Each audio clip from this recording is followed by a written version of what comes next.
introduction of 3 academic and scholarly topics in occultism, hermetic philosophy, by joining my Patreon or perhaps with a one-time donation.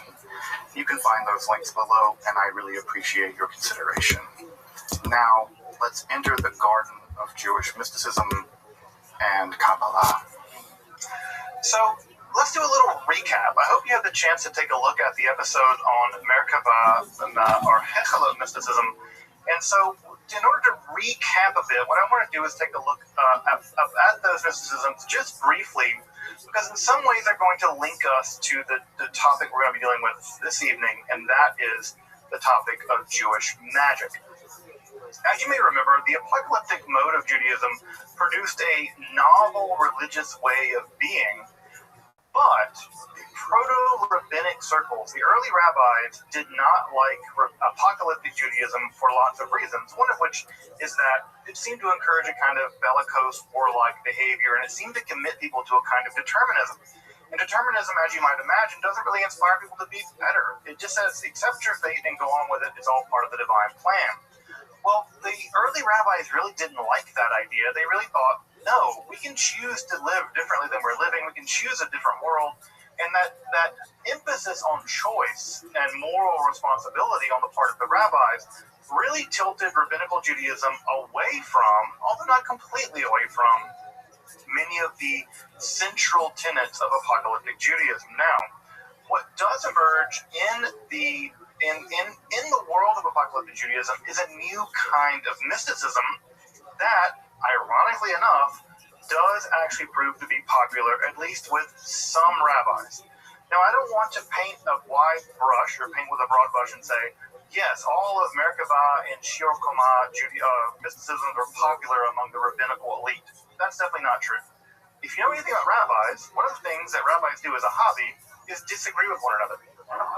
So there's just no evidence to say that the rabbis were terribly interested in all practicing these forms of mysticism.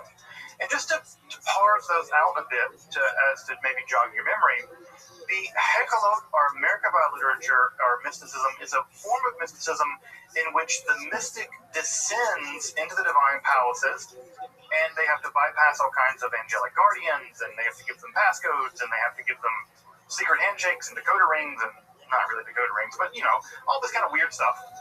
And by doing that, they eventually descend through the various palaces of God and ultimately arrive with what we would now call a beatific vision, which is to say they are allowed to gaze upon the throne of God. In some of this literature, they're allowed to sit upon the throne of God, which I always imagine, like, when you were a little kid and you would sit in the big kid chair, and you would sit in like the big people chair, and you would be like real small sitting in a giant recliner. I kind of always imagine that's what it's like to sit in the throne of God. It's like a really worn out, like gritty recliner that's super comfortable that your like granddad sat in for 50 years. That's what I imagine to be the throne of God. So you can sit in the throne of God, and sometimes you can be transformed into an angel. Why you want to do that, I don't know, but you could, right? And Enoch, of course, is a quintessential version of someone who, according to one of the books of Enoch, is transformed into an angel. Alternatively, you could do the nerd option, and the nerd option is math. And the nerd option includes gazing upon the divine body and measuring it, right? And you measure it in this parasang Persian unit of 3.5 miles, and you're allowed to learn the secret names of all the different parts of God's body. Left eyebrow and right eyebrow and left ear and right ear and all these things, and you're allowed to measure the parts of the divine body. And these numbers may have been something like a meditative technique, although we really don't know. It's a very bizarre form of literature, it's a very strange form of mysticism. Although I will say, as I pointed out last time, that Maimonides actually might be arguing against the Merkava Shiur Koma literature in the Guide to the Plex. That might be the target, at least, of some of his analysis in the Guide to the Plex. Which, by the way, just to drive that point home, if that's the case, and I think Menachem Kellner makes a really great case that it is, that means the greatest work in all of the history of Jewish philosophy is a response to a form of Jewish mysticism, right? It's downstream of it's a reaction to Jewish mysticism. And I think that can't be underestimated and underplayed. I think that's incredibly important if it's true, and I happen to believe that it is true, at least to some degree. The other form of literature that we talked about, or mysticism, is what is called the Sar Torah mysticism, the Prince of the Torah. And this is a para-rabbinic. We think these guys may have been in rabbinic circles, maybe on the outside of rabbinic circles, not quite the inner core, but maybe kind of the hipsters outside smoking cigarettes in the dive bar where the rabbis hung out. These guys wanted to summon a kind of angel called the Sar Torah, the Prince of the Torah. And this angel would teach them rabbinic lore, laws, and secrets very rapidly. I don't know, this is like the person that comes to you the day of the exam, who's a C student, and asks if they can see your notes, and they try to download all your notes the day before the exam, right? It's like, they're that guy. And so what do? They have to go before the rabbinical elites, and they have to figure all this stuff out. They're like, oh, might as well summon an angel. And one can hope that the angel helped them with their rabbi test, or their calculus test, or their German test, or whatever test they had to take. I will say, however, that if I could just learn the liberal arts by summoning an angel, I would have done that. And so clearly I didn't. Just as a last thing to remind folks, dozens of these manuscripts survive. Dozens. Right? And history is a bad place. History is a dangerous place. It's a vicious place. Very little survives, right? When you write a book down on papyrus in Egypt, the odds of it surviving anywhere outside of Egypt are pretty low. And so we have dozens of examples of these texts surviving, being transmitted into Europe, surviving into the Middle Ages, in the world of the Chashdei Ashkenaz, for instance, the world of the German pietists, who we'll get to later. These manuscripts survived, which means at some level they were popular, they were copied, they were probably practiced. So we see them being used over and over again. We see elements of the Hechelot literature appearing, for instance, in the Talmud. We also see elements of the Hechelot literature appearing in the New Testament, which I don't have to remind you, is a Jewish text written by Jewish people, right? So the New Testament also contains some mentions of Hechelot literature, which is just to say that all of this is a witness to the popularity of these forms of mysticism and what might be called quasi-magic. And I say quasi-magic because the Sar Torah literature is a kind of quasi-magic, right? It is a kind of quasi-magic. And when I say quasi-magic, you are in fact summoning a being, right? You're in fact summoning a being to magically teach you stuff rapidly, right? You can't learn things rapidly normally. You have to download them somehow, right? Almost like putting a jack in your head and like downloading the information. The Sar Torah somehow has the ability to do that for you. So this is a bit of a recap that gets us up to speed and links for us, at least at some level, the distinction between Merkabah mysticism, where you descend into the chariot, to the Sar Torah literature, in which you're bringing down an angel. And that bridges the gap for us at some level between mysticism and magic. And those two things are where we're going to move tonight. We're going to move in the direction of Jewish magic. So just 1 second, I'm getting a bunch of emails, which tells me that there might be something amiss. So let me see, just check those real fast and before we jump right in, because I want to make sure that I'm not missing something in the wrong room or whatever. So 1 second, folks. Sorry again. No, okay, we're good, great. When I hear like 5 emails go off all of a sudden randomly, it's better just to check and make sure I'm not in the wrong room or some other kind of mistake. All right, folks, let's turn to Jewish magic. Now, as you might imagine, magic and Jewish magic more specifically present a lot of complex problems, right? They present a lot of complex problems. The first problem is that the term magic and the concept of magic is basically impossible to pin down. Scholars have been trying to pin down what exactly one means by magic for a couple of hundred years, maybe more than that. Really more than that. Because the problem with magic is, where does magic end and where does religion begin, right? It seems like magic is causing things by supernatural means. Well, what about prayer, right? That seems like a kind of supernatural causation, right? So magic is always a term that's very difficult to pin down exactly what we mean by it. And just to give you some evidence of that, this is a recent volume called Defining Magic. Here, right? Defining Magic. And it's about 260 pages, pretty dense academic literature of about 30 or 40 different scholars trying to do just that. And guess what? They don't. They all agree that you can. So scholars even today are throwing ink trying to figure out what exactly magic is, and it's a difficult task. Now, what I'm going to say, right, is for the purposes of this lecture at least, I'm just going to mean magic to mean any illicit supernatural practice, right? Any illicit supernatural practice. Now, why do I say illicit?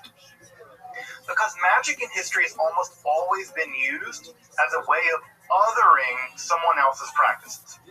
So, for instance, when the Greeks decided that they did religion, they othered the Persians. And they said, the Magi, they do weird Persian religion, right? We do theurgy. We do real religion.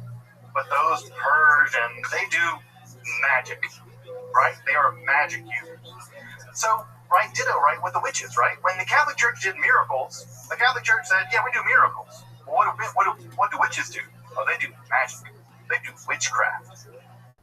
So you can see here, right, that the lines we draw about what's magic and what's not, what's a miracle and what's not, what's sorcery and what's legitimate religion, the line has less to do with what you're doing.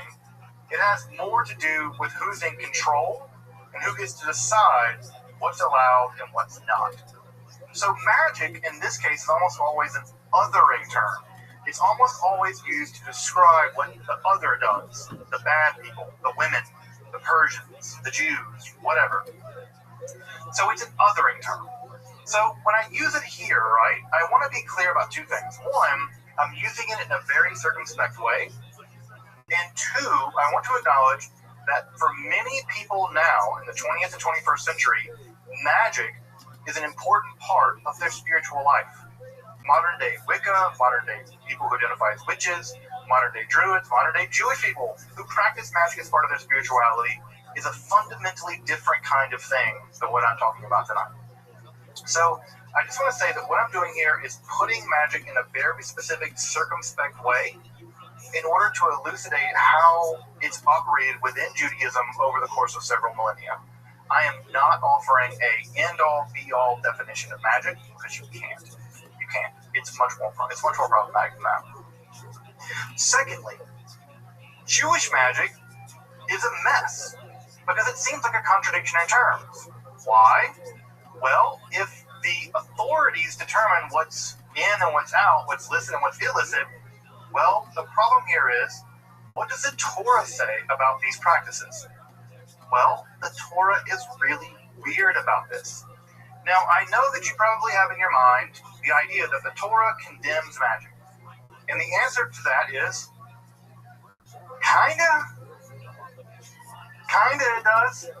It depends on what you mean by magic. So the most extensive condemnation that we see in the Torah of what we would now consider something like magic is actually probably in Deuteronomy 18.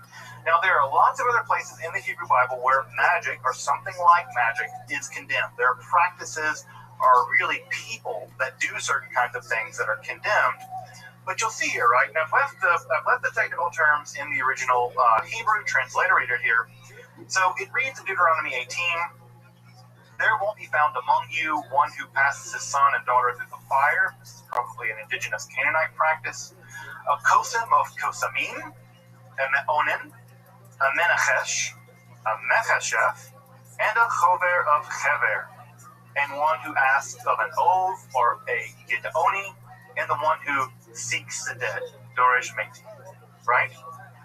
Now, what you see here, right, is I've maintained all those Hebrew words in their transliterated form. Why? Because we don't know what any of them are, really. We don't know what any of them are.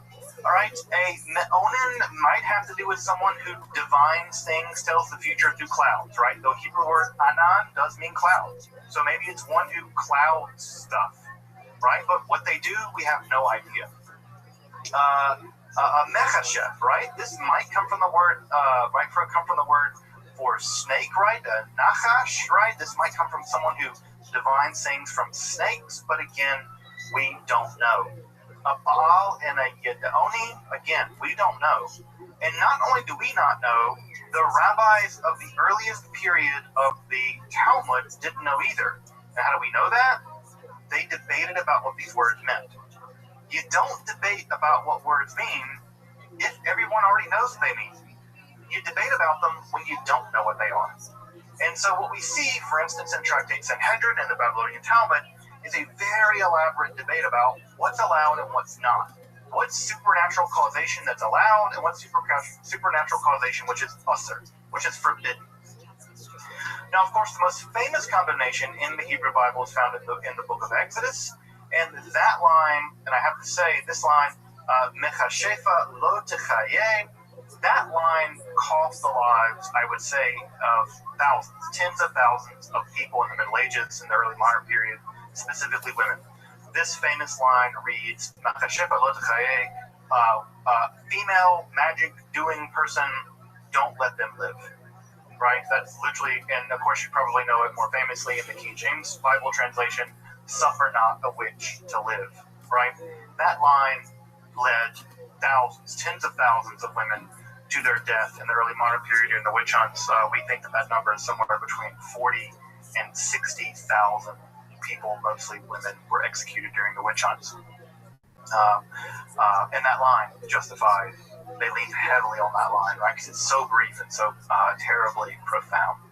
Now, of course, we have this line, Mechashefa lo techaye. By the way, you'll notice for folks who understand some Hebrew, it's in the feminine form, right? It's specifically targeting women. We do see other texts like Mechashef, right? The masculine form over there in the book of Deuteronomy, right? Deuteronomy, you can see it there.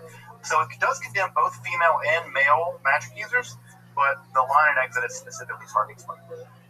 So at any rate, what do we do with this Mechashefa lo techaye, right? That you can't let witches or female sorcerers or whatever live.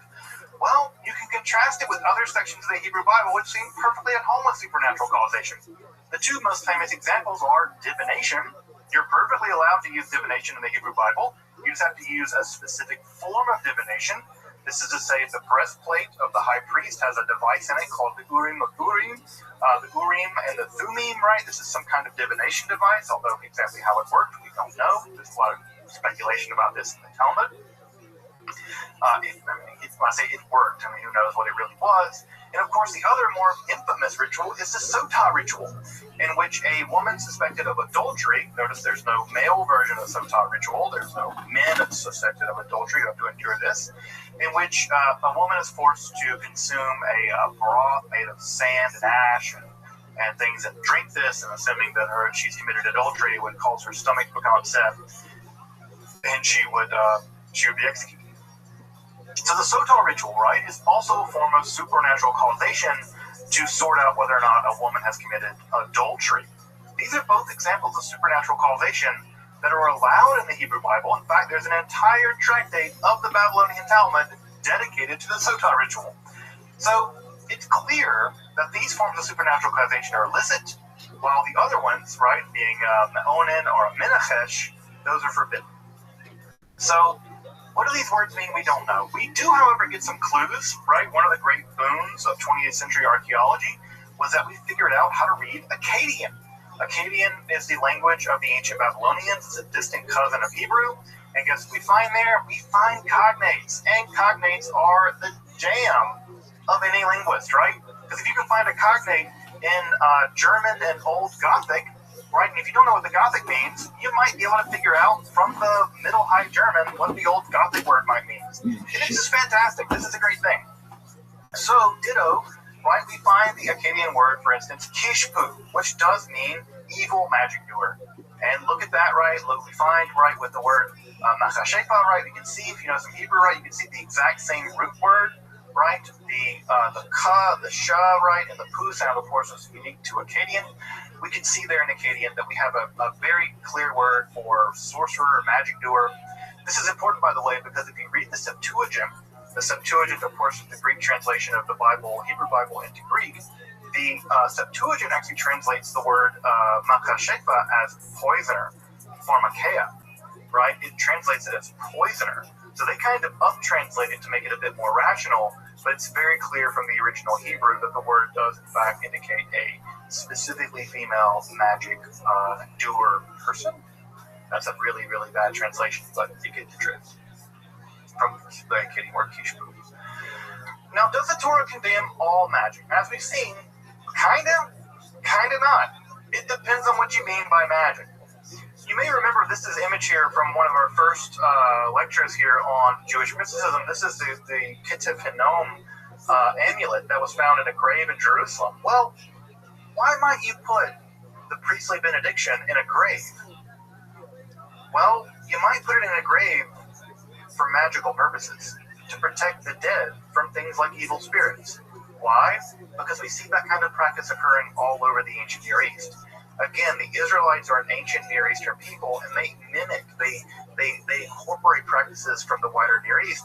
And so when you see an amulet written on silver with blessings on it, the natural leap is that this document is some kind of amulet to protect the dead, perhaps from evil spirits.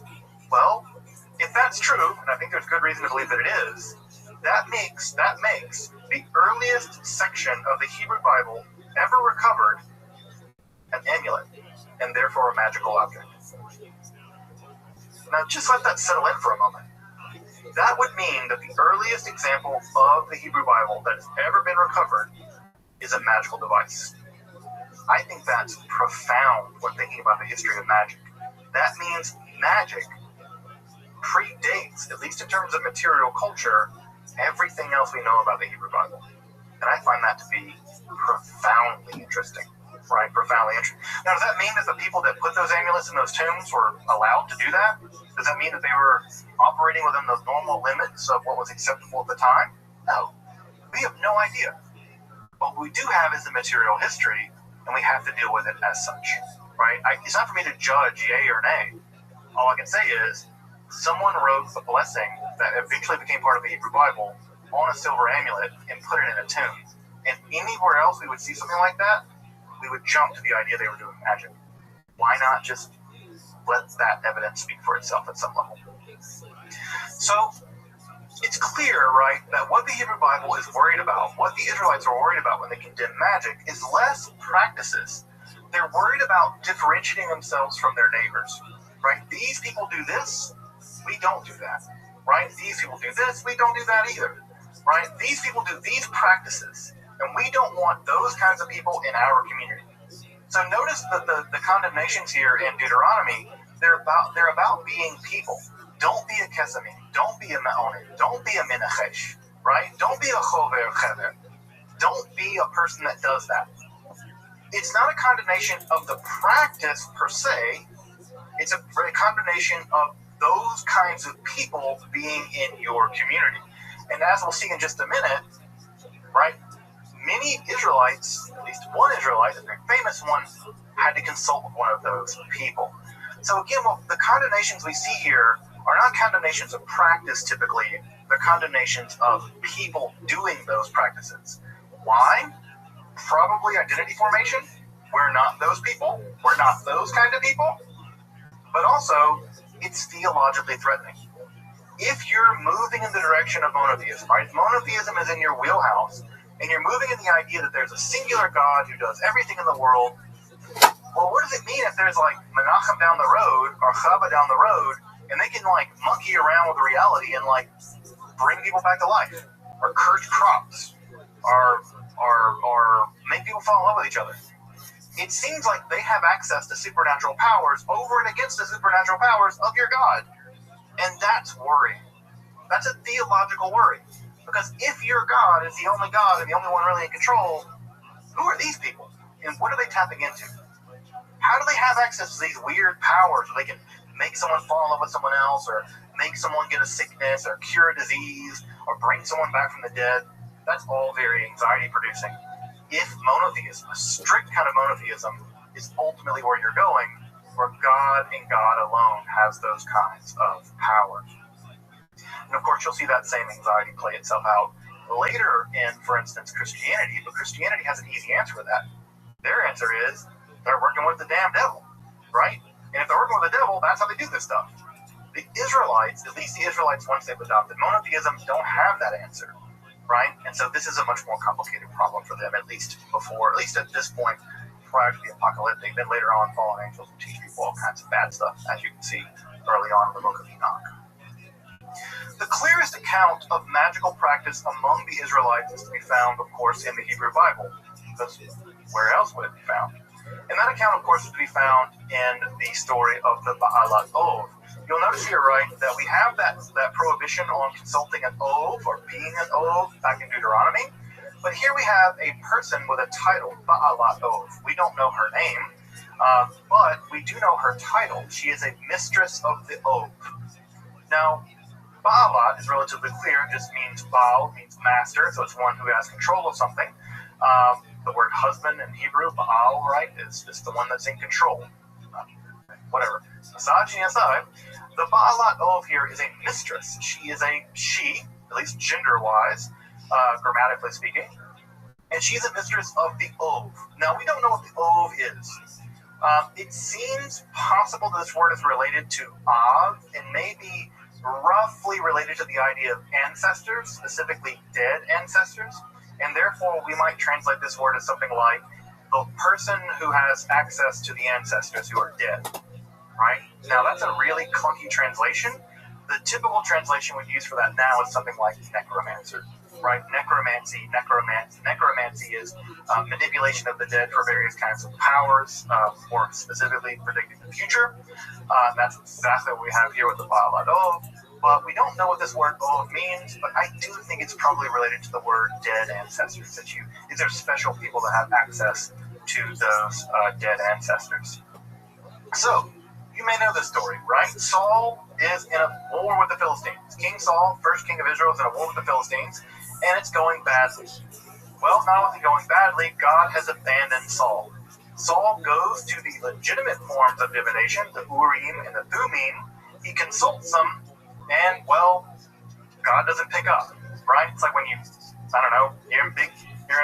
a big problem, and you call someone and they don't pick up, well, you freak out. Well, Saul freaks out. So what does he do? He goes to an Ov, right? He goes to one of these people, the Ov, and he consults with this woman. It's a woman character here. And she does successfully summon the ghost, the spirit of the recently deceased prophet Samuel. And she describes Samuel as emerging from the earth as an Elohim, right? She's terrified of that. And she says, I see an Elohim coming up from the earth. Now, we do see in other texts, for instance, in Akkadian text and Ugaritic text, where the dead are sometimes referred to as Elim, as gods. In fact, there's a specific word for dead ancestor spirits in Hebrew, the Rephaim, who also seem to be sort of alive in the afterlife in some kind of weird way. Exactly what the Rephaim are is mysterious. In fact, a new monograph just got published on the Israelite conception of the Rephaim, and I am really interested to read it because this is a very mysterious problem. Sometimes the Philistines are referred to Rephaim as giants. This is a really mysterious term in Hebrew.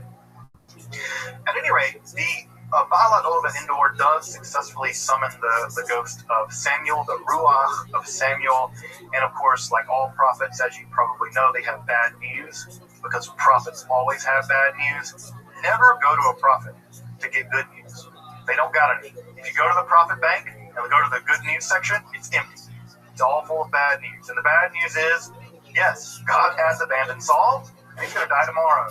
And guess what happens? God abandons Saul and he dies the next day. In fact, he commits suicide dreadfully on the battlefield. So the Baalat Ov is a clear example of an Israelite narrative where magic works. Right? There's no question. The text never says, and the Baalat Ov was full of it, and she was a liar. In fact, it paints her very, very nicely. She's always depicted as preparing food for them, being very conscientious. She even says that when Saul comes to consult with her, that he's outlawed this practice, that she doesn't want to do it. He has to force her to do it at some level, and she obliges him. So the Baalat Ov is nothing like the crooked-nosed evil witch of Hansel and Gretel tales, right? Inherently malevolent and preying upon people. Saul goes to her. She refuses. He insists. She summons the ghost, and then afterwards, when he's terrified of his impending fate, she tries to comfort him with food and drink out of her own commissary, right? She's a relatively poor person, we can imagine. So the image of the Baalat Ov, and sometimes this term is described as the witch at Endor. I really don't like the translation witch at Endor, because the term witch is so loaded in our theory that it summons an image of this woman utterly unlike how she's presented in the text. So I think we should call her what the text calls her. We should call her a Baalat Ov, because it indicates that she's an expert, right? She's an expert at this, right? And clearly she is. Also, for my Star Wars fans, right, you'll recognize the name Endor. Endor in Hebrew, of course, becomes Endor in Star Wars, and there's a lot of weird Star Wars stuff in the Hebrew Bible in Star Wars. So anyway, so the Baalat Ov of Endor, it's very clear that the writer of at least that text in the Hebrew Bible clearly believes in the power of the Baalat. We don't learn anything else about her. She comes into the story, she gets a few verses, and then she's gone. We never learn anything else about her.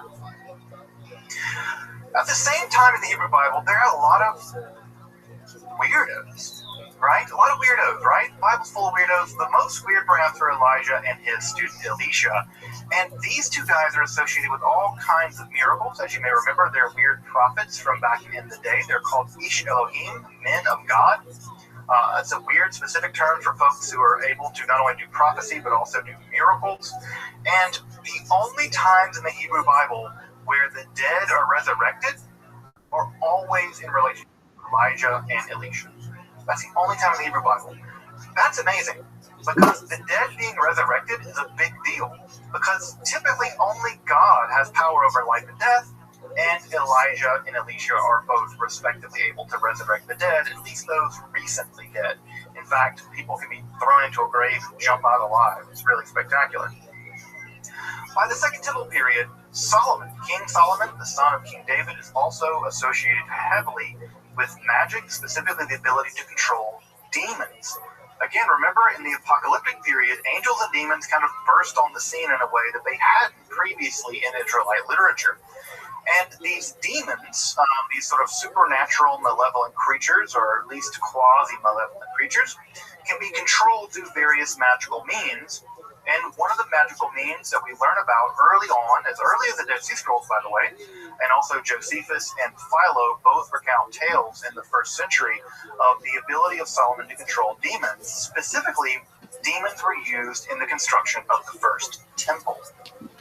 That's interesting and weird, because you have a king of Israel using a bunch of demons to control them, right? Specifically the demon Asmodeus, who's actually a Persian demon, right? Remember that Zoroastrian connection, right? Ashmedai is a Persian deity, a Persian demon, not an Israelite one, but he's imported into Judaism during the process of the Babylonian exile in the Persian period. So Solomon has the ability, at least early on, at least by the Second Temple period, to manipulate demons.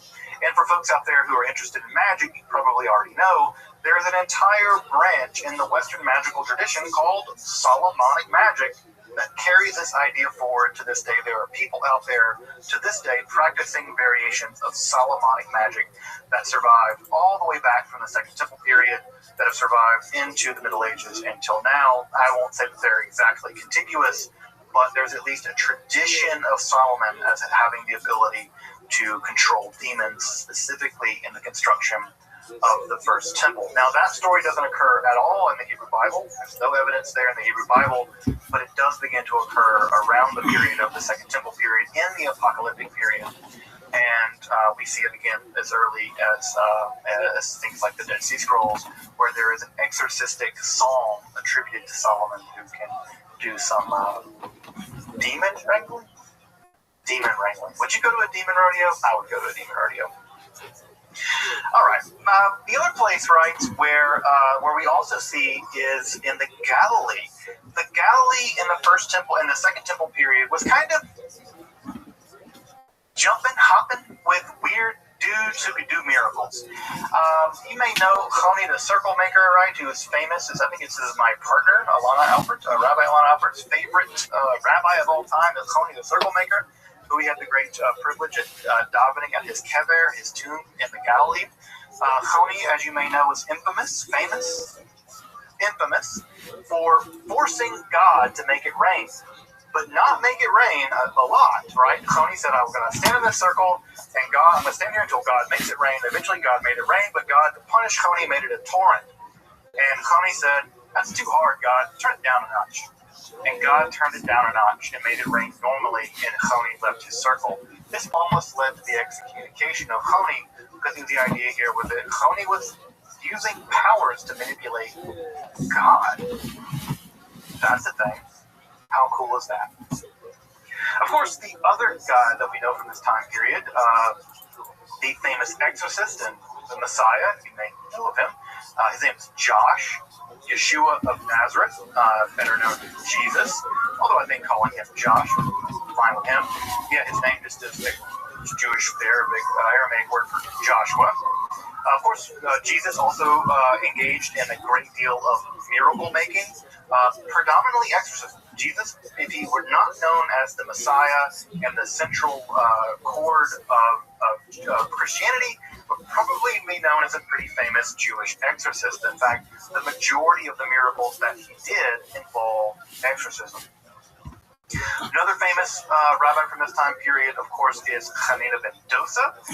He was famous for a range of supernatural feats, including exorcism, but also teleporting, flying around. Yep, Hanina ben Dosa, according to the Talmud, could teleport and fly around. He also engaged in nightly duels with the queen of the demons. The demons have a queen, they have a king as well. Lilith is the queen, and Ashmedai is the king, depending on what text you look at. But Hanina ben Dosa was famous for all kinds of supernatural feats, including engaging with Roman emperors along supernatural lines, as well as great stories in the Talmud about him. Of course, we should also mention Shimon bar Yochai, who would be famous as the writer, allegedly, of the Sefer Zohar, the central text of Kabbalah. We'll get to that in a few weeks. But of course, Shimon bar Yochai is also attributed to have committed a great deal of miracles. My famous, of course, is that after hiding from the Romans in a cave for many years, he emerged from the cave and was so disgusted with the impiety of the people around him that fire shot forth from his eyes and killed a bunch of people. And he realized that his powers were too strong and he had to restrain them. And so he retreated back into the cave to wait it out. So we have something like Jewish Superman. All of the guys that invented Superman were Jewish, so I don't know. Maybe the laser eye thing they learned in Cheder. I have no idea. I'd like to believe that Superman's laser eyes are attributed to Shimon bar Yochai, but I'm just going to believe that. I'm just going to go believe that they are a derivative of Shimon bar Yochai, but I don't think that's true. Bimachir, of course, is Jesus engaging in the exorcism, his most famous exorcism, the Gerasenes demoniac, who Jesus famously threw into a bunch of pigs and ran them off a cliff. There's a really great anti-colonial read of this exorcism ritual that I think is really important. But that may be a story for another day. Now, you might just think, all this magic stuff is unique to a bunch of weirdos in the Galilee. Jesus and those cats are around with him. No. Rabbinic literature, the Talmud, is absolutely filled with all kinds of magical practices, including things like adjurations. These are magical incantations to be used against various kinds of demons. There are all kinds of demons in the Talmud. The Talmud is full of demons, specifically disease-causing demons. There are massive lists in the Talmud of lucky and unlucky numbers. One of my favorite discussions in the Talmud is in Pesachim, the tractate about Pesach, where you are told you cannot drink wine in pairs because that attracts demons. And if you drink wine in pairs, right, that can attract demons, and that's bad. So why do we do 4? Well, you can't do 4. You have to interrupt every single glass of wine with a unique action that interrupts them, so you're always drinking the wine in odd numbers, 1, 1, 1, 1. Also, by the way, if you've ever wondered why we say on Pesach, welcome to everyone who wants to come, they can come in to eat, we always say that in Aramaic. Why do we say it in Aramaic, not in Hebrew? Well, the rabbis say the demons don't understand Aramaic. They do understand Hebrew, so we say it in Aramaic, so the demons won't get invited to our house to eat our food. Not kidding you. That is a belief in Rabbinic Judaism about why we welcome people into our home of Pesach. In Aramaic, not in Hebrew, demons don't understand Aramaic. I don't know why they don't take a Bible class or a Duolingo class to learn it, but maybe the demons are very busy. Further, the Talmud is filled with astrological speculation. There are amulets and incantations, specifically, for instance, one against blindness. There's a pretty famous one there against blindness. There's also a really famous one where you kind of engage in a duel with a demon, and it causes the demon to blow up if you do it correctly. There are also even the accounts in the Tractate Sanhedrin of the creation of artificial people and animals. These are typically referred to as golems, and we will be spending some time talking about golems here in just a bit with the Sefer Yetzirah. Now, all of that stuff I just mentioned is considered completely allowable in the Talmud. You can do astrology, you can make artificial humanoids, you can banish demons, you can do all kinds of stuff, right? There's a lot of things that look a lot like magic in the rabbinical imagination, but what's really clear is that not everything is allowed. For instance, we read in Pirkei Avot in the Mishnah, right? The more flesh, the more worms, the more possessions, the more worries. The more women, the more witchcraft, the more maidservants, the more uncouthness, and the more servants, the more theft. It's a famous line from Pirkei Avot. But again, the more women or the more wives, the more witchcraft. Of course, this is clearly misogynistic, but we also see here there's still a combination of witchcraft, right? Again, linked with women. Again, what we have here, right? What men do, what rabbis do, summoning demons and making things, that's okay. It's when women do stuff like that. Ugh, that's witchcraft. You see it? The othering, right? When men do it, yeah, we can get by. When women do it, it's witchcraft. And this, again, here's an example of what seems to be patently a form of magic, right? This is from Tractate Gittin in the Babylonian Talmud.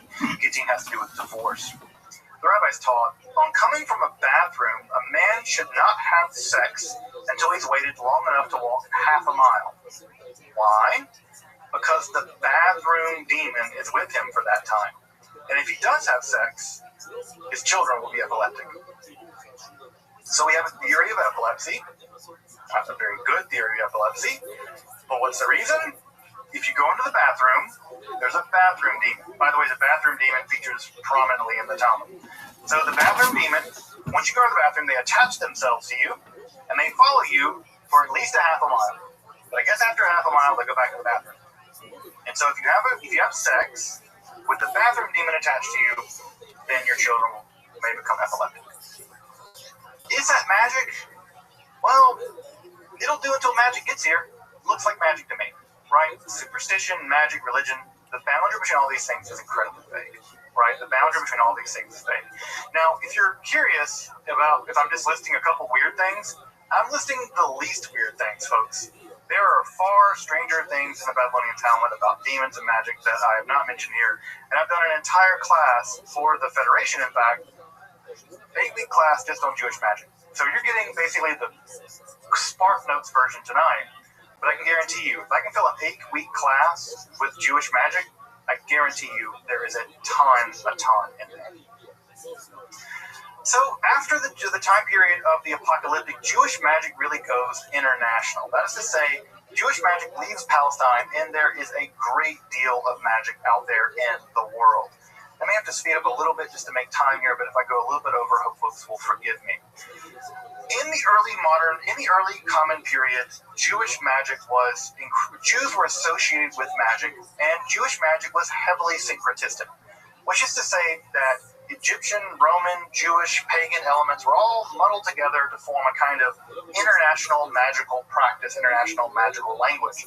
And an enormous amount of magical documents and magical devices are attested in the ancient world. These are gathered together in what is typically called the Greek magical papyri, of which there are numerous examples of Jewish magic being practiced in the ancient world, both by Jews but also non-Jews using Hebrew or using Jewish names for God for their own magical purposes. Why? Because they thought the Jews and the Jewish God had some kind of special magical power. This is just a small gathering of some of the magical devices that are definitely associated with Jews that have survived from the ancient and late classical world. So you can see here we have love spells, right? If you would cast this into a fire to form a love spell, you see a Defixiones, right? Defixiones is a curse tablet here written upon in metal that would be used to curse people. You see amulets here that invoke angels, right, to protect you from various kinds of spirits. You see a curse here on the left-hand side, written on papyrus that is survived from the late classical period, early medieval period. And perhaps most shockingly, you can see one of the 3 skull devices that have been found with Hebrew incantations written on the skull of a dead person. The skull incantations we have, I can pull it up for you later if you want to read the entire incantation, but 3 of these skull incantations have been found throughout the ancient late classical world, and these skull incantations are something that most Jews would be shocked by. The touching of a dead body to do anything at all is completely unimaginable. The use of a skull to write an incantation on to harness some kind of magical powers would fill many, many ancient Jews with shock and disgust. And yet, there's no denying that all these forms of magic were being practiced by Jews in the ancient world. And I say all of these practices, if you look at Roman, Greek, Egyptian, other practices in the ancient world, you will find the exact same forms of magic being practiced by them. Lead tablets, magical amulets. The skull thing is kind of weird, but magic love spells, right? In fact, you cast this into a fire, and it says, "If as this burns, may the heart of Rachel burn for me." We even have Rachel's name written on there. We don't know who Rachel it was, but some Rachel. Think of Rachel, any Rachel. But also we have named people here in this curse as well. So, needless to say, right? Looking at this on the screen, people who say Jews don't practice magic, that's not a thing we do. Well, you got some archaeology to deal with. Like, really? Like, you got archaeology to deal with. There's a lot of this going on, right? And again, this is just what survived. If this what survived, you can imagine how much there was. You can imagine there must have been a ton of this going on. In fact, what's great about this one here is that there are spaces left for the names to be put in, which meant this was made commercially, right? So this device was made commercially, and then the magical practitioner would go in and add the names in later to kind of make it work. This is being sold. This was a commercial object you could buy in the shuk or whatever in the market from a ritual expert, and they would call people to curse people or call people to flourish or whatever. A very popular form of Jewish magic in the ancient world, but also a popular form of Christian, Mandean, and pagan magic was incantation bowls. Incantation bowls were bowls with images typically of demons. Some of our earliest depictions of the demoness Lilith are found in these incantation bowls. They would be, you would draw an image of the demon that you want to bind. You can see that these demons here are bound with chains. You can see that their hands are tied here, or they're bound with chains. And then an incantation will be written around the periphery of the inside of the bowl, and then the bowl would be buried upside down, right, concave part down, in the doorway of your house. And the idea is any demon coming in would be captured by the bowl, right? It's sort of like a glue trap, like you would use on a mouse. Don't use glue traps on mice, that's really, really cruel. But kind of like a glue trap, but for demons. For demons. So these bowls were meant to trap evil spirits from entering your home by turning them upside down and burying them in the lintel of your home. Of course, mezuzahs are used for the exact same purposes. In many cases where there's a terrible illness in a home, still to this day in the Haredi world, the rabbi will ask to check the mezuzahs to make sure they are in order, to make sure that evil spirits didn't enter the home because of a faulty mezuzah. By the way, this demon bowl right here, if you ever get down to the Kelsey Museum in Ann Arbor, you can see this exact bowl. This is in Ann Arbor at the Kelsey Museum on display. There's an excellent little museum there, but you can see this exact incantation bowl from my Michigan people. Get down, go to the Kelsey Museum, see the incantation bowl. You may notice here this is just a lot of wiggles. You're right, it's a bunch of wiggles, but it's wiggles that look like Hebrew, vaguely. Well, not everyone can read. So, if you couldn't read, you might get the wiggle bowl. But if you could read, you would get the real incantation bowl with the real incantation written around it. So we have these illiterate bowls, right, that are written with pseudo-script. And by the way, we can always tell who these are meant for because the Aramaic ones are always for Jews, the Mandean ones are the Mandeans, the other ones are for Christians or whatever. So everyone was using these. There are thousands of these. If you get the chance to go to the Royal Ontario Museum in Toronto, they have one of the largest collections of these demon bowls in the world. They have a whole wall of them. So if you really want to get your fill of demon bowls, go to the Royal Ontario Museum and see them. I also say that one day if we ever do Tehia Arts and Crafts for the little kids, if they're going to do like Play-Doh, they should make demon bowls. It's like a completely authentic Bubbies and Baka day. They're going to make anything. Let them make the little demon bowls and paint the inside with monsters or whatever. It's a great way for them to put that under their bed to like deal with their fear of monsters.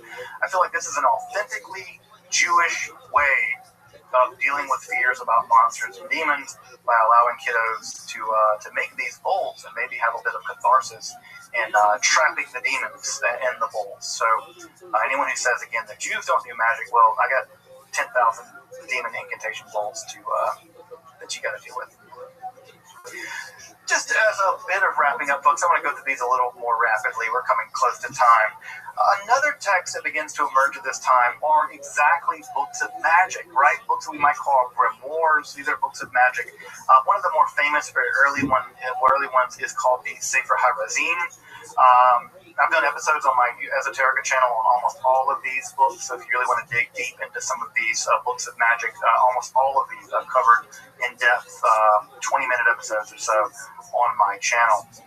So we have this as a book called the Sefer HaRazim that was recovered in fragments in the Cairo Geniza. It dates to around the 8th, 9th, 10th centuries. It could be perhaps earlier.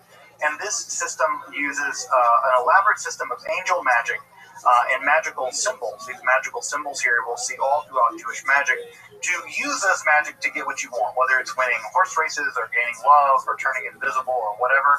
The Sefer HaRazim has a spell for you, and it uses these various magical, it manipulates angels by using various kinds of magical symbols to get them to do what you want. Remember, the Sar Torah literature does something similar. It allows you to rapidly learn rabbinic lore. Here we're having it used to do a lot more wider things, including things like turning invisible and healing people of sicknesses, and also cursing people with sicknesses, because who doesn't get salty sometimes? Another famous text from around the 10th century is the Charba de Moshe. This is an Aramaic magical book that uses a first section, which are long strings of Hebrew or Aramaic letters, and then you would extract out of those long strings Hebrew Aramaic letters certain sections. I've highlighted a section here that you would use for doing various things. And you would use those sections along with a magical spell, and those magical spells would empower those code words, and those code words would do all kinds of various things, like turning invisible and making people fall in love with you, cursing people and turning invisible, the same kinds of things that most magical spell books actually do. They're pretty repetitive once you get into them. So this one's interesting because the Sword of Moses is that long list of seemingly random Hebrew letters, which are then extracted out and then used for magical purposes that I mentioned earlier. So the sword is actually what is going on to be used. Some of these magical words also show up later in Christian magical texts, which means that Christians were so interested in Jewish magic that they had the Jews translate some of it for them so that they could use the magical power as well, and then convict the Jews of witchcraft and kill them. But hey, history, dangerous place. Some of the famous texts, right, are the Sefer HaYashar and the Sefer HaMalbush. The Sefer HaYashar is a text of astrological Jewish magic that tells you how specifically to do magic on certain kinds of days so that you can focus your magical power using astrology. Again, anyone who says that ancient Jews don't do astrology, well, again, I got some text for you to deal with. Of course they did. Everyone did astrology. So we have a magical text that uses magic, angel magic, and astrology to manipulate various forces in the cosmos to accomplish various ends. And of course, we have the Sefer HaMalbush, which allows one to make a special kind of cloak or garment inscribed upon with various magical names of God that allow you to do all kinds of things. For instance, summon an invisible army. Who doesn't want to Seven Nation Army, or whatever, right? Your Jack White quote, Miles may vary, right? But you can use the Sefer, the Malbush, the garment, to do all kinds of magical things, and you write upon this garment with various kinds of magical names of God, and you fast and sort of things as well in order to enact the magical power. I picked this image up, by the way, FYI, because this is an image of a Jew from the Middle Ages, and notice he's also forced to wear a yellow device, but notice it's a yellow circle as opposed to a yellow star. So this, I just find this image interesting because he's forced to wear a identifying marker, but it's not the star of later periods, it's the circle. This is also in Germany, and it's sort of horrifying harbinger of things to come. Perhaps the most famous book of Jewish magic in history is the Sefer Raziel HaMalach, the book of the angel Raziel. Raziel, of course, is a name that means the secrets of God. This is actually a collection of various books, including the Sefer HaMalbush. It's still printed to this day. In fact, I have a copy right behind me. This book is actually printed in very, very tiny little editions, so you can carry it around in your house or put it in your car.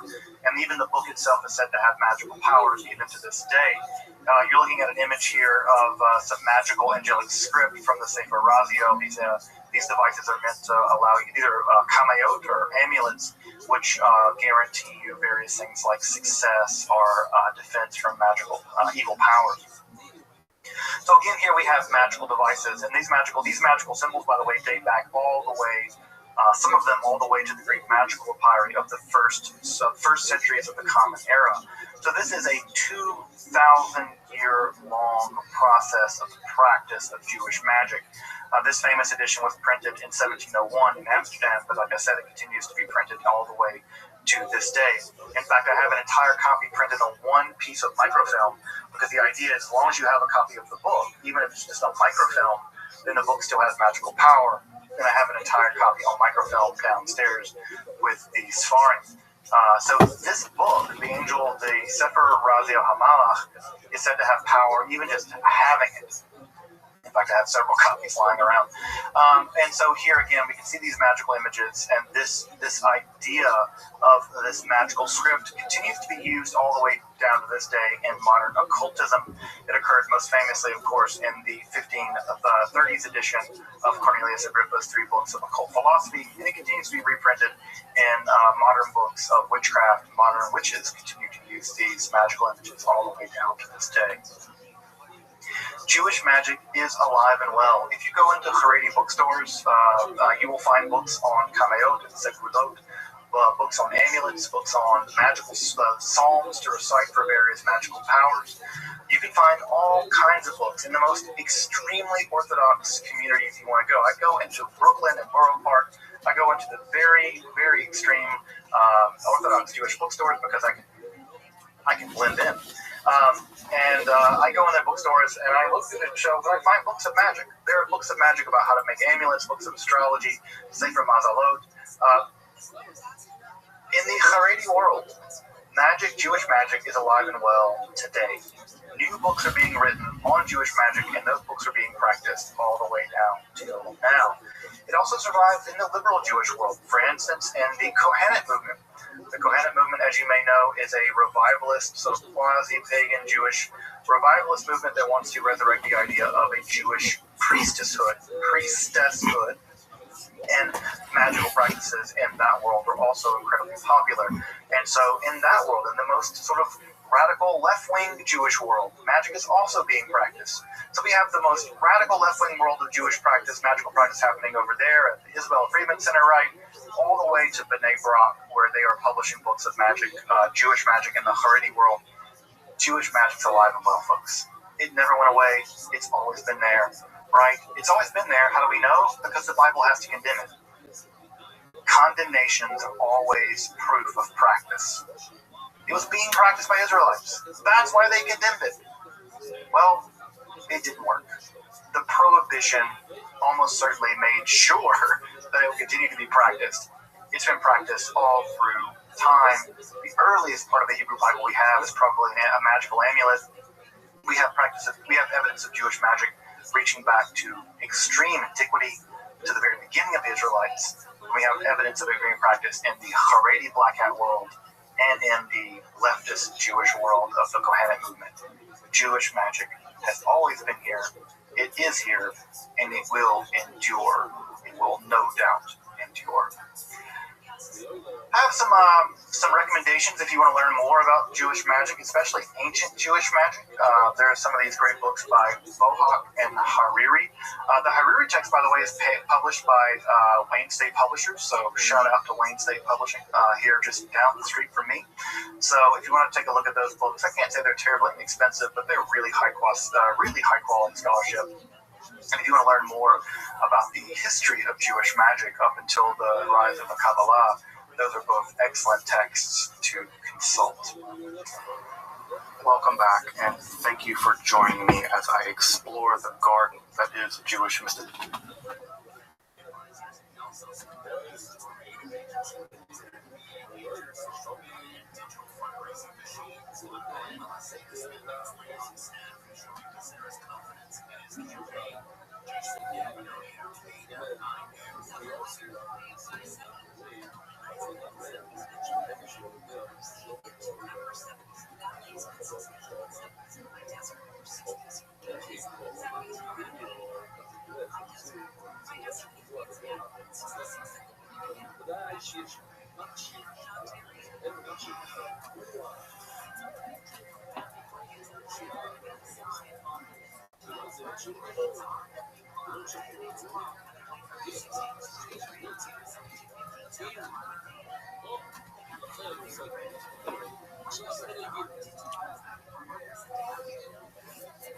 Everybody, go for it.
Kill Tony podcast on DeathSquad.tv live tips for movies from LA.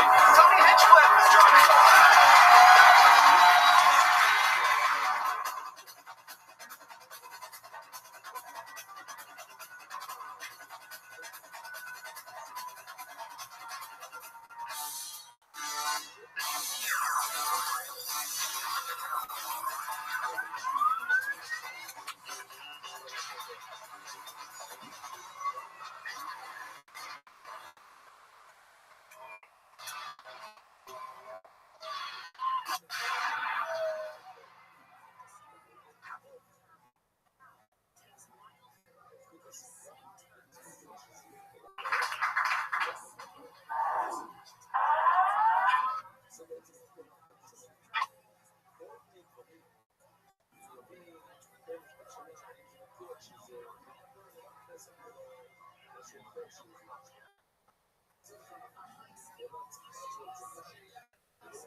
Yes. Hey, this is Rabbi coming to you live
Make some fucking noise!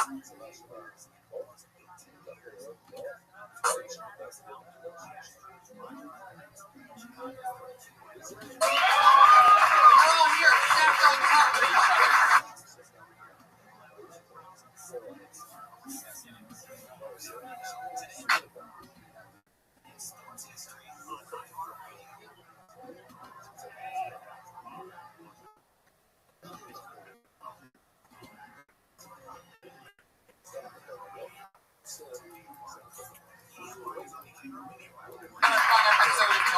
Hello to the hundreds on Periscope and the thousands on Ustream.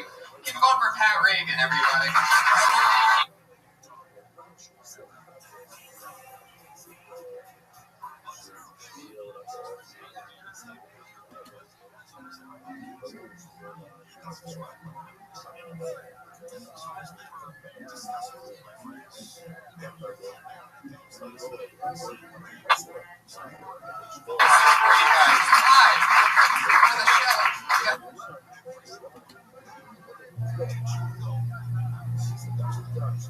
A new angle tonight, huh? Yeah, we're doing a little different today. We have commercials for our show in Ohio and Pittsburgh at the beginning. Oh, wow. So Look at that. Ohio and Pittsburgh. 27th and 29th of November. That's where we're going to be. We're bringing Kill Tony there. Kill Tony live, and then a stand-up show afterwards. You can get combo tickets.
Kill Tony podcast on Desperate.tv, live tapings from Comics from LA. Tony Hinchcliffe is joining us.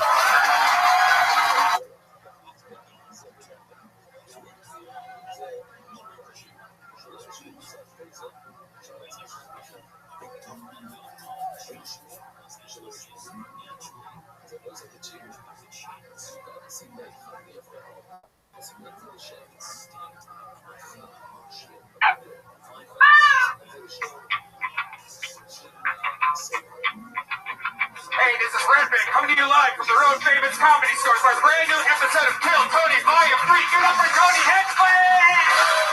Yeah! Oh my god. Listen to that nice cold night applause. Hi everybody, welcome. How you guys doing? Fuck yeah. How fun. Come on, you can make some more noise than that. Make some noise Monday night. It's alright. It's pretty good. Yeah, we're live to tons of people live on Ustream right now. And we got a live audience here. It's Monday night for another fun episode of Kill Tony. Brian Redband's here, ladies and gentlemen. What's up, guys? Come on. Yeah. Ryan J. Ebelt has a blank piece of paper in front of him. That's because he's the house artist and he draws every episode. And he's going to draw tonight's episode. That's Ryan J. Ebelt. Yeah. Instagram, RyanJebelt.com. You can get all the past art on his website. Like he does prints of all his stuff. Everything's available on RyanJBell.com. Jamie Vernon in the back on the 2 HD cameras. With a new haircut that he's hiding with his hat. Captain Bad Haircut. Kevin Lee Light, Hollywood Jesus Christ is here. A special guest, everybody, the resurrection. And the great sounds of Pat Reagan, everybody. There he is. Josh Martin Comics running around. Shit's gonna get crazy tonight. You guys ready for a fun night or what? I know, I'm excited. I just flew in back from Australia today. I did sold out theaters with Joe Rogan, and then I was right next to the Octagon when Holly Holm stunned the world. Yeah. The new champion. I heard you could see her face throughout the whole thing, making I was on screen. If you look at pretty much every highlight except for the kick. Did you know you were? Because I know in the past, Ari Shaffir and Duncan Trussell made out together. Everybody was going crazy. It just so happened to be, there's like 5 cameras around the Octagon. It just so happened to be that the action was taking place and I was in the background. I gave a touchdown at one point. I didn't realize I did it, but a bunch of people said that on Twitter. Like, did Tony just give a touchdown at the UFC? Because she took her down and I'm just like, it was amazing. It was like the coolest thing I've ever been to. I saw online that you're about to get your ass kicked by Cyborg. Well, no, she's definitely not going to kick my ass. She's coming to a show. I'm hoping she comes to a show so I can make fun of her fucking man head. Yeah. So here's what happened. Let me explain, because I know none of you know what the fuck Brian's talking about. It's the Twitter battle just started a couple hours ago. Yes. I did a podcast on the way home last night with Joe Rogan and Dana White, the owner of the UFC, and we did this huge podcast that is going to be listened to by millions of people because we're just coming back off the Rousey thing. And we started talking about how the UFC should do a roast, and like they're like, Tony, how would you make fun of Chris Cyborg, who is a female in another fighting league that took male hormones and now completely has the jaw, everything changes. People get fucking touchy with this man-woman shit. Everybody relax. She took male hormones to become a bigger, better fighter. Makes sense. And she took too many of them and basically turned into a man. And now she's trying to come back and be all feminine and clean and everything, but it's too late. If you see her face, let me just catch you idiots up. If you see this girl's face, you can see that she is man features now. Anyway, I made a joke. They go, how would you make fun of Chris Cyborg? And I was on the spot. I go, she's the only female fighter that cuts weight by cutting off her dick. Oh, really? That's too much? It's a fucking on-the-spot roast joke. They're like, Tony, how would you do this? That's not how it works. Guys, I want to introduce to the stage Cyborg! Okay. All right, Brian, I see what you did there. What do you think? I was going to get scared? No, I will roast her right now. Come on out, I think you're being harsh. You're calling her a man figure. Yeah, she took male hormones. Look, I don't call other women men. All right, how about that? I don't do that because that's not right. I have funnier ways to make fun of women. I would still hit it. I bet you would. You would fuck this buzzer further.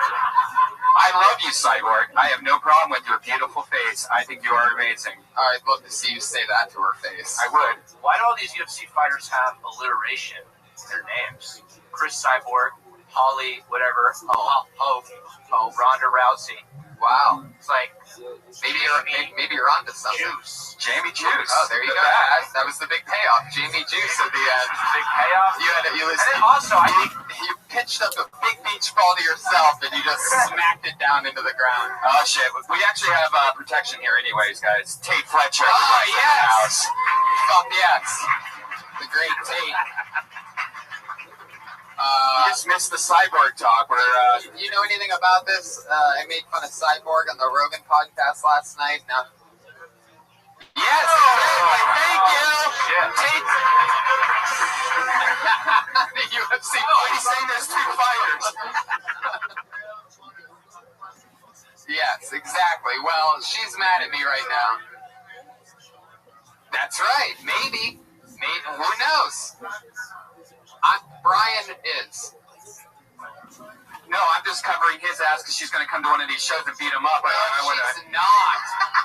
And I don't want any part of it. Yeah, she's going to fly from Brazil up here. What? Anyway. So I'm not backing down from this cyborg thing. If she wants to come and fight me, you know what? Bring it, lady. I'll fucking take you on. Because you know what? I'm a pretty feminine guy. And you're a pretty manly chick. And I don't know exactly how far off we are.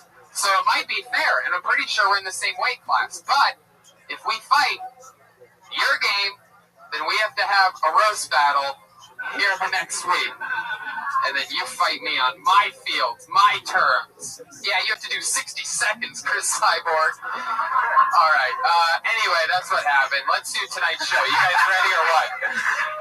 Every week I have two of my funniest friends, two of the funniest comedians in the world on this show. This week's no different. Put your hands together for Theo Von and Fahim Anwar, everybody. Here they are. Yeah. But yes. Two guys that I work with almost every single night. Theo Von, you have a new special coming out in February on Netflix, everybody. Come on! Thank you Netflix. for watching the internet. Hell yeah. It's your first time on the show. We're going to have fun. It's going to be a blast. Fahim Anwar is back. Hey, what's up? Put your hands together for Fahim, everybody. The man, the myth. Close friends with Lance Kanstopoulos, one of the sensations here at the Comedy Store. Fahim is known as one of the only people that he'll hang out with, which is pretty fucking cool. I mean, I know I get to work with some cool people, and it's always fun when you get to have cool friends. Yeah, man. So welcome to the show, guys. We're going to have a blast tonight. Over 50 comedians signed up for the chance to do 60 seconds on this stage. We get to talk to them afterwards about anything in the world that we want to. They get 60 uninterrupted seconds. Comedians, you know your 60 seconds is up when you hear the sound of a kitty.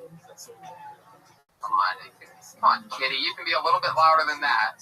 Okay, I guess you can't be louder than that in a room with subwoofers.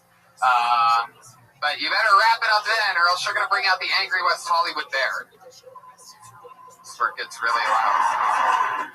That's the point that he makes, that how loud it can get after the cat's quiet. So, guys, keep your ears open for that cat that you don't even... There you go. Or just the gunshot. Pretty much all right. Oh, is that drum? Yeah, he's here. He's here, and... we have Hollywood Jesus is here, and we're expecting a pop-in from Ron Jeremy for the second week in a row. I'm serious. That's not a joke. He was here last week. Sorry, those are just the types of badass motherfuckers that... He actually hit a comedian in the face with his dick at one point, and he was sitting on the balcony. That was when? Last year? No, it was last week. Oh, yeah. wow. He's still doing this. Ron Jeremy, hitting it hard. Guys, you ready to start tonight's episode or what? Here we go. Here we go. The #1 live podcast in the world. That's right. Yeah. Bring it, Doug Loves Movies.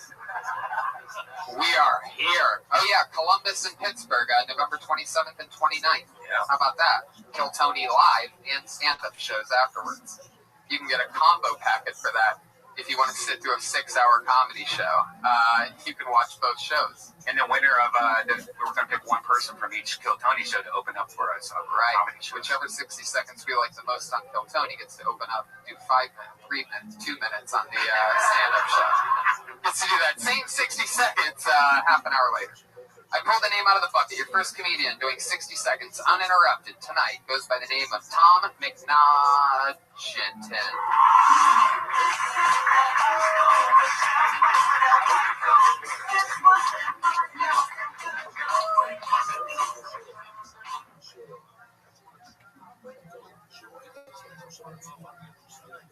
You guys ever notice that when a pregnant lady says that she's eating for two, she never seems to realize that the second one is just a baby?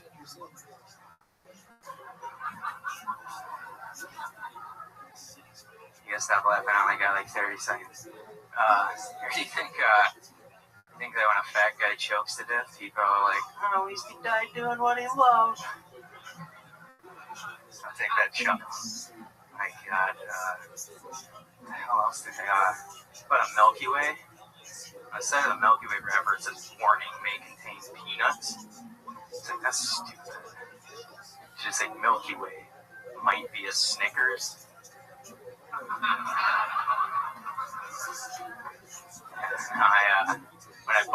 to sign for it.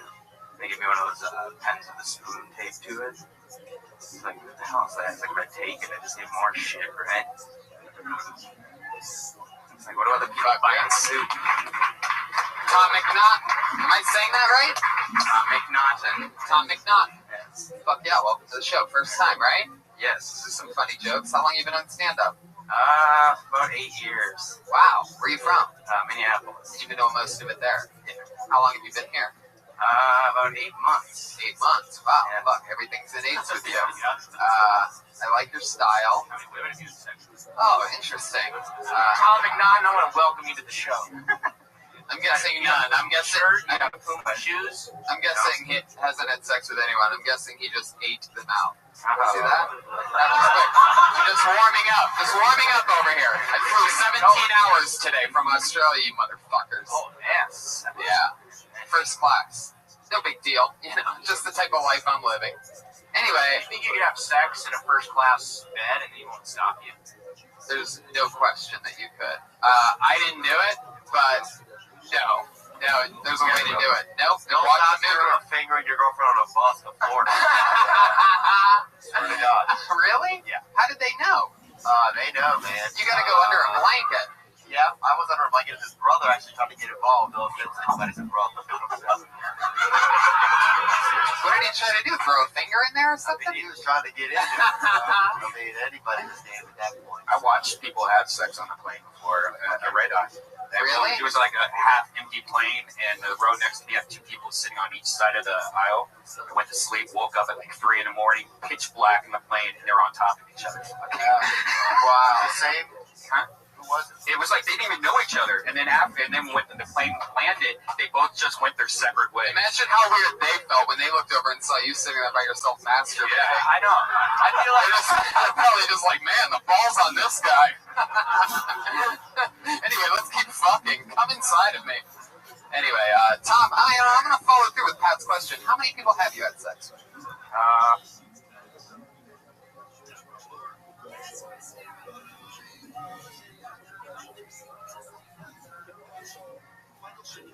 People have sex on a plane before, a red eye.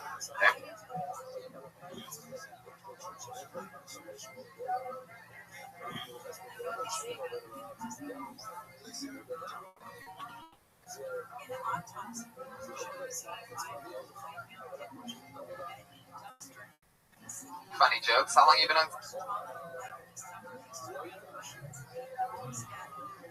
Stand up. about 8 years. Wow. Where are you from? Minneapolis. You've been doing most of it there. How long have you been here? About 8 months. 8 months. Wow. Yeah. Fuck. Everything's in eights with you. Yeah. I like your style. How many women have you sexually? Oh, interesting. Tom McNaughton, I want to welcome you to the show. I'm guessing none. I'm guessing. Shirt, you got Puma shoes. I'm guessing he hasn't had sex with anyone. I'm guessing he just ate them out. See that? That was quick. I'm just warming up. Just warming up over here. I flew 17 hours today from Australia, you motherfuckers. Oh, yes. Yeah. First class. No big deal. You know, just the type of life I'm living. Anyway, I think you could have sex in a first class bed and he won't stop you. there's no question that you could. I didn't do it, but no, there's a way to do it. Nope. Don't Watch stop the movie. doing a finger and your girlfriend on a bus to Florida. Swear to God. Really? Yeah. How did they know? They know, man. You gotta go under a blanket. Yeah, I was under a blanket of his brother actually trying to get involved. No offense to anybody's brother. What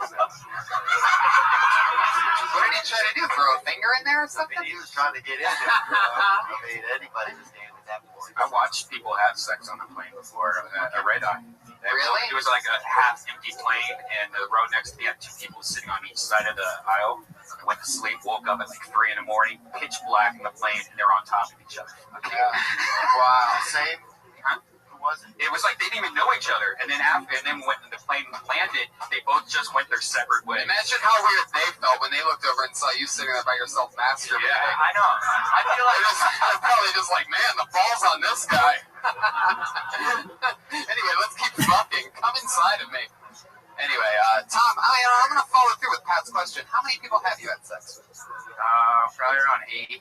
There you go. Yeah, nailed it. We gave you a beach ball and you hit it. There you go.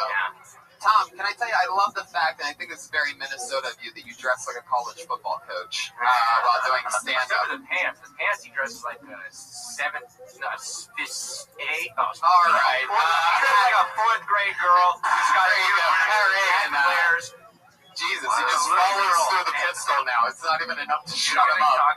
You gotta get a warning on that thing because I almost shit myself. It's all right. You did a great job. I thought it was super fun. Yeah, Man. really tight jokes, and it was a bold move up top just to like not ride that energy. Just like, hey guys, yeah. You're like thanks, but no thanks. Yeah. You're like, I'm getting mine. I left home for this. Yeah, exactly.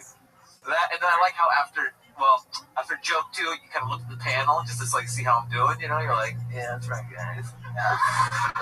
I heard that. But then also, it's not good if like 2 jokes deep, you're like, what did I want to do? Right. Hesitated for a It second. felt like you were going for the notes. Yeah. By the way you're dressed, maybe the playbook. No. That's nerves. I'm sure. Yeah, fucking nervous, man. I'll tell you It's this, more of the minute thing. Sure. It's so hard. Like, What do you you don't want to get bared. It's always hard to do a minute, but I mean, you just gotta follow through and get out what you can. But what a great style to have Right. for a minute. Exactly. I'll tell you this, Tom, is that I love the eating for 2 joke with the baby, Yeah, and that's I'd great. say that you can extend that. You know what I mean? There's definitely pegs to be had there. Like, you're already in it, so you can go longer with that. You know what I mean? Like, if she eat for 2, but they never mention it's a baby. Like, I've never seen a baby eat, a half of a full pizza. I haven't seen a baby eat a cigarette either. You know the Earth's 10 months pregnant. Uh-oh.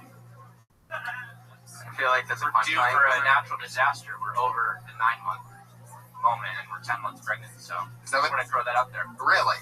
Yep. Is your performance tonight perhaps that disaster that we're overdue for? Because right now we're feeling there's a little bit of a fucking shift in the tectonic plates of this show. Just saying. Just throw it out there. We're talking pregnancy. You're doing even better now, Tom. I'm just gonna pretend like I'm not Do you here. know how to play guitar, Tom? We might need you to play the band tonight. No, I don't. Sorry. Have you tried though? What do you do for fun? What's your favorite thing about LA? Like, what are you into other than stand-up comedy? Definitely poker. Oh, You know, have you seen Mississippi Grind? no. You should go see it. It's better than Rounders. Oh boy. It's a movie with Ryan Reynolds and Ben Mendelsohn. What was it You called? guys know who Ben Mendelsohn When did is? it come out?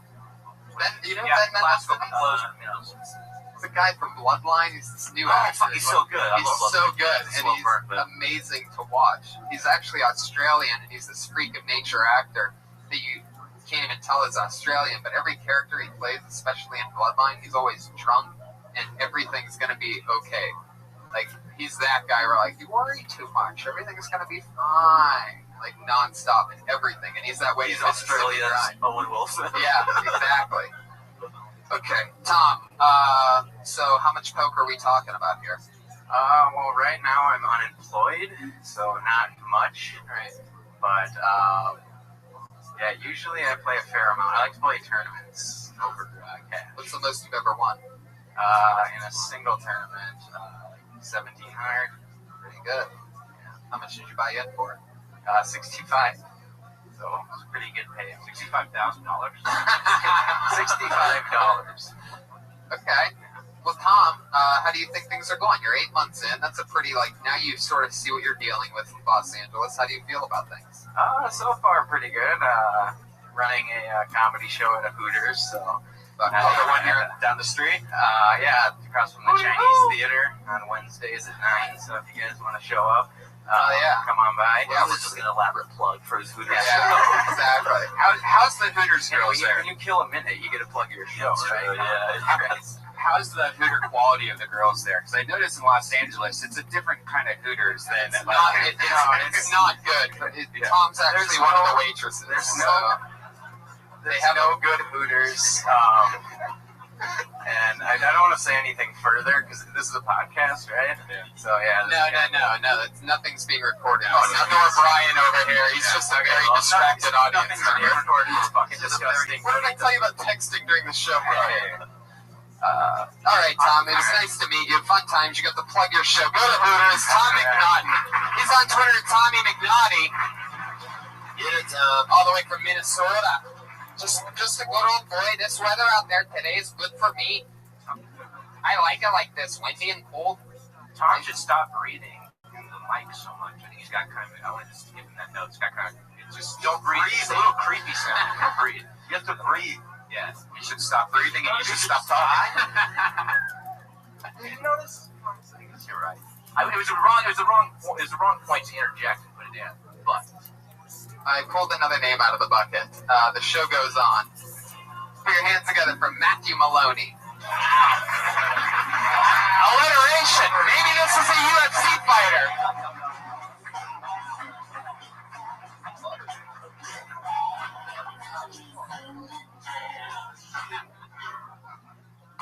All right, heads up, everybody. I'm coming in like halfway through my set about time travel. All right. So what this means is everyone in this room is alive thanks to Adolf Hitler.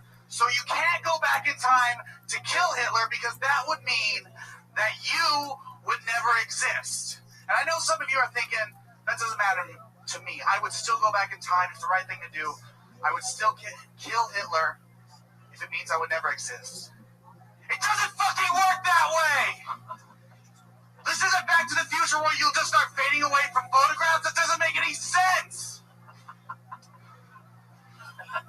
If you don't exist, why would anyone take your picture? Do you think if Marty had failed to get his parents back together, George McFly would have just walked around with pictures of no one in his wallet?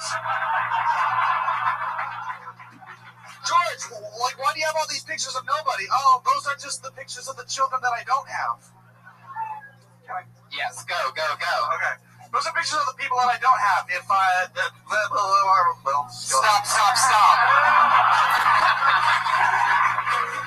Matthew Maloney in what has got to be one of the funniest performances by a Best Boy employee. It's so good I fucked it up. Stepped on my... Best Boy is a local youth service, though. It is. He is a combination between Best Buy and Bob's Big Boys, so it actually does make sense. I wish I could go back in time and change that joke. Wow, there he goes. He plays right into it. This guy's a fucking star.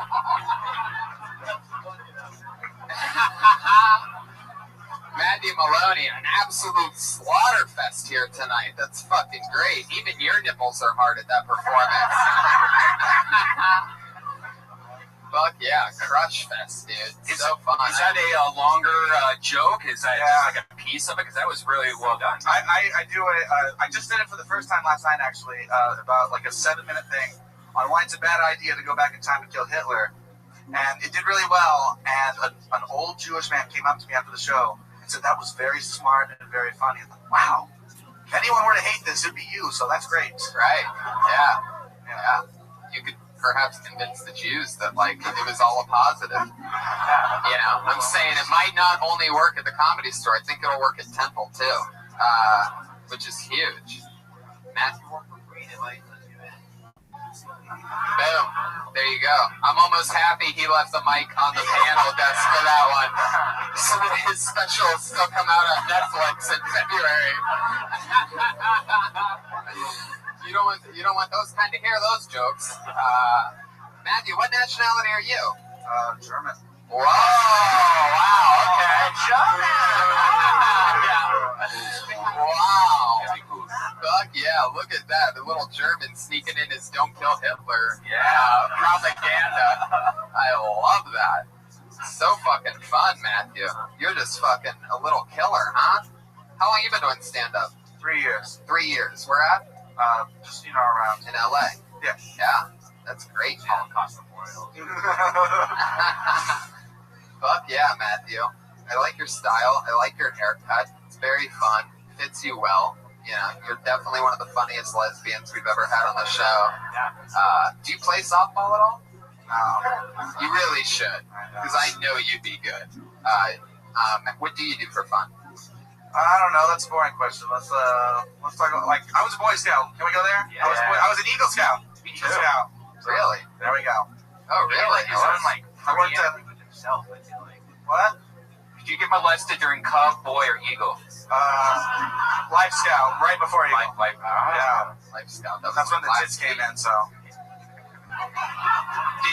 Was your Boy Scouts connected to a church? Because my Boy Scouts was a church organization. Very much not so. Really? Yeah. Do you still have it? Still have what? Like all the costumes and. It wasn't a costume, Brian. It was a uniform. It's used as costumes. I don't think they're costumes. They are now. Like the neckties and stuff. It's hot. Well, that's fun, Matthew. You've been getting a lot of spots, going up a lot. I'm trying. Where do you live? Palm Springs. Palm Springs. So then where do you get up around? Do you get up around Palm Springs? No, I drive out here and I'm an Uber driver, so I drive out here and I do all my business during the day, and then Do you try to find a ride? Somebody in Palm Springs that's trying to Uber to LA? That happened one time. Wow. That happened one time. How much did you make for that? I came out with like 170 something. But they paid like 220 something. It wasn't that bad, but it was. But yeah, it was. Wow. Fuck yeah. How many times did you stop to take a shit on the way? It's like, I get the feeling that like you start letting out a little couple farts and give them a little warning that it's coming. You're like, so I'm gonna pull over at this next exit. Especially you get that Sonic burger in you. Much to your surprise, I'm a professional, Tony. So Professional? No shits the whole time? No shits. Wow, that's amazing. You got to get those 5 stars somehow. That's right. And that's the way to do it. If your Uber driver takes a shit, you can give him 2 stars. Okay. Matthew, I'd like to see you. That's a rule. I thought something big was coming. I'm like, he's got an Uber joke locked and loaded for this. No. Tony, please. Ryan's about to invite me to the ice house. That's right. Friday, 10 o'clock. I'd love to have you there. Matthew, this is one of the most.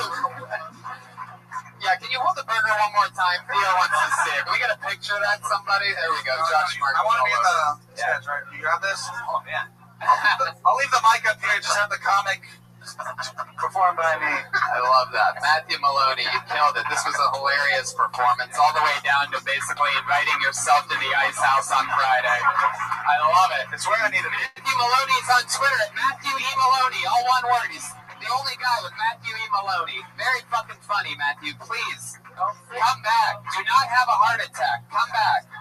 It's a big guy. Fucking just watch the butter and you'll be good, dude. Yeah, dude. Low butter for you. You're too funny. Everybody that's funny as fuck, like always, like halfway about to die. Like they're either on drugs or they're overweight. Like it's like fucking crazy. But except for Theo and Fahim. How could I forget? You two are healthy looking, funny as fuck. 2 of the funniest guys. I work with these guys all the time. I pulled another name out of the bucket. Kyle Shields.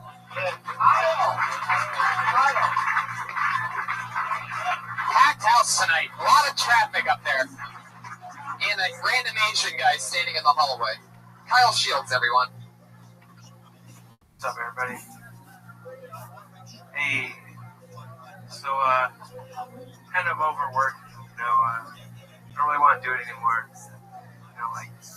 Why can't I just get by on my good looks, That's why I think chicks got it easy, Just got some nice boobs and pretty smile, you're set, There'll be a dude there, he'll pay for everything you need for the rest of your life,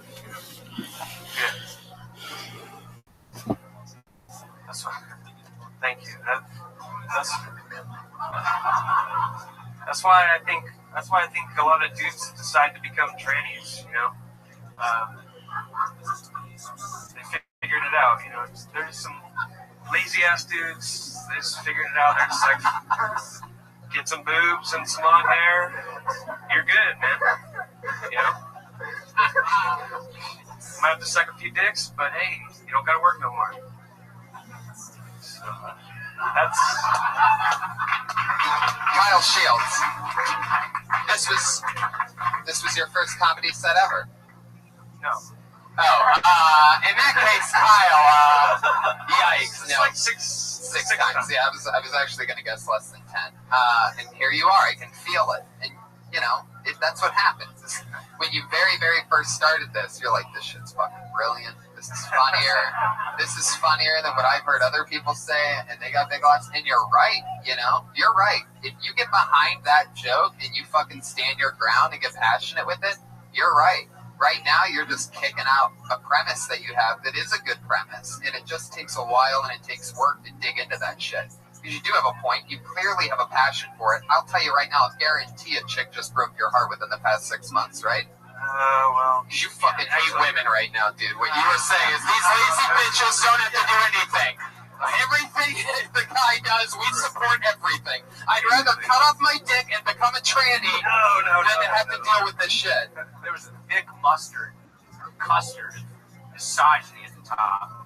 But then there was a pause, and then the pause is, I think, where you got a little comfortable, so we loosened up a bit of the pause, and then you actually had a funny thought happen. Yeah. So I was like, do you work at FedEx? I used to work for UPS. Wow. Are those the UPS pants? No. I wore it for the shirt, you know. Wow. You need to really record your set because you have a lot of little things that I focused on too much. Where you said you know so much after everything you do, you know, and that can really take you out of what you're saying. And so I was kind of like distracted with that. But You look like you committed a crime today.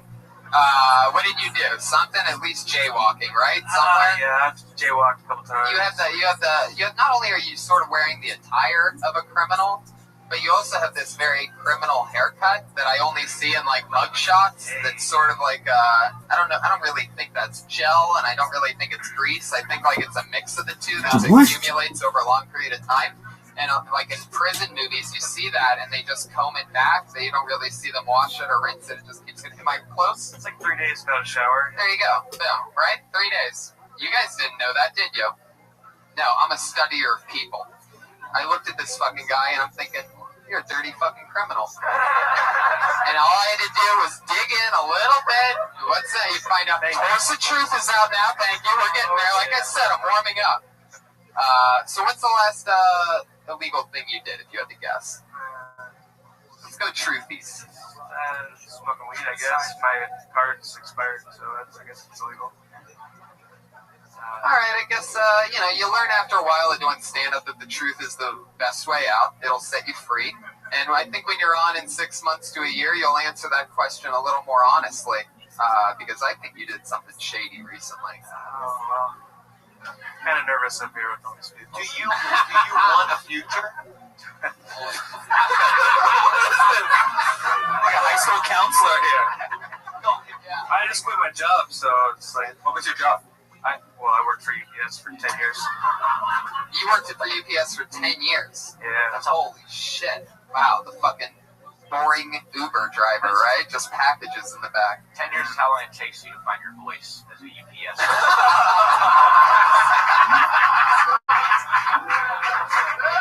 There it is. He's 1 for 27 tonight. Pat Reagan. But when it hits good. 10 years to find your voice. How'd you get through it? What do you listen to? Like, you one of those UPS drivers that's just fucking jamming to music? Like, I have a guy that like dances down the street with packages and shit. Well, I never got to driving, it's just part-time warehouse, unloading packages. Oh, you never got the big promotion to driver that you always wanted. That's like the saddest thing I've ever heard. So you would just load up these trucks, and you were like Rudolph, and everybody's like, "Look at the guy that can't drive." Yeah, it broke my heart. That's why I had to let it go. I had to let go of the dream. Did you ever find any weed or drugs? Actually, yeah. There's been a lot of times where boxes have opened up. See, I feel like this is the kind of guy when you were working at UPS loading packages. I feel like you brought your own drug dog to sniff out packages, and you'd be like, "Good job, boy," and you just take it. That's basically everybody there has got a nose for drugs. Right. I bet. Long hours there, right? No, it's part-time. So how long you been? It's so I'm trying to relate with this UPS guy. I have no fucking idea. That's awesome. Driver, no, I worked in the warehouse, long hours, now. What's something that we'd be surprised to know about that UPS warehouse where all our shit's going through? People break a lot of boxes, step on, smash them. Happens a lot. Wow. Why don't UPS or FedEx deliver people? Why is it only boxes? Like, why don't y'all do an airline? Well, I mean, they do have airplanes, but I don't know. But for like $30, if I could get my sister to fucking. Yeah. Did you see Castaway? That seems like such a bad idea with like the boxes and the nets and the crushing and the death. You would think 10 years at UPS would help you with your joke delivery, but I was really surprised that, it just really doesn't. I guess there's really no crossover there. But Kyle, I mean, that's fun stuff. You're going to be just fine. Are you having fun doing stand-up? You said 6 times. What's going on? Why? Well, I only get up a couple times a week. Why is that? You're not working He's anymore. part-time. Yeah, part-time. Part-time, and that's my thing, No, I just got a new job doing windows and doors, but that's Having sex with The party horn for that one. it's pretty fun. It's pretty fun. Windows and doors. Party! What are you doing with windows and doors? Looking through them, opening them up,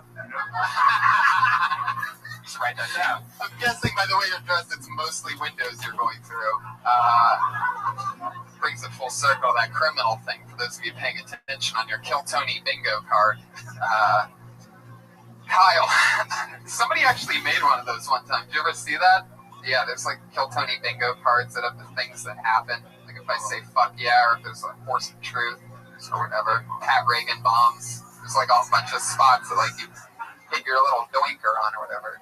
Kyle, what do you like to do, like, when you're not smoking pot and you're not doing stand-up? Like, what does a guy like you do? Like, what's your shady fucking secret? What's your creepiest thing that you've Googled lately? Oh, well, I don't know. You're full of answers, aren't you, Kyle?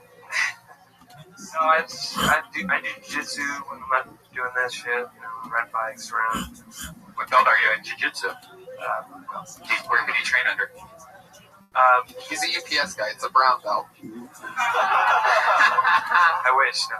My teacher's name's Dion Watts. He actually got his black belt from John Jock. He trained with Joe. And, yeah, I believe he trained at the Hooters of Hollywood and Highland, if I have my story correct.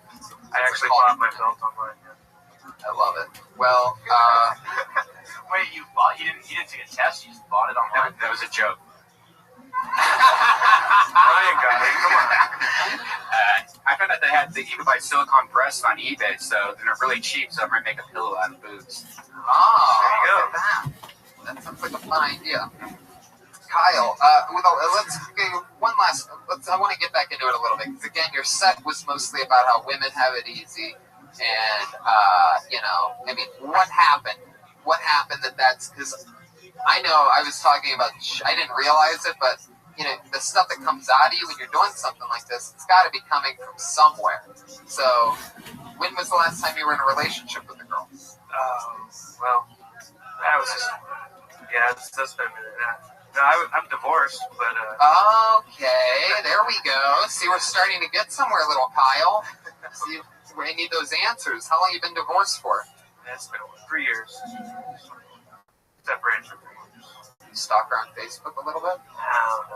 I used to. It seems like you're reliving memories from your relationship in your head. Right now, yeah, kind of, yeah. Have you gotten a rebound since the 3-year divorce? Yeah, but that didn't work out as well either. Why is that? Still, I don't know. Told her I did comedy. She's like, what? That's what made her leave you? She's like, let me hear one of those jokes. Goodbye. That's when I was just starting off. Anything else for Kyle, gentlemen? What do you got for Kyle? You're both good-looking guys. How about some fashion advice for Kyle? What are we going to do with this guy? You can change your pants after you quit your job. Yeah. All right. I like the chucks. You can let the UPS go, and it's just like when you came up here, I'm like, is this guy here to do comedy or is he umpiring second base? So maybe just feel it out, find your groove, Kyle, and next time you're up, fucking let it rip. Don't be shy.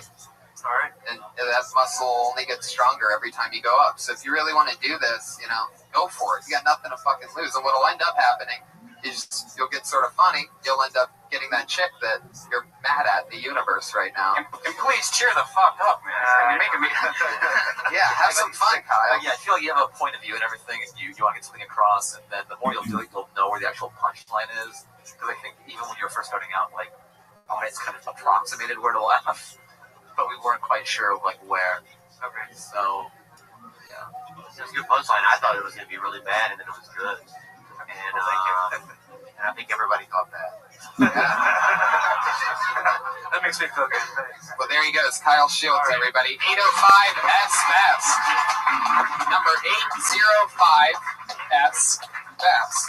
Kyle Shields. Say, area code is best. What is that area code? What's 805? San Diego. Ventura? Ooh, Ventura.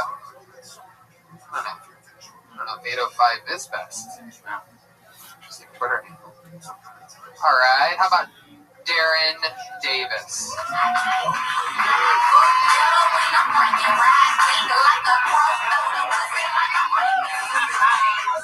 Hey, fuck yeah! Alright, guys. Got some shit to say. Started dating online, but by accident. Because I honestly believe that eHarmony was a website I could buy ecstasy on. I'm like, damn, I'm compatible with so many drug dealers. This is fucking amazing. So I decided to send them a dick pic, because that's what millennials do. And I found out that my dick doesn't fit in the frame, so I didn't send a proper dick pic. I was like, damn, I have a selfie stick wig.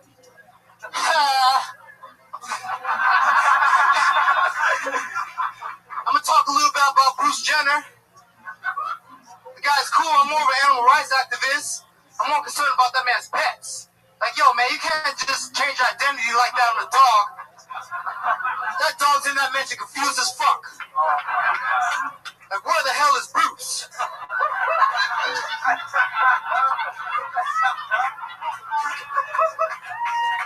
That's my time, ladies and gentlemen. Have a good fucking night. Boom, boom, and boom. Bruce Jenner is one of those things I won't even touch with a 10-foot pole. Like, it's just a topic that I haven't talked about at all, because I work with Joe Rogan so often, and he has this amazing, fucking long, amazing Bruce Jenner joke. And then a few weeks ago, I caught Bill Burr, who has this long, amazing, a couple months ago, actually, I saw this long, amazing Bruce Jenner joke.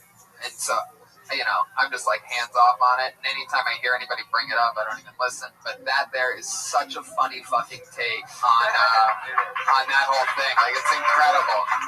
Really funny. You're a fucking funny guy. You got up here, you took the energy that Kyle left, you know. You know, Kyle let the audience really breathe and get well rested for the next funny comedian, and you took it and really ran with it. I would say you took the gloves off and let it rip, but no, you're actually the first person to ever perform in gloves. And obviously, what's clearly a tribute to O.J. Simpson, you came up here and killed with black gloves on in Los Angeles. Fuck yeah, it's a triple joke, baby. Again, mark your fucking bingo cards, bitches. You're funny as fuck, dude. You have an amazing fucking, you know, powerful delivery. You believed in what you said, and one of my favorite parts is when a joke didn't go, you fucking coughed at it or something like that. I don't know what that was, but you saved it by, like, dissing your own flat joke, which I'm always a big fan of, you know. How long have you been doing comedy? A year now. Wow, you're gonna be a monster. That's fucking incredible. Where are you from? From the Valley. Holy shit, that's shocking. That's just really surprising. Most people as funny as you come from like a funnier place, like a tougher street or something like that, but now you're just like a fucking little 15-minute drive away, huh? Yeah. Got a car. Oh, I love that, right? You metroing it? Yep. That's amazing. The orange line, huh? Yep. Orange line to the red line? Straight up. Wow. Fuck yeah. You get up at Hollywood Highland, then walk down, take the 2? Nah, ski. Oh, fuck yeah, I wouldn't have taken you as a rollerblader.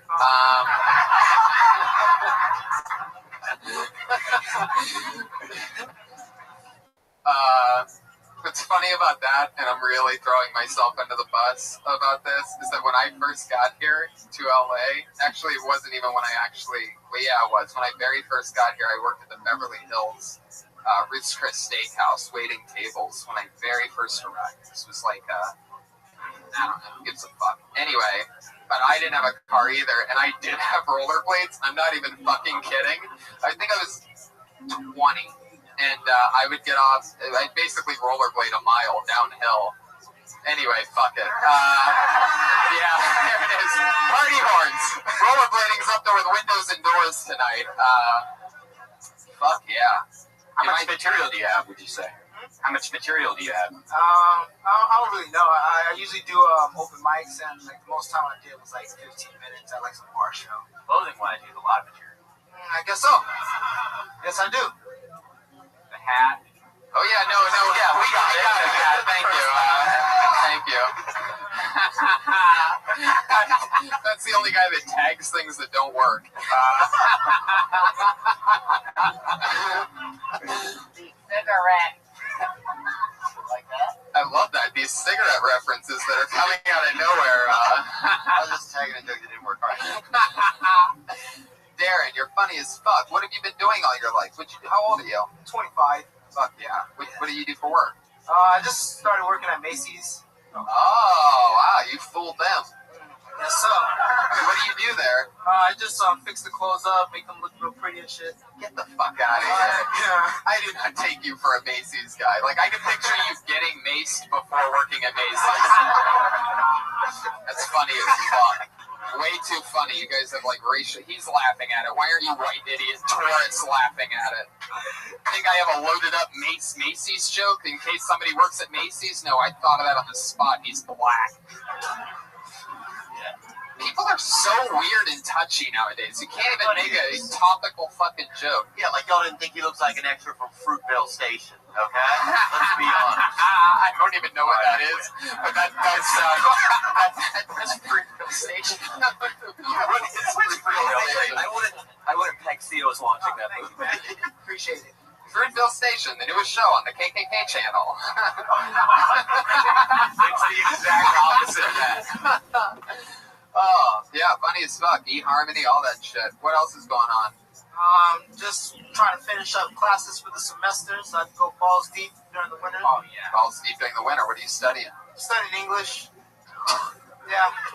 Yeah, balls deep English.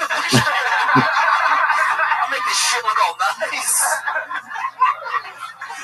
Minoring in poetry. Balls deep in English, man. Fucking incredible.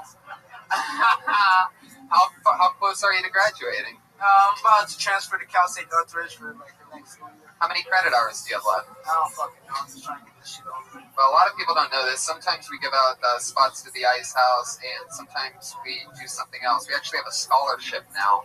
I'm just fucking around. It's too long and too real. That'd be so funny if we had a Kiltony scholarship for people that say they're in college. That'd be fucking mind-blowing. Once a month, we give them a year of free tuition. Just give me a Chipotle burrito. I'll be happy. No, we're not going to do that either. It's called the Patriot Award. So, what else? You just started this job at Macy's. How long you been doing that? Maybe 2 weeks. 2 weeks. Yeah. You're just making clothes look nice. Nah, I just did training, so like I got away from the give me my actual schedule, so just chilling. Can you make Friday night at the Ice House? I don't fucking make that shit. All right. Wow, look at that. It's a great episode tonight. Darren, you're a funny fucking dude, and in a year, you're super dangerous. You clearly understand the importance of projecting and fucking getting their attention, and you also stay in the moment when the joke didn't work. You broke down the walls and were the first to make fun of it before the crowd could even be silent. And then you came over the top and did a really smart fucking Bruce Jenner take that I haven't heard and never thought of. And that's funny as fuck. You have more on Bruce Jenner? Nah, I just like You to fuck should. with his dog. You should. Now that you have that shit is so good that you have to connect it with your next thing. Figure out a way to maybe not stay on Bruce Jenner, but roll out of it smoothly so that you can have that. You know what I mean? That's such a good fucking joke. And when you do a lot of these open mics, like I'm sure you're doing, comedians will always laugh at fucking dick fart shit, poopy shit, craziness. Keep writing smart jokes. Don't let those open mic laughs change you. You know what I mean? I notice a lot of people get in the habit of just trying to make those comedians laugh, and they'll laugh at your failure just as fast as they'll laugh at a good joke. And that Bruce Jenner joke is so good that that sounds like somebody that bombs a lot. Yeah, those fucking people want to watch me fail. Anyway, Darren, anything else for Darren, guys? Look at this bad motherfucker. It's like a young Jamar Neighbors. No, I like the energy. Energy was good. Jokes were good. Great. Yeah. I love it. Straight out of the valley. It's Darren Davis, everybody. He's on Twitter. King Bee City. Wow. Some good young comics coming up through the ranks. Darren Davis, Matthew Maloney. There's a lot of alliteration. You set us off into alliteration. Ronda Rousey, Holly Holm, Darren Davis, Matthew Maloney. There's patterns everywhere. Oh, wow. There you go. Somebody did mushrooms this weekend. Oh, shit. No, I got it. No, that's a first. Your next comic never will have a chance in show business. No. Put your hands together for Eric Ebenante.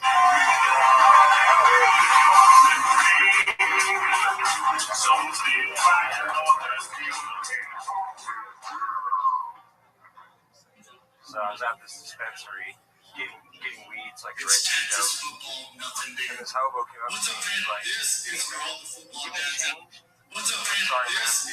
All my money's in my truck. He's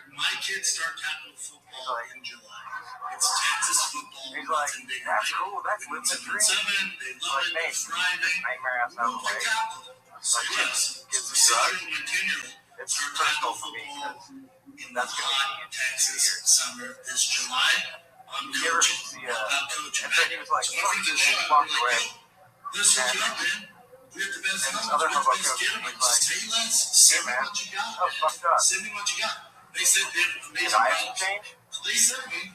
And I was like, no. He's like, damn, I thought good hobo, bad hobo was going to work there. If a hobo ever comes up to you and like, you see this about to happen, just be like, hey man, do you have any change? And they're like, no, it's like, yes, please give me extra. Alright, and then, you know, There you go. Eric Ebenante. I just like how natural you are. It was like somebody was reading our text conversation. I love it. Well, first of all, let's talk about the first thing about the pack. Can you put the mic stand back where it was? Eric, you must be this tall in order to... I love that you left the mic stand right in front of you. You almost shadowed yourself with it. It's like some kind of creepy eclipse action. So, how long have you been on stand-up? 42 days now. 42 days. Fuck yeah, that is an unbelievable number. I'm guessing you've done it twice in 42 days. The other time was 42 days ago. One limb's worth. What happened 42 days ago? What changed in your life? Just bored as fuck. Really? Yeah. What was going on before that? Nothing. I'm an autism tutor. You're a what? Autism tutor. Autism? To get rubbed off. Yeah. Yeah, I didn't know autism was airborne. Fuck yeah. So 42 days. What happened? I mean, so are you still tutoring autistic kids? Yeah, I still. So you tutor them. So that's not even like you're a teacher. You're helping them with extra stuff that they think they need help with. No, it's just like I actually teach them how to like read and write and shit. Oh, Yeah, it's great. Not as funny, sorry. I meet a lot of girls that are in the spectrum, so I understand. Meet or fuck? You were saying something, Fahim, right? You know, early on at the beginning. Yeah, or what? It's like, I was going to ask how long he's been doing it. He told you 42 days. I mean, it's very typical. I mean, yeah, you're very new. It's kind of, you're trying to ride that line of like, what's the bit? And then all these people are looking at me, you know, how do I get it out? So you're like combating stage fright with remembering your material. And that'll like wash away with time. Yeah, you stayed all on one joke, which is really, really good. Really awesome. No hobo. You really should listen to your sets though, because like your presentation was like a one-sided conversation. It wasn't really to like a joke form. It was like more like. So then I talked to this guy, and he was like, "Oh my god, I can't believe." You're always gonna notice that, and you know, a lot like Kyle Shields. You know, that's the difference between you guys and Darren Davis, who came up guns a-blazing with energy and a smile. Do you ever? What excites you? Because you seem like you cry a lot. No. I ate like 5 edibles before the show. I'm doing product photography for a weed company, and so it's like after you finish the photography, you're like, well, you have to eat it, so I ate it. Well, you ate it on stage too. It happens quick. Fuck yeah. So Eric, what excites you? So you're high as fuck right now. So you really are about to cry. Like you're fucking tripping balls. Nah, it's typical. What kind of edibles were they? Gummy bears? There were some pretzels. There was a Belgian chocolate. There was peanut butter. You had hot pretzels? Yeah, it's a pretty magical world. Hold on, wait a second. We have something from Theo here.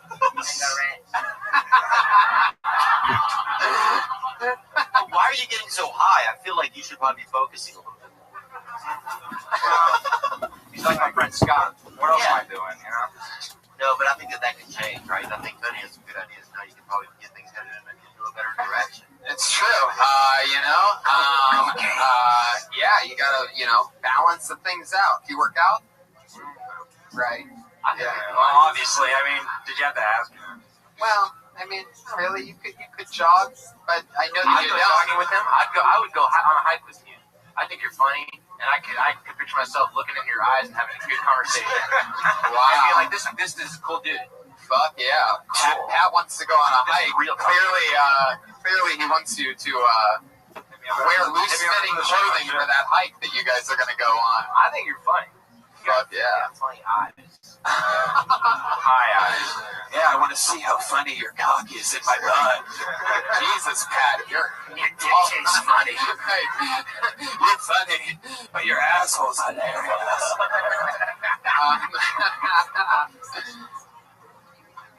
Eric, you ever had your heart broken? Not really. Not really. You're just fucking impervious to everything, aren't you? It's just good boring. Unstoppable. Everything's boring to you, huh?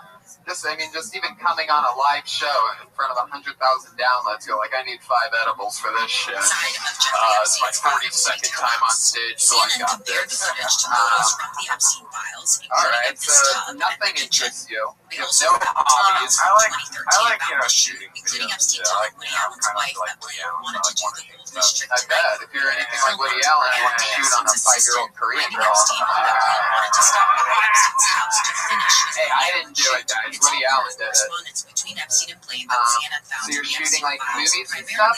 Yeah, I'm shooting Oh wow, tonight, after this, after you did hot product placement and a spot, $10 a gram dispensary, people. That's a plug. everybody has a plug tonight for some reason. It's like the new thing. It's like turned into like a hip-hop radio station. And my Uncle Cha Cha and my cousin Sally. It's like a shout out. Yeah, who does the Hollywood Highlands?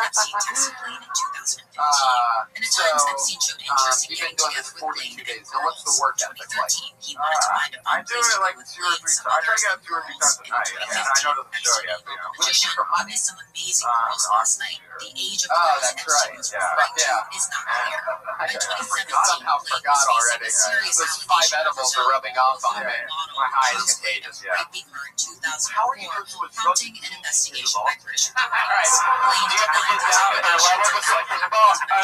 I'm sorry. I mean, it's fucking counting and like basic work. Like, how are you not doing drugs, you know? Yeah. That's so fucking funny. Just write that. Yeah, absolutely. That's a joke that only you could do. You know, you teach autism kids and you get high and people are like, how do you get high and do that? And it's like, 1 + 1 is still 2. Like, I never get that high to where I'm dumber than an autistic kid. I mean, that's a joke only you can do. So fucking, there you go. There's a little gift. That's what you get. Eric Ebenante, everybody. There you go. Woo! We're doing it tonight. Eric Ebenante is on Twitter at Eric Ebenante, ABBENANTE. Fuck yeah. This is fun, right? It's interesting. I love it. By the way, I've noticed about the cigarette thing, it's gotten funnier every time. I've never seen one go like from 1, it's like, oh, it didn't work, 2, boom, 3, bang. I'm excited to see maybe there'll be a 4th cigarette fallback. That's right. Let's get some fucking female energy up here, guys. Finally, we pulled a lady out of the bucket. Leah Mansfield, everyone. Here she comes.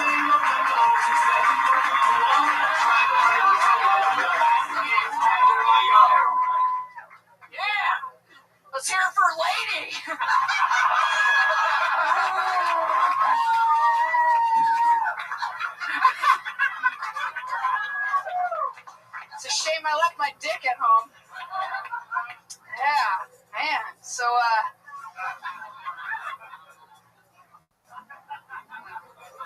just let you take that in for a second. My dick is bigger than my right leg. It's fine. I had to buy it. A lot of people want to know if my name is Leah or Leia. And I'm like, you just call me sir. That's fine. Especially if you see me from behind first. You're like, I need help from that little boy. Thank you. I have terrible gaydar. I'm a gay. You guys all got that? You guys good? Everybody's good? I have terrible gaydar. Like, I pretty much just have hope-dar. Like, I see women, I'm like, man, I hope she's gay. She's not. If I'm into her, she's not. She's straight. If I could tell they're gay from a distance, I'm like, well, we can drink beer together. That's pretty much it. It's been a minute, or are we? Yeah, all right, cool. What's amazing about that, sometimes the comedy gods just fucking hit the show right in the head. Out of all the times we've done this show, I have never been the guy, and I've hosted tons of shows, I never, ooh, a lady, everybody, ooh, a female. And I did it once, and then after doing it once, which I never do, I actually did it again, which is unbelievable. I'm like, oh, some female energy. It's great to get a lady up to the stage. It's like, and never before have we had Leah Mansfield on the show, and it's just amazing to me how fun. I looked at the clock; it was 26 seconds in until you even had to start doing jokes. And literally half your set was spent just milking that, which is amazing, which is great, and that's exactly what a huge part of this is. Just as important as jokes is taking what's given to you and rolling with that momentum. Your set was so good, I wasn't even paying attention to the clock. Yeah, that's awesome. 12 seconds over. Yeah. Thank you. Very, very fun. Amazing stuff. You've been doing comedy a while. I have. It's been almost 10 years. A little over 10 years. Yeah. It shows. You definitely have chops. Where you been? Well, I started in Denver. Great comedy. Thank you. Yes, I love Denver, and then I moved to Vegas. That was terrible. And after a year in Vegas, I moved to Minneapolis. Yeah, thank you. I loved Minneapolis. That's where I started on the road, was Minneapolis.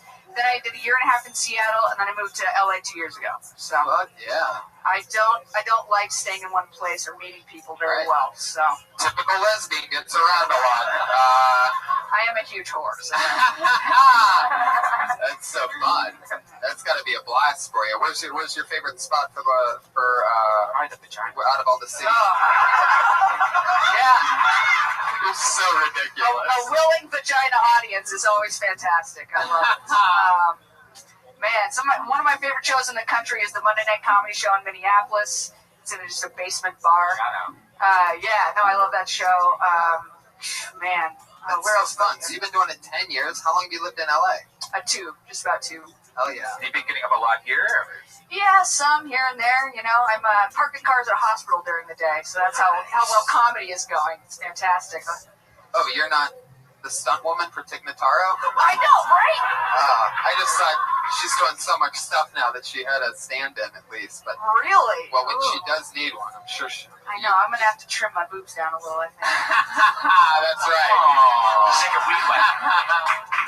Boom. Well, they grew in like 14 years ago, and I need to, like, I want to come back anyway, but... please keep How does that work? Yeah. You know what I mean? Like, it's an interesting thing that obviously we would have no idea about, because, you know, I'd imagine, and maybe I'm, like, way out of line here, but I'd imagine in that lesbian game, you're more of the alpha, right?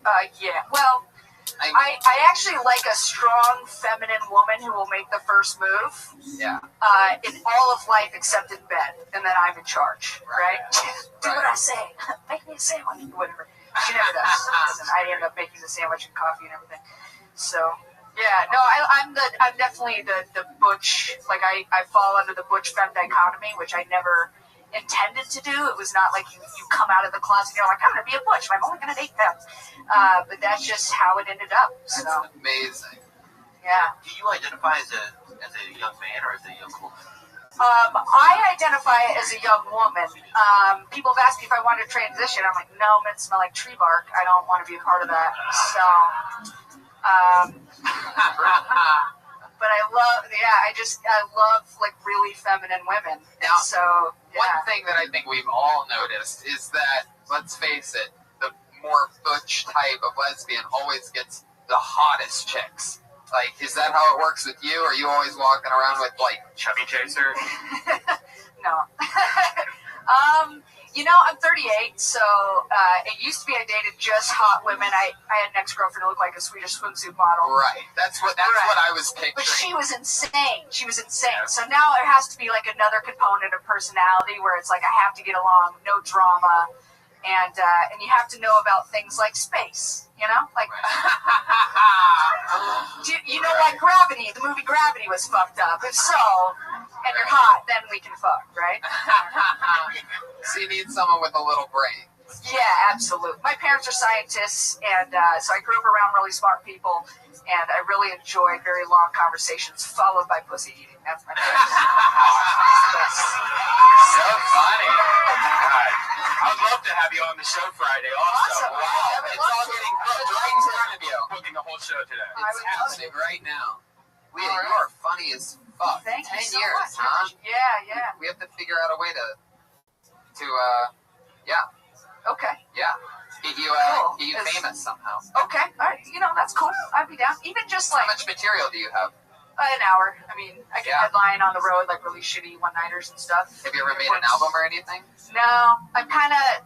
Tig Notaro is my favorite comic, and she's my hero, and she never recognizes me, which is fantastic, because I opened for her once, and I bombed, so I'm really She doesn't recognize you? How's that possible? Like, if I was Tig Notaro and I saw you, I would think I was just walking by a mirror. You know what I mean? Just like... No, so I don't need to be famous. I just want to not park cars for cancer patients at a hospital. Oh, it's cancer patients? Yeah. Wow. Do sometimes you park their car and they just don't come back because they die? I'm just asking. Hey, questions you can only ask the valet at a cancer place, all right? Actually, there's days when you're like, all right, see you tomorrow, and then you just never come back. And you're just like, well, they didn't tip anyway, so. Fuck yeah, get out of here. All right, I'm gonna let you out on a laugh. Leah Mansfield. Look out. She's coming. Leah Mansfield. Holy shit. That was great. So fun. What a fucking crazy show. This is like old school Johnny Carson or some shit. We're seeing the future here tonight. This is the Crystal Ball episode of Kill Tony. Put your hands together for your next comedian. So there's a little bit of a scratch out here, and so that I might be just like last time when I tried to preface what I pulled out of the bucket. I might be wrong about the crystal ball thing. Put your hands together for Gary Curtis.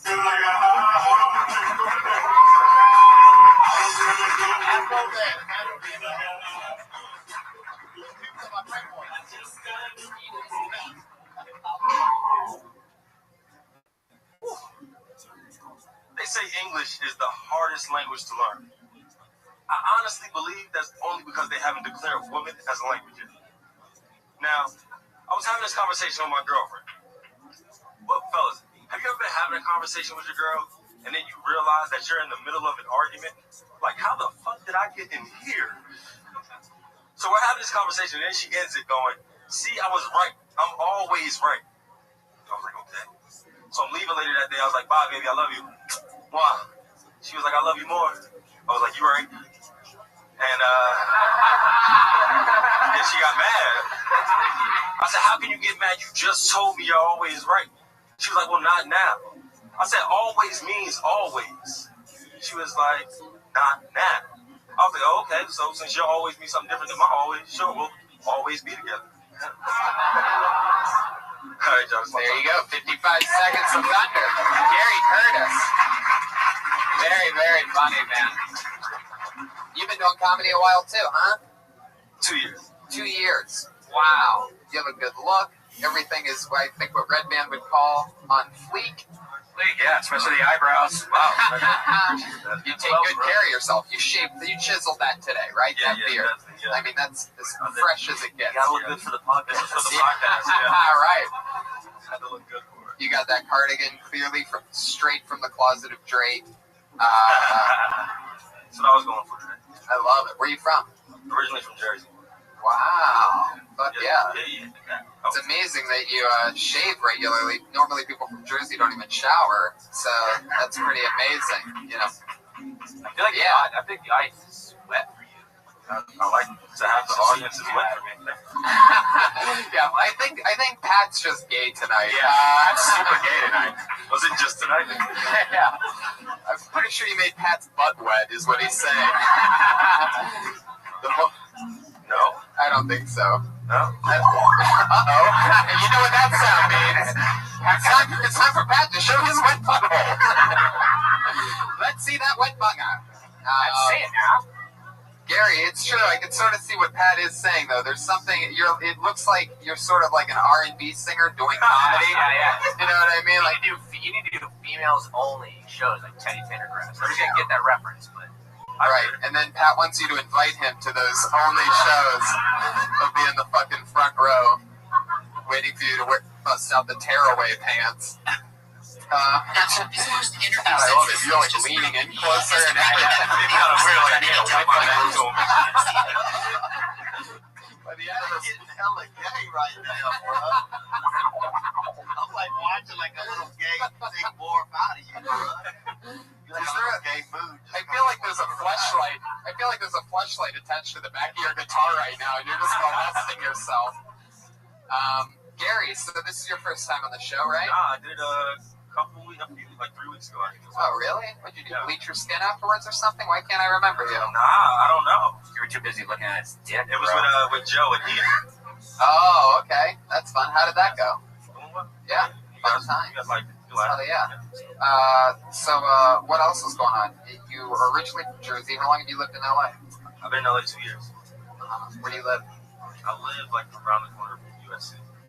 Off Vermont. Oh, okay. That's interesting. Vermont what? Uh-oh. Pat wants that. There it is. Pat wants that cross street, everybody. Will he get it? It's time for another fun segment we call Pat Wants That Cross Street. We already have Vermont. Gary, is it north or south of Sunset? Oh, it's south of Sunset. Oh, it's south of Sunset. You know what that means. Yeah, south of Sunset.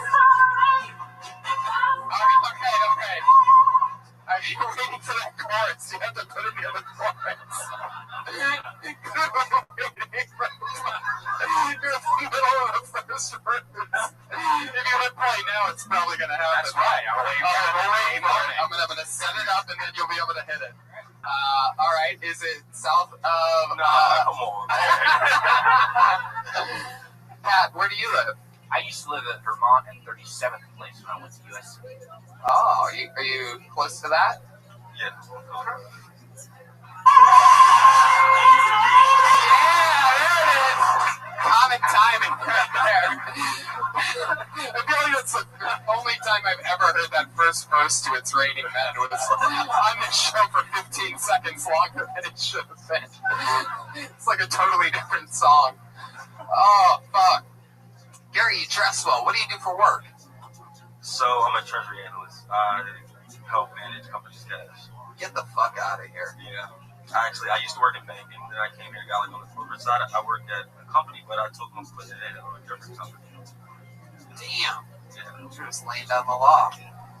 Love the treasury, huh? You're just working with money. Yep. That's it. That's fun. You ever take some? I wish. Back when I used to work at the bank, I did, but not, Yeah. Oh. Is that easy to do at a bank? When you're a teller, it used to be. Yeah. I probably shouldn't incriminate myself on this. Hopefully there's a statute of limitations or something like that. Definitely, yeah. That was back in the day. I mean, Way back. wise up. Your Honor, it was way back in the day. And it was just a sperm bank. I mean, like, who's really the thief here? Me or the bank? Let's be serious. Right. Yeah, brother. They are. Absolutely. You took that shit. Yeah, let's get political. I love it. Well, fun times, Gary. It was nice to meet you. Thanks for coming on the show. All right. What else is going on? Anything else? Shit, You there's get up a lot, Gary? so much. Not that much every now and then. Yeah. So also at the parlor. Opened up at the parlor. Oh, yeah.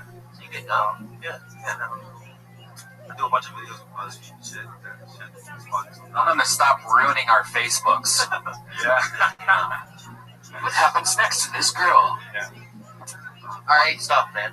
Gary, very fun. Thanks for coming on the show. He's on Twitter at GCurt at CSB. Gary Curtis, everybody. GCurt, CSB. This part of the show, we are going to go outside of the bucket for our one and only regular. Every single week we have one girl who writes and performs a new 60 seconds every single week. She is the newest regular here on Hiltoni. Put your hands together for the always adorable stylings of the likable and nervous Melissa Esslinger, everyone. Here she is.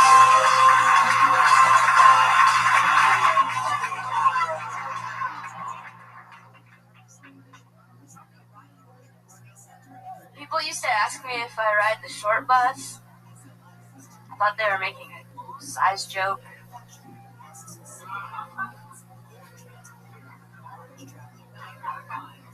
Short bus. A lot of people spend a lot of time trying to think outside of the box, but I'm still trying to figure out how to get in it. I looked up normal in the dictionary. It said not abnormal. So I looked up abnormal, and it said not normal. Fuck you, dictionary. It's not very helpful. Kind of put the dick in dictionary.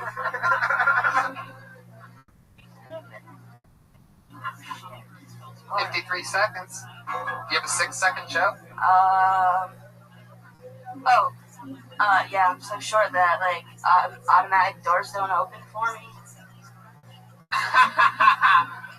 There you go. A new minute from Melissa Esslinger. The party horn is out. Keep the mic up. You did it again. That's another new minute. That counts. I would definitely, when you do a short joke about the short bus, you don't have to wait and see and react to their reaction. You know what I mean? You don't really even have to do that joke. Plow forward. No, that's not true. Don't listen to Red Band. He always tries to play bad cop with the regular, and that's not true. That joke's perfectly fine if it's cluttered between other short stuff. If you're talking about being small and people fucking with you, then it makes sense. What comes after that joke, it shouldn't just be a one-liner. You know what I mean? It's more of a semi-premise. You know what I mean? Short bus, ba ba ba ba ba ba. It could be anything before or after it, but to let it stand on its own, that's where you're going to get in trouble. Had you done the short bus and then the automatic doors, or the automatic doors and then the short bus, you'd get a different reaction from the short bus. But letting it stand on its own. Lump all your topics together so you have a chunk that is standalone. Yeah. Or you can even preface it by saying, I'm small. I thought people used to fuck with me when they were saying, I want to ride the short bus. Like, no, I want to ride the tall bus, or whatever. You can go anywhere with it. Yeah. But you just have to beat it out. Because I don't really think you're a one-liner person. Right. And it's fun to test out premises here, and that's exactly what it's good for, is for you to hear it and to see how to work around it. But I've never heard anybody make a short joke off of a short bus thing, so it's not hacky, so you're onto something. And the automatic doors, is that true? Let's get into it more. Yeah, actually it is true. Especially, like, it doesn't happen at, like, every automatic door. I haven't figured out what causes it, what kind of sensor it is. Right. But these are the things I think about when I approach doors that say automatic on them. Like, am I going to have to jump? Am I going to have to wave my hands up? Am I going to have to do this? Or I can just casually wait till somebody's, like, walking with me. Or just kind of... There you go. There it is. That's how it happens. Exactly. Yeah, he's like... Yeah, Theo's the first ever. Theo's the first guy to podcast history to go no mic on it. So, what was that? Yeah. Just because we've seen you for now, I don't know how many weeks, but you are doing a lot of really short jokes and that aren't fleshed out. So, I mean, just work harder at expanding whatever that thought is, whatever that germ of that idea is. Just let it grow, put it on a petri dish, and wonder what we would ask you. It's getting to the point to where, you're seeing it, sort of. Yeah. I'm always going to say, if it's a one-liner, super short joke, to beat it out, to figure out what the beginning and what the end is. And we just did then. That clearly the automatic doors thing, jump, wave, take a date to the automatic doors is clearly a joke for that. I mean, I haven't seen her trajectory at all. I've only seen tonight. Right. Maybe it's an exercise an entire minute next time, just about one topic. Yeah. Because that's not a crazy task, just to talk about something at length for a minute. Right. That's not. Yeah, they kind of force you to do that. Yeah. Don't even get me started on Gary Curtis. There you go. That's for you podcast listeners. That was actually him shooting himself after that. No, but it's all good because, and by the way, this is something that we saw with our two other regulars for 2 years. You know what I mean? It's not necessarily completely out of the question for during a tough week. And I've seen you do one subject before. I think it was even last week. Yeah. Anyway, it's not terribly out of the realm to bring, sort of premise ideas here and let fucking creepy minds flesh them out a little bit for you. You know what I mean? Because that's sort of what we do. So I also like that. So, there's definitely a balance between everything. And, just keep chipping away. Because it's also one thing that I'll say to expand on what Fahim was saying is that you'll be amazed how much easier it is to get laughs off of one subject than it is to change direction. And what you did is the ultimate, toughest thing to do. Because you started with a short joke, went into another joke, and then went back to a short joke, which is then you're really separating. You're making it so much harder on yourself than you have to. Whereas once people are already in on a subject, it's much easier for them to digest the next joke on that. Melissa Esslinger is going to be a monster, ladies and gentlemen, and she's being billed right here at Kill Tony, writing and performing a new minute every week. Melissa Esslinger.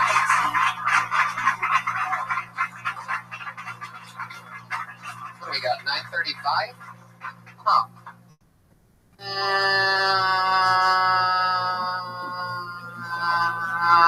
What do we got? Let's see what happens. One quick one. Tam Fam, everybody. Yeah. Tam Fam.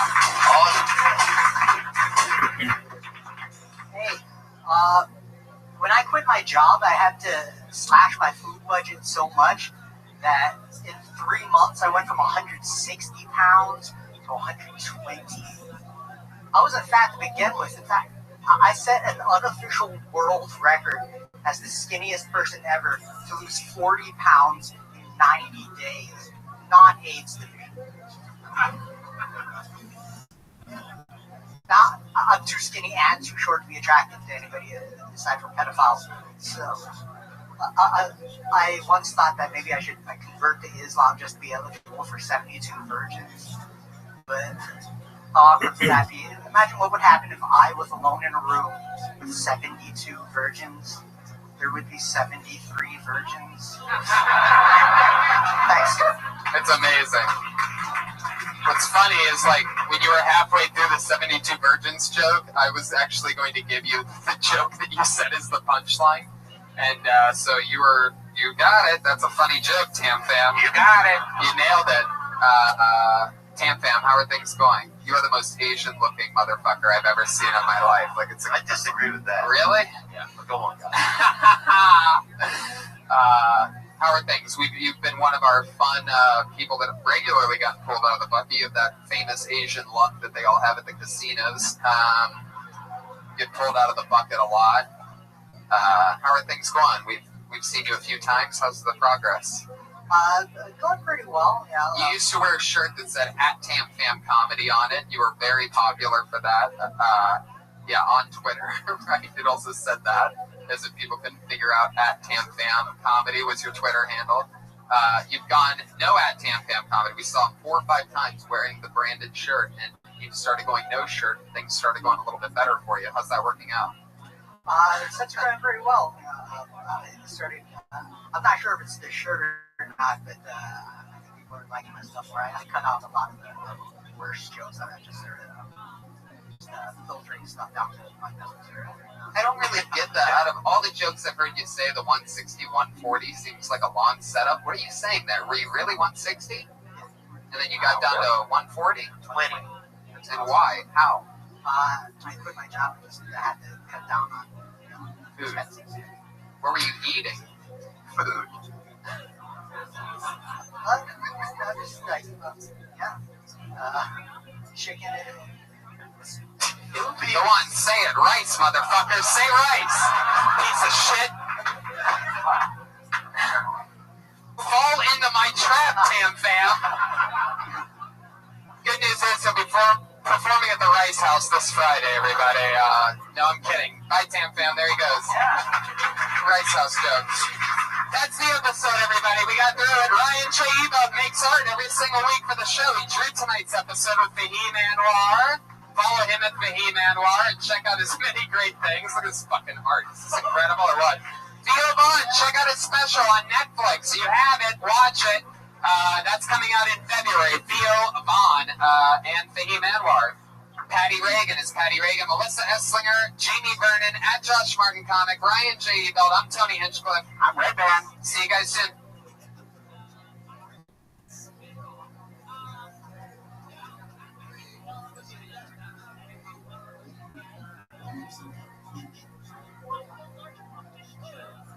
Hey, this is Red Band coming to you live from the Red Famous Comedy Store for a brand new episode of Kill Tony Volume 3. Give it up for Tony. Yes. Hello. Welcome. Yes. Avery Pearson, ladies and gentlemen. Avery, come take a bow. Where are you? Avery Pearson and Jamar Neighbors. Getting the crowd worked to a frenzy. Avery is on Twitter at Avery is Funny. Everybody just got back from the New York Comedy Festival. One more time for Avery. And Jamar, I smell a rap album coming from them, everybody. Welcome to Kill Tony. Here we are again. Put your hands together for Brian Redband. He's here, everybody. Hi, guys. Pat Reagan is out on a Thanksgiving break of some kind, but also keep it going for your house artist, everybody. Ryan J. Ebelt. Yeah. Right there. He draws every episode of the show. So he's already started drawing because the show just started, everybody. Fuck yeah. And we got Jamie Vernon in the back, turning this into an HD live podcast. And here we are. This is the live show. Normally, we would be streaming this show. We are streaming it. We fixed it. It worked? Yeah. Oh, wow. It's all going. Live audience, make some noise for the thousands of people that are watching the show that you're at right now. We can only fit so many in this fucking shoebox, you understand? Other people watch live. We go up against Monday Night Raw. We go up against Monday Night Football. I say, fuck you guys. We are here, and we are competing to some degree. There are thousands of people watching this right now, hundreds on Periscope, and tens live in this room right now. I'm so excited that everybody's here. We're going to have another fun, amazing episode. We have anything to promote? No. Well, this is this week. If you're listening to it live, there's a couple tickets left for Sunday, November 27th in Columbus, Ohio. Yeah, and we're sold out. All 4 shows are all sold out. They're opening parts of the venue that haven't been opened before. Yes. For our show, they're adding chairs behind bars and stuff. Yeah. No big deal. House. So let's get tonight's episode started. As always, we always have 2 of the funniest comedians in the world. I just so happen to be friends with all of the funniest comedians in the world. And so I am always happy to have them come on, hang out, and talk to comedians with me. This week's no different. Truly, I always say this, but this is truly 2 of the funniest human beings walking this planet. Put your hands together for Jamar Neighbors and Mike Costa, everybody. Michael Costa and Jamar Neighbors. Jamar Neighbors and Michael Costa. Oh, we remember you from earlier. And Michael Costa, fucking welcome, guys. Welcome back. Jamar, you've already killed it in this room tonight. Jamar's stage presence is just unbelievable, is it not? Yes, it's the stage presence. It's nothing else. He runs off of presence alone.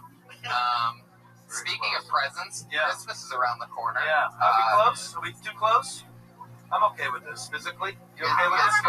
I'll fucks with you so you can be close. Yeah, it's okay with I this. feel like we're all comfortable here. It's a little bit squozing in. Squozing? Yeah, it's squozing. That's German. Yeah. It's squozing in. How's this? Put your hands together for Josh Martin, everybody. Look at him over here. He's the one that sets up everything halfway so that it always falls at an inopportune time and like makes noises when we don't need them. But he's the man. He's known for spilling drinks on people. So you're gonna see, maybe some of that'll happen throughout the night. Josh Martin, our accident-prone runaround producer. So guys, you know what we do. There's a bunch of comedians that sign up, they put their names in the bucket. It's amazing. Then when I pull a name out, they come on stage and they do stand up for 60 seconds. We get to sort of see who they are, get a feel for them, and then we talk to them about anything in the world. All of a sudden, we're all on a podcast together. Crazy, right? I think it's super ballsy for people to come up here because I don't know about you, Tony. My very first time performing, it was like 6 minutes, and there was more time to kind of. It was more time to, be comfortable. My first time when I did stand-up comedy, I did an hour and a half in Madison Square Garden. I didn't say it was a good 6 minutes, but I'm saying 1 minute is a fucking it's tough. Oh yeah, totally. 1 fucking minute. Yeah, and sometimes it's too long for what we end up seeing. Comedians, you know how it works. You get 60 seconds. You know your 60 seconds is up when you hear the sound of a kitty. Aww, it's adorable. That means wrap it up then, or else you're going to bring out the angry West Hollywood bear.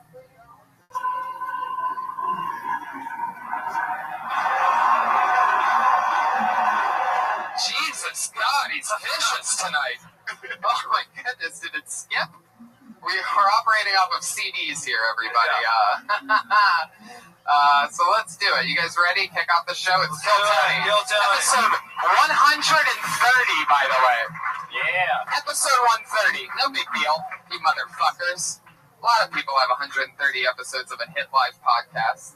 By the way, we're the #1 live out this week. #1 live podcast in the world. This is. Wow. There you go.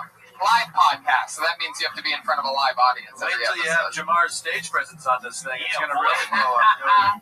Stage presence is the most important thing when it comes to podcasts. Not a lot of people know that, but I pulled the name out of the bucket. Now, I always love one-word names. Oh, yeah. It always, almost foreshadows a lot. Sometimes it sets the expectations low and they blow you away. Sometimes they might be a monster and they're disappointing. You never know, but they're always something. Hope it's Earthquake. Earthquake's the only one that actually, I feel like that's the only one name that's really a killer, right? Yeah. Carrot Top, I guess, is one. Is it one? That's two. Is there a hyphen? Is there a dash? Nope, that's two. That's another good one named Mr. comedian. Top. Sinbad. Sinbad's Thank the you. one. Sebastian, but he goes by Sebastian Maniscalco. Yeah. But let's see. Here we go. This is an interesting one. Put your hands together for Fanto. Woo!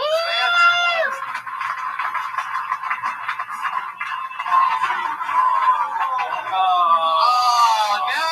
There's no Fanto. You gotta be kidding me. I hyped it up. I hyped up the... I never do that. I never pull out... Oh, there's the roof. The roof.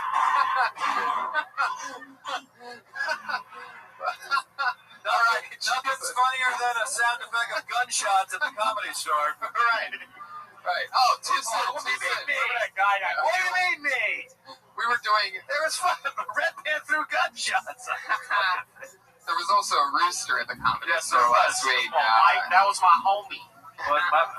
I can't believe there's no Fanto. Fanto. I'm really disappointed in that. If anybody knows Fanto, tell them that we're really saddened by their...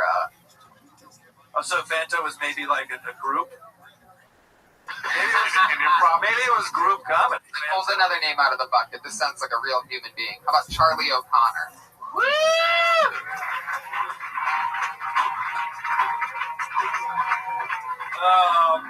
What the fuck? What the fuck? Oh my god. It hurts. That's what it feels like. It feels like being shot and then a wolf in the middle of the night. In the middle of a quiet night. That's exactly what it feels like. Maybe Charlie and Fanto are fucking in the bathroom? Is that what's going on? Could be. They're both guys and have some good. I am getting high for 1,000 for sure. All right. Nice job, Red Man. Jacques Nantamwe. Jacques. Yeah.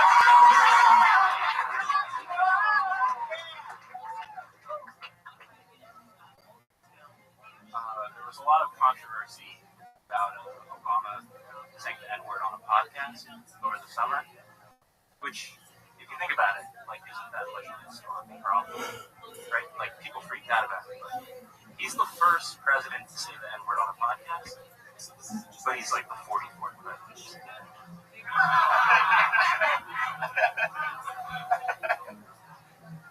Do you realize, like, I mean, it's not all bad either. Because, like, do you realize how many times someone had to say the N-word to, like, get the Emancipation Proclamation passed? Like, Lincoln said Negro, and they were like, is that an animal, vegetable, or mineral? And he said, well, it's pre-Civil War South, so all three. I like how you like snaps for that.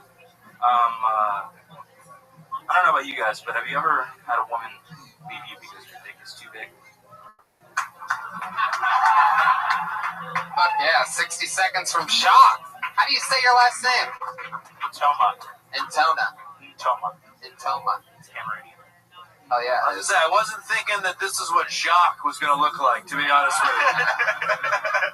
That's how I get jobs. Really? Where do you work? I'm a lawyer. I actually was on here a while. Yeah, you did really good last time too, right? Terrible. Oh, really? Yeah. Oh, I remember that. You did shitty last time. I love it. So you're a lawyer? Yeah. Wow. Yeah. Like, what kind of lawyer? Employment law. Interesting. And that's You passed the bar. You're a lawyer. You're barred in Texas, yeah. Okay. Barred in California. Barred in California. So what the fuck are you doing here right now, man? Are you also stand-up comedy? Yeah, I loved comedy before law school, and then I went to law school and didn't do any comedy, and then I started doing it. Are you like funny in the courtroom? Do you fart really loud and like objection at the same time? Your Honor, let's be honest. He is the 44th president to say the N-word. What's the funniest thing you've ever done in the courtroom? Usually be identified as a defendant. Oh shit! I'm not kidding about that. That's amazing. Do you talk about that on stage? I sort of keep those lives separate. Yeah. Well, that's ruined after this broadcast. I love it. Now, have you always rocked that haircut? I remember when, not only do I remember when Jamar once had that haircut, I remember when Michael Costa once had that haircut. That's how far back I go. Yep. Josh used to have that haircut. Yeah, he did. Josh Martin. It's periscoping right now. Look at him up there. Were you born? You were born in the United States. Yeah, from the D.C. area. From the D.C. area. Were your parents in like some form of diplomacy or with the U.S. government, or what happened with that? My dad worked for the World Bank. Okay. IMF. Yeah, I know what the IMF is. Oh, It's the World Bank. Yeah. IMF. My parents are both immigrants. Cool. All right. You talk about that at all? Yeah. I thought you were really funny, man. That Obama joke was great. I thought it was fantastic. I'd love to hear the end of, does the girl ever leave because your dick is too big? Although it was pretty funny just asking the question, and that's it. Because obviously this is something that you've experienced many times. Have you ever had that as a big problem? People have not wanted to have sex with me again. You have a huge... Mostly Asians or all girls? All girls. All girls. Now... It occurred to me because of He looks like the black guy in every diversity program. Smart guy, afro, glasses. Yeah. Island. Yeah. That's a compliment. Your big ass D. Now that's interesting. Do you talk more about that, or do you just have that one line where you do that? Is there more to that, or did you get cut off? Oh, yeah, actually, the rest of that is saying me neither, but I have had a lot of strong women hobble out of my life. Okay. Not because you're dick, but because you break their legs? Is that what? Yeah. Yeah, that's what it is. It's a misery sort of thing. Why would they hobble? Oh, well, I think Jamar can explain that. Hobble is a funny comedic word. But I'm saying, if you're saying that me neither, I can't. but I made a few hobble, then how do you do it? What do you...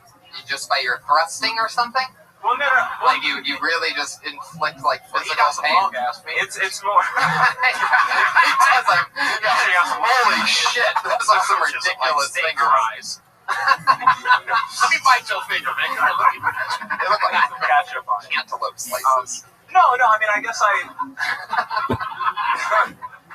thought it was more funny as like a misdirection thing. It was like, oh, maybe, oh no, okay, I'm saying she leaves, and then it turns out, oh no, she actually doesn't leave for that, but she does hobble out. So it's sort of like, my dick is too big. Oh, it's not actually that big. Oh, I it's see what sort you of did. You broke it down like a weatherman, and I appreciate that. That's what I do in court. What do you do for fun? I like to go hiking and listen to jazz. Wow, is this your... Yeah, there you go. You just found your date. Huge jazz fans here tonight. No, yeah, He's gonna make. You really like listening to jazz? yeah. There's like a great the piano bar on Wednesdays. Yeah. It's really great. But like it's real jazz. It's like improvised jazz. Yeah. I try it. And whenever I go listen to jazz, I realize I like blues. Does that ever happen to anybody? I hate jazz. I need a hook. I'm not that smart. Miles Davis, I need a hook. Bitches Brew Miles Davis. Try that out. Okay. The jazz prescriptionist over here. Smoke a joint and listen to that album. It's cool to like jazz. I'm admitting that I'm uncool, but I keep trying to like it, and I just keep leaving going, I need someone to go, down. That's what I need.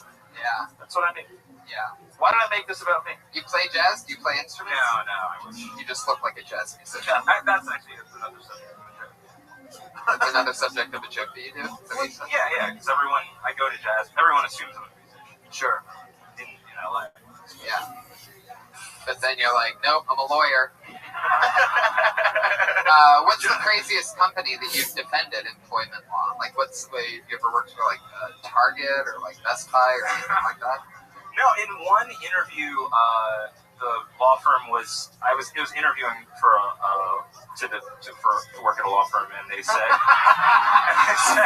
This is the only way I can like jazz when there's someone else talking over the jazz.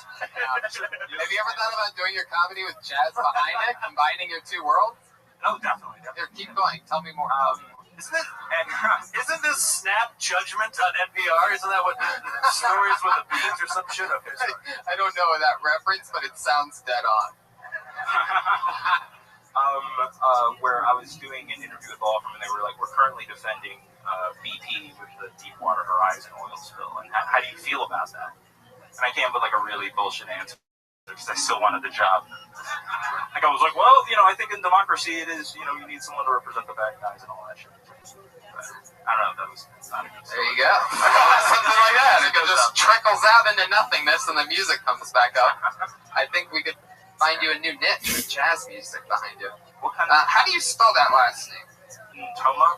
How do you It's spell it? spelled how it sounds. Oh, no, it's not. Just spell how it sounds. It's that one letter. Yeah. Does it start with an N and a T? Yeah. The first two letters are N and T? Yeah. And so what's your name? Toma. Gotcha.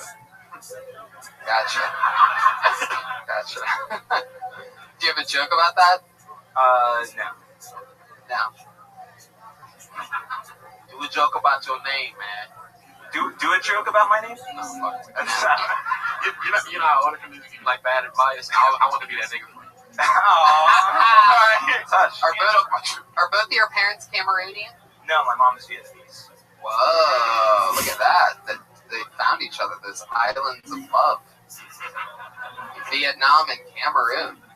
Where'd they meet? They met church in D.C. Wow.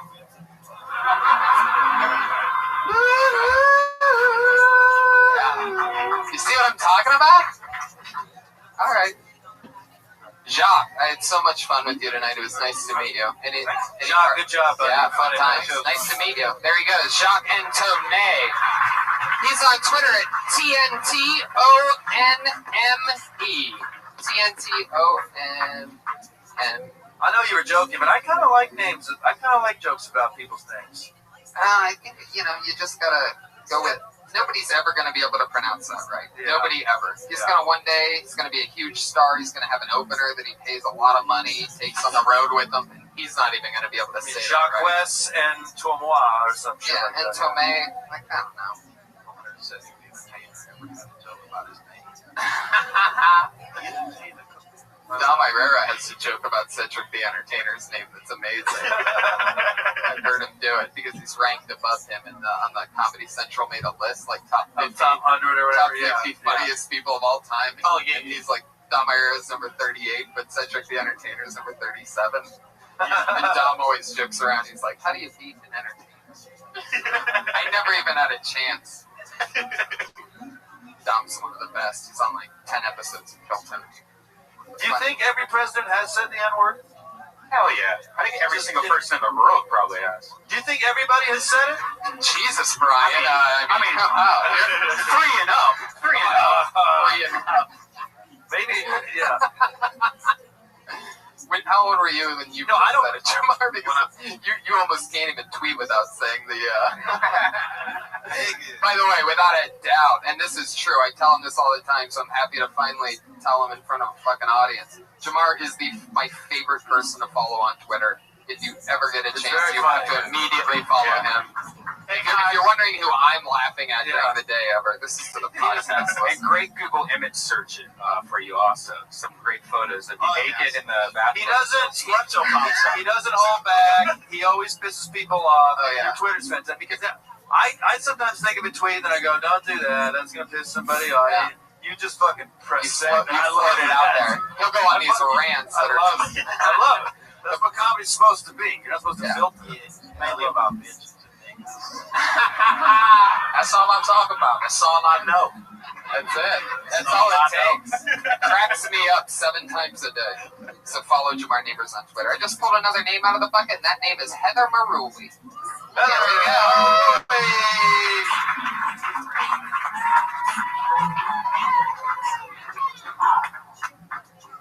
My favorite television show is Dateline.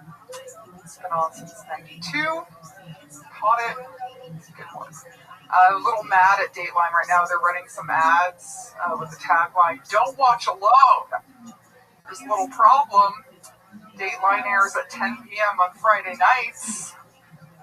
So if you're watching Dateline, you're watching alone. Okay? So I watch alone every Friday. And every time I'm watching, I get more lonely. These stories of murder and deceit, I think, wow, why has no one ever been obsessed with me before?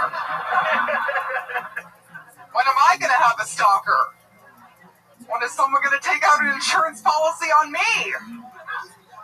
I'm worth it. I'm alone. Help. Do you ever Google the name of your high school with the word obituary on the end? Wow. Heather Maruli, ladies and gentlemen. Boom. We got another one. Heather, you've done this show before. Yeah, one time. And you just murdered, right? It's okay. Yeah, no, you're a humble one. Oh, I like your style. You're so funny. That Dateline joke is like hilarious. Thank you. That's so fun. Obituary joke. Yeah. Well, the Dateline joke is like, lonely woman, and I was like, okay, that's a really funny joke. But then the next joke completely reiterates and adds to the persona of this is who I am.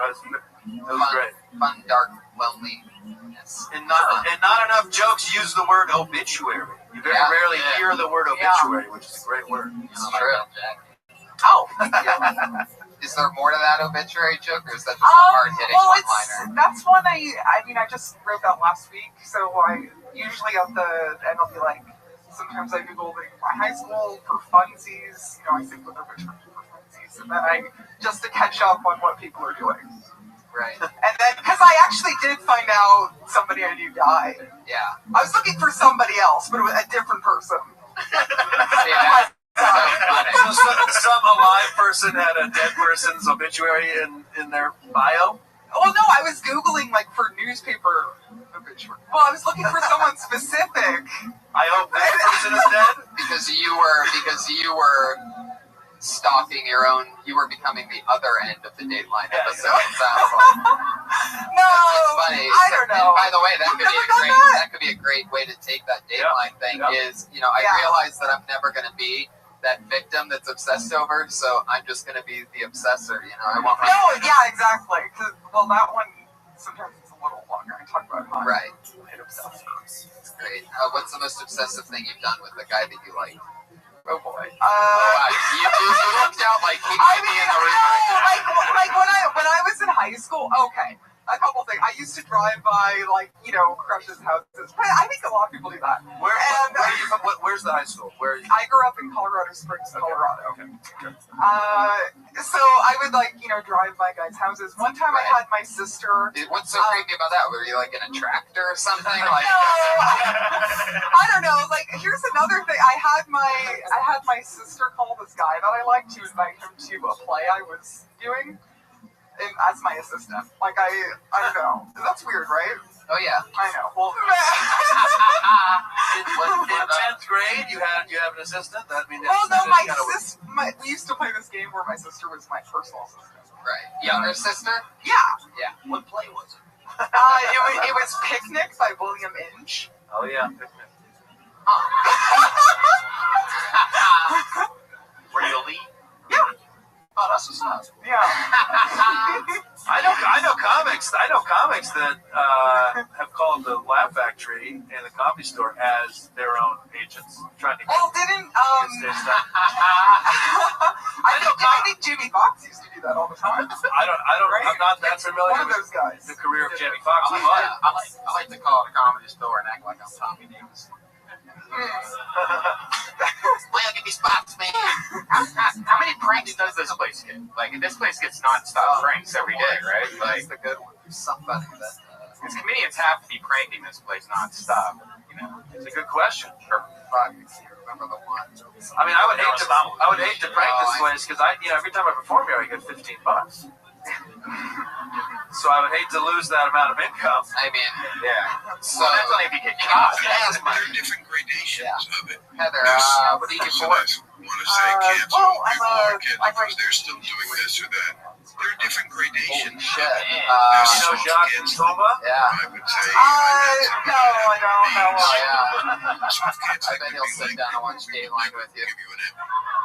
Even though That's okay. Don't fucking play her clarinet while she watches. Oh yeah. I mean, I don't think I've ever So you you do that. How long you been on stand up? categorize the context or any of that. Do a lot of spots. What's that shit? Yeah, I go probably 6 days a week. Oh, it's great. Like sometimes twice in it. Like I'm probably gonna go after this. What's your go-to porn? Go-to porn. Gosh, I like a lot of stepdad stuff. Stepdads. Wow, there you go. It turned out to be a good question, Really Brian. a good question. That's why you asked. Now, what's the? You just like the whole storyline of a stepdad? I don't know. Well, Do you have a stepdad? no. My parents are still married. Of course, that's what people are always into on the porn is stuff that they don't have any connection with. Like it feels like nothing feels dirtier if you don't have a stepdad porn. It's like, oh, I can't even stand that. Oh, you fatherless piece of shit. No. Oh, fatherless whore you are. No. My stepdad's a huge tease, so I get it. Oh yeah.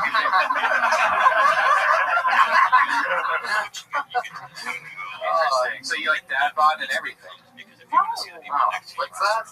Okay. Well, I mean, Did you just rust the horn yourself? Did you just say something and then hit the horn for your own thing? Is that what's going on now? he's mad. I don't like that. You can't hide, Brian. You can't hide behind me. No tickling, Brian. Heather, what do you like to do for fun? What else are you into? Oh gosh. I go see Anything that's just team. I work a lot. Stepdad movies? No.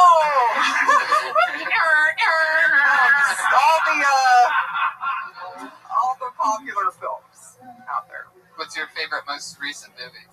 Oh God. The Hunger Games.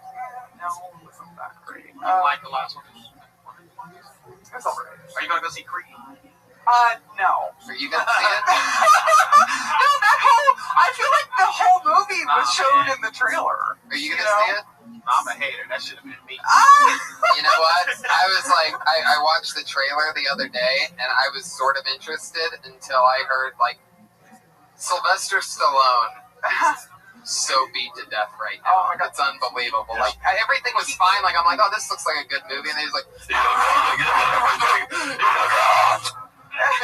got, like, nothing left. Yeah. So this is like watching Sylvester Stallone die from 30 years of fucking steroids. You know, he has to You gotta put all your heart into it. You gotta just keep on writing. It's like unbearable. He's turning into Mickey from Rocky. Yeah, exactly. That's what he's trying to. Thank you, Brian. You are on the money tonight, dude. Are these your fun comedy earrings, or are these the earrings? No, I wear these every day. You wear these even when you're. I'm Puerto Rican. You're Puerto Rican. Oh, makes sense. These are required to wear.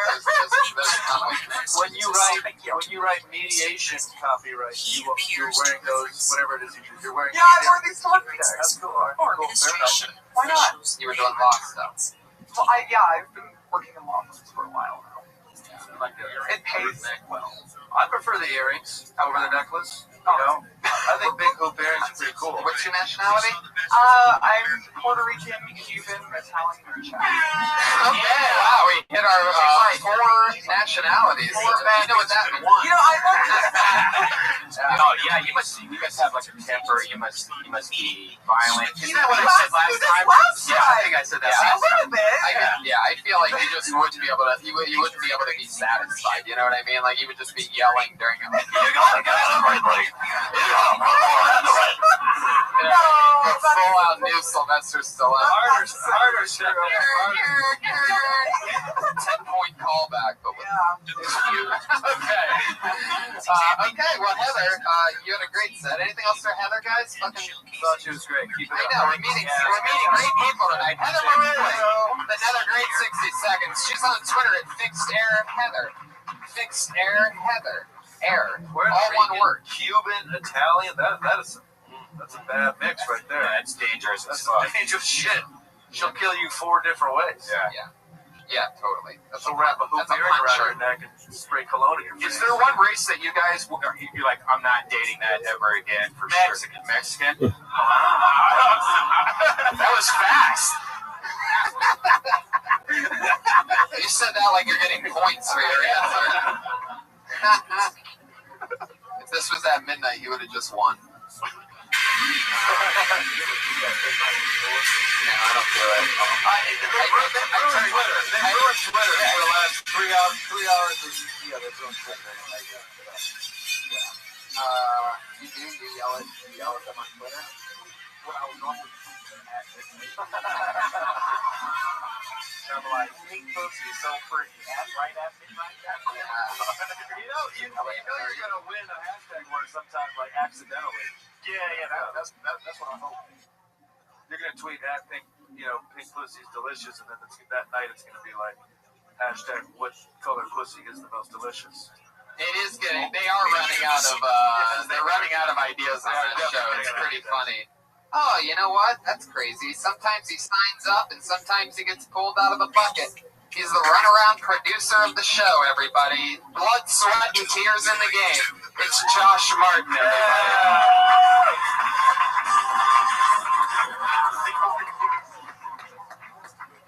Hey guys. I have a speech impediment. It's really hard to understand words that I say. I can barely say words. I sound retarded, but I'm educated. I'm an educated guy. I went to college, got a degree in biology. I was going to go to medical school, and then I changed my mind because I realized that what kind of doctor I would be. I would be like the doctor you see, and then you walk out, and then you immediately see a different doctor, like a second doctor. You know?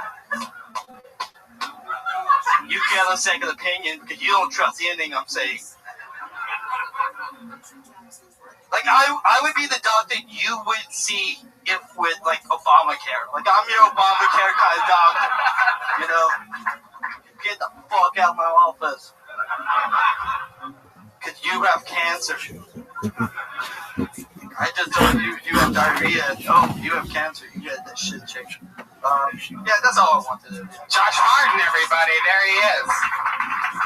Firing it up. That was awesome, Josh. Yeah, a great few minute. Josh has been ripping it up upstairs and downstairs. He's on a hot streak right now. I didn't know he had a speech, but this whole time I thought he was retarded. Almost the same. Almost exactly. That is really, really funny, and I love that you own it. I love that you communicate it to the audience. And once you do that, then you don't have to fucking bring it up again. I think it's awesome. I thought it was hilarious. Yeah, great. I'm trying to. I felt like I needed to get a good, like, boys joke just to get it the fuck out. And These guys almost recent. they may disagree with me, but I like that personally. It's like, just get it, say it, make it funny, and then get the fuck out of it, and then do whatever you want. That's no, fine. I agree. I'm the same way. I have to talk about how everybody thinks I'm gay, right from the top, or else people just think I'm gay. It used to be, if I didn't have that joke, it used to be when I would do sets on the road, people would come, or even here, people would come up to me after my dumb audience members, and they go, "I just have one question for you." No, I'm not gay. It just happen all the time. It's So weird. you have to acknowledge it. It was weird because when you said the doctor thing, I didn't think you were going to go that way. I thought you were going to say that you're when you're you're waiting for the doctor, that one doctor just comes and goes, "Hey, how's it going? Nice to see you. All right, I'll be right back." And then you never see that guy again. Like I thought you were going to totally take the joke somewhere else, but. Man, that was great, man. I love seeing you, Josh. I've been hearing lately that you've been killing it downstairs. So. It's on a murdering People streak. lie a lot. You shouldn't trust people at all. Oh, look at that. A little self-deprecating, Just a little. first time we've ever seen humble Josh Martin. Look at that. Look at that little glimmer. Usually I just tell people they can suck my dick. Yeah, man, and that never works out. I It figure never I'll works try out. something else because, yeah. It's funny. He did things a little bit backwards. He was a cocky little dick before he was good, and then he got good, and he was becoming humble at the same time. You said you were educated. What's the level of education you're packing? I have a bachelor's degree in biology. Wow. From where? University of Louisiana at Lafayette. Okay. Lafayette? Lafayette. So, Used to be the Raging Cajuns. It still is. It still is the Raging Cajuns? Love that I know that. That's really, I mean, I would almost, It's one of the best research colleges. I would almost, as an audience member, I would love to know that you have a degree in biology. You said you're educated. That means something different to everybody. You're like, that's really fucking hard. Even though to me, not that hard for at you. the University of Louisiana, Lafayette, I'd imagine that it's like a 1 week course. You know what I like about Josh is that he does talk like that, but when you're talking to him, he does not spit on you at all. Right? Oh, that's a lot. That's a lie. That's And a lot. especially on stage, I can see myself spitting. And I'm always terrified of someone sitting right above there. I'm like, oh, fuck. That's why sometimes I talk like down, because I'm scared I'm going to spit on someone. Yeah. They're going to have the Gallagher plastic and shit. Right. Everybody cover up. Rabbits are crazy. Joke about that. That's funny too, man. That you're worried about spitting on the audience. That's kind of funny. That's funny. I think I used to have something like that. It's like one of my first year jokes. Yeah. But, you know. Oh yeah, the joke was I spit a lot of game with women. Oh, I think I know where this one's going. I spit a lot of game. It's just a game where I try to talk to someone without spitting. I like that. I like that. You should go back into that and change it around, mix it up. Because that's a funny idea when you talk about having a speech impediment. Because that's the first thing you think of. That's the problem. Like the last year and a half, I got tired of talking about my voice because when I first started, that's all it's all about. But now you're actually. And I'm trying to write other jokes, so I kind of past year said fuck these voice jokes. Yeah. And now you're writing good voice. I'm trying to. You don't want to only do voice jokes, obviously. Yeah. And there's nothing worse than the comic that has some kind of I don't know what do we call this? Retarding. But you know, about his arm. they're on stage. Like the and- girl with the half an arm, she's always like, oh, my arm, my arm. Yeah. Or even worse. Bite your arm. Shut up. Or even worse, it's like way worse on stage, and then they get off stage, it really isn't that bad, and you're like, you're just doing this for fucking comedy. Right. I don't like that. Like the girl with half an arm. I met her. I met her off stage. She shook my hand. I'm like, what the fuck? Anyway, They had one fingernail coming out of it. That's nasty. Josh, what else is going on in life? How's it going? How long have you been here at the Comedy Store? Coming up to 4 years. Really? Wow, 4 years? So 4 years ago, you were what? Managing a McDonald's in the suburbs. Yeah. And that was it. But when I met you 4 years ago, you didn't have a speech impediment.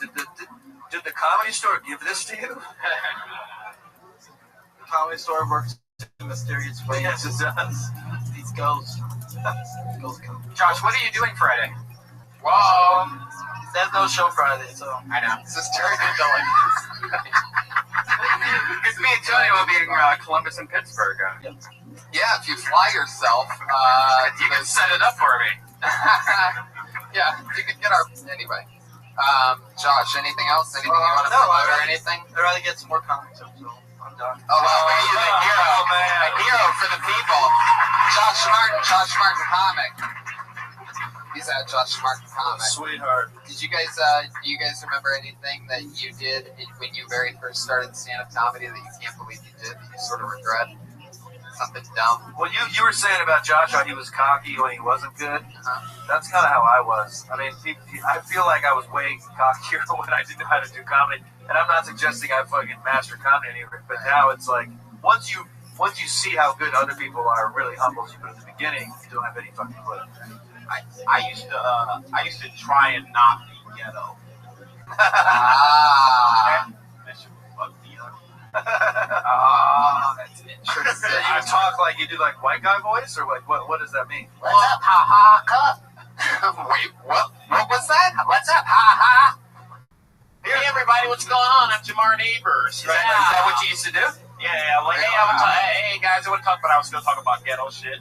I'm like, yeah, man, your mother would be like smoking crack in the living room, and she's crying, and you're crying, you know.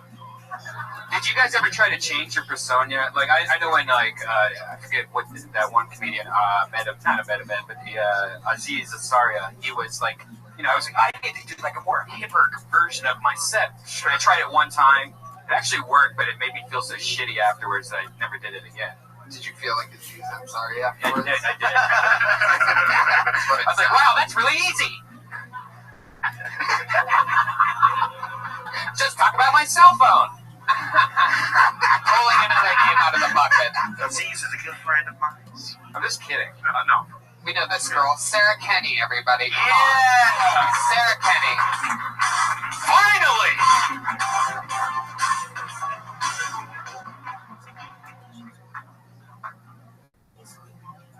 You know, a lot of women, they don't like to be called ma'am. I love that age obsessed. It makes them feel old. That's why there's a new, more politically correct term for these women. You refer to them as cunt. Because it's ageless, you know? So it doesn't offend anyone. That's the great thing about that. So tipping is sort of a messed up way to pay people, right? It's sort of like, how much do I owe you? Well, how much do you think you owe me? I was going to give you, like, what's on the bill here. Oh, you're just going to give me exactly what I asked for? No, that's fine. That's fine. And it's not always clear who you tip, right? Like my Coke dealer. You know, I'm just going to give him what he asked for. I'm not kicking in an extra 20 just because he's my dad. Ridiculous. You guys, I used to be paraplegic with Down syndrome. And then I got off gluten. And you know what? Things really turned around for me after that. Thank you. Fuck yeah, Sarah Kenny. What was that quadriplegic show? With cocaine, gluten-free, and the word cunt in that set. I appreciate all that. All the buzzwords. All the buzzwords. So, wait, what was the last joke? Everything else was great. One more time for Sarah Kenny. Yeah, come on. Just trying to figure out what you were saying with the gluten-free. So I was like paraplegic with Down syndrome, and then I got off gluten, as though that would have such a dramatic effect. That's not like how Tony talks about being a vegan. No, it's not. It's not. Now, usually you're in the back hacking everyone because you're a hacker.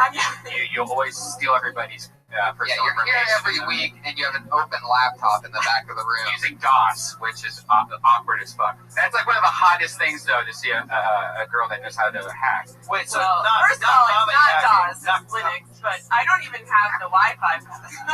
No, I'm sorry. When you said that, I thought you meant like comedy hacking. No, you're saying like computer hacking. She's a hacker. Okay, I was like, yeah, you can't just call. I was like, Trust me. She's a hack. yeah, well, that's what I was worried. I was like, that's not good if that's the case, but that's not the case. Yeah, there's many of other hackers in this room. This is a different kind. Sarah, so how long have you been doing stand-up now? Coming up on 3 years. Wow. And what do you do for work? So I'm not a hacker, but I'm a programmer. So Wait a second. Oh shit. Really suspicious. No, I already snipped her packet. And, what the fuck is that? What are you supposed to? What is that supposed to snip be? her packets. Is that like a digital thing that you're talking about? It is technical. Yeah. Oh. That's Jared. How He's in the front row information right there. is That's him. transferred. Who? Jared. Who do you program for? USC. USC. So Yeah. what do you program for them? Well, I'm working on an artificial intelligence project. What the fuck? I mean, I want to hear. Exactly. Look, I want to hear about this. I mean, comedically, you don't have to maybe give the specifics of the project you're working on, but this is really fascinating, and I really enjoyed your comedy, but I almost felt like more like you were telling jokes as opposed to really getting personal. And Yeah. it sounds like to me like your actual real life is pretty fucking fascinating and unique to everybody else in this room. You write programming. There you go. Yeah. That means we've reached the compliment max. Oh shit. Is that what that means? Now I gotta start breaking me down. Yeah, there you go. Sorry. No, I tried. There's that sound.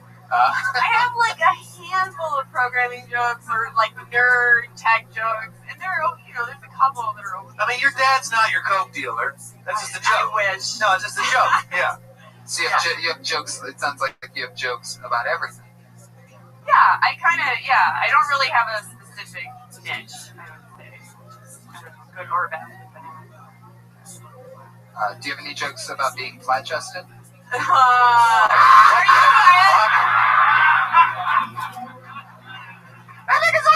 Are you just feeding me that? But you all laugh. You're all here. You can owe me as hard as you want. Okay, I totally did my flat-chested joke on the show. Oh, really? And your response was like, I've heard a million flat-chested jokes, but that one is solid. Oh.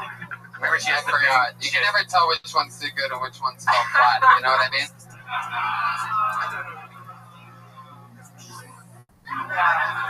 You keep it down just in case. That's what happens if I even try. You have a special safety on that. What you push? Who has a safety on their sound effect board? Did you see that, Jamie? What the fuck was that? It's because I turn it down. No, so I know. I I'm text kidding. messages. I'm kidding. It's so fucking dumb. So I've never tried to touch it before. So yeah, it's a molesting joke, everybody. We gotta let Jamar talk. I cut him off 8 times. Jamar, hit it. So with that bomb-ass job that you got, would you ever quit that and do stand-up full-time? I don't know that I could make as much money doing stand-up. You can't. I'll tell you right now, you cannot. So I don't know. I'm a little bit spoiled, which is maybe bad, but Are you doing a lot of spots? I don't know. I'm kind of plateaued. I do like several times a week. I get up, I do mics. I get booked on shows probably like twice a month. I do flappers a lot. But yeah, You do flappers? I do flappers. Surprising to me based on the size of your breasts.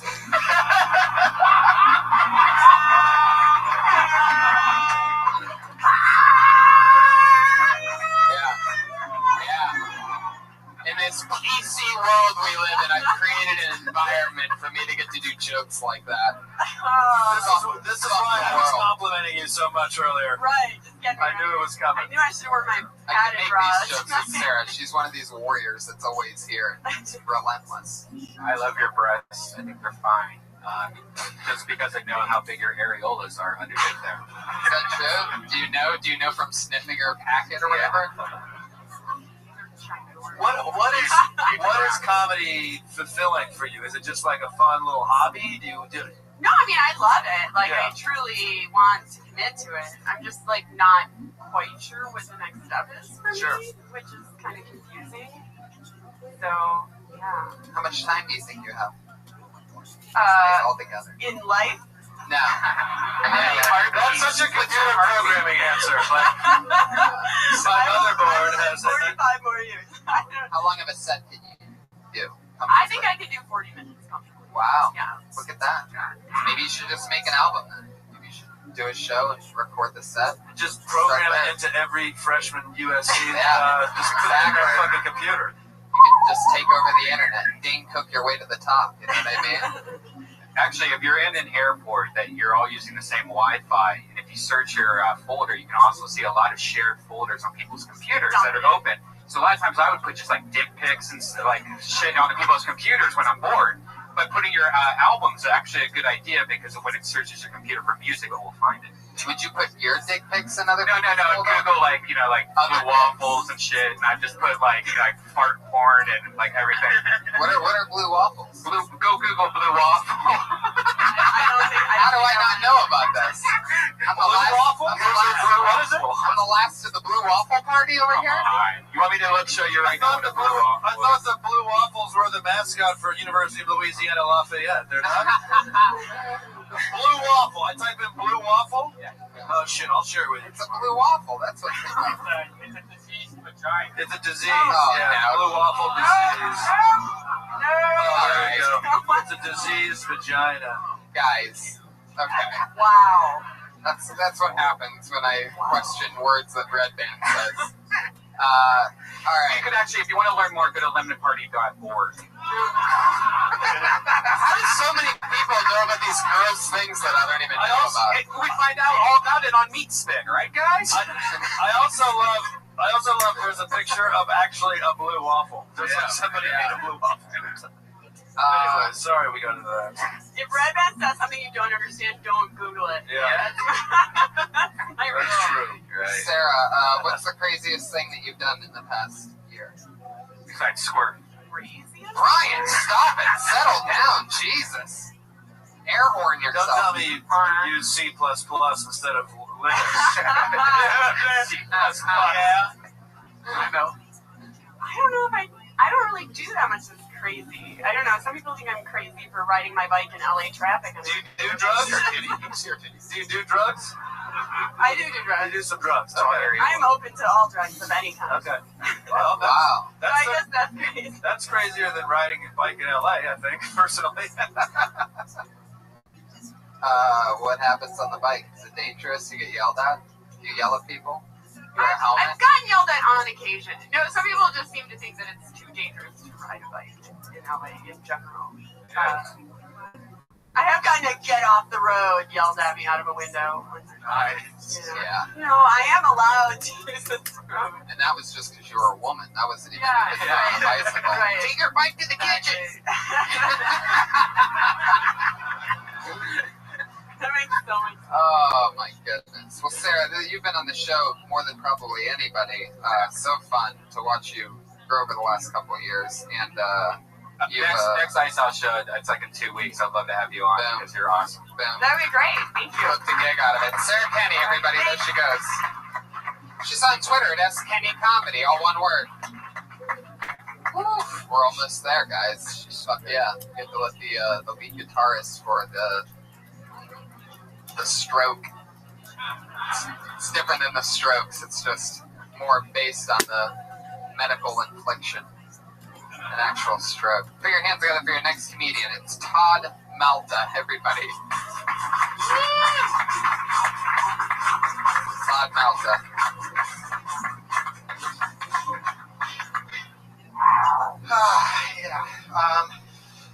My name's Todd. You said it. I'm not a big fan of it. I actually changed it when I was younger. I had to change it back. I'm now officially retarded. I recently finished reading the Quran, and turns out there's nothing in that book about me hurting people. Is it Quran? Kama Sutra. Son of a gun. I always wanted to get a job as a motivational speaker, but I know. You can know this about me. I'm a bit of a freak. Sometimes I blow my nose with my left hand. Feels like somebody else is doing it. My favorite part of a woman's body are those two little curves between her neck and belly. Went to a meeting of ninjas. Nobody showed up.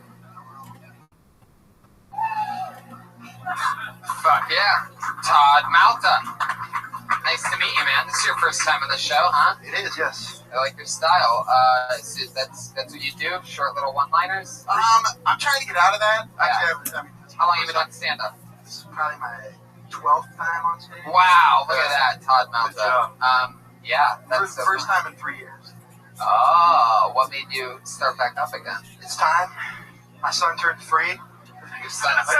You know what they say, when your son turns 3, start doing stand-up comedy. Right, exactly. That's in every parenting book.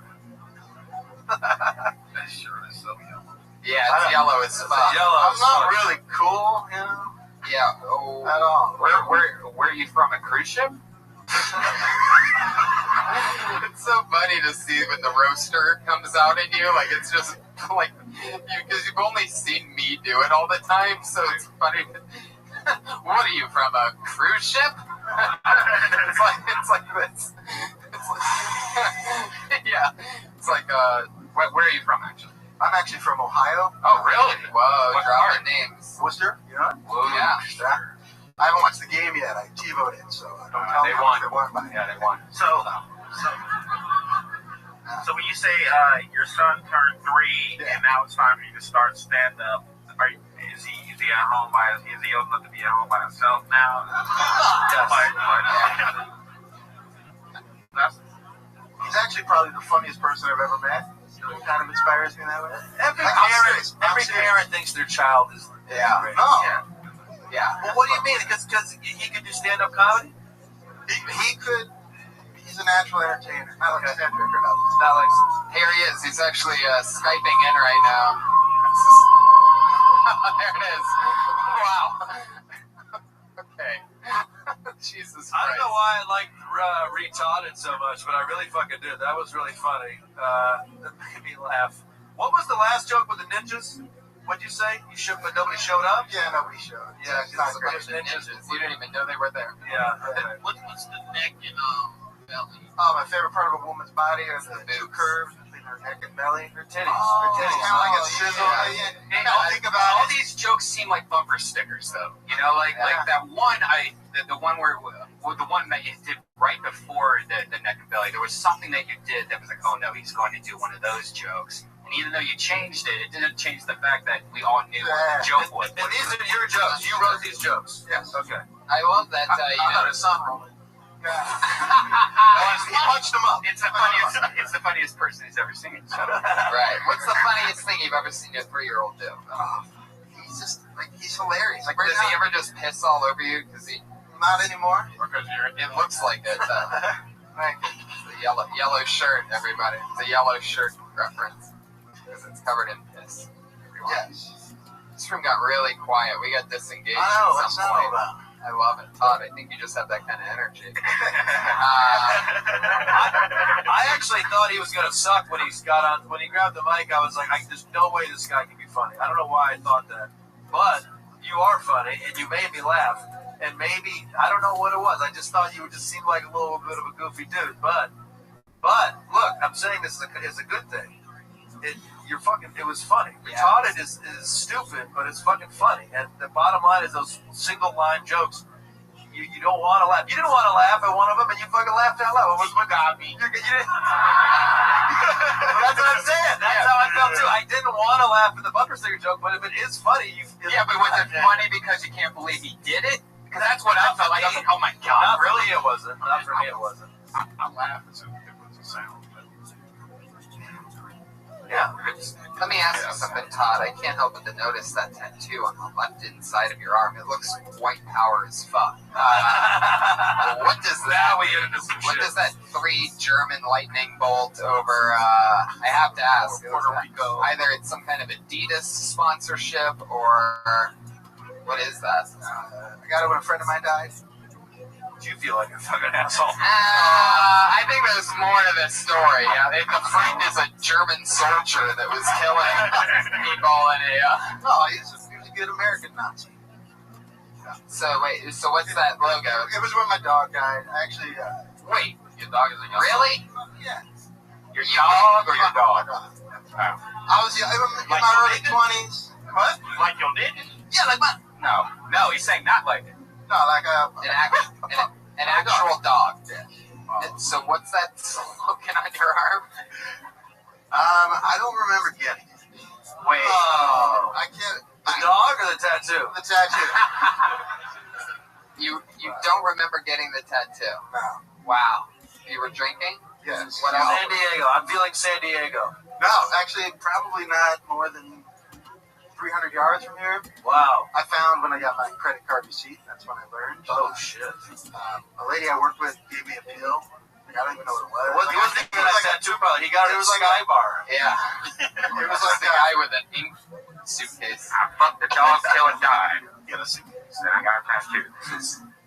Todd, tell us sir. more about this tattoo. You don't remember anything about it. Nothing. What did the receipts tell you? What else did you do that night? I love Blackouts. It's an amazing story. So it's like a Quentin Tarantino movie. You know the end first, and then you find out everything else that happened. I think that's called Memento, Tony. They're remaking that movie, by the way. Are they? Yeah, it's a dumb idea. That's dumb. Todd. Yes, sir. More about the tattoo. Okay. That question I asked you. What else do you remember? Next to nothing. Do you know what that means? Well, I know I like Evel Knievel.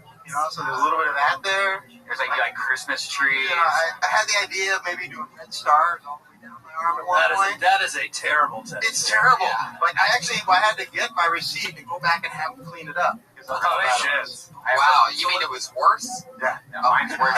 My tattoo's worse than that, and I barely remember it either. You have a tattoo? Yeah. So who gets tattoos with their blackout? That seems like the one thing you This was an 18-year-old employee of mine at a movie theater that just learned how to do it on melons and watermelons, so she gave me a free tattoo. So, whoa, you got a melon above your ass? Yeah. What's the tattoo have to do with your dog? Did you get his name covered up? No, this is dog paw. This is like a dog paw drawn back. Oh, there is a dog paw.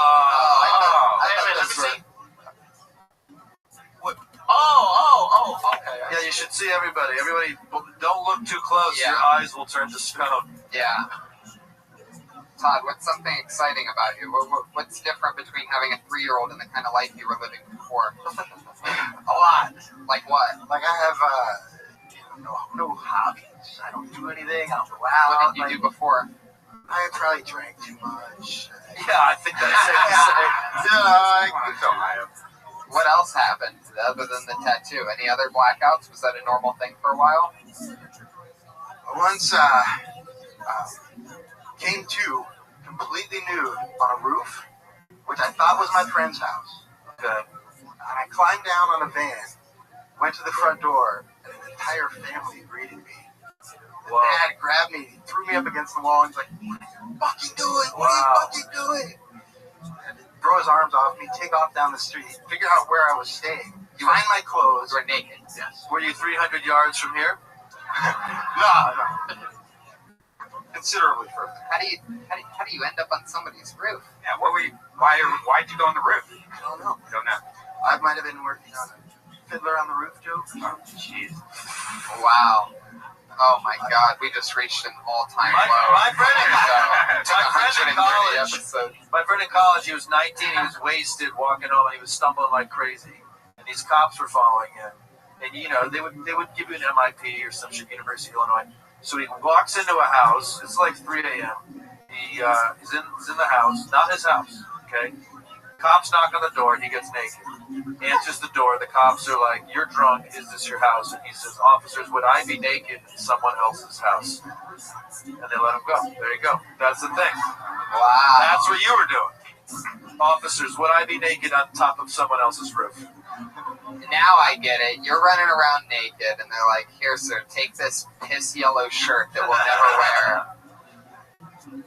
All right, guys. I guess you guys like that shirt, huh? All right. Fuck this Don't be audience. scared of yellow, guys. Fuck yeah. You were funny. You made me laugh. Yeah, good stuff. That one-liner path's really hard, and you have to chip away and really take all the time that you possibly can while still making sure your 3-year-old doesn't die. Yeah, have this funniest 3-year-old out here. He has a better chance of making it than you do, Todd. To be honest. Thank you, Johnny. I'm serious. 3-year-olds have star power, you fucking I would idiots. try, honestly, I would just take your jokes, find the joke out of it, get the meat out of it, make more story-based stuff, because right now it just sounds very, just kind of like Laffy-Taffy is what I call that style. You know, like it just seems like joke, and it's all kind of familiar. Make it more about your life, and just get the meat and throw it in there. I took stories out of it.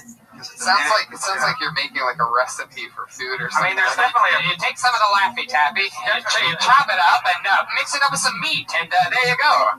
Put it at 375 for 7 years. Todd, fuck yeah, fun stuff. Good. Todd Malta, everybody. We're good. There Thank you you go. very much. I love it. Definitely the winner of most likely to be a school shooter. Todd Malta, no doubt about that. Let's get another name out of this bucket. You guys having fun or what? How you feel, live audience? All right, coming down the straightaway now. Who knows what can happen? Nobody's really sucked yet. You know what I mean? Yeah. This could be the one though. Put your hands together. I don't know. It looks like a new name. Put your hands together for Jeffrey Wari.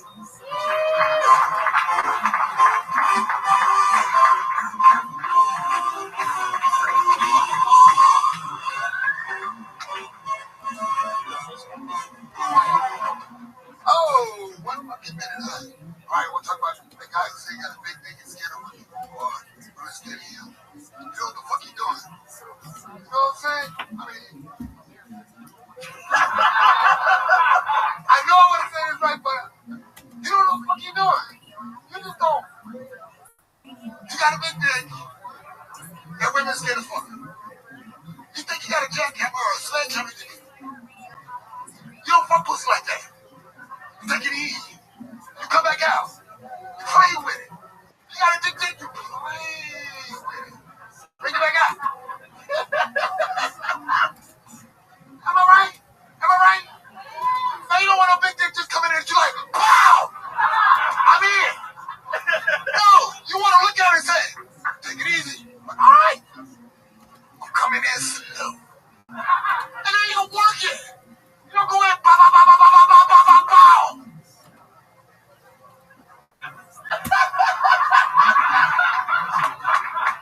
Am I right? Big motherfuckers know what I'm talking about, right? Right? Jeffrey Wari, everybody, come on. Know what I'm talking about, right? Nigga, work the dick. Don't try to beat up. There it is. There's that bear. It comes out sometimes. I didn't hear the kid. Oh shit, Jeffrey, I love how he was mad at you, Tony, the whole I time. know. First time in this show's history where I've had a stare down with somebody during their set. I was wondering who was going to break first, and God, it wasn't me. I didn't know where that was going to go. I thought it was like, oh shit, here we go. But then it turned, wow, man. Yeah, I mean, and it seems like you're just going off on a run on what some other comedian was talking about. A lot of comedians do material that they prepare. This was great. Yep. Oh, fuck. Now I believe you. Everybody knows that the old passport of comedy is a jumbo rolled 3-prong mini index. It was particularly funny when I'm pretty sure I still see the tag on it from CBS. Wait, I guess you keep the tag. when he grabbed the microphone and used it as a dick. It was fun how he put it so close to this obvious mother-son combo right here. I appreciated that very much. Yeah, it was very aggressive. You were really slamming that mic stand up and down. I want us both to go take a blood test to see if we related in any. It's true. A lot of stage presence on this one. Maybe it's the old hand. A lot of stage presence. You know, it'd been tight if you would have like busted the door like the cops and shit. Like, I mean, busted the pussy like the cops and shit. Like, bow, bitch, get on the ground and start fucking the bitch. You know me though. I mean. Hey, but that's just funny though, bro. I never in for the Bliss guy. Oh, really? Yeah, man. Wow. How long you been on stand-up? 6, 7 years. Off and on, sort of, huh? Well, no, I kind of went through the first thing, but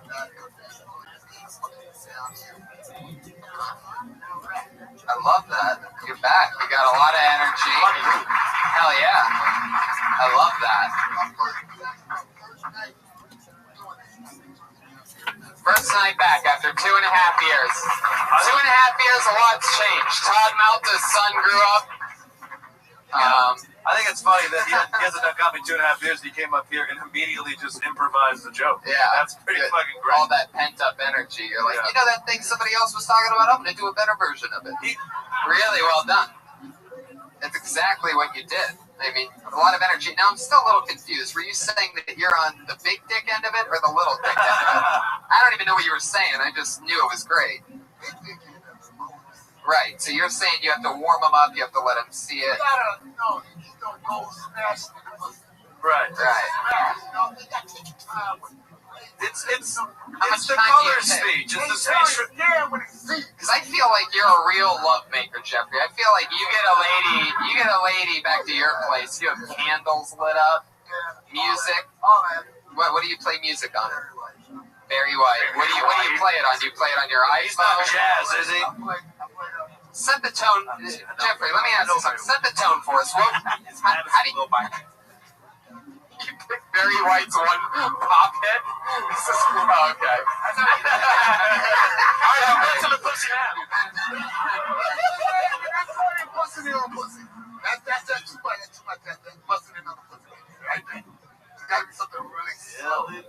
Yeah, it's got to be like a slow Barry White. Got to be a little bit more. You don't want. So what do? You light some candles. Light candles. Put a little Barry White on the cassette player. Set the atmosphere. Lights low. Nice music. Have a nice drink. Bring you closer to me. How you doing? Here comes that mother-son combo again. I got a friend I'd like you to meet. His name is Big Willie. So you bring him in slowly. I got a question. Yes. Why are you still wearing the clothes that they gave you when you leave jail?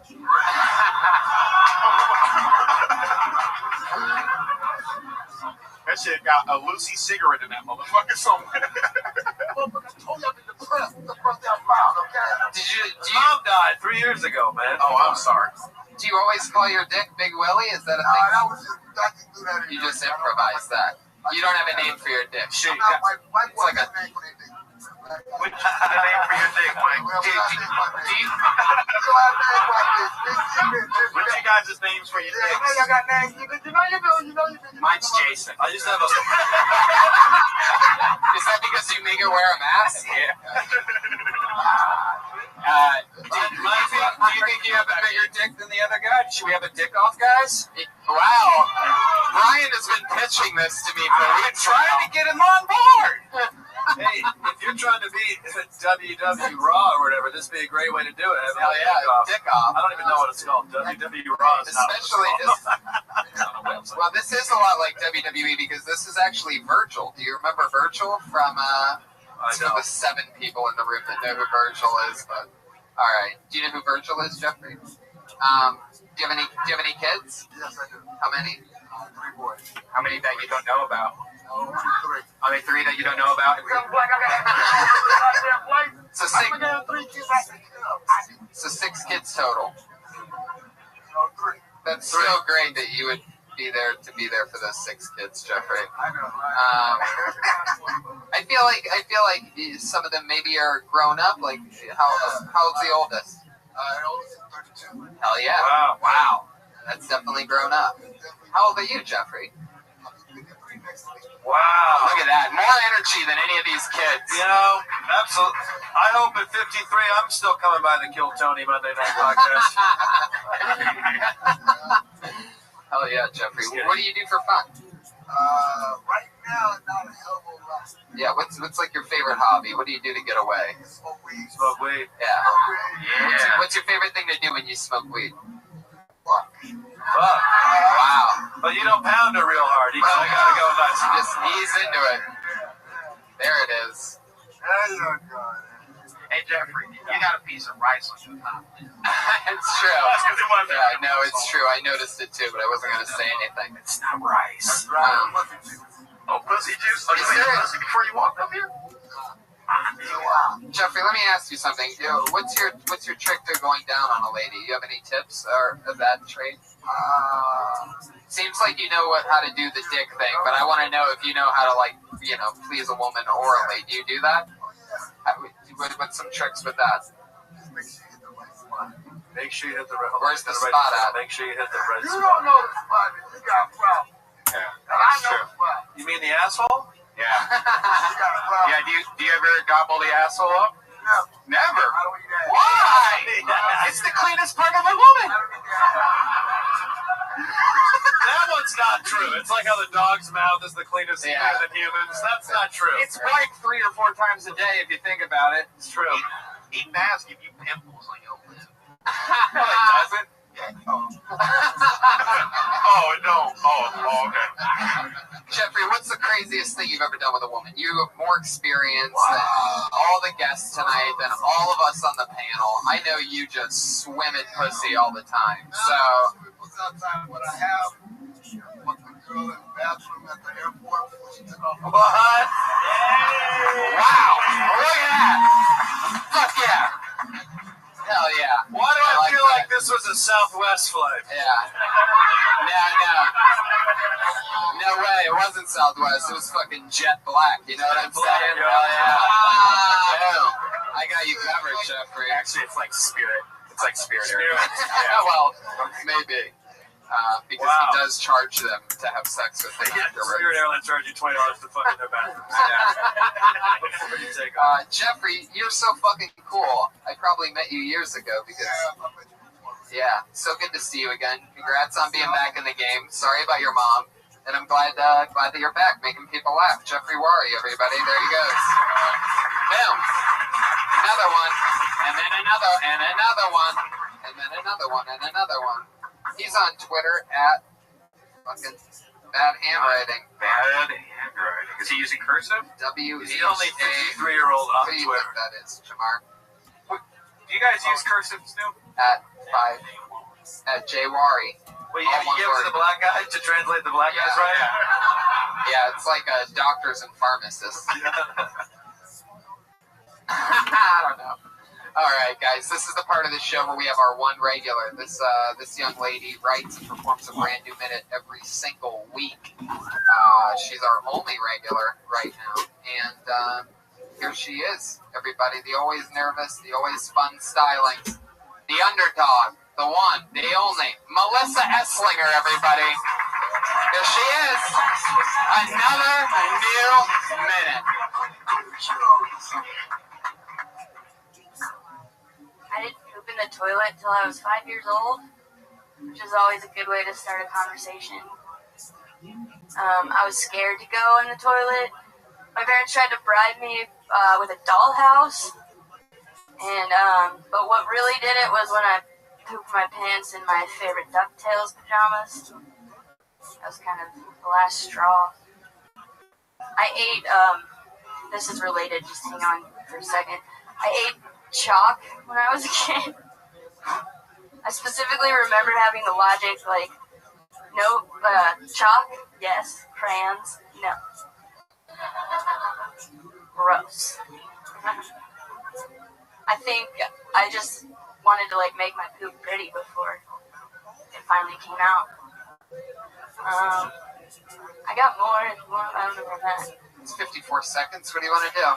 I was gonna talk about the time I ate a nickel. Yeah. Yeah. What happened there? My brother was going to buy an eraser, and I didn't want him to. I don't know what that was. So I took the nickel and I put it in my mouth. I swallowed it. That was a cool x-ray, though. Did they really x-ray it? Yeah. Wow. It might have been a dime. That makes more sense. It's smaller. Oh, there you go. Melissa Esslinger with a new minute, everybody. She ate a fucking nickel. She ate chalk. What was the first thing? Pooping.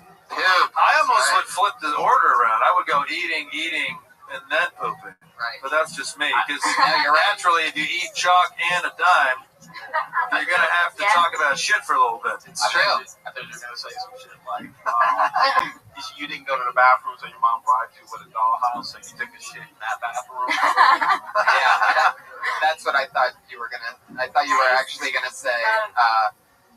I couldn't take a shit in the bathroom, so my parents brought me with the dollhouse, and I took a shit in the dollhouse. Yeah. Either way, yeah.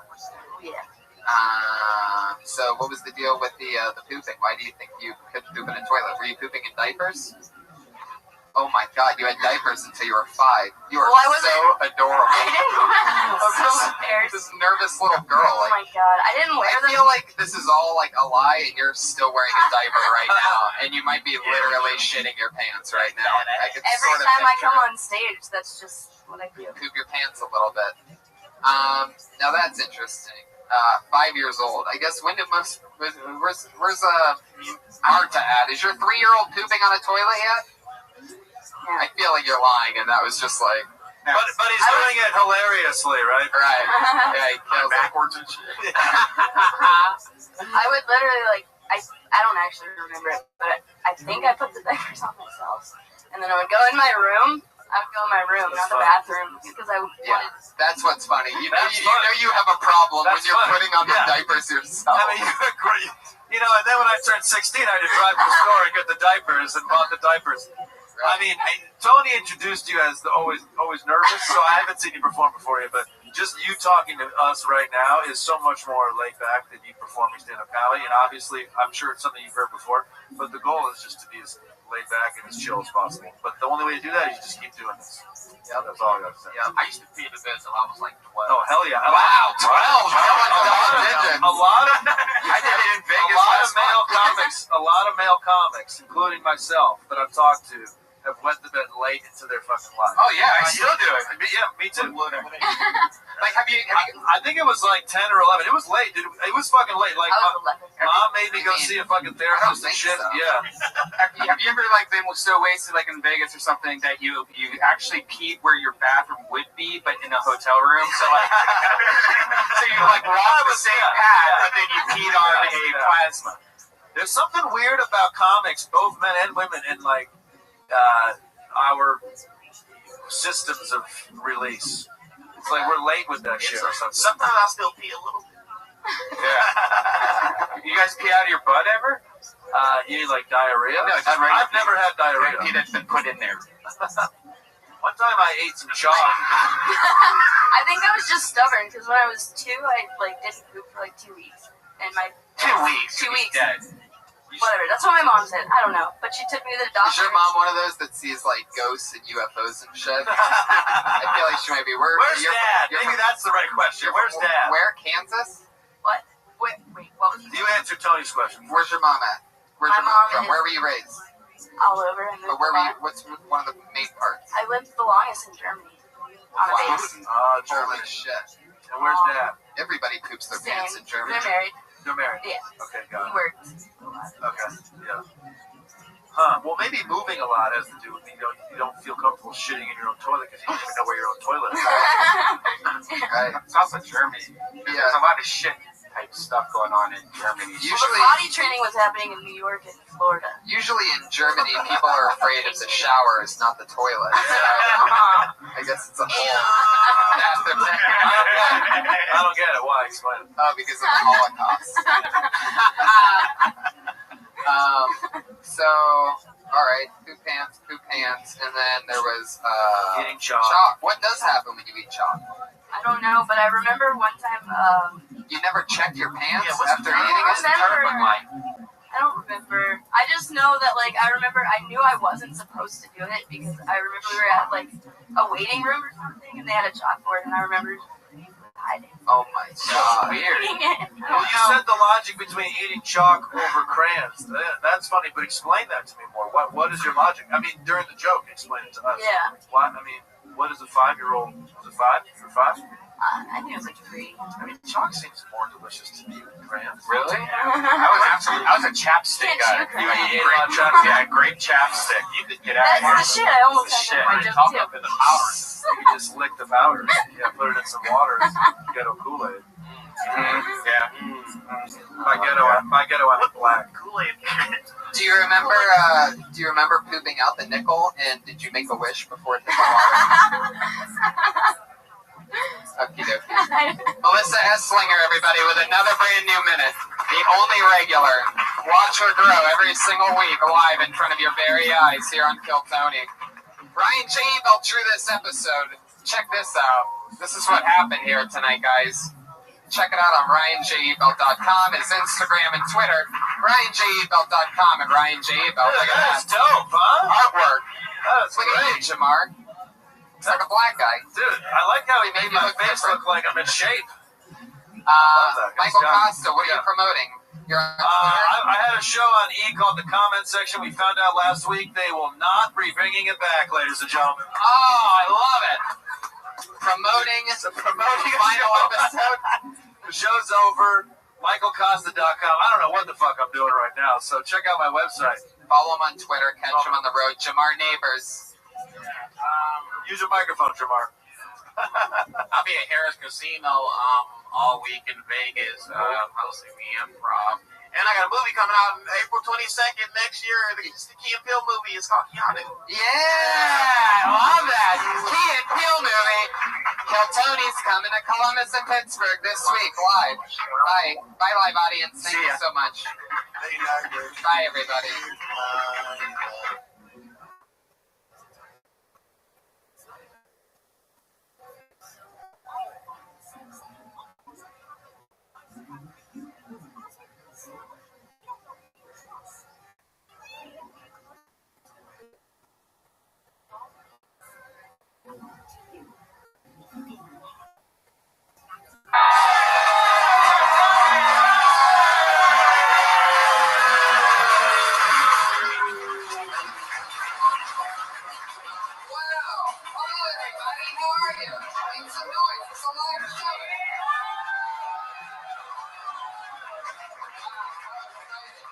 Pittsburgh, Pennsylvania. Yes. Everybody laughs at that. That's the first joke of the night. Pittsburgh, Pennsylvania. Fuck yeah. You guys excited or what? It's gonna be a fun one. Anything can happen on these road ones. We take this crazy show on the road. We get to meet all new people and shit gets crazy. Put your hands together for Brian Redband, ladies.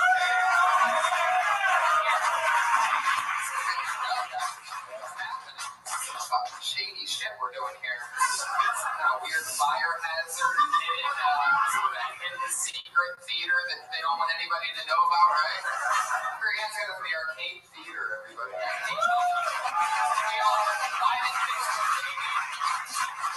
Sold out to capacity, something like that. Looks like a couple people might be running late. I love it. Fucking people with that Thanksgiving hangover. Happy Thanksgiving, everybody. We're back home. This is where Brian and I are from. So you've been in Columbus and I've been in Youngstown. And our flight is Monday, 9:30. You know, that tattoo on your arm. That's what I just continued over and over again. Monday, 9:30. It's all going to be over then. As soon as I get to the airport, I'm just going to go, fuck! Me too. I mean, I'm staying with my dad right now, the stepmom, and I'm having to do the whole, family thing I'm not used to, where I have to act like nicer and like a fake character for myself. And last night I just couldn't take it anymore, and I'm like, all right, I have to find a bar. I have to get drunk. I have to do something. No bars were open. I thought Thanksgiving night would be like the place, that they could go out after and get away from the family. No, it's the day before. Yeah, only bar that was open was this old strip club, and I talked to a 43-year-old stripper that had 5 babies. That's what you do when you're in Los Angeles. So you're used to that, but always ends up with a. All right. Anyway, here we are, guys. Fucking. All the way on the streets here tonight. Energy is back in what seems like it used to be a large restroom of some kind. And now we're turning into a fucking blowout theater. I love this. I have the same exact lights on my patio. here. And you gotta love the fucking emergency fog lights happening as, guys, this is what I do. When I get to a new place, I just start roasting it. It's like that. You have the ceilings of my grandmother's urinal. The people who work here are just staring at me like, why is this guy being a dick? He's cool, dude. A little bit of an asshole, but every place gets it. I make fun of the amphitheaters that I do sometimes. Now you It's quiet on that. you like completely surprised your family. You did kind of like I'm in town. How was that? Yeah, it was great. I did this crazy shopper thing where one two in the stink, one in the butt. Yeah, exactly. It was pretty much that. I surprised my mom, who's here tonight. Everybody, Joy Hinchcliffe.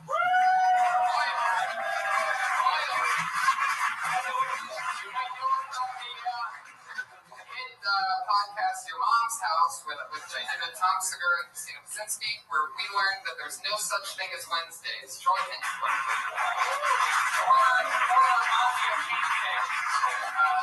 Nice old lady. She raised 5 kids. I was the youngest, and she figured it out by me. You know what I'm saying? Just kidding. My sister's here, everybody.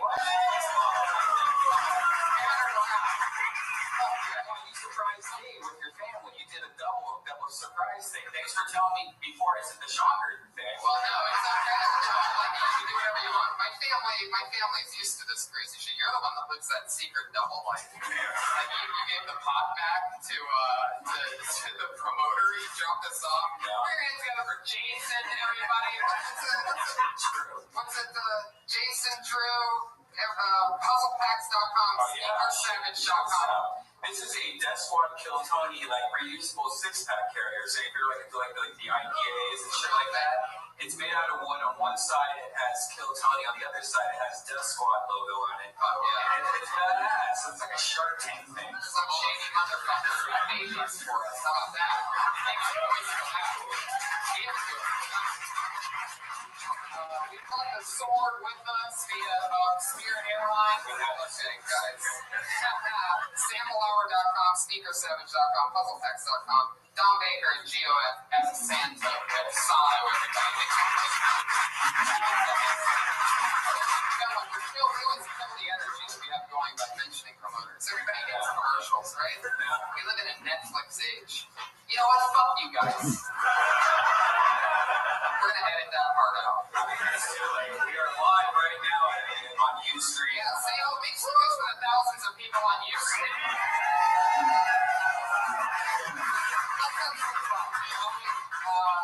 You know us. We always have 2 hilarious comedians sit down with us while we talk to other comedians about comedy. This show is no different. Still the same Kill Tony quality with guests in the past like Sinbad and Joe Rogan and Doug Benson and Sarah Silverman. Any award-winning people we've had on this show. And tonight's no different. Josh Hart. Okay. We watched you right now. Hi, Josh. Hi, Josh. We streamer reaching out to take you. Yes. So let's do it. Tonight's guests, amazing comedians, unbelievable. Openers for Chappelle, headliners, blah, blah, blah. Same thing, Pittsburgh. You get spoiled tonight with the talents of Aaron Kleber and Ashley Barnhill, baby.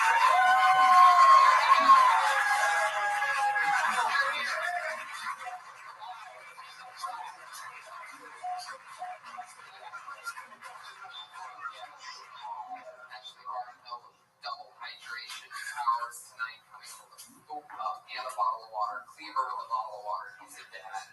Gotta keep a straight edge. I love it. How's that going? That's great, dude. I'm drinking. Because I'm dad. I hung out with my nephews. I had the time of my life. I was talking about poop and video games and parks. It was like great. I wish I could hang out. I wish you hung out with like Again, that's the same stuff you do when you're in Los Angeles. You're rationalizing on doing something cool with your nephews that you talk to me about. You bring up poop and pee every 10 seconds. I know, but you don't like it. Like, that's how they do.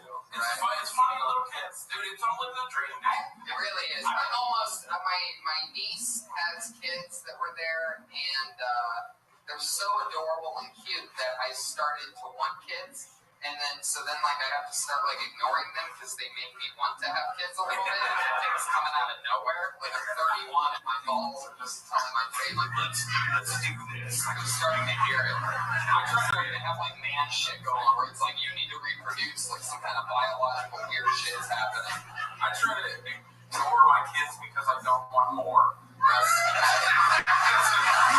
like, they're so cute. But now I want more sons because all I've been doing for a week is playing Star Wars Battlefront with my 5-year-old son. It's like the best moment of my life. How many do you have, Jill? Three.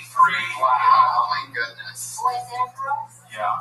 Boy, 2 girls. Yeah. You know, a 4-year-old taught me something new about buttholes that I didn't know. Wait, you learned? I guess you can get strep throat in your butthole. I don't know if you knew that. What is a 4-year-old watching? I got strep throat in my butthole! Because you're making fun of the 3-year-old that just had strep throat in his butthole. Because sometimes, like, the virus can go right past your tonsils. Like, I don't want anything with that. And then go and just attack your butthole. Is this on the Sprout channel? What is this? The Sprout channel. It's that dance channel, guys. Holy shit. You guys know. Oh my god. The Sprout channel on the Sadness Network. It sounds like Netflix and Cry. Terrible. Wait, what's on the Sprout channel? Just, kid shows. And like butthole science. Wow. You don't smoke pot either when you're hanging out with these kids. No. So you have to watch Sprouts with them. Yeah. So tonight's the night, guys. Oh my god. Guys, I love it. Are you guys excited or what? Believe it or not, that lobby is filled with Pittsburgh comedians that are dying for the opportunity to come up here and chat with us. They could do 60 seconds in front of the thousands and thousands live streaming, watching around the world right now, and the tens and tens in this sold-out capacity. It is sold out. Like, I take great pride. They told me a week ago, they're like, dude, the show's sold out. I'm like, fucking awesome. This is going to be crazy. I didn't know that I sold out a large U-Haul cardboard box. But I'm pretty sure that this is about the size of the box that I used to move. It's just one giant fucking box. I can fit my life in here.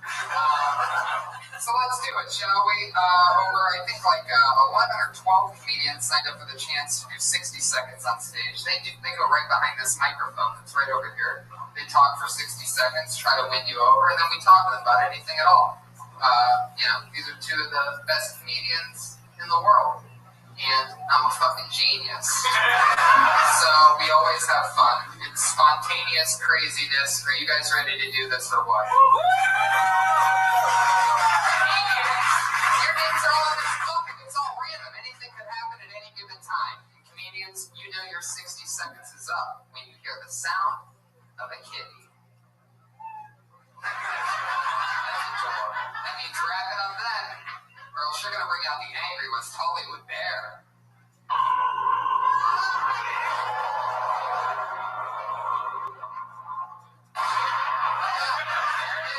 There's that pistol we've been learning so much about. Alright, here we go. You guys ready for this shit or what? By the way, a lot of people don't know this. This is the #1 live podcast in the world. As of 2 weeks ago, we passed up Douglas movies. Really? Starting this week. Sounds great, doesn't it? Totally admitting that it's a rumor that I've started in the past couple weeks. I started like mumblings about it 2-3 episodes ago, and now I'm just basically saying it. We are the #1 live podcast in the world. It's also the #1 show on NBC. Check it. But what's crazy about NBC is there's actually more people in this shoebox than watch NBC. It's true. That is a true fact. I don't know if you guys have seen it lately, but not so good. Not barely. Like I said, two of the best comedians in the world, and I'm a genius. And then you have Brian Redman here, everybody. Let's give it full me now. No Twitter handle for this guy, Don Baker. Here we go. Oh, wow, Don Baker. What's happening? Are we good tonight, Pittsburgh? Yes! I'm actually actually from Findlay, Ohio. You guys might know that because it is the hometown of your great quarterback, Ben Roethlisberger. Yes. I'm a Browns fan, so fuck you guys. Thank you. All right. Very nice. I actually just recently started dating a girl that is way out of my league, and I know this because every time I introduce her as my girlfriend, everybody goes, "Ham." Like, he looks like the guy that gave Charlie Sheen HIV. Everybody thinks it's okay to comment on me that I look like I have AIDS, but it's like I really just recently lost 60 pounds, and no one is up for me for that, you know? Yeah, you know, good, healthy diet of cocaine. That's what we do. I fucking love cocaine. I don't know about you guys. You know why guys will suck dick for cocaine? Because it's worth it! There you go, 60 seconds from Don Baker, who obviously sucks dick for cocaine.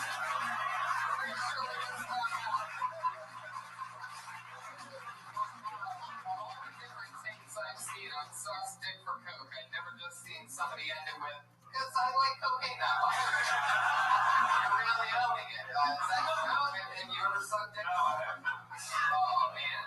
I almost wish that you haven't. I love it. But then again, sucking dick can have AIDS. I don't know. Pick your poison. It's crazy to me that people have been telling you that you look like the guy that would give Charlie Sheen AIDS. Oh, yeah, it's everywhere. It's, again, the past week, that's all I get. Wait, really? Talking to? I'm doing a gay hot tub party. Like, really? People are really saying that? Like, how many means? Like, where? All my comic friends, I guess, so that's where the joke came from. Oh, yeah. Did you always have your head shaved, or when did you become a member? Yeah, I finally gave up probably about a year ago. I always wore a hat, and you just gotta say fuck it. Did he care? Or, you know, look at this. I can't tell. It's shaved. I love it. It looks like this is your Make-A-Wish, so.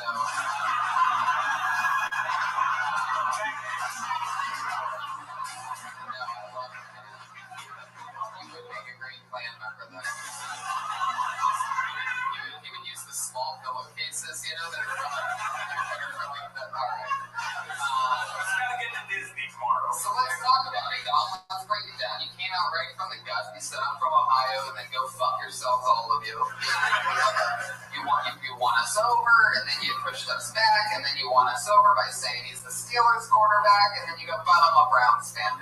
There's two rules to comedy, and I'm never a person to say that there's rules to comedy. One is you gotta take chances. Two, never admit to being a Browns fan.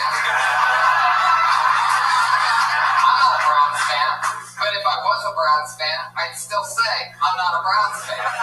Like, you were good, like, talking about sucking dick for coke. That's better than saying you're a Browns fan. Exactly.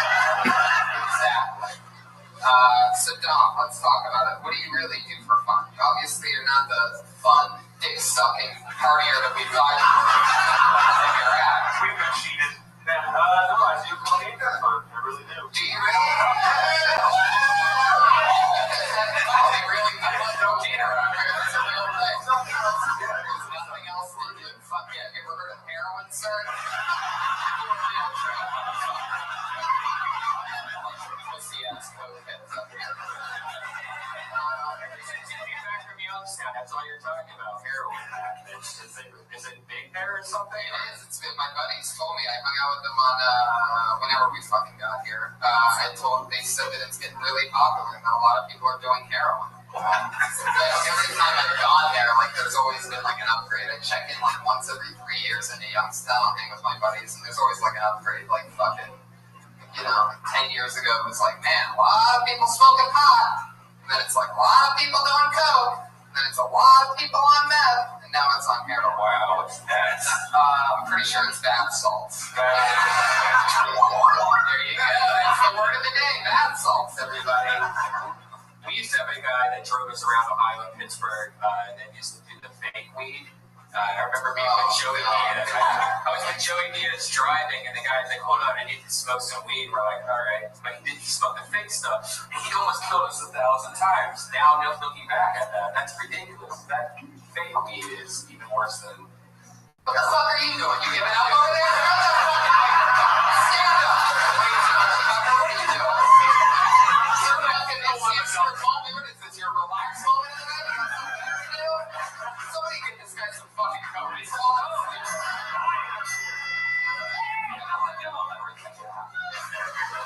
New fucking Rocky movie. I talked about it last week.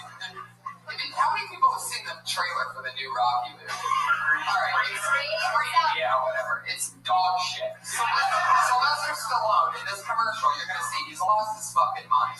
He doesn't have it anymore. They're just milking this guy. He's got nothing left. He's just a fucking box of rocks. Listen to him in the commercial.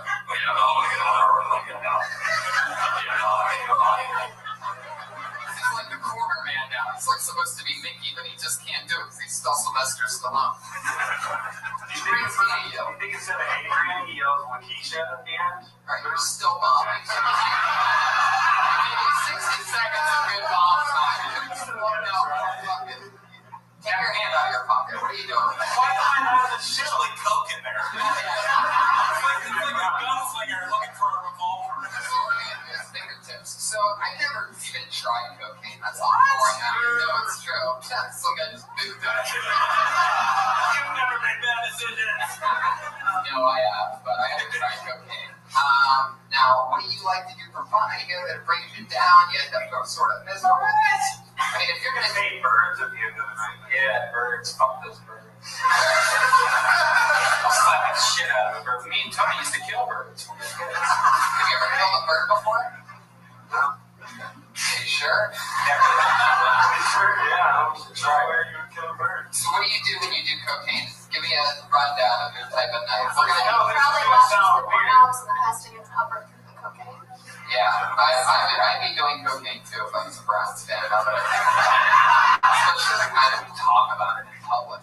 I was trying to think about what I do, and like it's gonna sound weird because I did the whole sucking dick thing, but recently we had like a $1 drink night at our gay bar, and we've been doing coke and going and getting $1 drinks at our gay bar.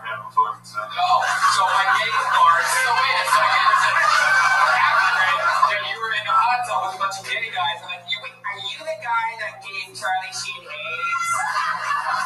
Wait a second. So and the other guy was like, they all argue who gave Charlie Sheen AIDS. I did. So you don't suck dick for coke. No, I said you just have fun. Yeah, gay guys are the best to have fun with. Wow. What do you, I mean, a good time of what? You guys do arts and crafts and shit? You guys are fucking doing lines and then crocheting? What are you talking about? What's so fun about that? you dance. I don't know, it's just fun.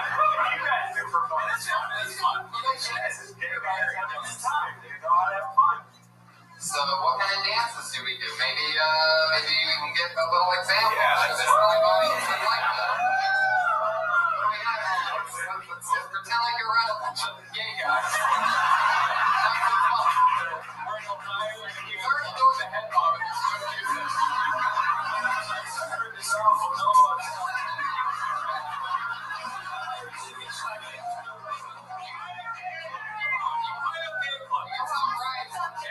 Brian's way of showing us he's never been to a gay bar before. I swear I haven't been to one. I was thinking Pulp Fiction. What a gay bar in like Pulp Fiction would be. That would sound exactly like that. Like bring out the gift, right? Alright. I'm sorry. You're world travel, bro. So, are you dancing by yourself at this place, or are you dancing with the guys? It depends. Wow. What would you do? What would I do?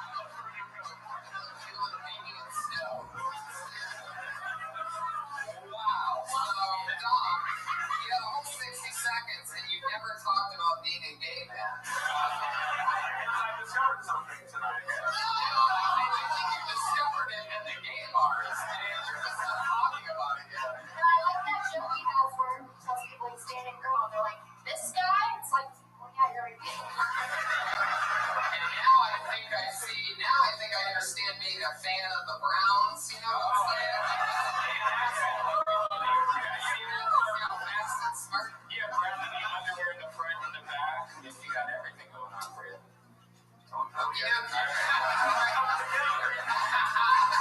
Okay, Dom, it is nice to meet. Anything you want to promote? I mean, you don't have a Twitter handle? I don't know. Guys, go find Dom Baker at your local gay bar. There you go.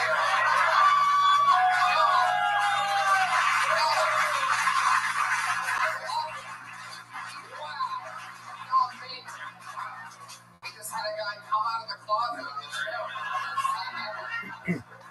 Okay. Sure.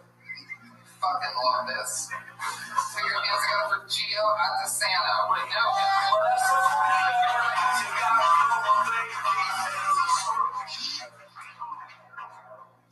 Who in the audience has dogs as pets? You guys got dogs? Love dogs. We can all be friends. Who has cats? I fucking hate cats. Oh, it's so bad. I got drunk last week. I passed out on this girl's couch. It's 4 in the morning. This cat just comes up to me, starts rubbing his face all over me, meowing at me, turning around, showing me his little pink Cheerio. It's fucking disgusting. All I want to do is feed that cat refrigerator bag and throw it against the fridge.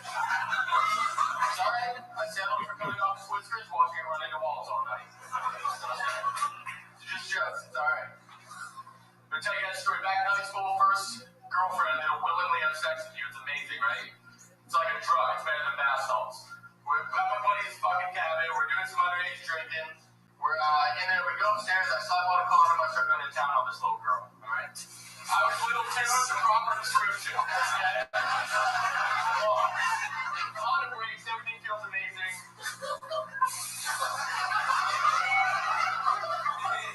Now the pregnancy scare in our hands. I don't know what to do. Call my sister. I say,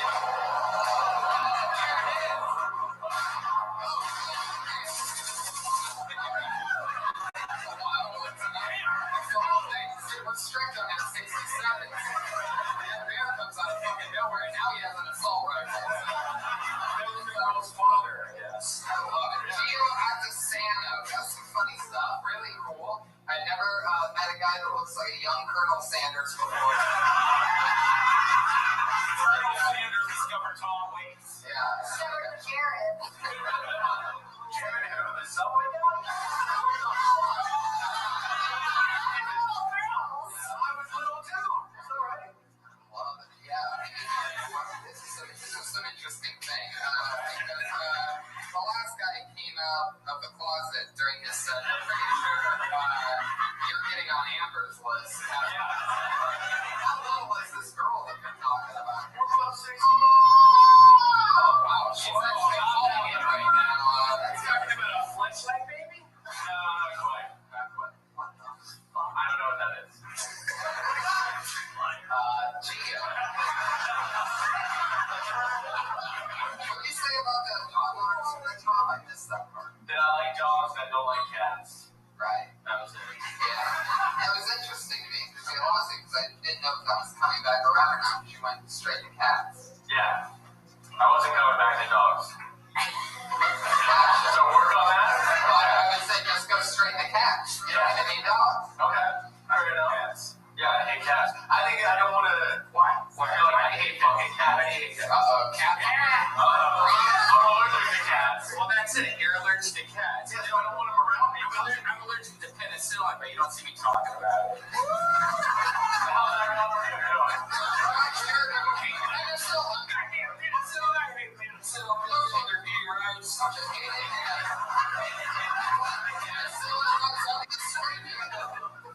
Alright, Gio. What's your story, man? Stand up? Yeah. Here in Pittsburgh? Yeah, about 3 years. Wow, look at that. Here you are. Fucking 60 seconds of thunder. 2.5 years ago, we did a show here.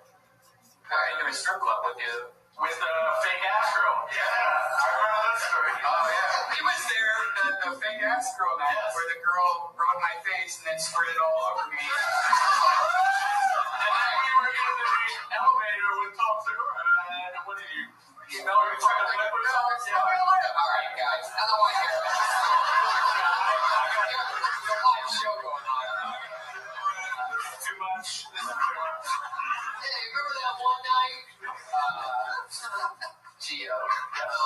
So You've been doing stand-up 3 years. You're here in Pittsburgh. What's your story? What do you do for fun? You hang out with Dom Baker? No. You ever give him a good old beer dry? No. Yes, and I don't know. I drink a lot and not too much Coke. Sorry, everyone in the audience that loves Coke, apparently. Not too much Coke. Not too much Coke was the exact wording on that. So for those I do that, I make shit out of wood. Yeah. He made the actual thing that's right there.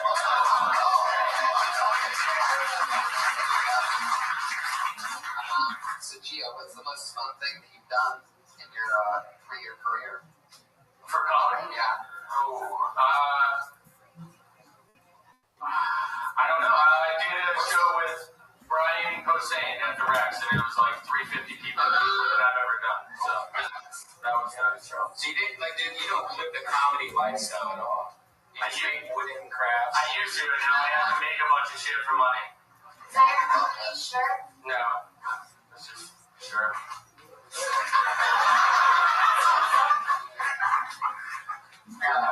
I love it. So what else, Gio?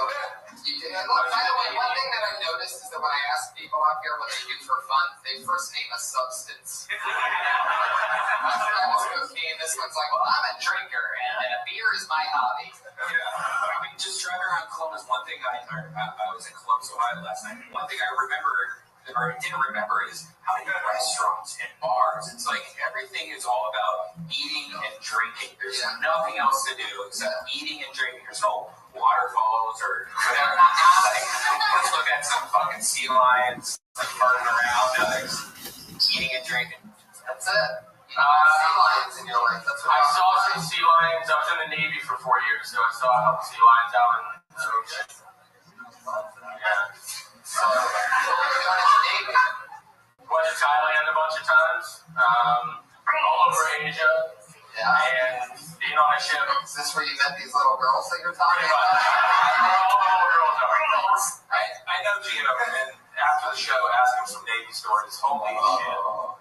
Tell me the best Navy story that involves a hooker. Navy pod. No. It's not that show, Brian. This is a little show. You really want to hear this guy tell a fucking story about that? Yeah, exactly. Gio, I love your style. It's good to see you. Actually, anything for Gio? Aaron, what do you got for Gio? That was the first time I heard the phrase pink Cheerio. Yeah. That's a good Easter treat version of Cheerios. You all knew exactly what I was talking about there, right? Oh, yeah, definitely. Context put it together. Yeah, there's a cat asshole. Yeah, there we go. I thought it was a mystery, but there we go. By the way, if you hate cats so much, what I am loving this. If you don't know this, put a cucumber behind a cat and film it, because when the cat looks at the cucumber, like old school DNA, and the cat goes, "It's a snake," and the cat will freak the fuck out. Like if you Google cat versus cucumber, just thank me later. It is one of the most beautiful things that somebody found out recently is how cucumbers really react to cats. So fuck them with cucumbers. Aaron is allergic to cats, so all of that was like, I mean, that's like it's just this cat cucumber thing. Trust me. Gio, it was nice to meet you. You're such an Italian name. What nationality are you?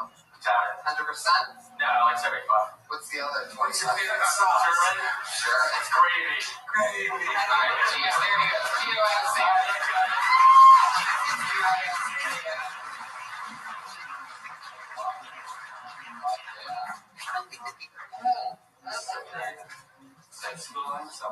It is. This is fun. I love this live audience. I love these 6 empty chairs. It's sold out a week ago. I think that they all died on the car we're right here. Watching them turn down people at the door there. Super sold out. Knocking it, sorry, sold out. Sign on the door, sold out.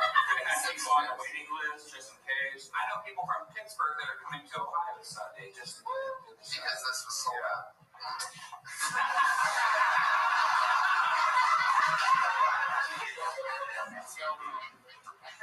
Okay, I pulled another name out of the bucket. How about Holly Price?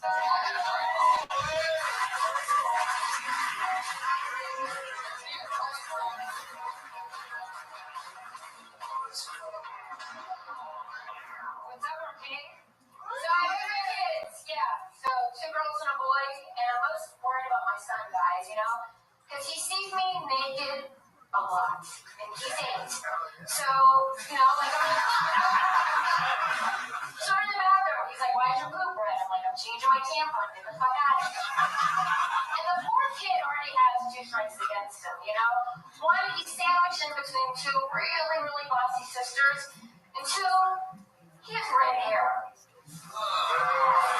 It's okay. You know what? He's actually this really cute redhead with beautiful blue eyes and these adorable dimples that I know some guy is going to find weird one day. My dream is he brings home this beautiful black boy named Andre. And we're going to call him Dre, and we're going to shop for pillows. Yeah, that's my dream. Don't fucking judge him, too. Yeah. Guys, he's just such a sweet and sensitive kid. I know he's going to make a really good mom.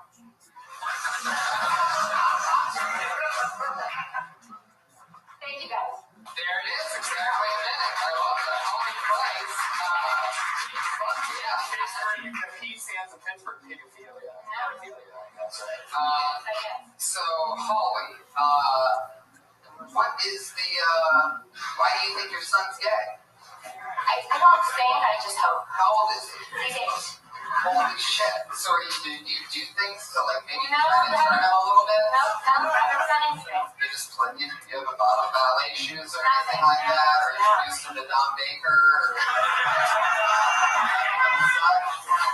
No, it's like one of those things that I'm like, oh, wow. Well, don't you think you're going to have enough fun with the feminine energies of your two daughters? No, one of them has to be gay too. Wow. You would be making them gay for your own personal I'm gay. You know what? I need help with fucking decorating. I'm sorry. We gotta balance the family out. It's way too white. I need some black blood. That's the only way you don't need to say it. My family's little racist. They would accept a gay black man, but not me bringing him. So you talk about Andre, shorten his name Andre. You want to go, why do you want to go shopping with a, what's the difference between a black person and a white, other than the fact that they're... Come on now, we have things going on. Come on now. Are you saying you want Dre to go shopping with you because you know he's just going to shoplift?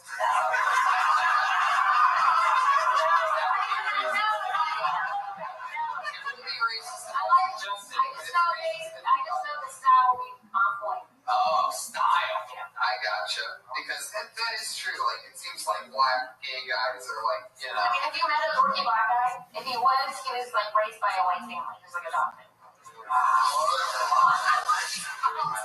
Are you sure you already don't have any African American in your blood? Do you have a black dick in you right now?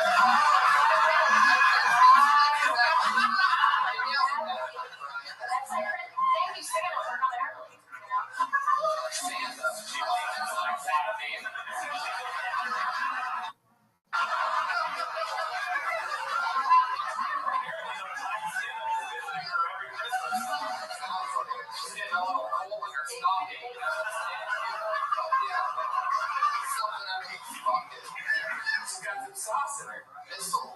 Santa.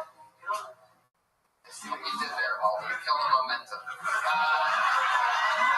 long have you been Santa? 3 years. Yeah. So fun. What's fun about the Pittsburgh scene? You're here because you have kids. You married? I am married. What's your husband like? Quiet. That's what you like, don't you? No, he literally looks like he just came. He's completely covered in tattoos. He looks like he just looked out of prison. Like he looks like a member of like something. So how'd you, when you met him, where'd you meet him? Like Olive Garden? Like where'd you? No, I literally, it was years ago, like 15 years ago, I saw him at a bar and I went, I'm supposed to be with that guy. And I just knew that he was with a girl and I kind of like lingered like a psycho. And then a month later I saw him again and I went, that's that fucking guy again. And I went, and what was it about him that you liked? Was he like making it rain or something? Just like, I don't know. I asked you and there's something about him and I just went, I'm supposed to be with him. So is he the redhead in the family? He's not. My brother's a redhead. He might be choked up.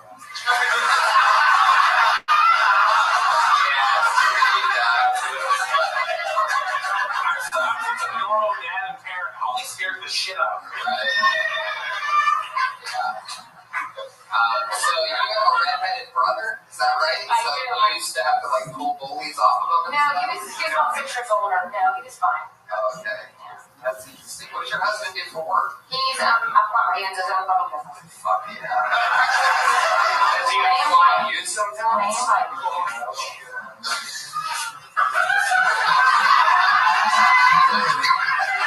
Took the air out of what could have been a great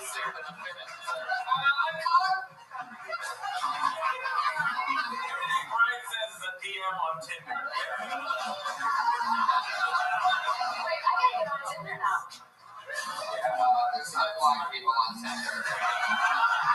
They're on their own thing. It's called, what is it? They always use my account.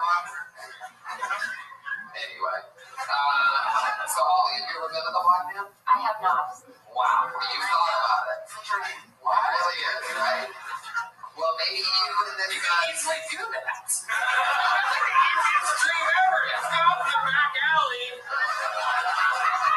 Lay here with a butthole up in it. Guess what? Your dream answer. He's definitely gonna get my ass first, that's for sure. Why? It's so big. Come on. Yeah, he's got it. That's how they do it. They go ass first. And then they work their way forward. At least that's how it happened when I hooked up with a Black Man. And then he worked his way to my pussy after that. Make sure you can run away. Interesting. So, Holly, let's keep it going here. This is interesting. Anything you guys want to know about Holly? Any questions for Holly? No, I don't realize she's like, I just want my kids to like get good grades. She's like, I want you to be gay. Like, well, if they're gay, they're automatically going to get good grades. So, I got things to think about, guys. This is a life-changing experience. I gotta set higher goals. hey, maybe you two can hook your kids with each other and role play days. Like, here you go, boys. Here's a bottle of lube. Have fun. My son's very sweet. My son's very sweet. Calm down. Tonight, everybody. Bring your sons in. Here they come, everybody. It's little Johnny and Biscuit Bun.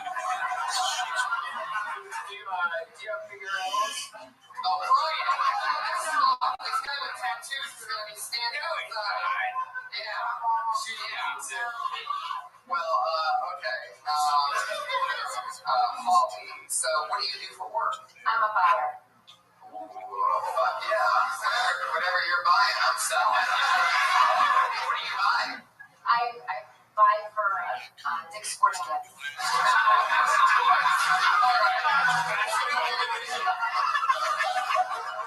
This racing game is doing it. You're treating this episode like you're on at midnight, like you're winning points. Basketball! So wait a second. This is incredible. Because you see one. Okay, let me ask you this. How long have you been with the tattoo guy? 15 years. Yes. How long ago did the sex stop? When you first started, it was just like, like an inch, right? Wait, stop or start? We mean like, because we're now married. Slow down. I slow down, Tab. Oh, yeah. Don't bullshit. I mean, I'm an expert on the panel. Don't bullshit. The reason why you think the sex may stop is because you wait.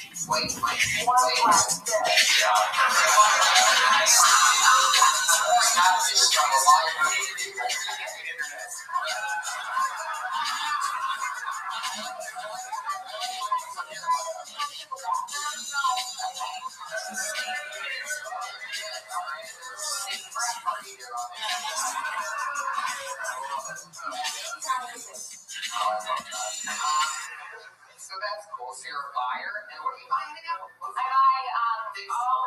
work, yes, but I buy all their like swim, surf apparel, board shorts, rash guards. Swim, which there's a lot of events for.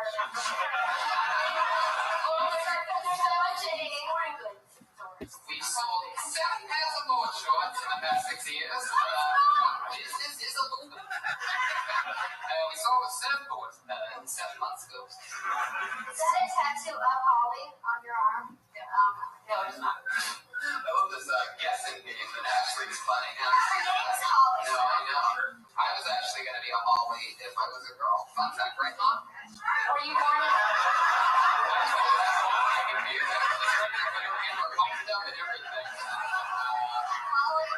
Holly Hinchcliffe. I'm pretty sure I would have beaten Ronda Rousey 2 weeks ago.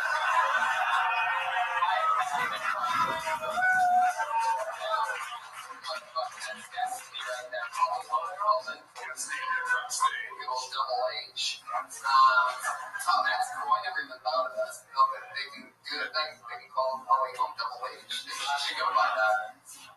What are you guys, this fucking little muttering group up here? You got this fucking little group Every time someone says they don't give a cuddle. Yeah, we get it. Gio came back in and shaped his beard a little lower. If you want black dick later, I can turn off the lights.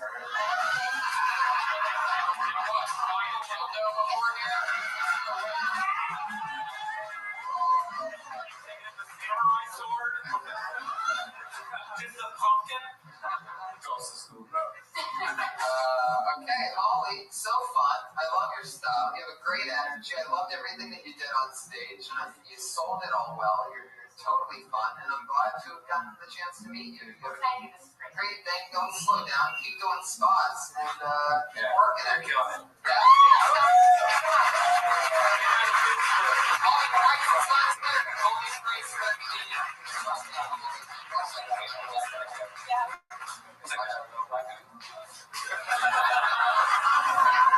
I actually know a black guy named Bill Cameron. So.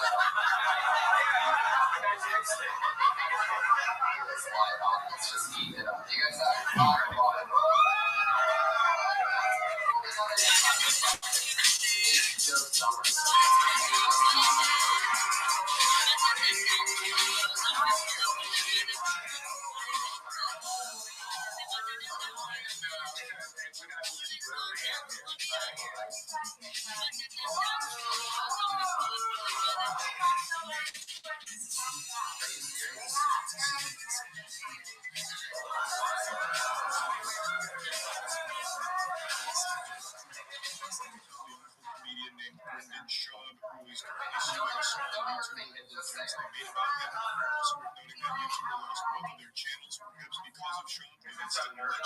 If it's true though, then Brendan just gave her like cheese.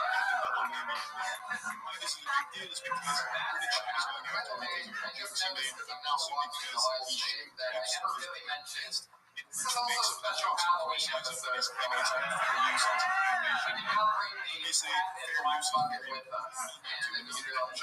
So should this actually go to court and should this be answered?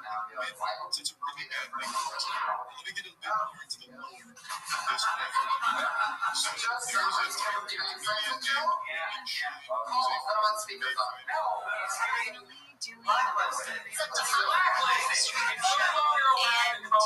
There's concerns towards strategy. Wednesday, March 30th at 6 p.m.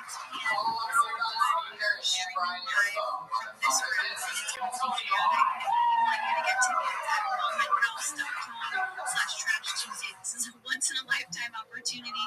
Who the heck knows? Hey Joe, it's Tony here at Caltech. How's it going? Cut out of a certain type of vehicle. Joe, what's the update? Is everything okay with your girlfriend? Is everything okay? Joe, it's Tony. Why not tell Tony? How's it going, buddy?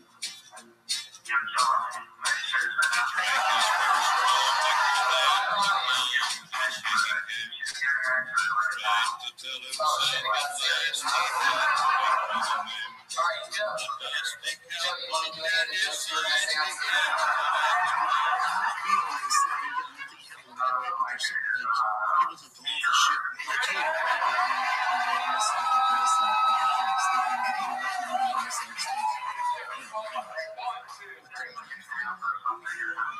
No, we're live, Joe. Just settle down. We're going to bring you up right now and then you do your minute. Are you ready? Put your hands together for the sun.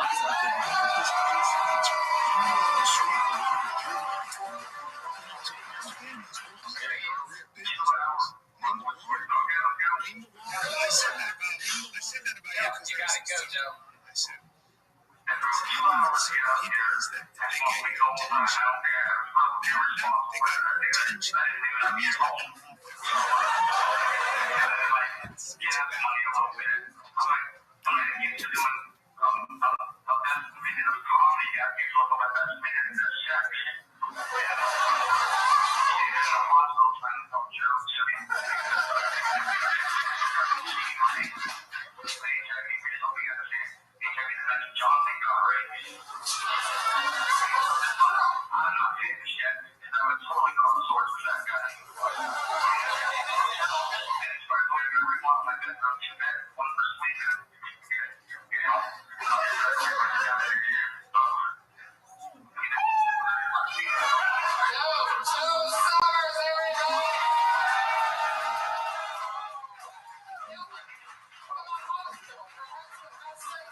Somehow this is all working.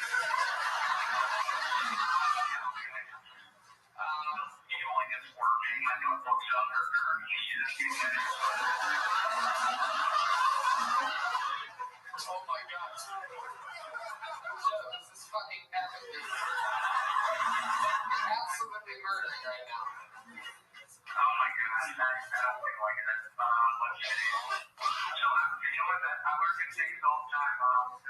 Wait, Joe, we're not doing joke things. We're not doing joke things. Joe, stick with me. Can you hear me? I can hear you. Okay.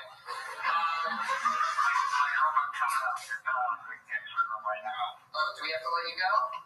No, I don't know.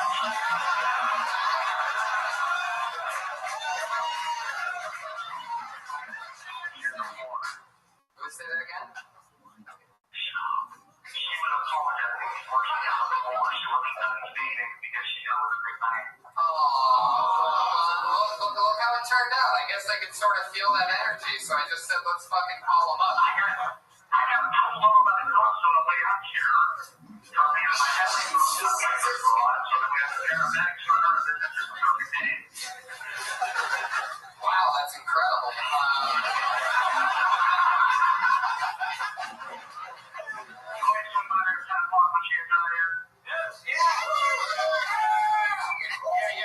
Come to the comedy show.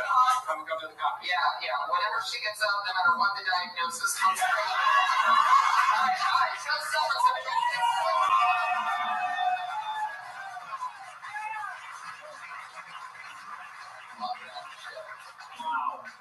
Your friends threw you under the bus, Joe. Fuck yeah, how about that? 7 a night live.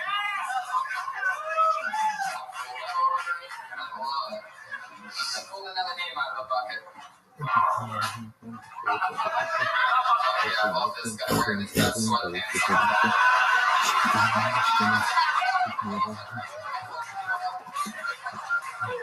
This looks like a fake name, but I'm going to say it anyway. I hope somebody walks up here. John Dick Winters.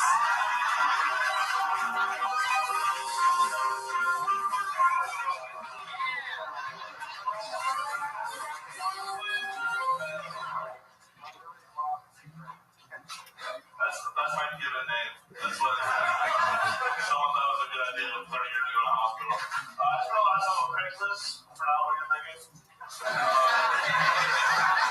I'm always looking for odd jobs. I was looking for a little extra money, and there's a great opportunities with Craigslist. I found this affluent couple looking for someone to house sit and dog sit for them while they're away on vacation, and they hired me. They hired me. Like, it was a phone interview, obviously. Like, I didn't sit down with this rich couple, and after 20 minutes, the couple are over. Like, oh, yeah, let's let the hipster over and hang out at our house unsupervised for a week. That sounds perfect. It was a phone interview. I'm not sure if anyone here has ever had the pleasure of house sitting before, but house sitting is very similar. It's extremely similar to having complete strangers give you money to masturbate and enter into the house. It is good work if you can get it. Oh my God. It's like looking through wedding pictures, like, oh, she looks good. Get more than the pictures or whatever else. Yeah, John Dick Winters coming in strong. Fucking awesome, man. I feel like a real comedian out here, huh? Sometimes. Yeah. I've worked with Aaron Clyber before. Wait, Aaron? Yeah. Aaron Clyber, by the way, who's right here, is like the Frank Sinatra of the Pittsburgh comedy scene. Irrelevance. Well, maybe Frank Sinatra Jr. But no, you've been doing this, what, 4 or 5 years? 4 years. 4 years.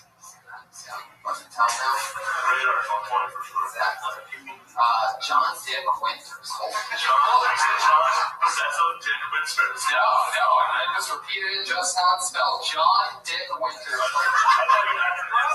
look like you could be in Game of Thrones and Fargo, and you should be in one of them, or just make your own thing. This fucking shiny motherfucker. We have a pacifier for this giant baby that's in the front. That's a live podcast, sir. I promise you, you're not a guest tonight. I don't know how many drinks you've had, but you're still not on the show. Yeah, and he's not even on coke. You said this guy in the hospital and he summers here. Have you seen his pupils? Yeah, I've seen. Alright, I need some coke tonight, everybody. Can we just like, I need some coke. All this coke talk, I want to do some coke. Come on. oh my god, quality thing. No Molly fans? There you go. Okay, right? Steve fans as well. Oh yeah. Make some noise for sadness. I don't know what Molly is. But I've been on the drum game a long time. You don't even know what Molly is? I don't know what it is. Wow. It's the best time I've ever had. Oh, that song. That's it. I thought it was Molly. Like, just, it is say Molly. The Miley Cyrus song?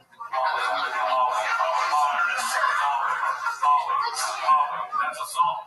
I thought it was about some girl he was obsessed with. Just Molly. This guy's just fucking great.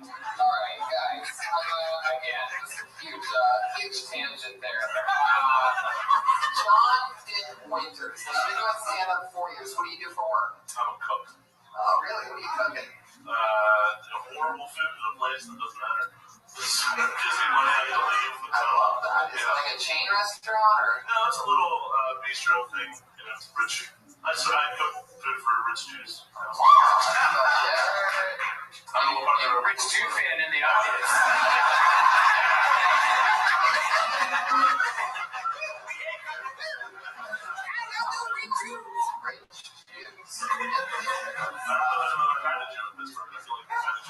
Those are the only kinds of Jews anywhere. They're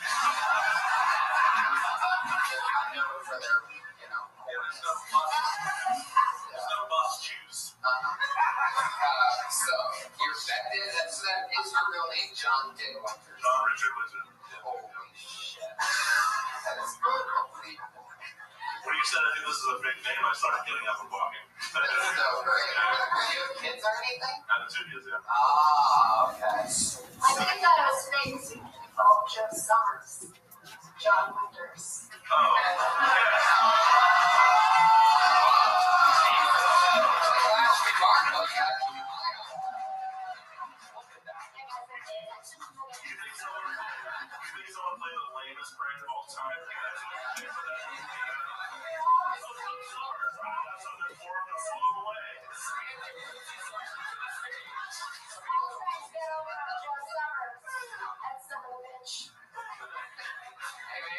Next, Mike Autumn, everybody.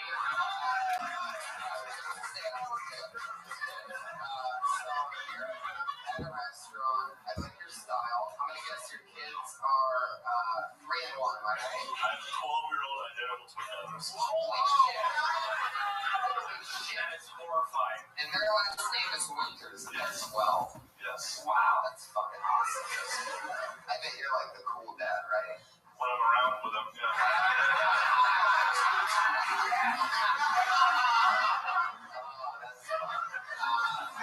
So, like, that's interesting. You're like, what types of things do you do that's fun with them? There is something called they don't give a shit about how the parents are born. They're that bitch.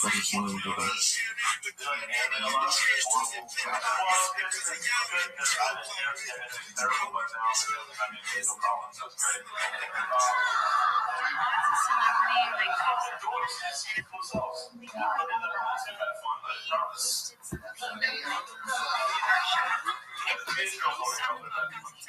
So funny, it's so comfortable. And it said that we had a lot of controversy behind the scenes and tension. We had a big scandal. And the tension was real. But that scandal that they were referring to, that was a huge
Straight from the hospital.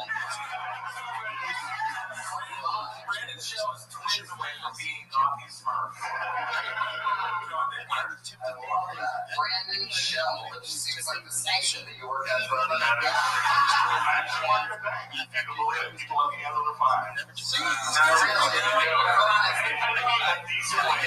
Yeah, it's just a point. What? You put on a success.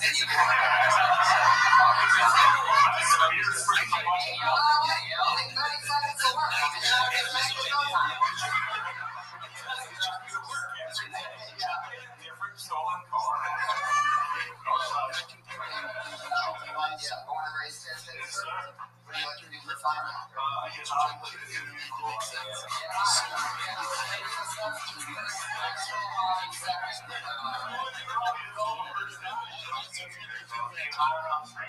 I see that I spent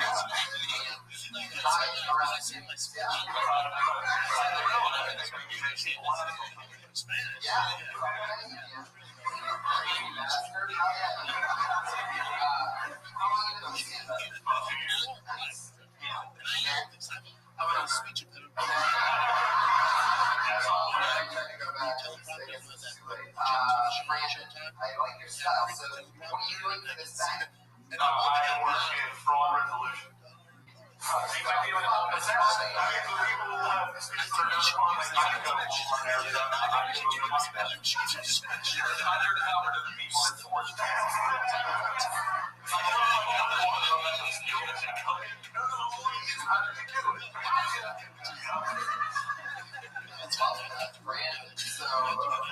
What else is happening? You can discuss play video games, your game of choice. Playing like sports games, like NHL 16, that's my main one. Wow.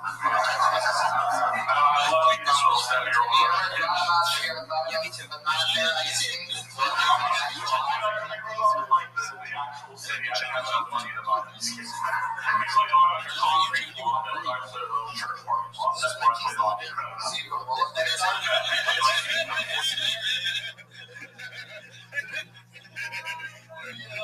Next time anyone brings that up, you gotta do the Michael Irvin.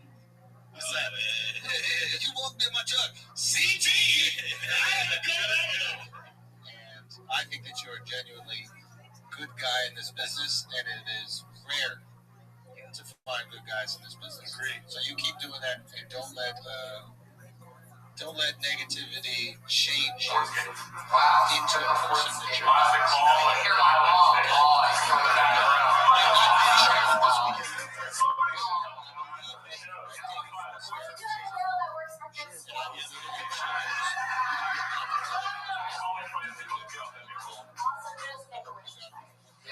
I believe ice skates are one of the things she sells, so I'm there with board shorts.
CEO, you pull into a bank with that truck. I want to find that.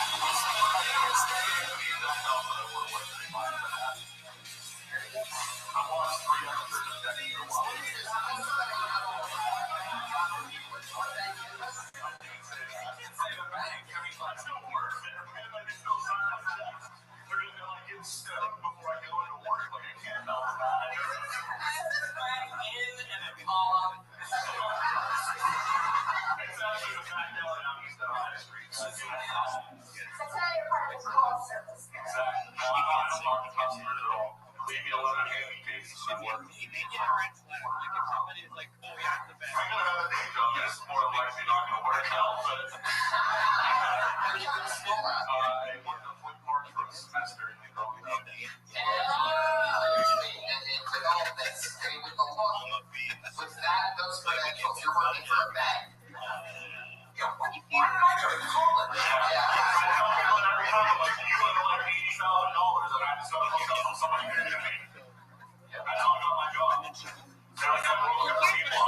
You don't think comedy's going to make it?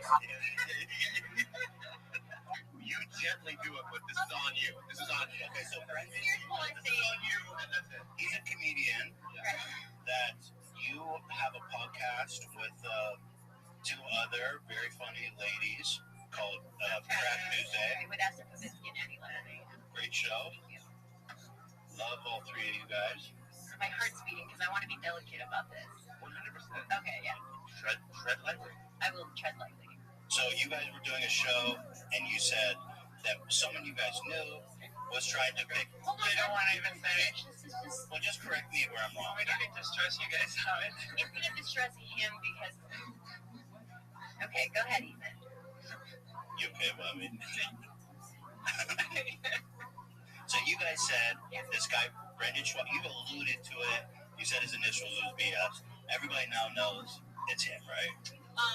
Well, the first time that we had talked, it was a story about someone who had hit on me 7 years ago. It was a story about but we never said his name during the first show. You guys were together 7 years ago? Yes, we've been together 9.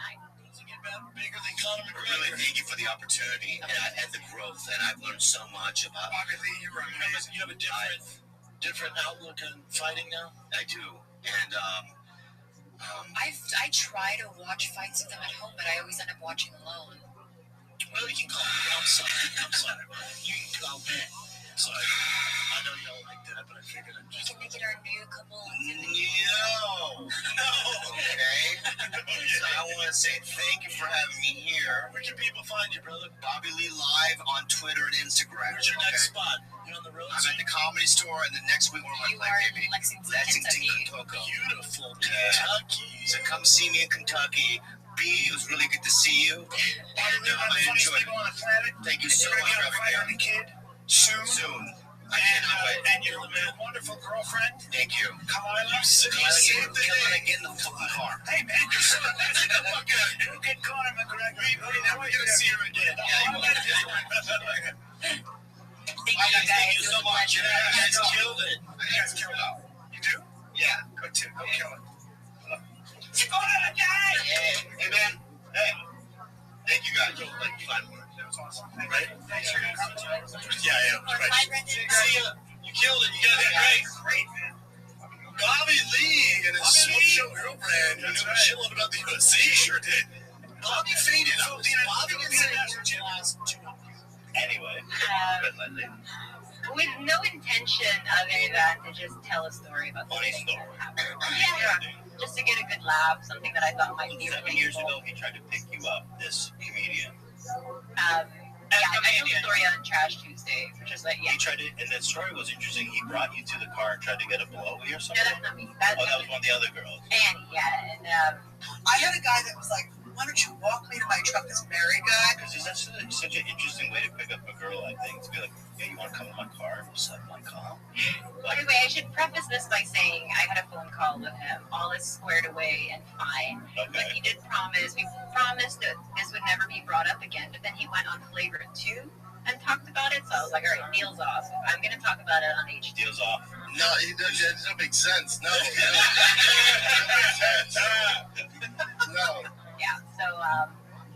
be delicate about it because I do think that, yeah, I don't want to be an asshole to anybody. Yeah. Right.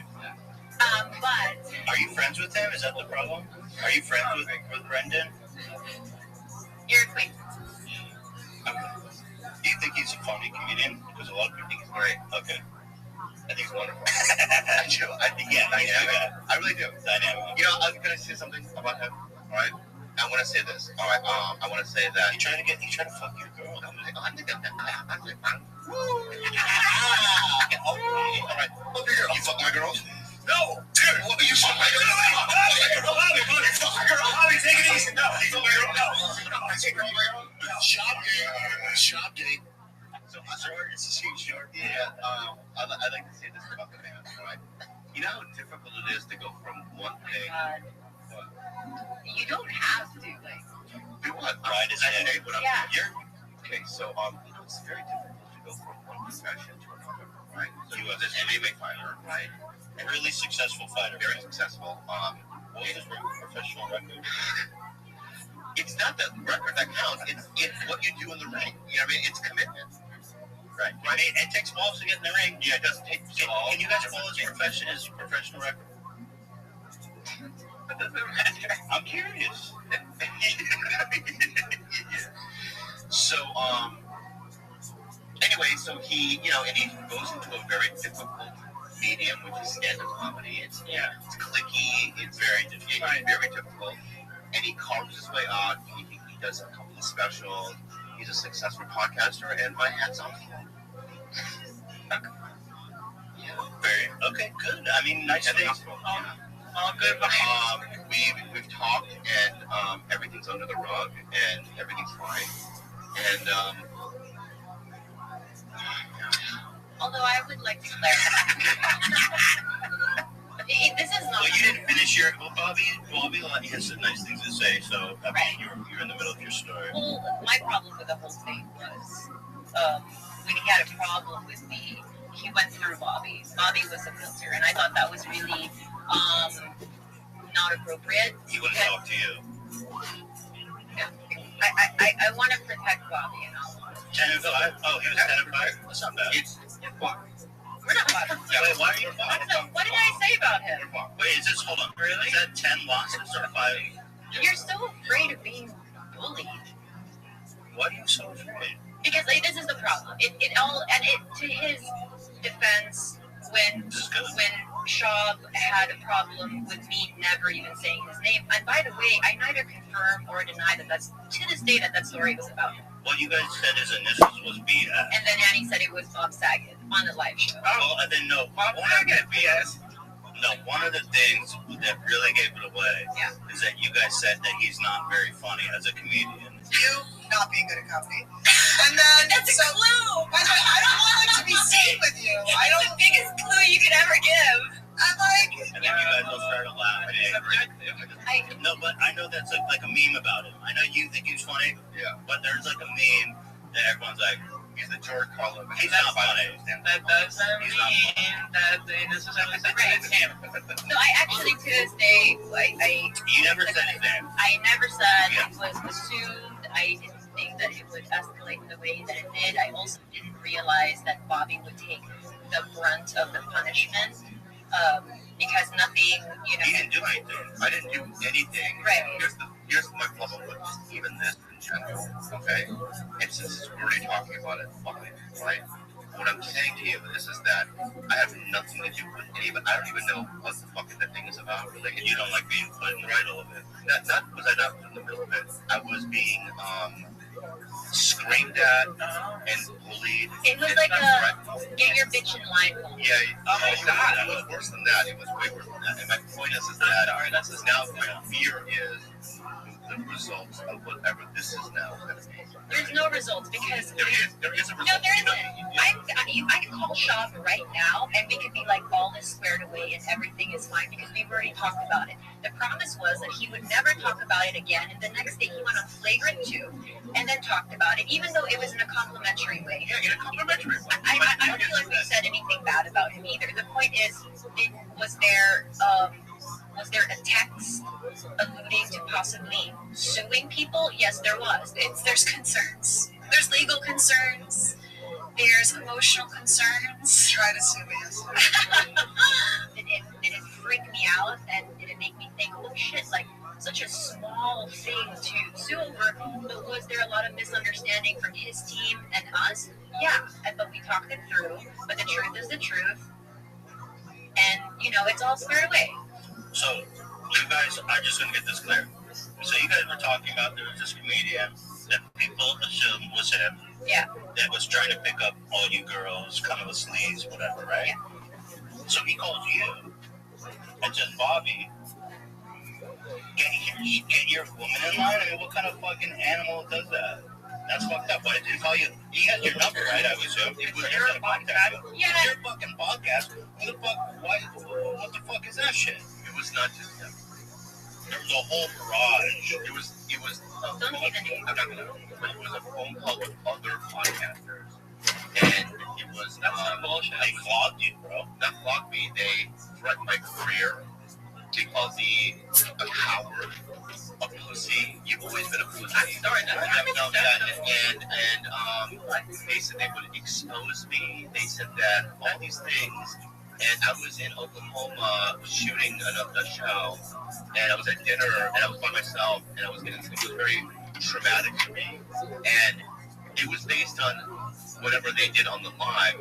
Now imagine now what's going to happen with now this. It's good you said that. I think it's good that you're saying that because fuck them. You should stand up for yourself. Yeah, I see these guys all the time. But to be clear, they did it there. They're very unacceptable. But to be clear, when that happened, he called me like shell shocked and crying. At which point I said, "Give me his number."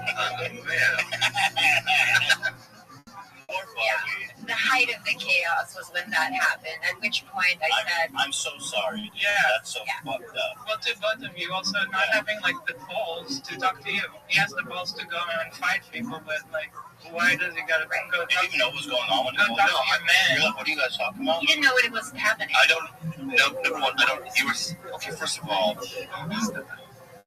they were like, we have evidence of something. Right? So they said, right? They go, we have 50 pages. No, they said 300 pages. Whatever of evidence. Dude, Brandon Schwab can't even read, bro. How the fuck does that freaking 300 pages of anything? I got freaking literate. Are you kidding me? Well, this is where I think that there's a disconnect between the information he's being fed by his team. I don't think it's all him. Like, he's just like, I have 300 pages of proof that of an IP address that lets link to Bobby's community, that link to Bobby's computer. I was like, do you realize how intense stupid Bobby is? He answered phone calls on his iPad. You know what I mean? Saying that, and basically that we've launched an attack on him for the past 5-6 years. And I told Brendan, I was like, Brendan, with all due respect, like, you're not an afterthought for us. Like, why would we as a company dedicate 5-6 years to this harassment on Reddit when my sweet lover... Oh, because a lot of people hate Brendan. There's like a whole, like... So, yeah, he's trying to... He blames that on you guys? Yes, and so now we're at a point where it's like, well... He just has proof that the last 5 or 6 years that I've been on Reddit, you know what I mean? Okay, I gotta say,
the last 5 or 6 years that I've been on Reddit. You know what I mean? Okay. I've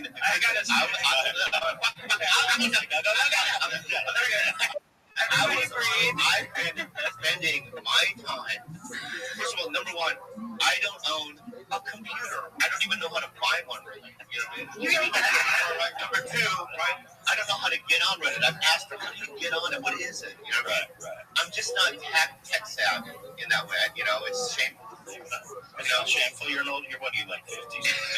50. Yeah. So he was going, you're doing this. We can trace the URL back to your house, and you're the leader of this Reddit group. I'm like, bro, first of all, if you look at from what I hear, if you look at Reddit, there are pages about me as well. And that are destroying me, so I don't read it. Can I tell you something? Yeah. As someone who's been in technology,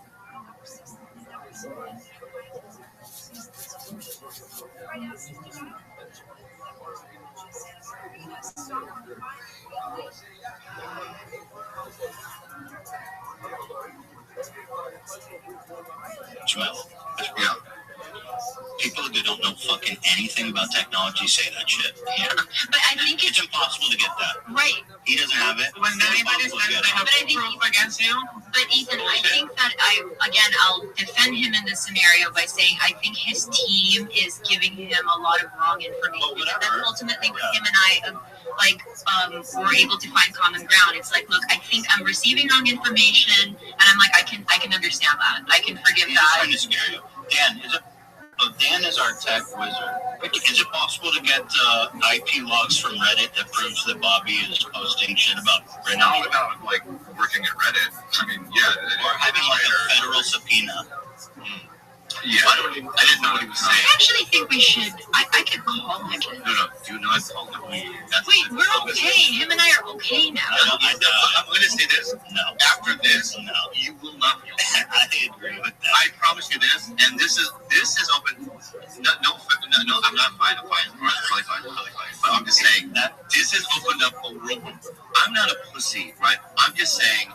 The thing is that you guys don't do stand up, right? No. Right? So I'm always around them, right? I always have, so I'm trying to play it politically, right? I feel like I was assaulted for something that I didn't do at all. I don't even know what the fuck they're talking about. You truly have nothing to do with it. I have nothing to do with it, and yet I was being, they're putting it all on you, right? Because they're using you to try to control what Kalila's doing. Right. So, I went to therapy and about it, I talked about it yesterday because it's like, it was just so traumatic, and these were my friends, and I had no idea what they were talking about, right? Wow. And so, my whole thing was, let's never talk about it again, ever, right?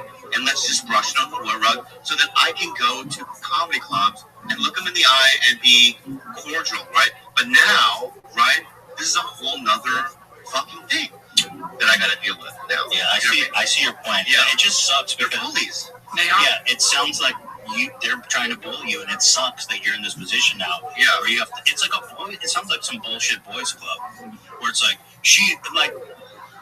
let's be honest, dude. A lot of these fucking guys have accusations against them, and it's a fucking boys club, and they're all protecting each other. And I'm not saying that one did one. You were talking about. Okay, fine. I'm not saying anyone did anything specifically, but it's like, hey, your girl's out of line. You gotta protect the boys, and it's fucked up. It's bullying bullshit, dude. Yeah, and on Flagrant 2, Andrew Schultz's podcast, he was like, I contacted Kalila. I didn't have her number, Bobby. I go, send me your girl's number. So I called her, and we just had a conversation, for over an hour. And I'm like, no, I asked Bobby for your new number, and he wanted to talk to you. So, okay. All right, so that's a two-way street. All right, let's be real. All right, I don't like the narrative that he came to me with this, because it took months or like 2 months before he even wanted to come directly to the source. And I would have been, if he saw the first podcast on Trash Tuesday and said, hey, I really didn't like what you said. It would have alluded to me. That's not good for me. And then I would have said, I understand that. I didn't realize that you would be getting extra harassment for not this. I apologize. I will not say it again. It's also not a cancelable offense to hit on a woman. It's not a big deal. It's an anecdote. Yeah. And it could have been resolved right then and there. And I did tell him that when I spoke to him a week ago. I said, this was a very, very simple thing. So from here on out, moving forward, let's shake on it. If you have a problem with something I say, come to me directly. And he said the same thing. So we're good. We're good. I promise you we're okay. I promise you we're not. No. I promise you're not. And I promise you there's a wave coming now. And that's it. Unfortunately, I agree with Bobby just because I don't think they're going to be happy that it's out there that they're fucking bullying Bobby. Because these are elements that I was never going to share. These are elements that I was going to just keep. But it's not okay. Like, it's not okay. You got to live your life. Yeah, you got to live your life. It's okay with me because I'm doing. First of all, number one, would I say that they're friends of mine anymore? No, they're out. Right? I stopped following them on social media. Okay. Right? And I did what I'm doing to protect myself. You know, what they did was not what a friend would do. But he did apologize to you, Bobby. Brandon did. Yeah, he did apologize. But what I'm saying is that the world didn't know what had happened. Right? And so it's like, you know, those are the elements that I was going to just kind of go, you know, let's brush it to the side, right?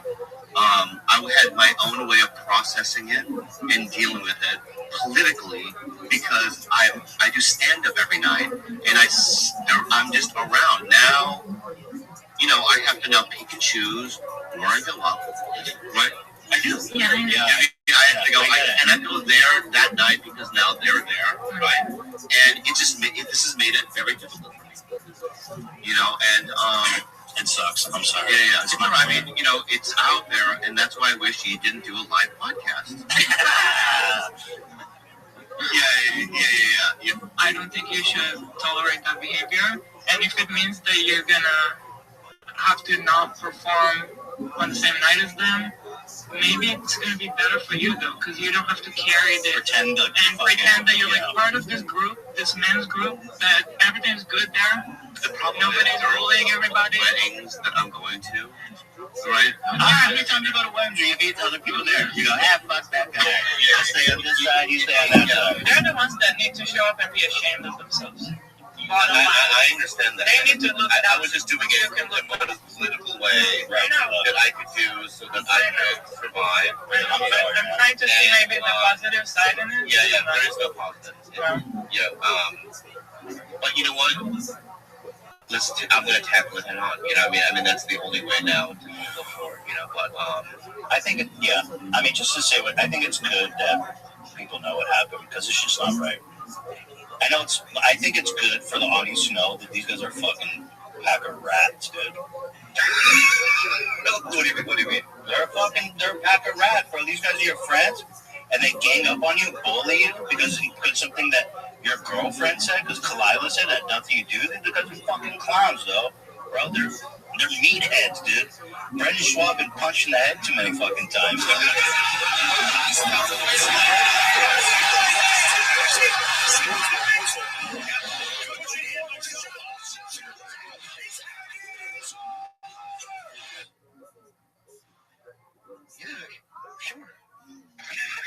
I mean, is there a question? Does he have what Junior Sale has? Does he? I don't know. You know what I mean? But I know something that get punched in the head. Oh, everybody, stop what you're doing. Can you hear me? Just a moment.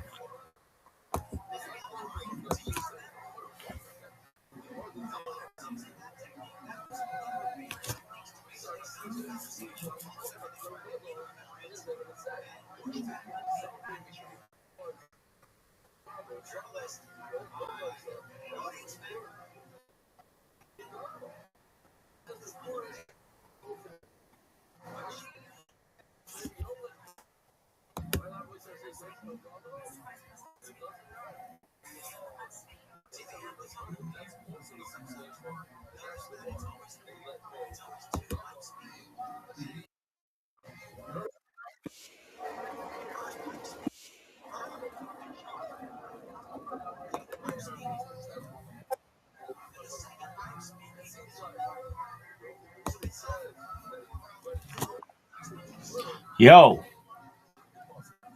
Yo. Test. Yo. Test.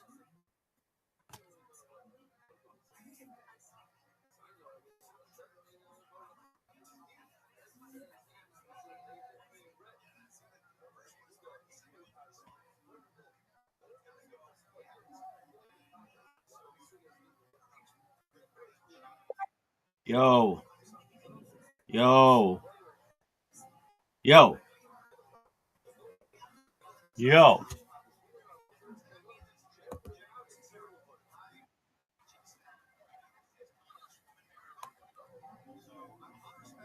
Yo.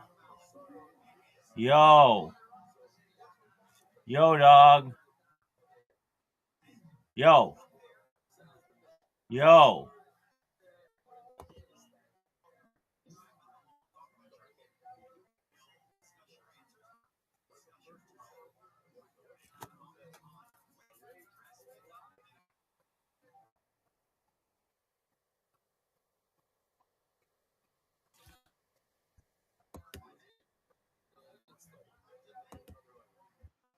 Yo.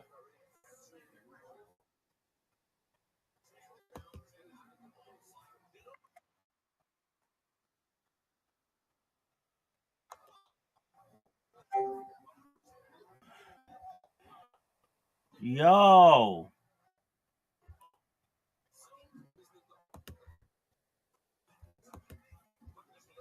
Why isn't this working? Yo. Yo. Yo. Yo. Yo.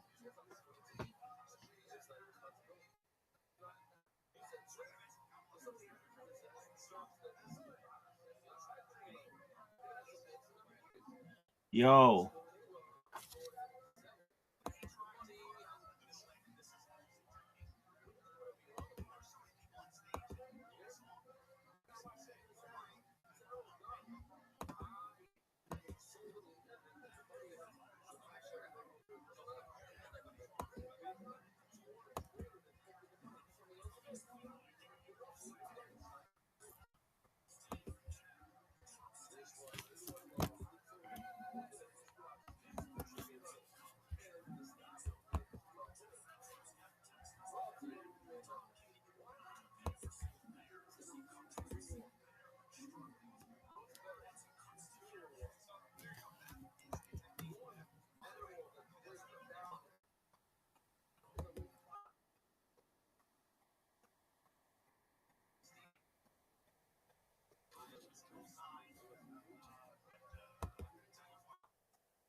Yo. Yo. There we go.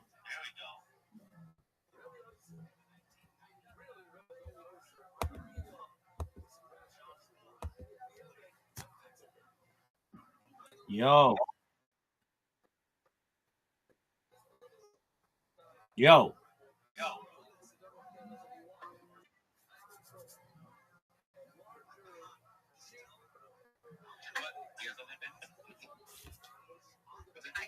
I don't know if this is the right time to like. I think it's a time to just put it all on the table. I don't think when I do talk to him, I feel like he's a guy who's like hurting a lot, and he really loves his family, and he feels horrible when his kids are being talked about a certain way, when his wife is being talked about a certain way. So I understand like his pain and his feeling like he's on his heels, like he has to defend.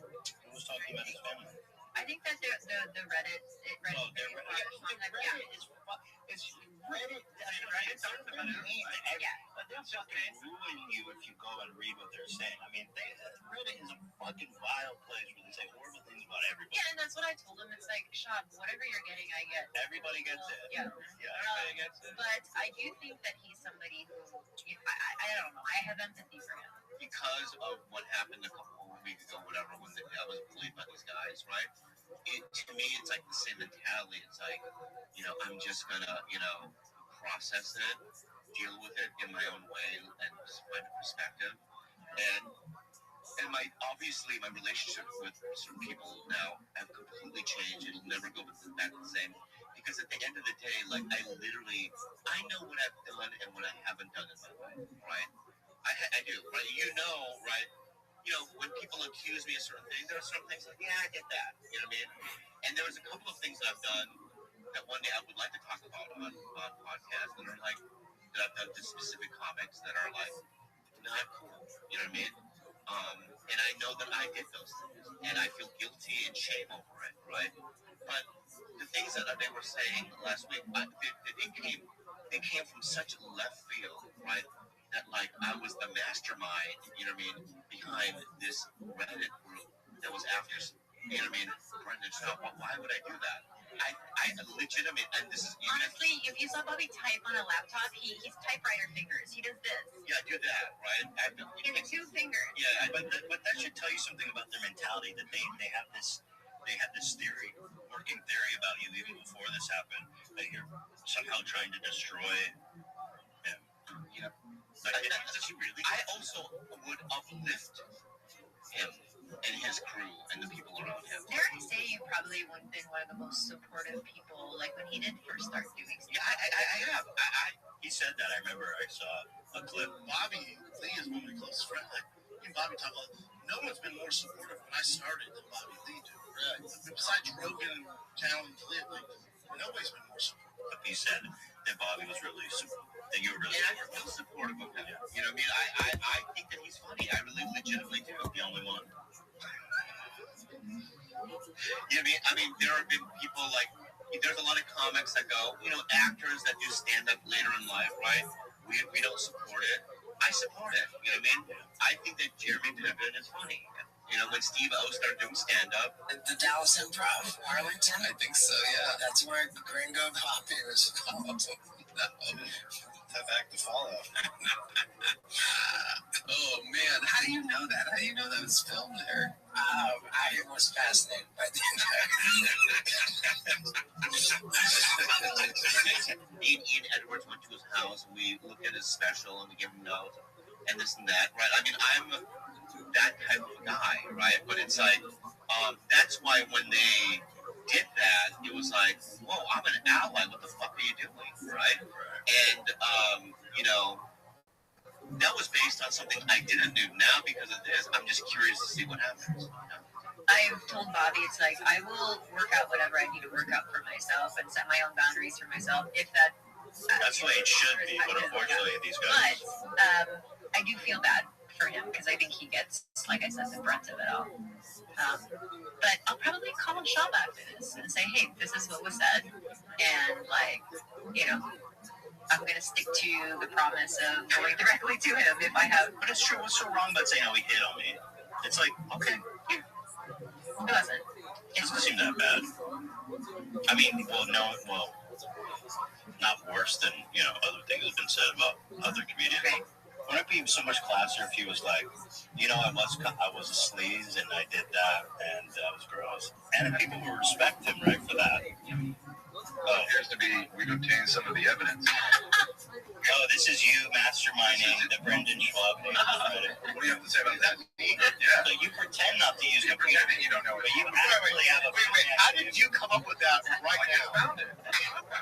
This is security footage because I was just the evidence before the show. Gullible, he really thinks he found it on the internet. Yeah. See? Yeah, you have an underground layer with fucking 20 monitors. Yeah, mass posting Brendan Schwab. Yeah. I literally still don't really have hard feelings. I think that there's something wrong with him mentally, maybe. You know what I mean? There's some empathy that I have, to his crew, But what's up, Will? You just learning that way. I don't know. I'm trying to deliberate whether or not I want to add this piece of information.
Miss Aquarius, how are you?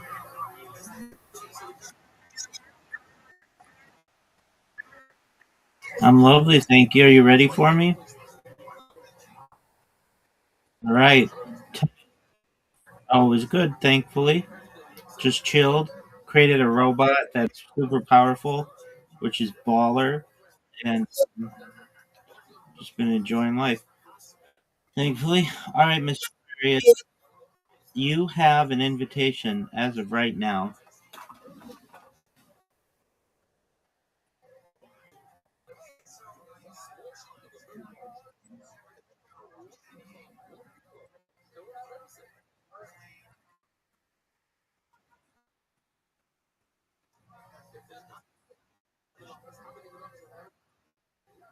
Nice spare. You're welcome.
I win, you win, Miss Aquarius. You win, I win. Reload.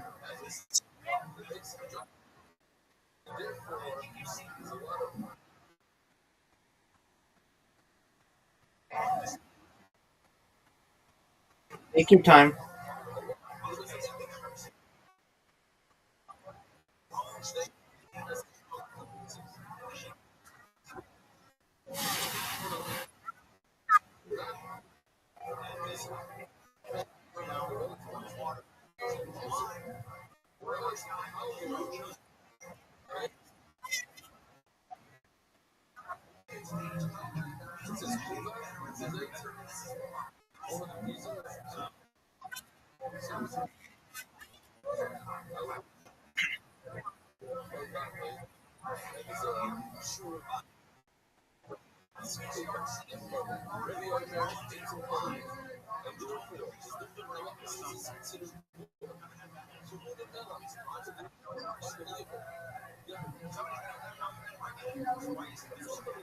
Oh, get it. Oh, that was almost amazing.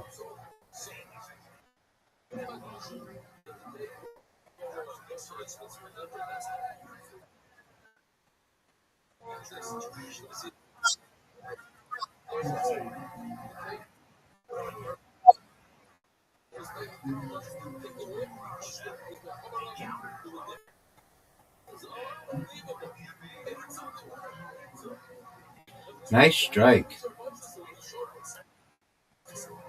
You're welcome.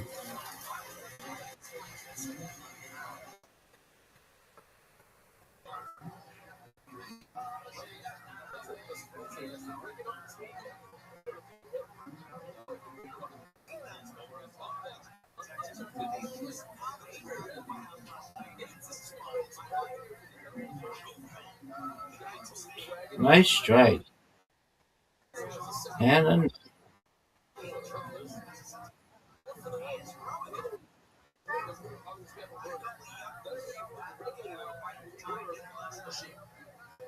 give me it. What a spare.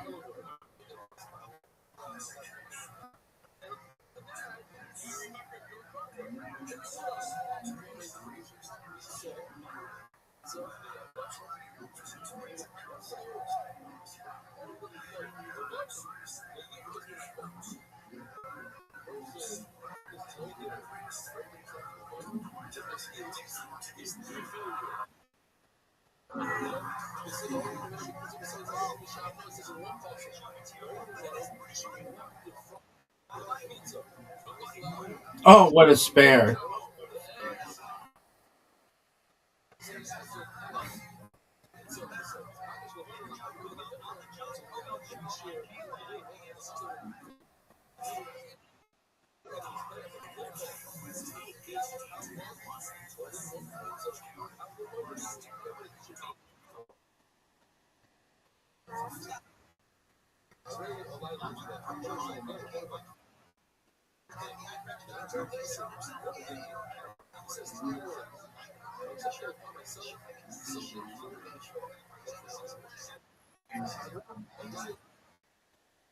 I win, you win, Miss Aquarius. You win, I win. Undefeated in bowling.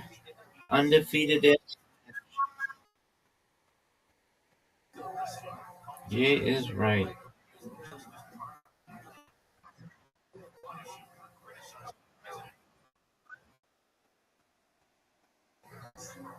Yeah, hopefully.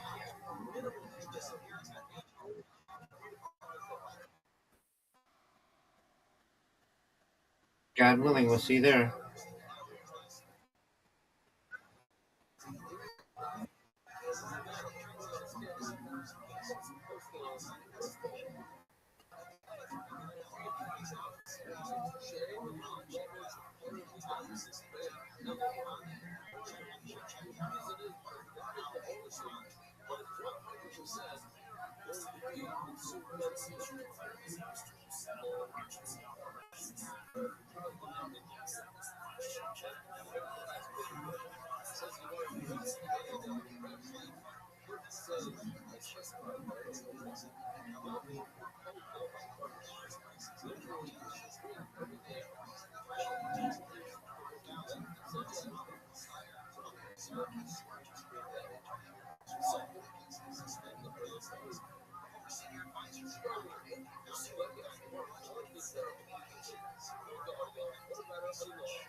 I was just curious about that. If you don't have it, you don't give a fuck, right? Yeah, because I don't care. I know, but you gotta feel a little bit sympathetic. I know, you would think. Say something sympathetic. No, tell her, like when your wife's sick, you're like, you're annoying. Yeah, when you're sick. Yeah, I guess you should think, dude, I'm sick. I'm just sick. I'm sick. But when somebody else is sick, you're like, I don't give a shit. My wife wasn't brought up, I was just.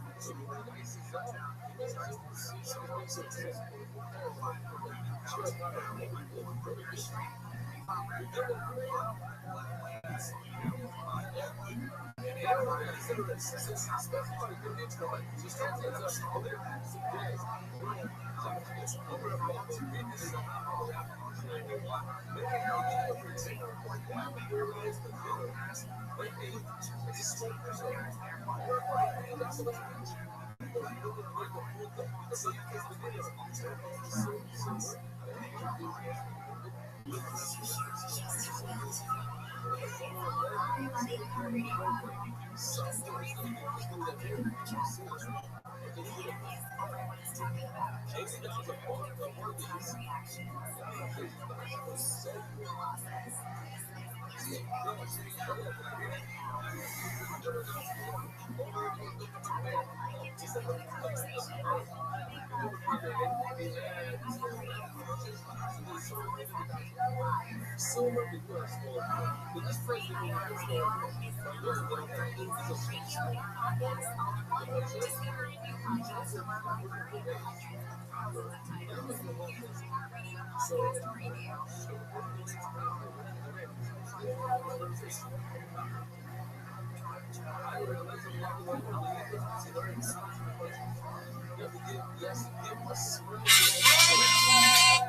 know what I mean?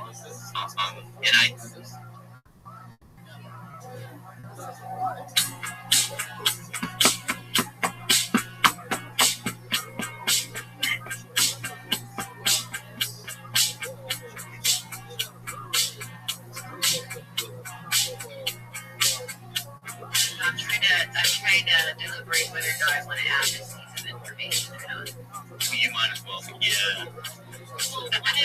Because it is. Might as well. I really wish, like, my wish was for him to be open about the situation as well, so there'd be sort of this like clear Interesting growth. But one of the threats was to expose something about me. Person who threatened us, I'll say this: you think you have one over me? I fucking dare you, motherfucker! I dare you. Let it out of your chest, because that is actually not a real threat. You think you're threatening me, but it's kind of, that information's already out there, you little bitch. Yeah. Can't confirm. Yeah. She confirmed.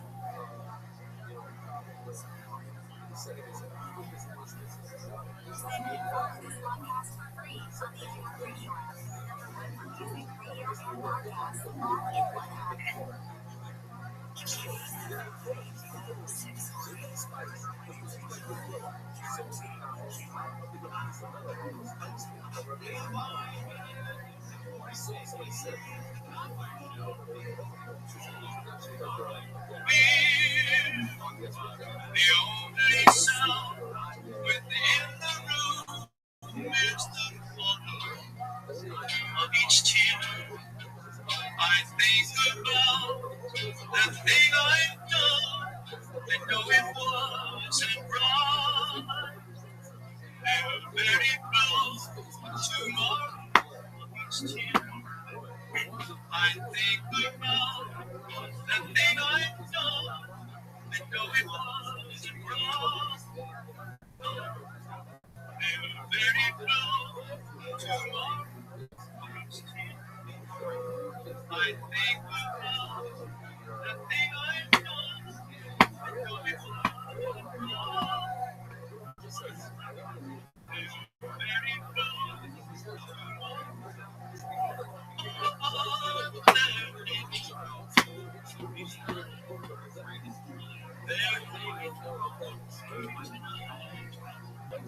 That night he came and took my blood and it into town. I knew I'd had to find this man and tried to cut him down.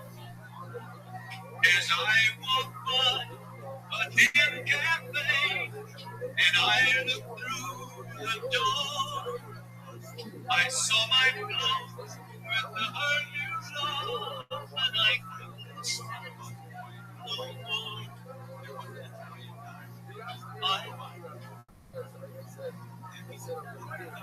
She go for Bobby. Just also About and it was a very specific thing about it. We might as well talk about About a time, about something that I had been doing while Bobby and I were broken up. Okay, we had an open thing. Just take it all from the, because we had an open thing, right? So that they can use this again. Yeah, just put it all right.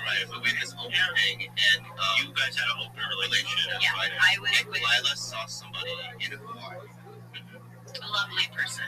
Lovely guy. I know the In guy. fact, Bobby hand selected him.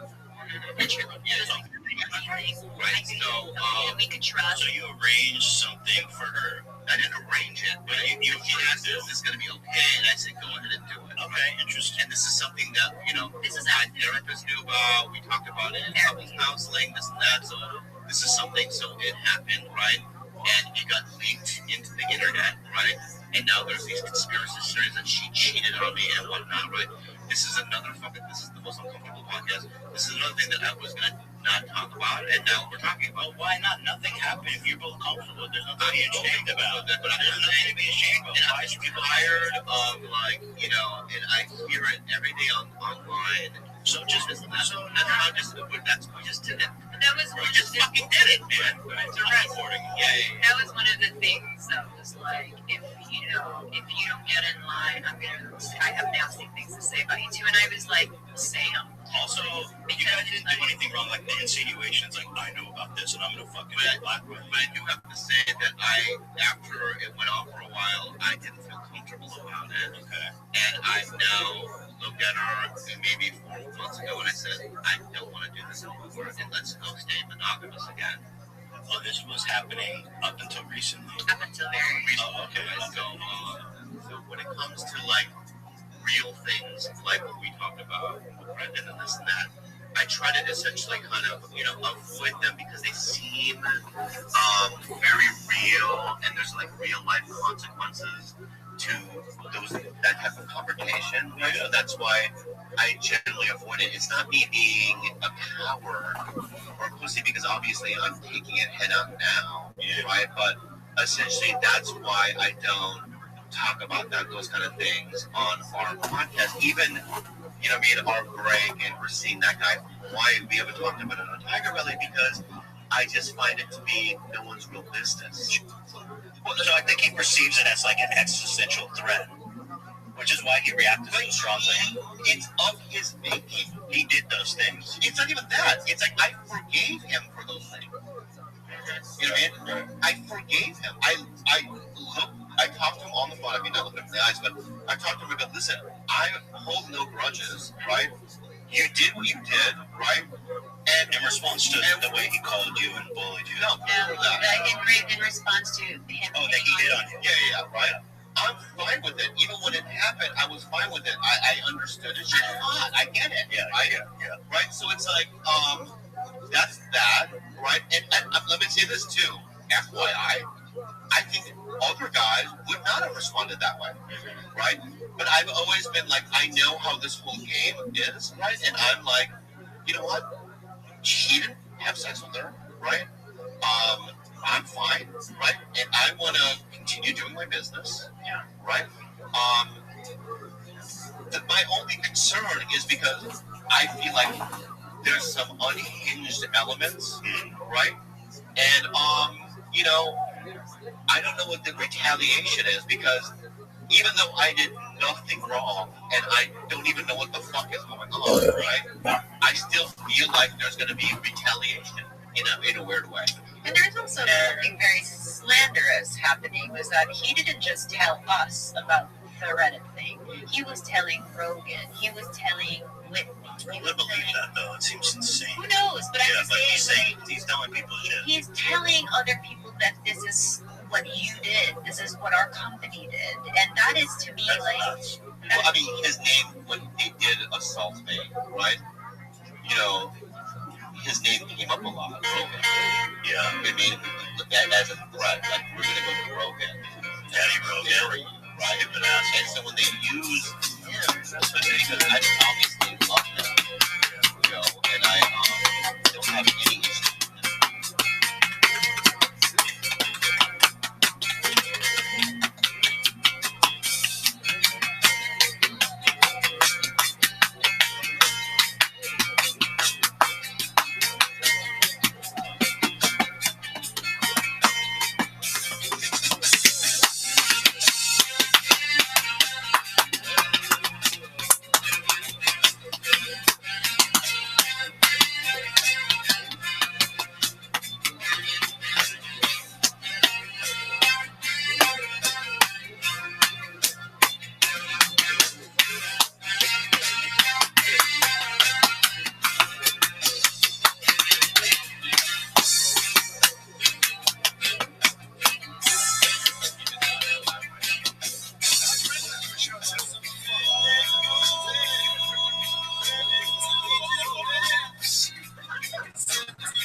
boys. It's the boys. The original team back together. And this is a good way to start this because I'm calling this podcast the Hammer of Truth.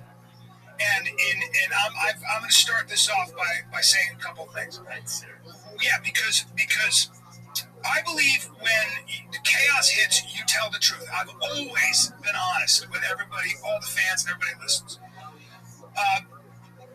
Bobby Lee is somebody I love very much. Yes, but people have been talking on. He went online and he went on and talked about somebody who spoke to him in a very rough, bullying manner. Okay, that wasn't anybody but me. I'm the guy. I'm the one who did it. Not Chris, not Theo, not Sam. It was me. Okay. And now here's the second thing I want to say.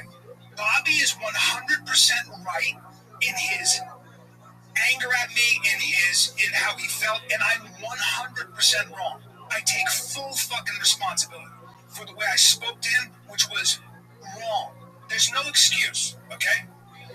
And now I will give you. Now, having said that, let me say it again. This is what I said to Bobby. I spoke to Bobby. I tried to speak to him after you spoke to Kalila. When I spoke to Bobby, I said to him on the phone, "I believe you." And then I thought, I don't know Kalila. I thought that she was. And let me just say this. And I'm gonna explain this, but I want to first own up to everything that I did, because what I did at the end of the day, the way I spoke to Bobby, who is somebody I love, who didn't deserve the way nobody deserves to be just attacked. And I'm going to tell you where I was wrong, and I'm going to get specific. But let me start once again by saying, me, I'm the guy, okay? I take full responsibility. I was wrong. I said this to Bobby. I called him up, and Bobby read me the riot act. I think if he had been in front of me, he would have fucking punched me. And he's justified. And I said, Bobby, you're absolutely right. I apologize. I was wrong. And where I was wrong was this. I didn't give Bobby the benefit of the doubt. I didn't ask him first. I didn't really give him the respect to say, hey, dude, is what I'm seeing true? So let me get into that. This had nothing to do with you and the Kalila thing. Nothing. I don't get involved in that. I wasn't there. I don't get involved in any of that. It just happened on that. There was something else. So I want to make. Hold on, real quick. With the timeline, with the Kalila stuff, and then what you're going to refer to, you're looking about 3 to 5 weeks. Yes. Difference. I did not know.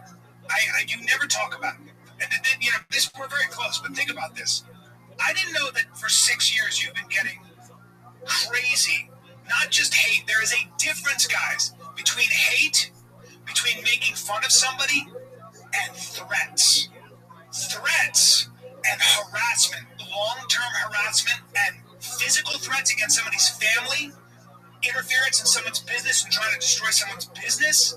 There is a very big difference between real, physical, and cyber threats and actual harassment, long-term harassment, and just hate, people making videos. That's all good, dude. No, that's the internet. That's the internet. But what I deal with, I didn't know that. I don't talk about it. And what happens, guys, is when you have a legal matter, when it becomes actually physically dangerous, or at least that would be when I look at it, the amount of shit you take is actually dangerous. It's dangerous. There are people that this is not satire, this is not hate, this is not a hater, this is not somebody being, funny, and it's out there. There's some funny hate out there. I look at it. But we're talking about actual illegal activity. Correct. So what you do in that situation after 6 years, when it gets crazy and scary, is you hire professional legal counsel and professional to deal with it. Can I say something? Yes. So, obviously, I don't talk about the negative stuff. You know me better than anyone. Your brother knows you better. Maybe you're up there. Maybe. But I always look at life as the glass half full. Always. It's just my nature, and I know that stuff is out there, and I've always been privy to ignore it. Obviously, especially the way I look, and having the careers that I've had, it's going to trigger people, and I get all that. I 100% get all that, and I'm sorry, I can't do anything about that. But then, it gets to a certain point, and when they step over the boundaries of criticism, which I say your physical safety and your family's physical safety. And that for sure, but then also going after my businesses, companies I'm associated with, then you're talking about a legal activity. But then even with all that, I've never brought it up to you guys. Ever, man. Look, I've never heard about it. I didn't hear about it until it got so crazy that you had that. But it got so crazy. The way it works is one of the reasons I'm at where I'm at, whether you think I'm successful or not, that's up for debate, is I surround myself with much smarter people. You, Mark, Kat, Jim, everybody in there is smarter than me. I'll give you that. That's fine. People outside of this that work and have this engine going, my career going, are much smarter than me, whether my business manager, my agents, my managers. I constantly surround myself with smarter people. I don't deal with any of that stuff. Being a stand-up comic, and you know this better anyway, is so tough. It's so tough. Never has. So my energy goes to that and my kids. That's it, man. For me to get notified that some illegal activity is going on and that I should do something about it, it has to be so bad. To the point so bad that this account got alerted. So let me finish this. It's very important. But let me say this too. I know I'm 6'4", 250 pounds. 250. I know I'm 255 pounds. I know I look like this stuff doesn't bother me. It hurts my feelings, man. It always has. It always has. I don't talk about it. Nobody wants me to come on here and talk about, how my feelings are hurt, because that's not the masculine thing to do. But I'm telling you now, so all you guys know, it hurts my feelings more than you know. It hurts my feelings more than you know.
It hurts my feelings more than you know.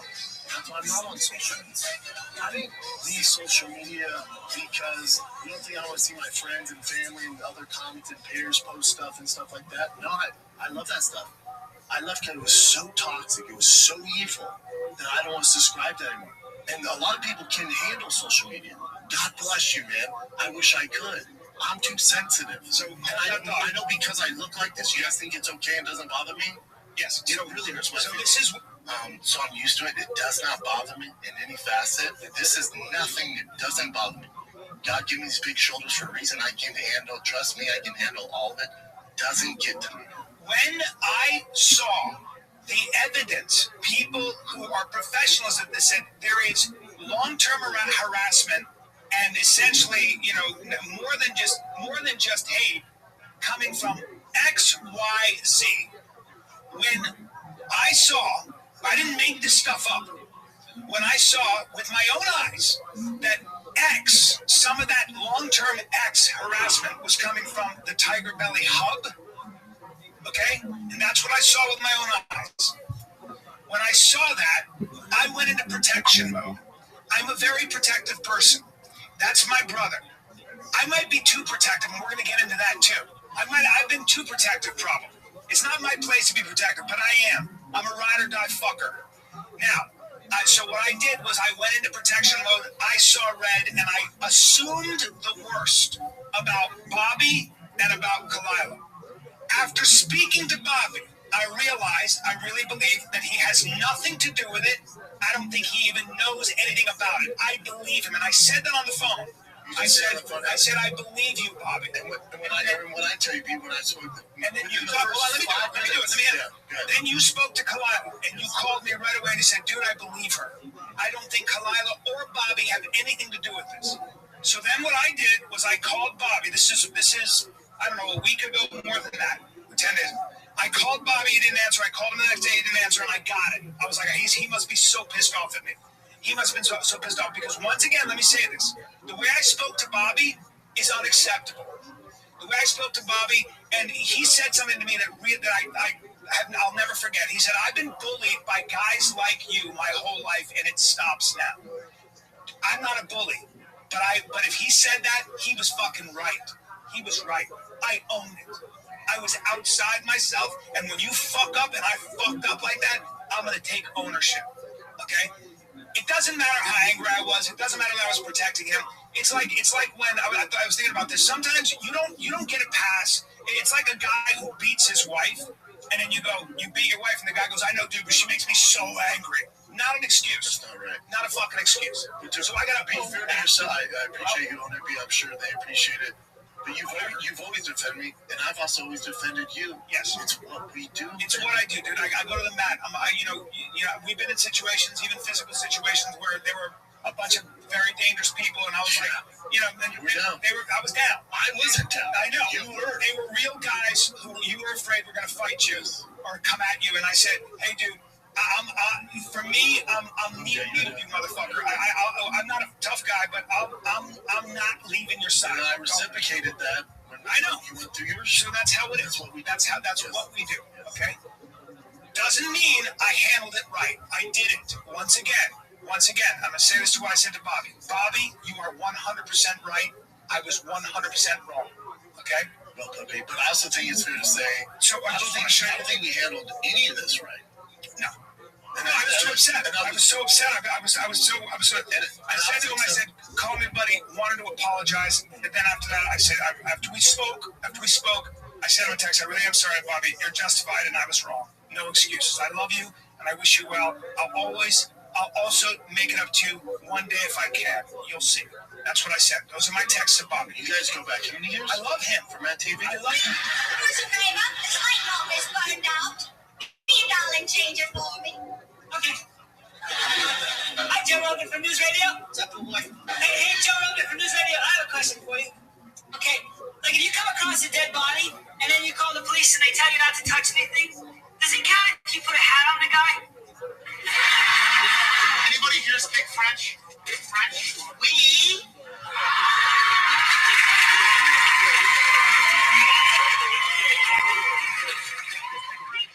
Oui, French, yes. From when you bang up in your boudoir and then bonjour. Bonjour. Bonjour. Holla. I was being protective over you, and I saw red because I had been steeped, and I had seen how horrible this stuff was. I'd seen the threats. I'd seen the physical, dangerous, the difference between hate and true harassment and violence. And I guess I went a little crazy. But to be fair, I'm not condoning it. And obviously we both apologize the way you spoke to Bobby, but. I think if anybody saw that kind of abuse and the negativity, and then for their team, I'm not saying Bobby and Clyde, for them to be associated with it, I was so hurt. You don't understand. I know that because I understand. And I was so relieved when I believed him. And Bobby and I spoke. I apologized, and he accepted my apology. But he also said, "I don't want to talk to you, dude." And I deserve it. That's fair. I hope someday I fucking hope someday I might see him at something. I hope when I see him, maybe I can hug him and hold him until he forgives me, or maybe I can Or maybe I can make it up to him. I was like, maybe Bobby, hey Bobby, maybe you could tattoo something on me, and that way we can be friends. Whatever I gotta do. This whole thing has got out of control though, because there's love between us, Bobby. He doesn't love me. He doesn't, and I get it. I fucking hurt him. And I just think it was mishandled all the way around. It's gotten to the point where we have to address it, which, me, I don't like addressing this stuff. The world to me is sometimes positive. You have to tell the truth. And when I fuck up, I own it. When I fuck up, I don't have any problem telling the truth. And I don't have any problem, owning up to and facing up to when I'm outside myself. No, and I appreciate that, but I also think, I'm going on Tiger Belly to address it too. It's like... And I think Bob and Clyde will also own up. And Clyde said this because, their emails associated with this and there's other stuff associated with Well, it's an ongoing investigation. And I will say this, guys. I will say this, too. And this is what I heard from what I can only accept as a reliable source. I'm not a tech guy. I don't do this stuff. I don't know anything about this. But what I heard reliably from what I believe is a reliable source is since we have confronted them, and I'm not saying that Bobby or Kalila know anything about this or have any. I truly believe they don't have anything to do with it. But something on their team does. Well, the harassment, the posts stopped from that account, and that account got changed, and that's going to be brought up on Tiger Bell. Okay, and we're just being honest. This drama, I'm way too old to deal with it, but I fucked up, and so once again, here's what I have to say. I'm the guy. Director hated me. I take full responsibility. Bobby, I love you. I'm sorry. I was wrong. I was 100% wrong. You didn't deserve that. I should have given you the benefit of the doubt. I should have spoken to you first. How the fuck did I think a guy as sweet as you, as special as you, as giving as you, as funny as you, would ever do something like that? How would I think that? I got fucking deranged. I was listening, and I didn't do my due diligence. I didn't stop. Which is unlike you. It's unlike me. But I was so traumatized. I was so fucking traumatized. I've never told you about it. But then I saw it. I got scared. I got scared, dude. And when I get scared, I fight. I know you do. I don't fucking back down. I'm gonna fight. But you gotta be careful about how you fight. Agreed. But here's the way this thing ends: is there's obviously love between us and Tiger Belly, and I'm gonna go in there and say my truth, and they're gonna say we hurt them, and that's fine, and if we can squash all of it. And even Kalila goes, all right, well, if we find out who it is, what he wants to do. And this goes for anybody out there. I told Kalila about it. I just want to stop. I want nothing else. There's no legal action. There's no threats. I will have to say this too. I have to say this. I in the midst of my anger and my hurt and the way I was speaking, and I know Bobby feels differently because of the way I spoke. I would never, ever do anything to him, ever in a million fucking years. Never. Not physically and not career-wise or anything. Never. But it doesn't matter, man, because I gotta own what the fuck I did and how roughly I spoke. Don't remember all the details, but I was mad and I was upset and I was protecting my friend. Yeah. This is a teaching moment for anybody younger.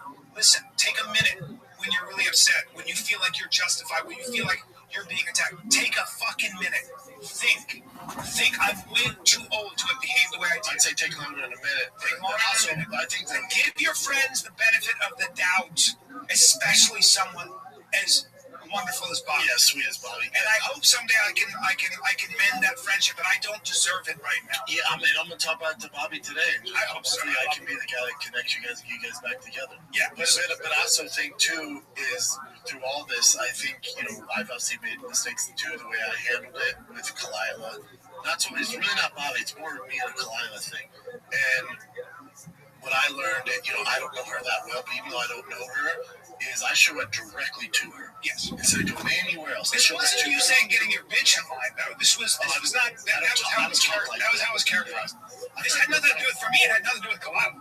It had nothing to do with, this had to do with seeing that long-term harassment, according to these sources, said it's coming. One of the main sources is coming from there. And I went, what? But I'm to realize how toxic that group is. Well, hey guys, if you have any doubts, go look at it. Yeah, they're radicalized, but then also go look at it. The reason that the account got flagged in the first place, for it to get to me, a guy who ignores it, because it hurts my feelings, not because I'm better than social media or Reddit groups. The reason it got notified is because there's a video of this man beating his son who was 6 years old with autism.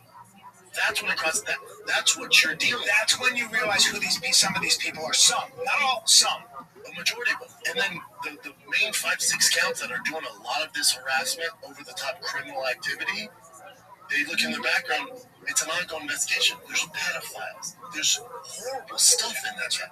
So this is not something you want to be very general about that, because that's what I'm doing. Yeah. But I just want you to realize that this goes beyond. You want to criticize my comedy, my stand-up, my fight picks, the way you and I engage. Yeah. Have at it, man. And there is stuff to criticize there. We're going to make this podcast better. That's the world we live in. I've been too protective of this guy. You know, he does interrupt. He does fucking, talk down sometimes. He does behave in an arrogant way, which is a defense mechanism for him. It just is. But we're going to get back to shit, man. We're going to get, I said to him, I go, we got to get back to getting you and I having conversations that go beyond ourselves, fucking picking up on fucking rhythms and making us funny. Well, good time to do it because, Chappelle went off on his own. He's building his podcast and he's headlining his own shows. Yeah. And so now it's just us, buddy. Yeah. It's back to the original crew. I made a mistake. I will pay for that, and I will do everything I can to make it up to somebody I love named Bobby Lee. And I've only met Kalila once, but she didn't deserve that shit either. So she seems like a great person. From what I could tell, she seems like a very fair, good person. So, and I'm going to tell her this to her in her face. I told her this on the phone. Dude, we're talking about a smart, educated, we got done, but we said some things we both probably didn't mean. Then we finally got through that and really had some growth. And I told her, I went, man, I know you do this podcast thing, you're crushing. If you ever want to be a lawyer, you would crush it. I'm savage. Yeah. Savage. Yeah, and so savage in a good way. Let me say this one more time so there's no confusion. Bobby, I'm sorry. You were 100% right. I was 100% wrong. There are no excuses. There are no excuses with the way I spoke to you. You didn't deserve it.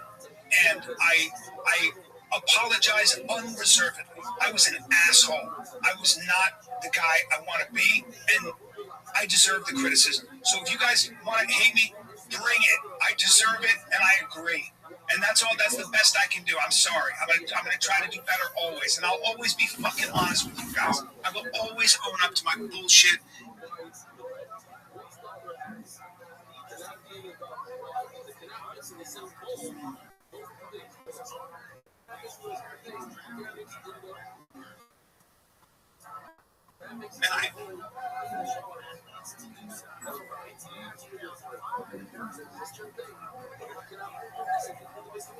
Confusion. Bobby, I'm sorry. You were 100% right. I was 100% wrong. There are no excuses. There are no excuses with the way I spoke to you. You didn't deserve it. And I apologize unreservedly. I was an asshole. I was not the guy I want to be, and I deserve the criticism. So if you guys want to hate me, bring it. I deserve it, and I agree. And that's all. That's the best I can do. I'm sorry. I'm gonna try to do better always, and I'll always be fucking honest with you guys. I will always own up to my bullshit, and because I can't sleep otherwise. I don't live my life otherwise. Thank God Bobby accepted my apology, but he's fucking angry and he deserves it. It's gonna take time, brother. And I'm gonna talk to him today and just show him how much you love him. Tell him I love him. Yeah, I know. He does love him.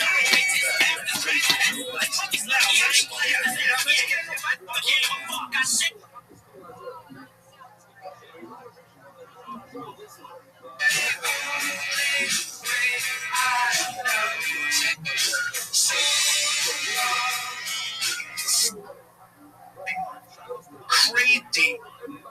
Not just hate. They're Ain't my nuts. Tuck my dick in between my legs and cluck. You motherfucking chickens ain't brave enough to say this stuff I say so this tape is shut. Shit happens that I say, I just make it up to make you mad. To kiss my white naked ass. And if it's not a rapper that I make it as, I'm gonna be a fucking rapist in a Jason mask. Criminal.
Welcome to your favorite Christian podcast.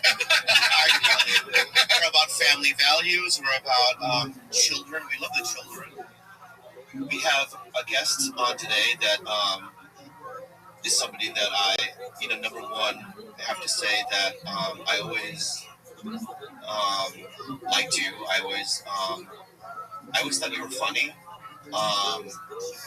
I've always had empathy towards you because of some of the shit that you have to deal with on Reddit. I too have a lot of weird things that are on Reddit that I don't read, maybe because it hurts me. But I've always only said positive things about you to people, and the people that you do your podcast with. You and I are very good friends, and let's give Brendan Shaw a big round of applause.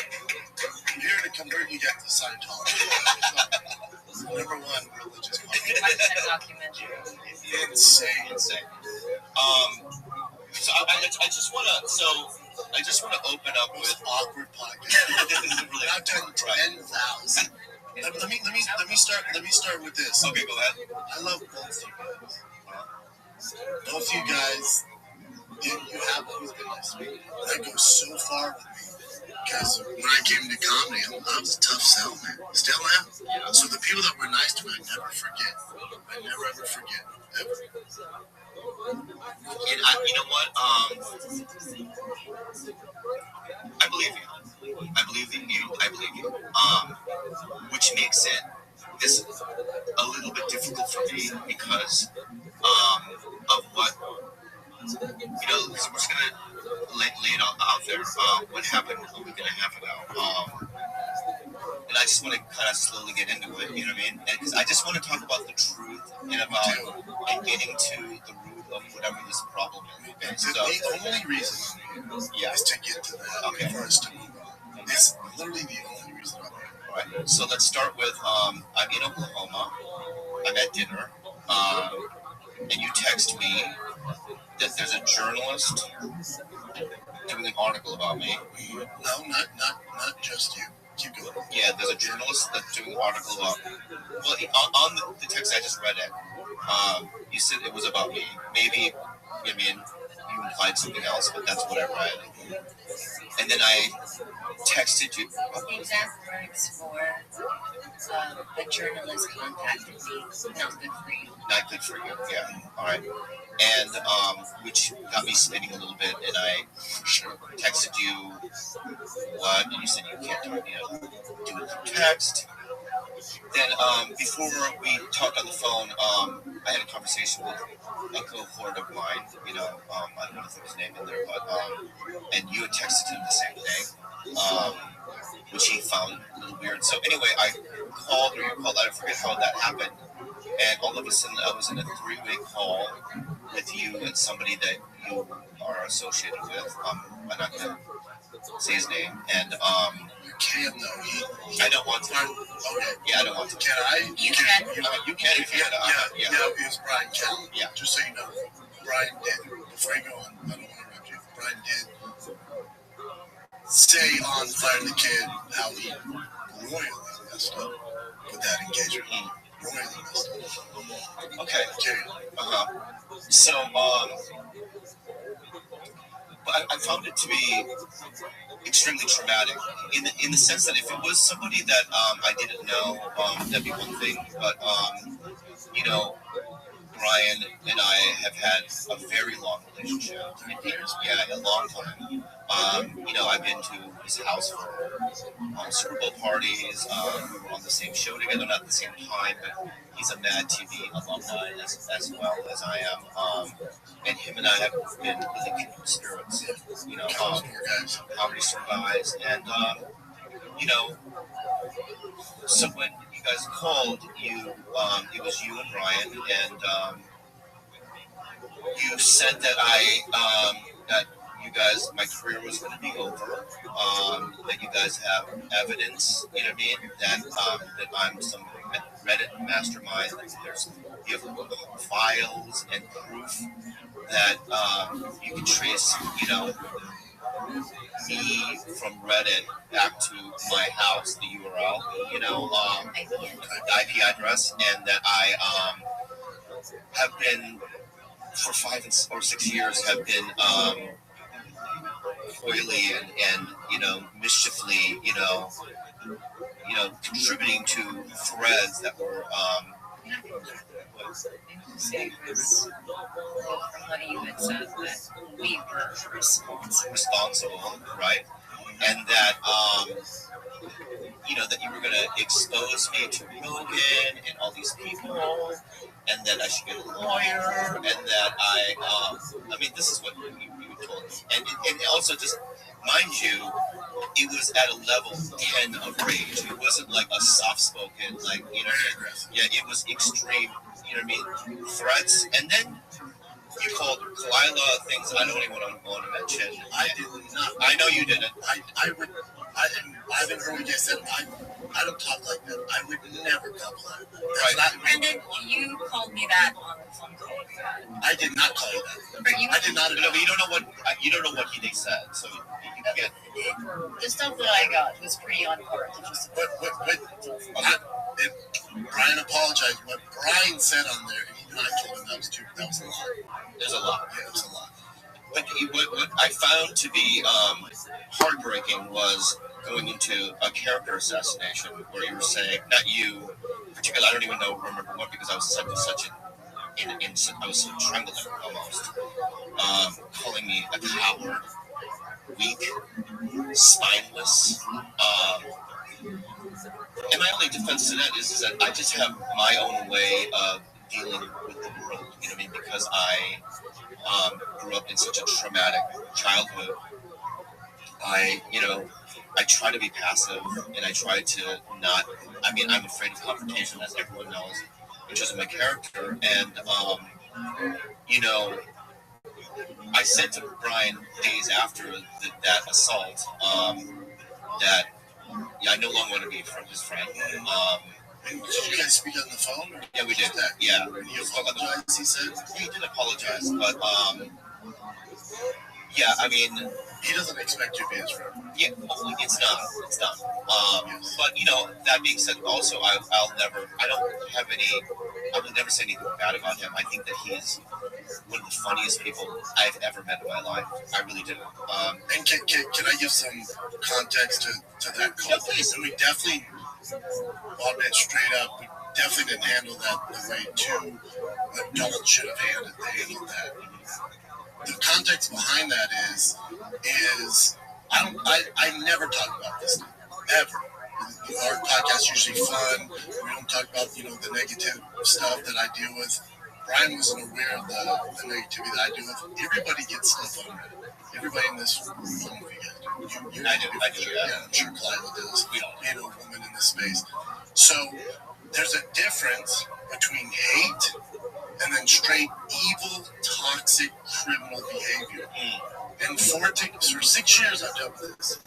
Now, if you want to criticize my comedy, the podcast, so be it. That's the internet. That's what we sign up for. But when it crosses over into harassment of my family, death threats, my kids, good for sponsors, companies that I work with, my business, that's where it gets dicey. So and it would have to get so dicey to the point where my team gets notified of this. Because I'm not on social media, and we're sure as hell not on Reddit or any of these forums. And the reason I'm not on there is not because I think I'm better than social media. I don't need it. Of course I do. I'm a comic. I'm not on it because it hurts my feelings. Because I can't handle that stuff. I don't do well with it. It was so toxic, I got out. You're entrusting a team to report back to you, and when you hear from that team, you're receiving it as gospel. This must be accurate information that I'm receiving from you. These guys, yes. So this is how we get here. Good question. Yeah. So this is how we get here. So hate, I understand. There's a lot to hate on. again, when they cross over to criminal and this other stuff, and they get notified because a member of that group is using a 6-year-old child with autism, and then the Reddit moderator gets affected. They start talking, so then they look into it. That's how we get here. They look into it, and they go, "Hey, but you know, one of the 6 accounts that has done most of the posting is associated with Tiger Belly." Now, with all the toxic hate, everything that I get, this awful stuff, I expect that from people I don't know. When I found out it was somebody that I know, and that's where the aggressiveness came from, but it's true. That's why I'm here. I think this is not helpful because this happened a week and a half ago, when in fact, this drama, if we're going to talk about context, started in January. And I think while I really appreciate you being here, I truly believe you're a guy who cares for his family. I do believe you feel you're on the back foot here. And, you know, you feel like your livelihood is under attack. I understand the hurt all around that.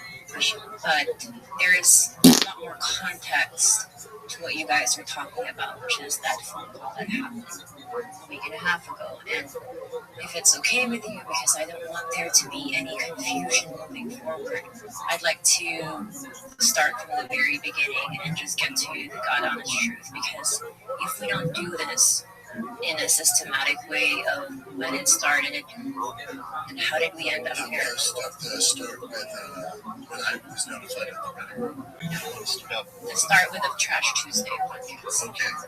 Because, I mean, but here's where it gets conflicted is those are almost 2 separate things. It certainly didn't feel that way. And I understand that, and I respect you. We'll talk about this when we get to the end of it. When it goes to the Reddit group, that's where that call came from.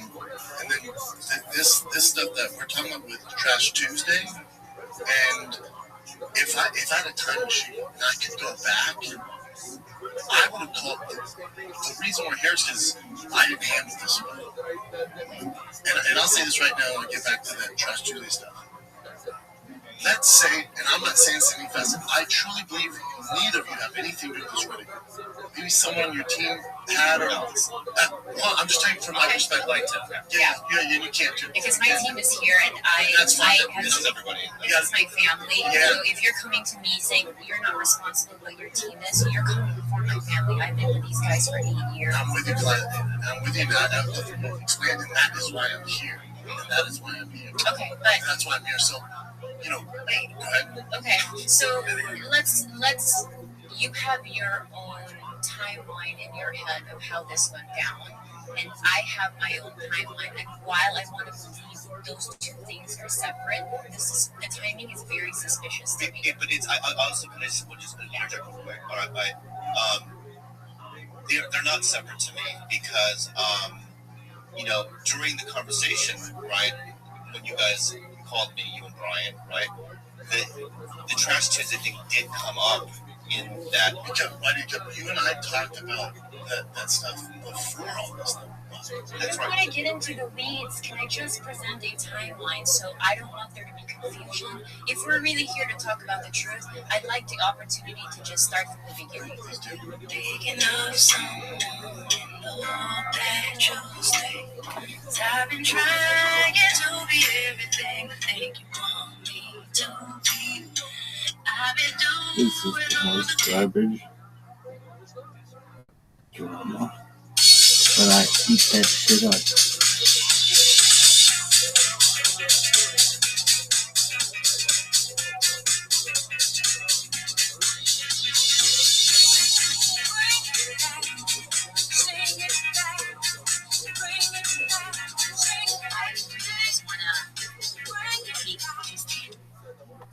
Folks, the blood of sitting children president in its temporal time of witnessing.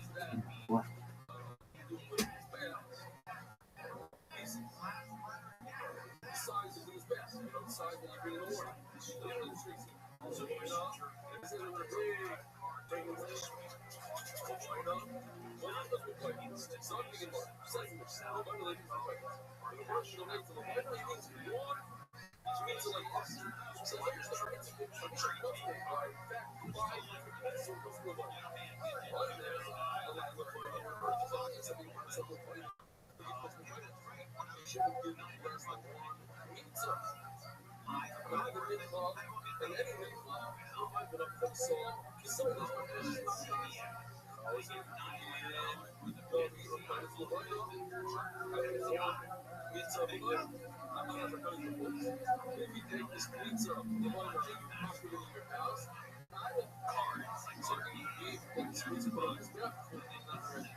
To offer a guideline. If this doesn't work, it doesn't work. I just really just want to have a moment of fucking clarity in all of this.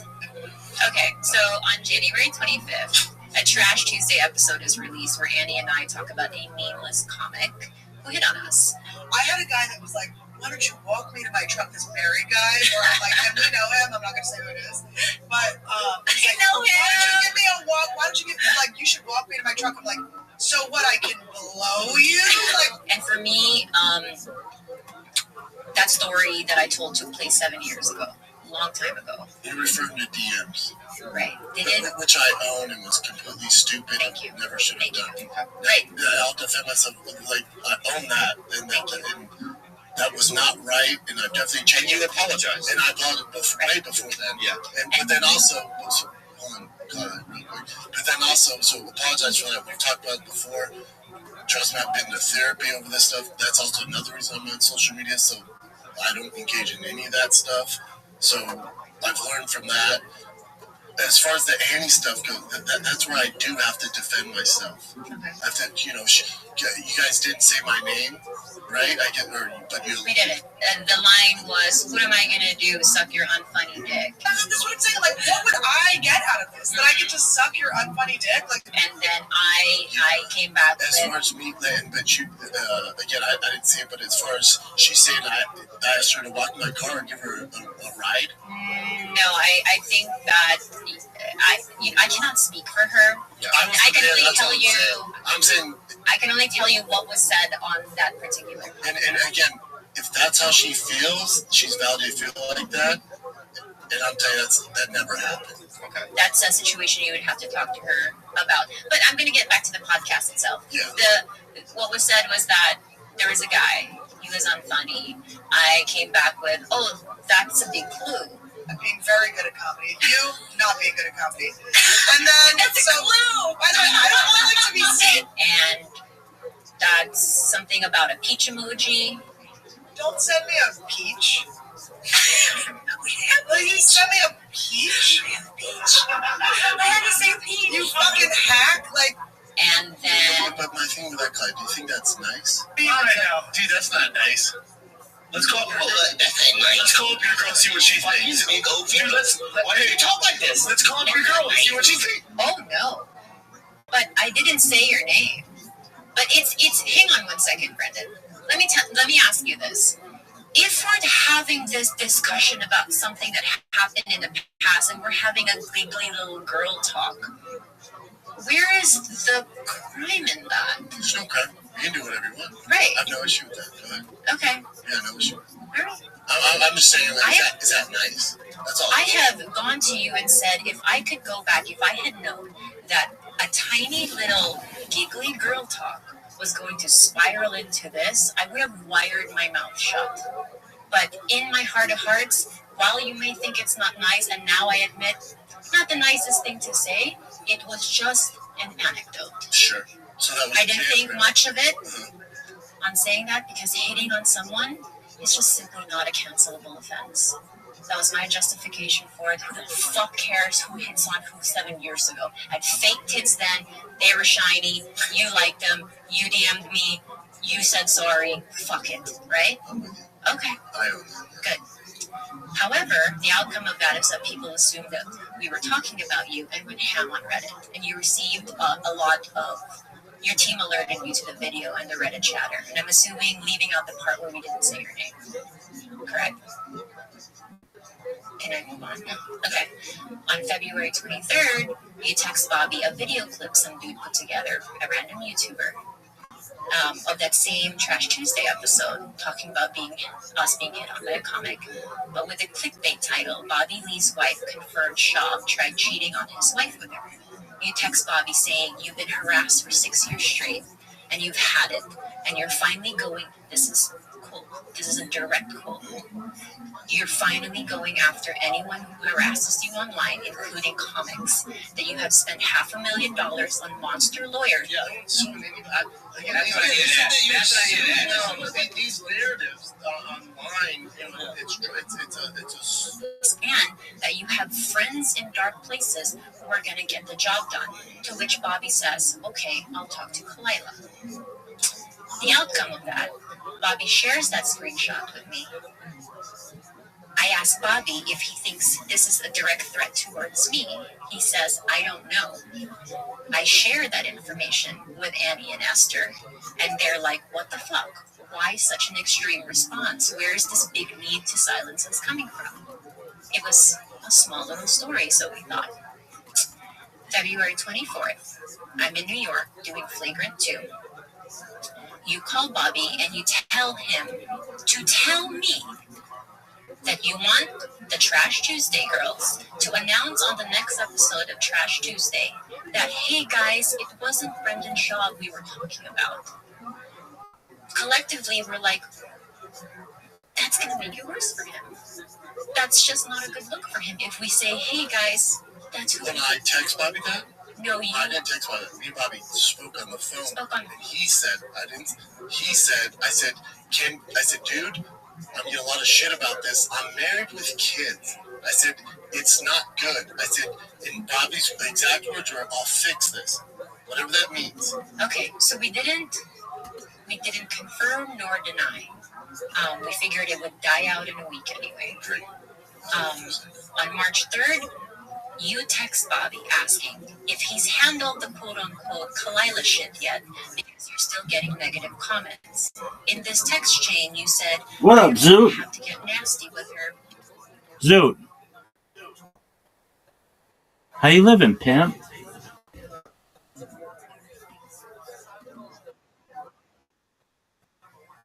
Okay, well, how are you?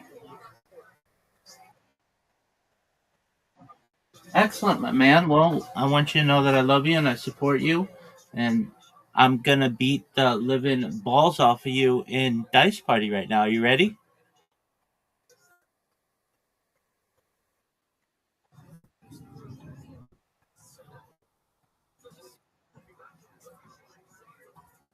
All right. Are you ready to lose? No, dude, you got to be like, no, I'm ready to win. There you go, big man. Maybe the greatest roll. This is actually the worst roll. 1, 2, 3. Give me a 4, dog. Dude, I'm already fucked. maybe the worst start in the history of the game.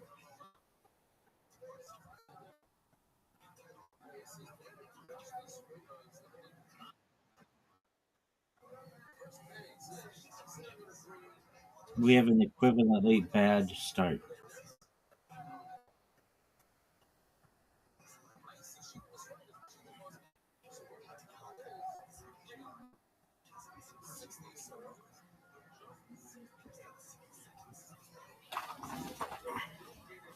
You know this game is over?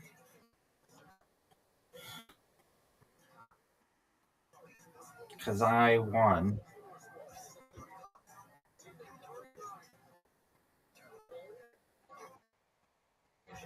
Nope. I'm about to get 5 of a kind, baby. Even better, son.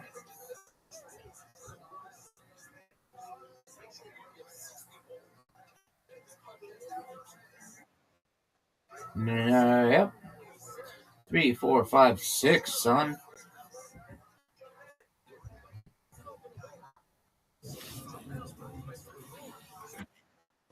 Nope. They'll be here in an hour. God willing. Where do you think you left your debit card?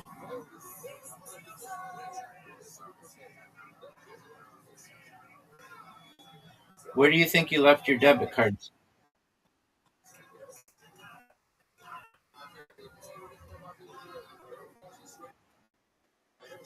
You've got the full house, big man.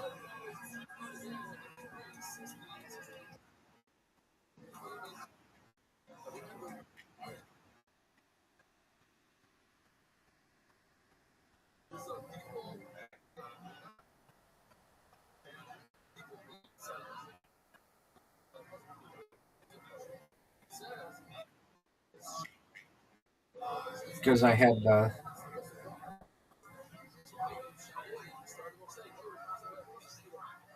5X.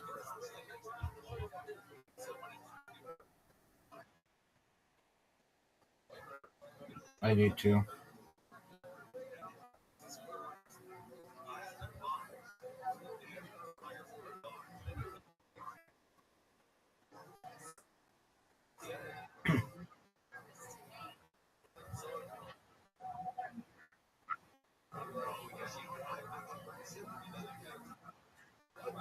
What is that, big man?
Good full house, suit.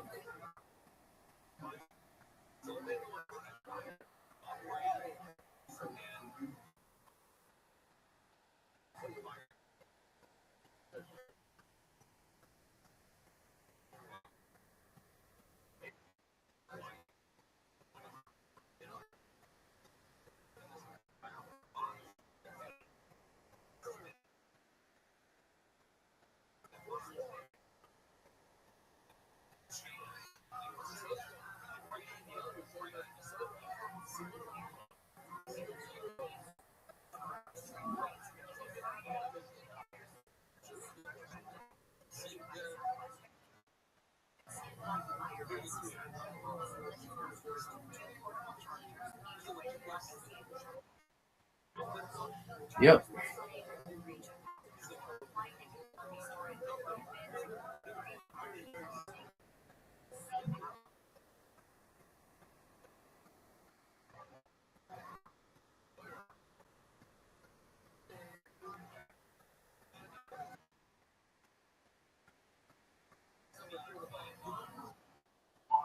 2, 3, 4.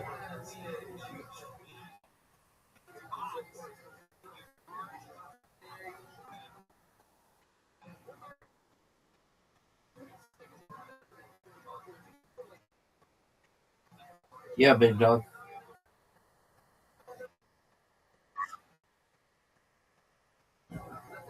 Maybe.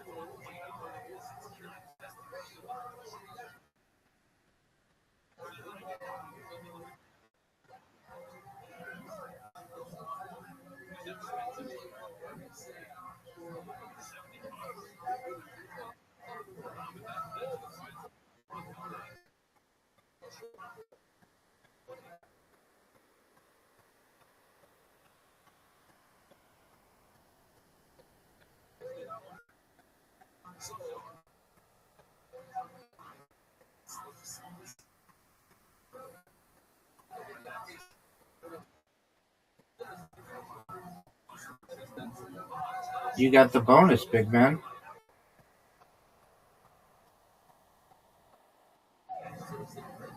Give me a 3.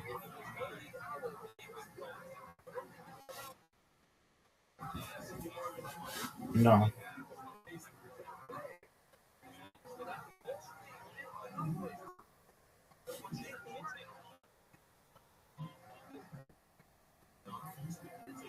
Go for the 4x.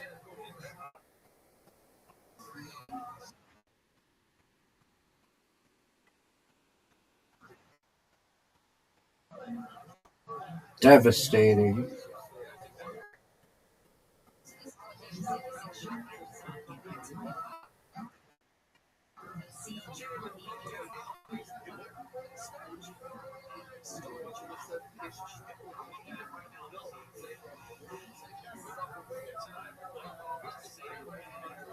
I have a large straight.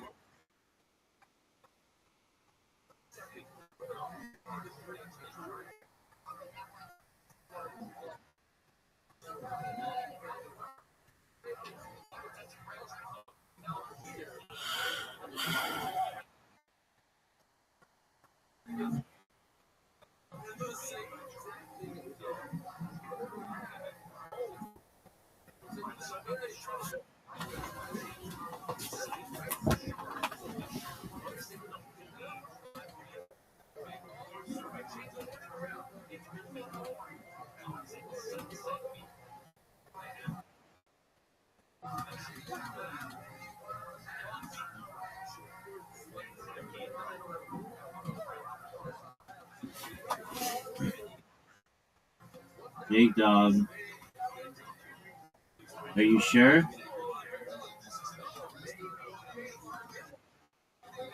You're 100% sure?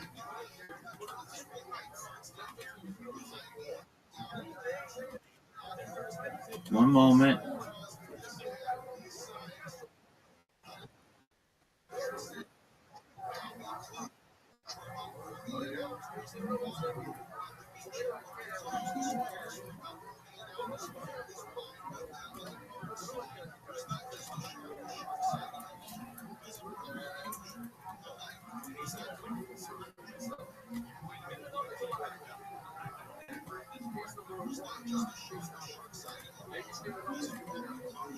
One moment, dude.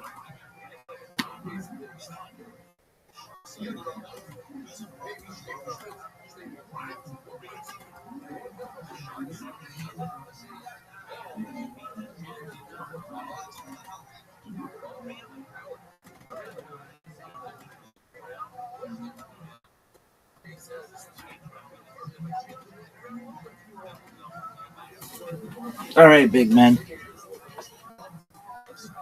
We're rolling. Look at this move.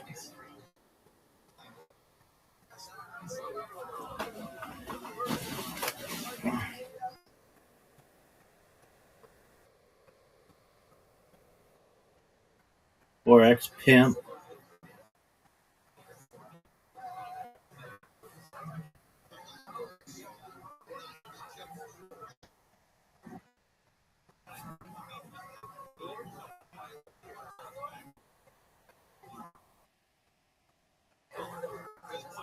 Nope.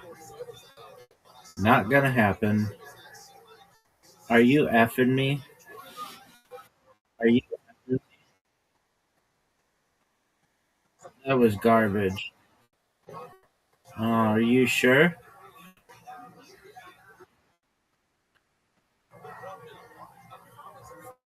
Alright, this is the last game of Dice Party. Because this game is the worst.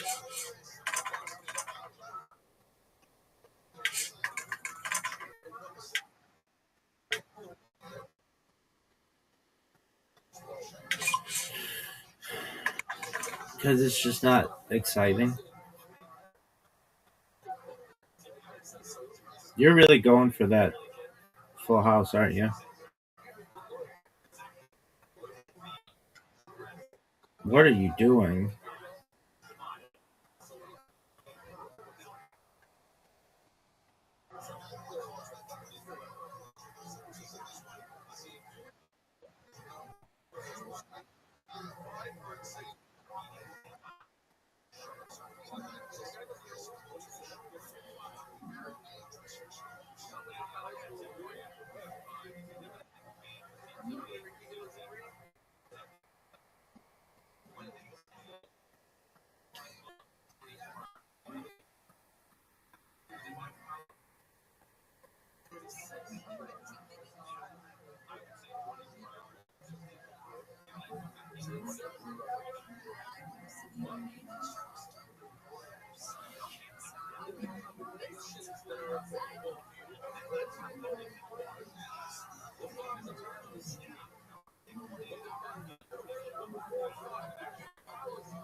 Guess what?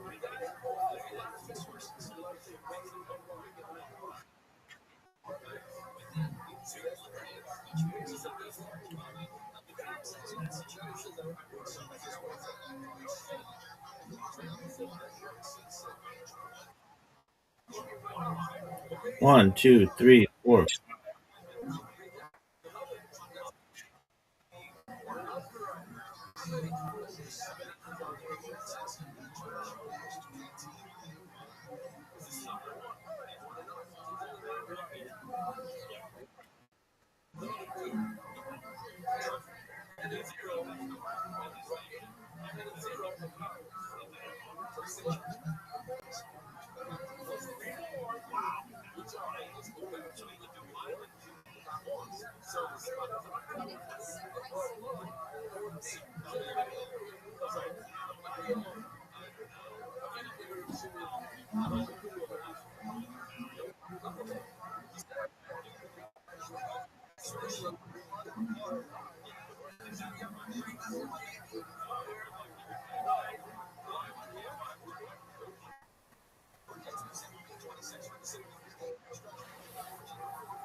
Oh, I know, baby. Nice full house, son.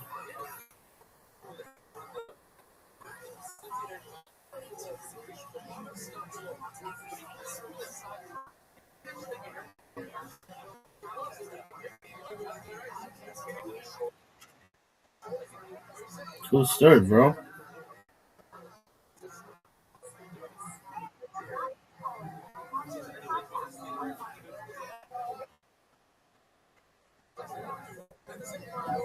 Yes.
That's like basically impossible.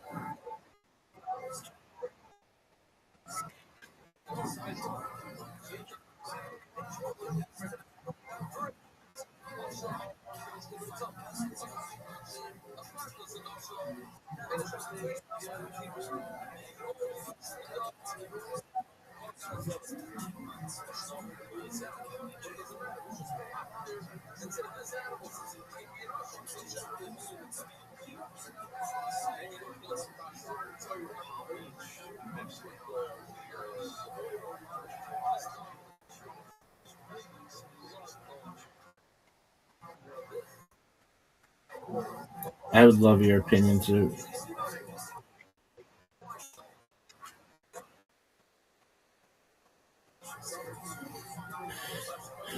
You basically said that about the previous game.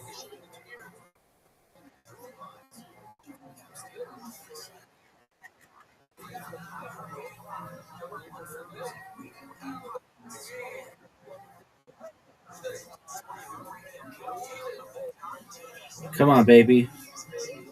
Come on, baby. I was one short of the bingo. This game is over, though. This game is over.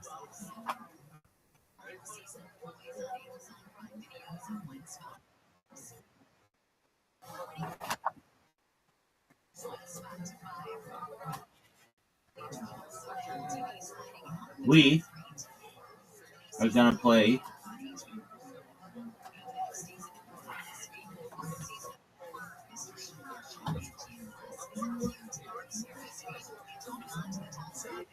You gotta play something.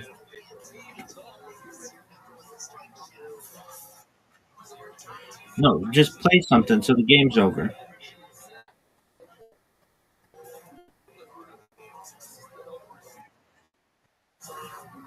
It didn't say it's over.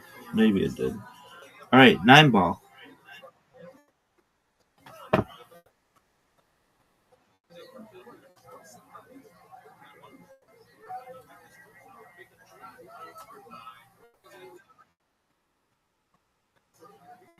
Just one moment, big man.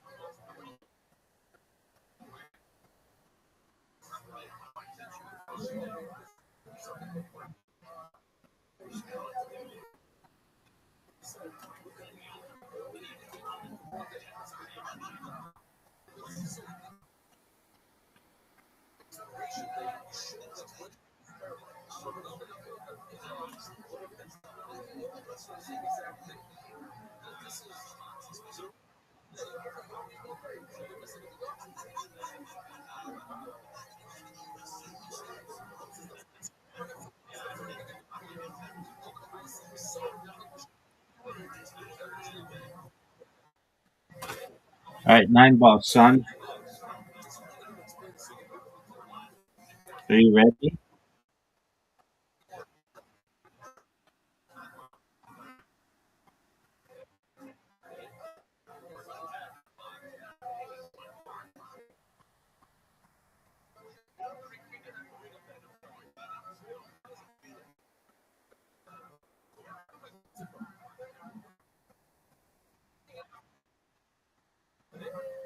I've seen somebody make an 8 ball on the break.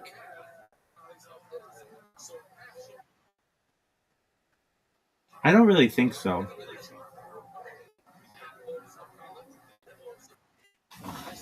I'm gonna show you sheer dominance.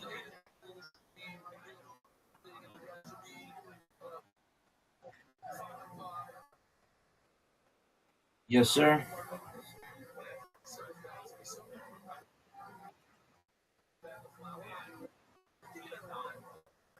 No way you get that. You're gonna hit another ball first.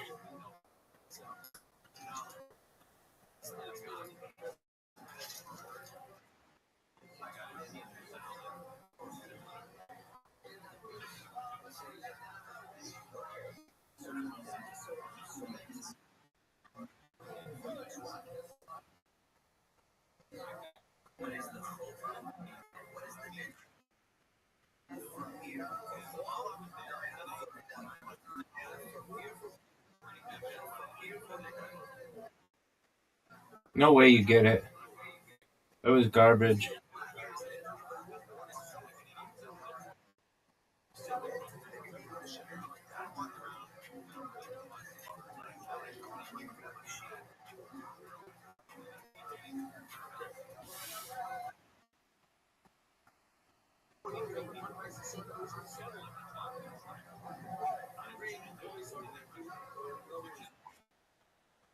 No.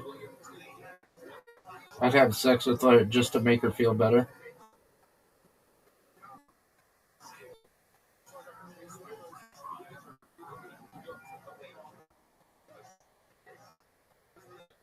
Dude, what do I do?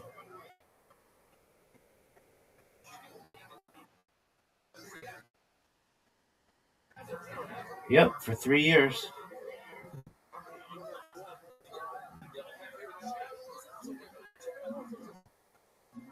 Or maybe not. Maybe they.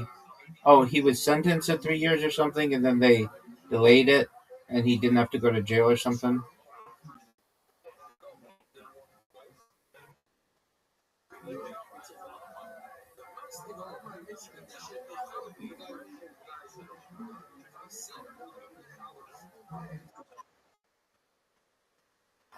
Yeah.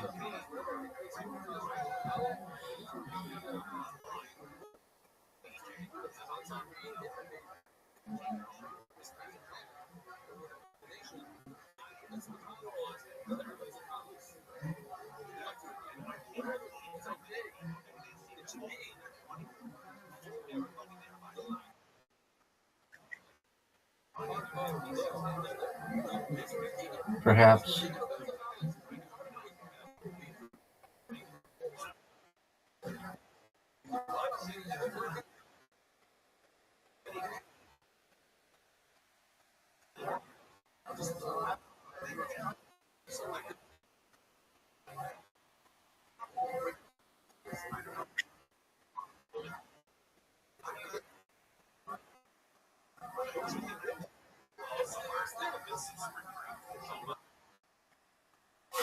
Yeah, but ours you get video. Like I'm not saying it's great, but they're like video games and televisions, and like you guys have hard labor and shit.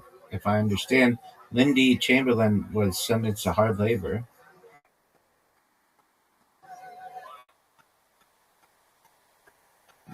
I mean, both are terrible.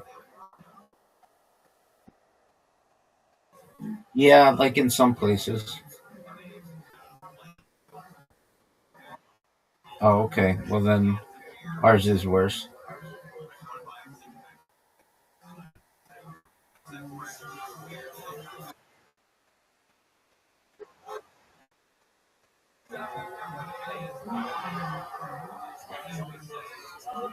Dude, are you seeing this performance?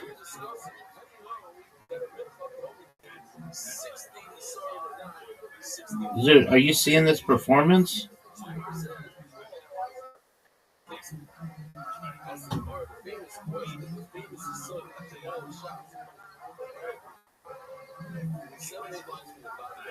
It's over, Zoot. Devastating.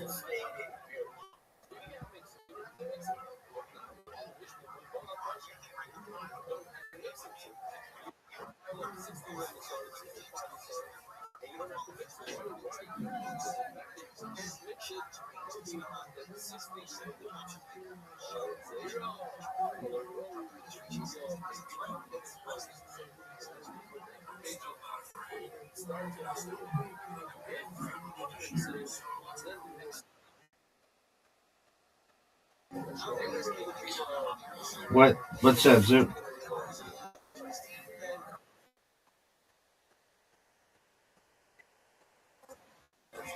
Oh, sure.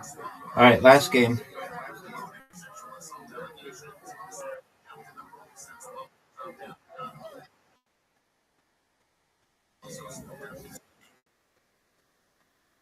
Probably.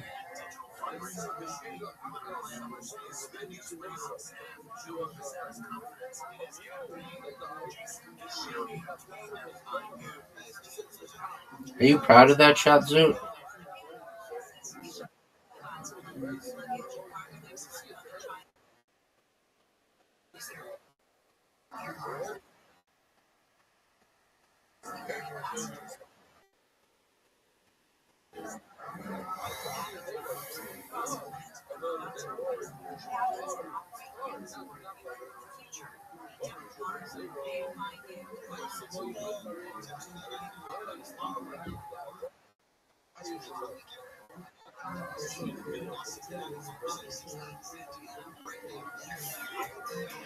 Look how good a shot that is.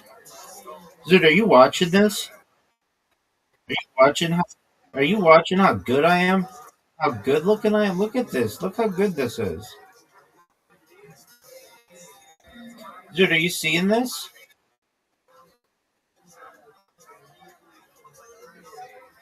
Dude, are you seeing me clean up?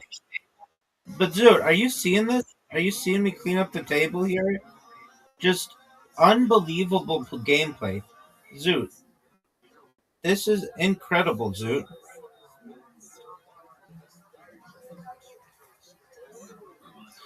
Zoot, are you seeing this, son?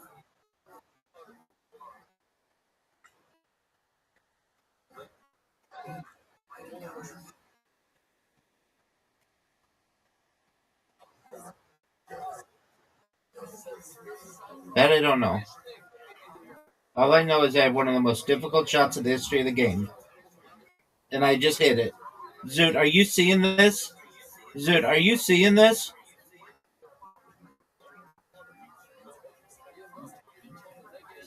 Zoot, this game is over. Oh, oh, I just gave you the win. You're welcome. It's basically impossible for you to miss this shot.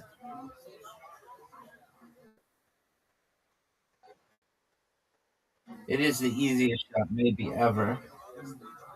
Game over. Zoot wins.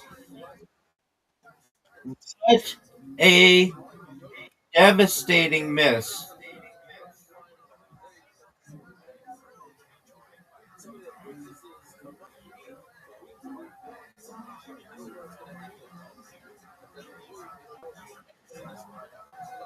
And I lost. Oh no, I scratched.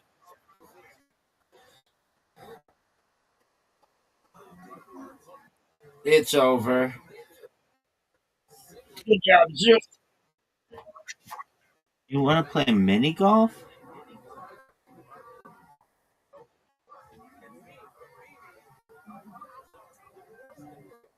You want to play mini golf?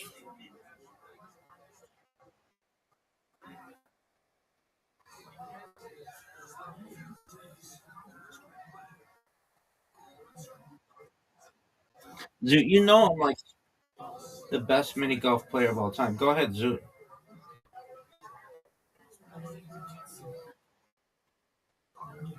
Are you proud of that shot? Don't hit the tree.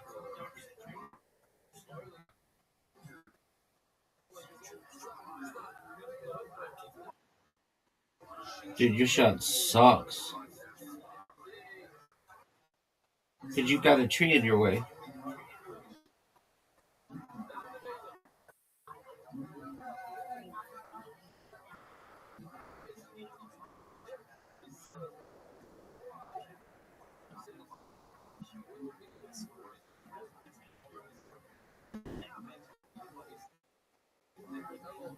I didn't do anything to hurt you.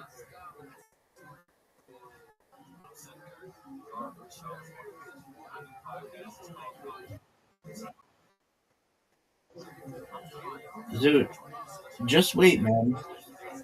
You know I'm better at this than you are.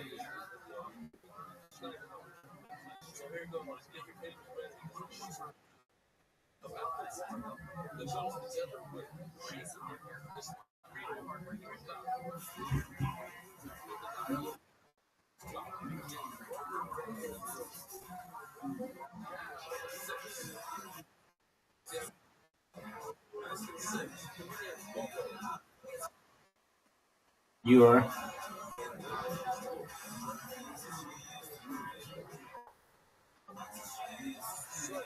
That was a terrible shot. I am.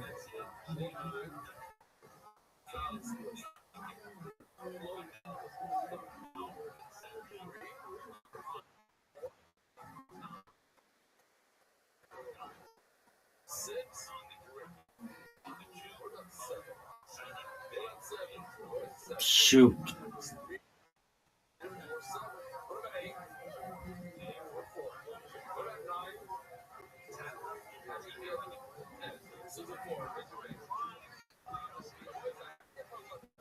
You know Riser's gonna be here in the next 30 minutes, son.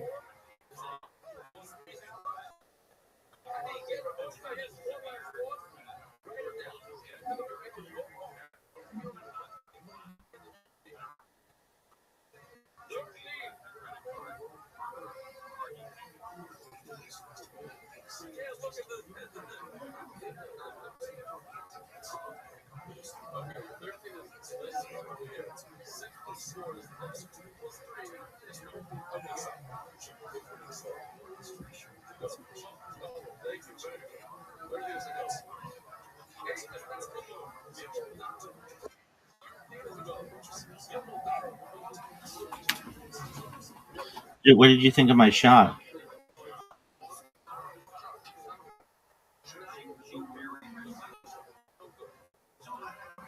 Dude, look how good this shot is.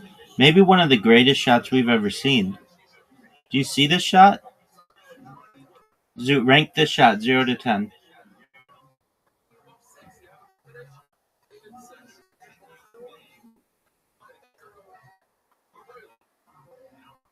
Zoot. That's a terrible shot.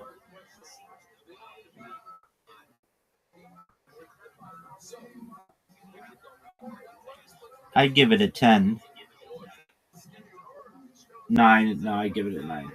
You're right. You're right, big man.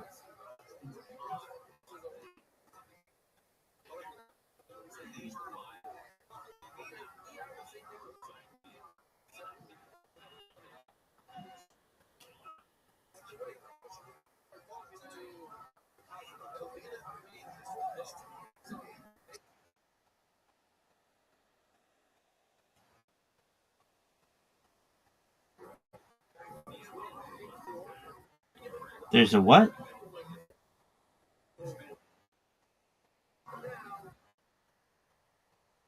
Oh, what is it now?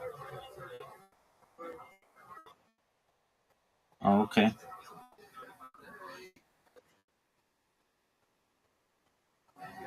What was it changed to in 1885?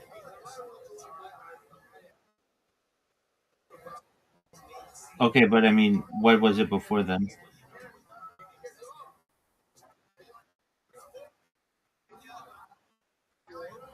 Oh, okay. Oh, Zoot. Why did I do that?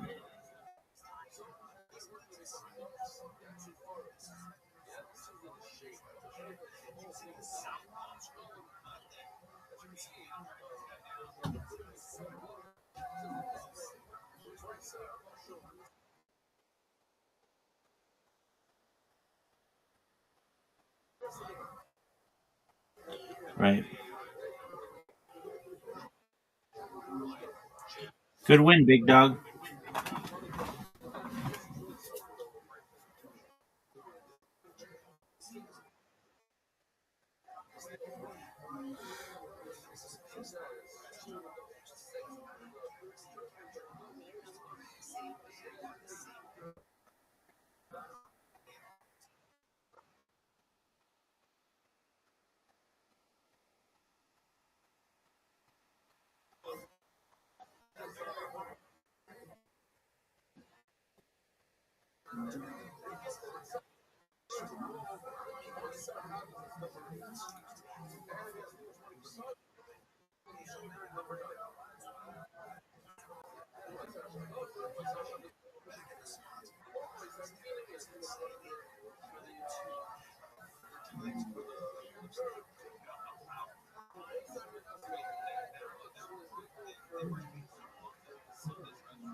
Dude, are you excited for Fighter and the Kid tomorrow?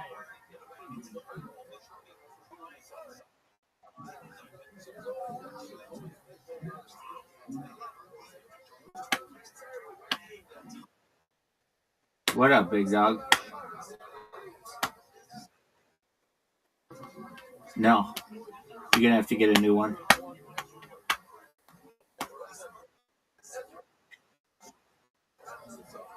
Okay, why don't you just ask?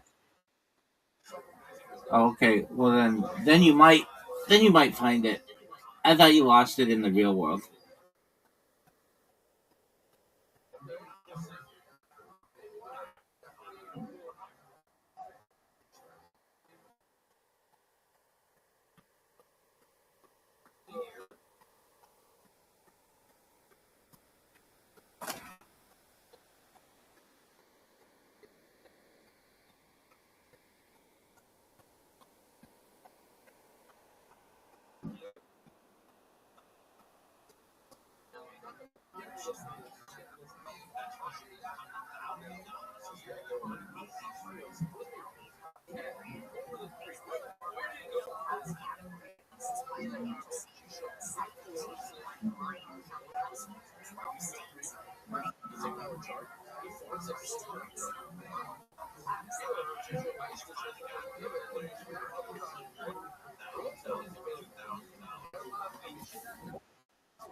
Dude, are you gonna watch Michael with us tonight?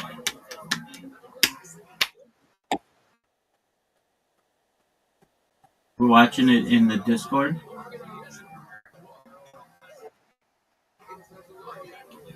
Dude, like half of the shit that you do is illegal.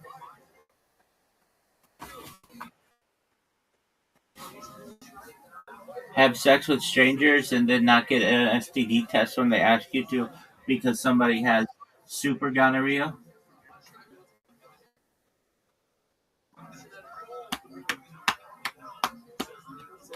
It's not? Okay. What do you do that's illegal?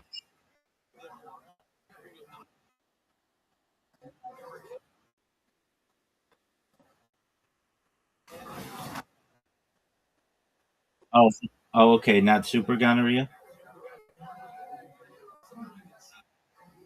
So super gonorrhea, it's cool to spread to anybody.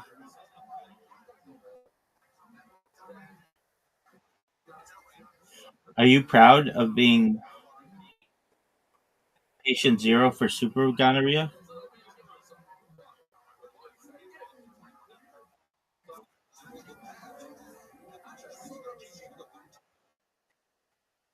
You right, you're right. You don't. You have super gonorrhea.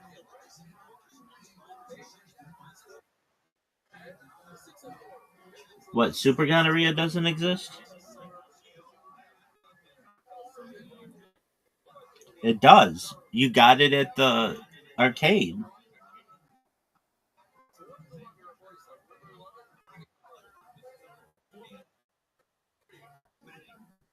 Are you proud of being patient zero for super gonorrhea? I would be. I'd be like, yeah, I started that, bitch.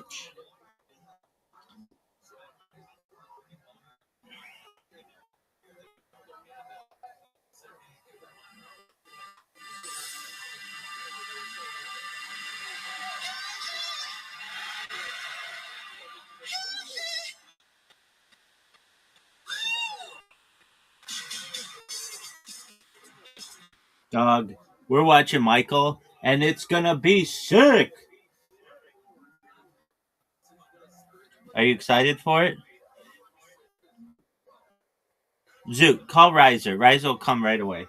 If you call him, he will come right away. Would you please call him?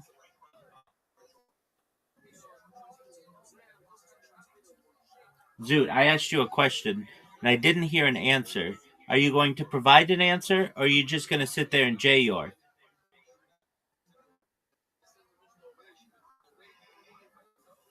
Zoot! Zoot, are you there? Oh, fuck off, Zoot.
Murky waters on the west side. Pin.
I mean, you implied something else, but that's what I read.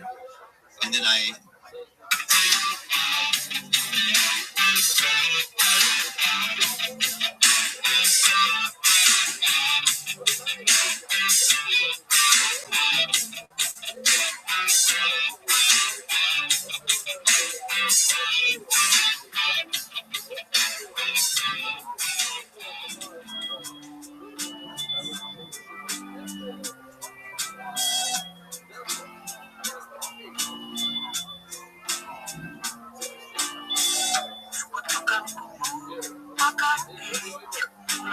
5, 4, 3, 2, and a 1. Welcome to your favorite Christian podcast. We're about family values. We're about children. We love the children.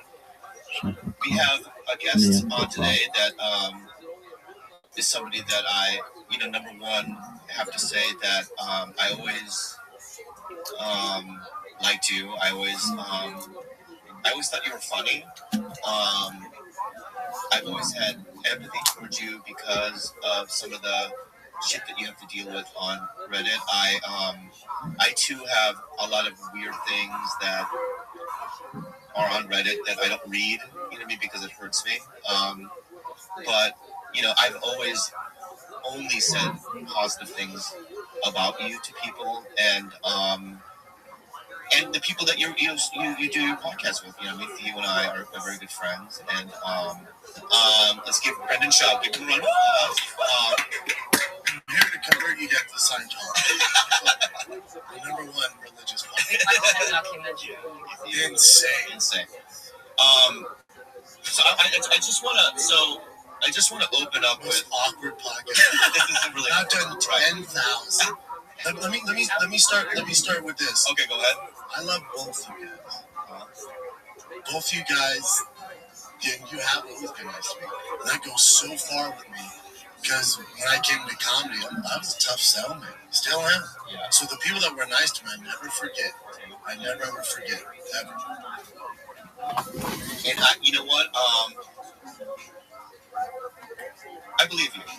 I believe you. Which makes it this a little bit difficult for me because of what because we're just gonna lay it all out there. What happened a week and a half ago, and I just want to kind of slowly get into it. You know what I mean? And because I just want to talk about the truth and getting to the root of whatever this problem is. Okay, so the only reason I'm here is to get to that first to move on. It's literally the only reason I'm here. All right. So let's start with I'm in Oklahoma. I'm at dinner, and you text me that there's a journalist doing an article about me. No, not just you. Keep going. Yeah, there's a journalist that's doing an article about. Well, on the text I just read it. You said it was about me. Maybe, you implied something else, but that's what I read. And then I texted you. What the exact words for a journalist contacted me? Not good for you. Not good for you. Yeah. All right. And which got me spinning a little bit, and I texted you what, and you said you can't talk, do it through text. Then before we talked on the phone, I had a conversation with a cohort of mine. I don't want to throw his name in there, but and you had texted him the same thing, which he found a little weird. So anyway, I called, or you called, I don't forget how that happened, and all of a sudden I was in a 3-way call with you and somebody that you are associated with. I'm not going to say his name, and you can though. I don't want to. Okay. Yeah, I don't want to. Can I? You can. You can. Yeah. It was Brian Callen. Yeah. Just so you know, Brian did, before you go on, I don't want to interrupt you. Brian did say on Fire the Kid how he royally messed up with that engagement. Royally messed up. Okay. Carry on. So, I found it to be extremely traumatic in the sense that if it was somebody that I didn't know, that'd be one thing. But Brian and I have had a very long relationship. Yeah, a long time. I've been to his house for Super Bowl parties. We were on the same show together, not at the same time, but he's a Mad TV alumni as well as I am. And him and I have been really kindred spirits. Comedy store guys. And, so when you guys called, it was you and Brian, and you said that that you guys, my career was going to be over. That you guys have evidence, that I'm some Reddit mastermind. That you have files and proof that you can trace, me from Reddit back to my house, the URL. Others have been coyly and mischiefully, contributing to threads that were say it was, well, from what you had said, that we were responsible, right? And that that you were going to expose me to Rogan and all these people, and then I should get a lawyer, and that this is what you were told me. And also, just mind you, it was at a level 10 of rage. It wasn't like a soft-spoken, it was extreme, threats. And then you called Kalila things I don't even want to mention. I did not. I know you didn't. I haven't heard what you said. I don't talk like that. I would never call Kalila. Brendan, you called me that on the phone call. I did not call you that. I did not. No, but you don't know what they said, so you can't. The stuff that I got was pretty on par. So just Brian apologized, but Brian said on there, even I told him that was a lot. There's a lot. Yeah, it was a lot. But what I found to be heartbreaking was going into a character assassination where you were saying, not you, particularly, I don't even remember what, because I was such I was so trembling almost, calling me a coward, weak, spineless. And my only defense to that is that I just have my own way of dealing with the world, because I grew up in such a traumatic childhood. I try to be passive, and I try to not. I'm afraid of confrontation, as everyone knows, which is my character. And I said to Brian days after that assault, that I no longer want to be his friend. Did you guys speak on the phone? Yeah, we did. Yeah. He apologized, he said? He did apologize, but he doesn't expect you to be his friend. Yeah, it's not. Yes. But that being said, also I will never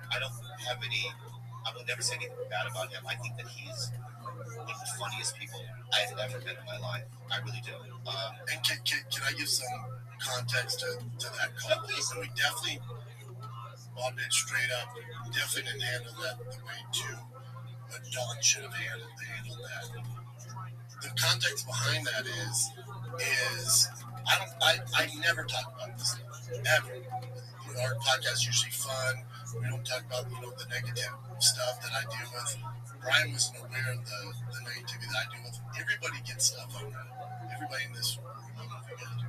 I do. Yeah, I'm sure Kalila does. Being a woman in this space. So there's a difference between hate and then straight evil, toxic, criminal behavior. And for 6 years, I've dealt with this. Now, if you want to criticize my comedy, the podcast, so be it. That's the internet. That's what we sign up for. But when it crosses over into harassment of my family, death threats, my kids, going for sponsors, companies that I work with, my business, that's where it gets dicey.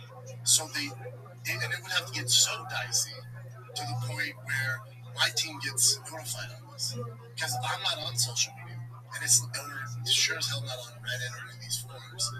And the reason I'm not on there is not because I think I'm better than social media. I don't need it. Of course I do. I'm a comic. I'm not on it because it hurts my feelings. Because I can't handle that stuff. I don't do well with it. It was so toxic, I got out. You're entrusting a team to report back to you. And when you hear from that team, you're receiving it as gospel. This must be accurate information that I'm receiving from these guys. Yes. So this is how we get here. Good question. Yeah. This is how we get here. So hate. I understand. There's a lot to hate on. Again, when it crosses over to criminal and this other stuff, and they get notified because a member of that group is using a 6-year-old child with autism, and then the Reddit moderator gets affected, they start talking, so then they look into it.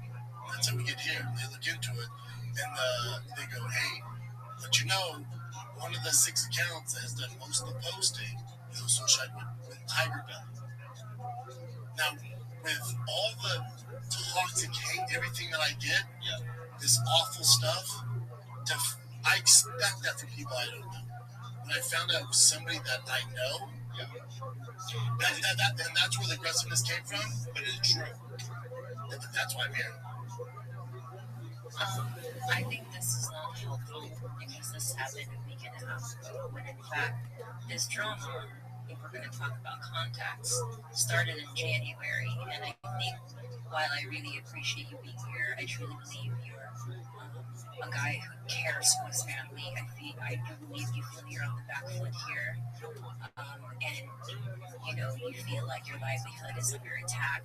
I understand the hurt all around that, but there's a lot more context to what you guys are talking about, which is that phone call that happened a week and a half ago. And if it's okay with you, because I don't want there to be any confusion moving forward, I'd like to start from the very beginning and just get to the God honest truth, because if we don't do this in a systematic way of when it started, how did we end up here? Start with when I was notified of the wedding. Let's start with the Trash Tuesday podcast. Okay. Because, I mean, here's where it gets conflicted. Those are almost 2 separate things. It certainly didn't feel that way. And I understand that, and I respect you, and we can talk about this if we get to that in a bit. When it goes to the Reddit group, that's where that call came from. And then this stuff that we're talking about with Trash Tuesday, and if I had a time machine and I could go back, I would have called. The reason we're here is because I didn't handle this one. And I'll say this right now, and I'll get back to the Trash Tuesday stuff. Let's say, and I'm not saying this any faster, I truly believe neither of you have anything to do with this Reddit group. Maybe someone on your team had or not. Well, I'm just taking from my perspective. Yeah, and you can't do it. Because my team is here, and I have everybody. That's my family. Yeah. So if you're coming to me saying you're not responsible, but your team is coming for my family, I've been with these guys for 8 years. I'm with you, Clyde. I'm with you, and I'll go through that. Explain, and that is why I'm here. And that is why I'm here. Okay, but and that's why I'm here. So, you know, wait. Go ahead. Okay, so let's. You have your own timeline in your head of how this went down, and I have my own timeline. And while I want to believe those 2 things are separate, the timing is very suspicious to me. But it's I also can I just interject real quick? All right, they're not separate to me because you know, during the conversation, right, when you guys called me, you and Brian, right, the Trash Tuesday thing did come up in that. You and I talked about that stuff before all this thing. That's right. When I get into the weeds, can I just present a timeline so I don't want there to be confusion? If we're really here to talk about the truth, I'd like the opportunity to just start from the beginning. Please do. Picking up someone in the hope that you'll stay. 'Cause I've been trying to be everything I think you want me to be. I've been doing all the things that I think you wanna see. I've been trying to fulfill you with your every need. Now you're falling for a person that's not even me. Said you're falling for a person that's not even me.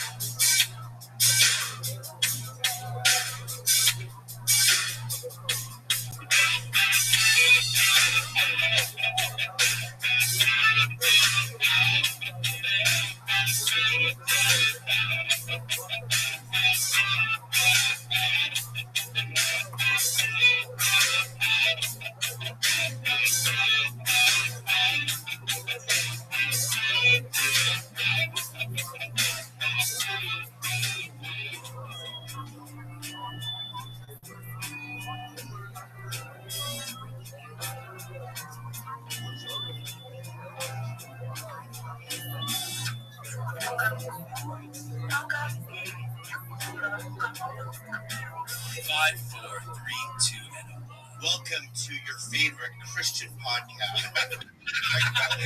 We're about family values. We're about children. We love the children. We have a guest on today that is something that number one, have to say that I always liked you. I always thought you were funny. I've always had empathy towards you because of some of the shit that you have to deal with on Reddit. I too have a lot of weird things that are on Reddit that I don't read, maybe because it hurts me. But I've always only said positive things about you to people, and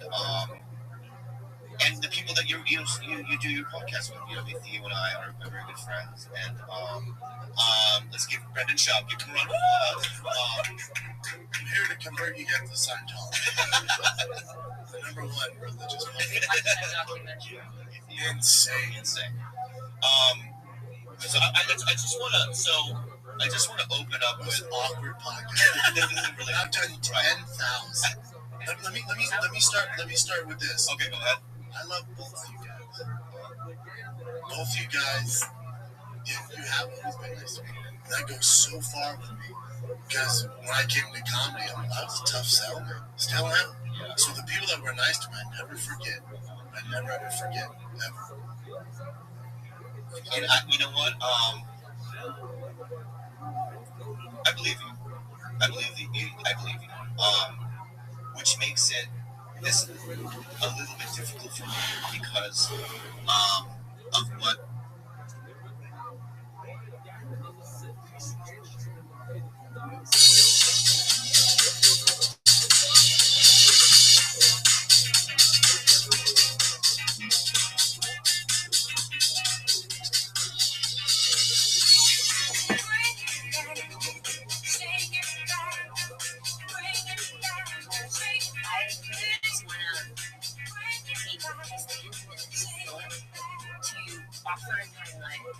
If this doesn't work, it doesn't work. I just really just want to have a moment of fucking clarity in all of this.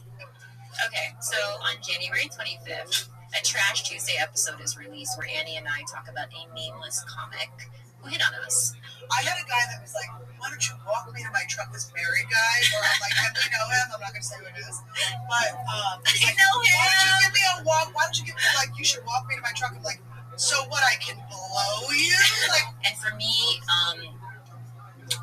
that story that I told took place 7 years ago, a long time ago. You referred to DMs. Right. Which I own and was completely stupid. Thank you. Never should have done. Right.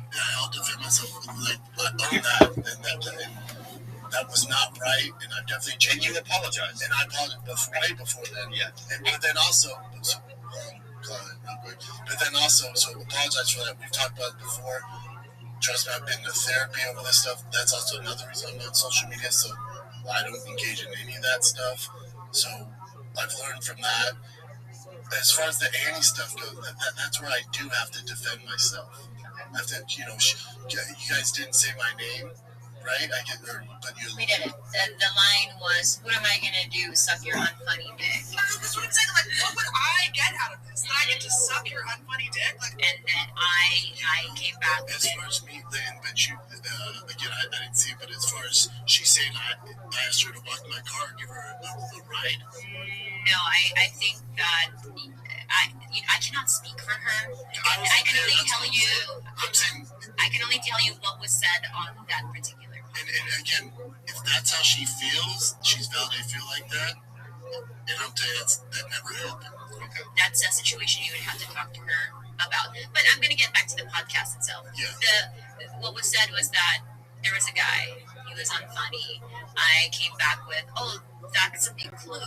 Being very good at comedy. You not being good at comedy. And then that's a clue. By the way, I don't want to be seen. And that's something about a peach emoji. Don't send me a peach. Please send me a peach. I had to say peach. You fucking hack. Like. And then. But my thing with that guy, do you think that's nice? I know, dude. That's not nice.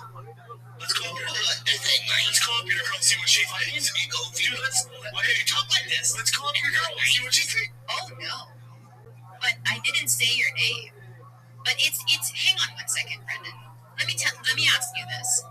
If we're having this discussion about something that happened in the past and we're having a giggly little girl talk, where is the crime in that? There's no crime. You can do whatever you want. Right. I have no issue with that. Go ahead. Okay. I have no issue. Alright. I'm just saying, like, is that nice?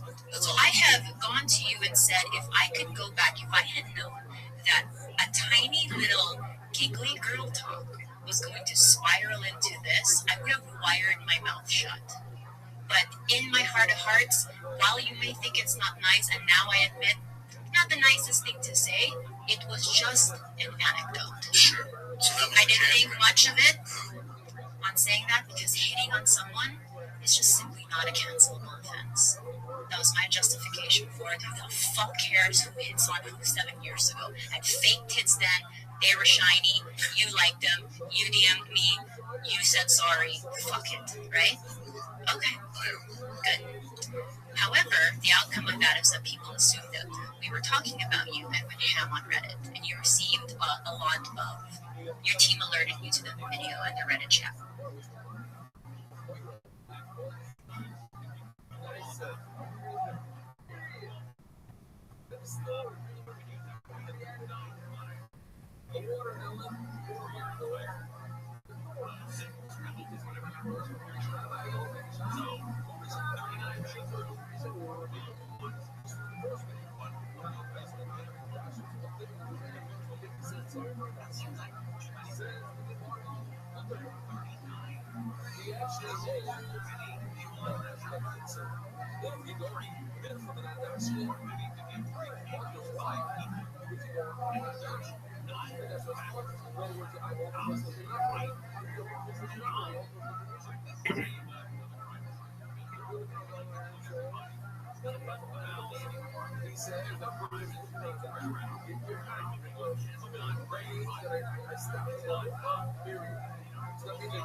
And the X opens up something else, or click now, or the pop-up makes a sound scary and startles you, or flashes,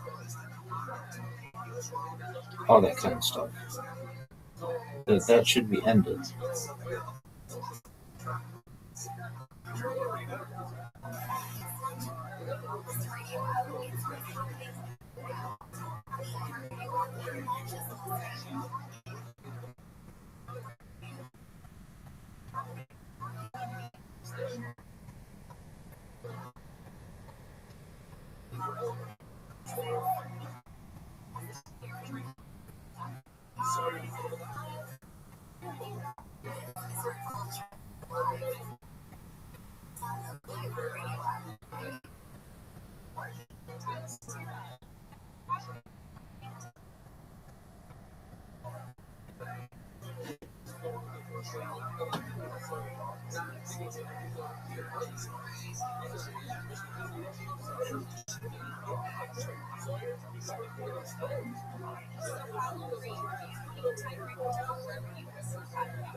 You're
safe. I know where everything is. Get the fuck out.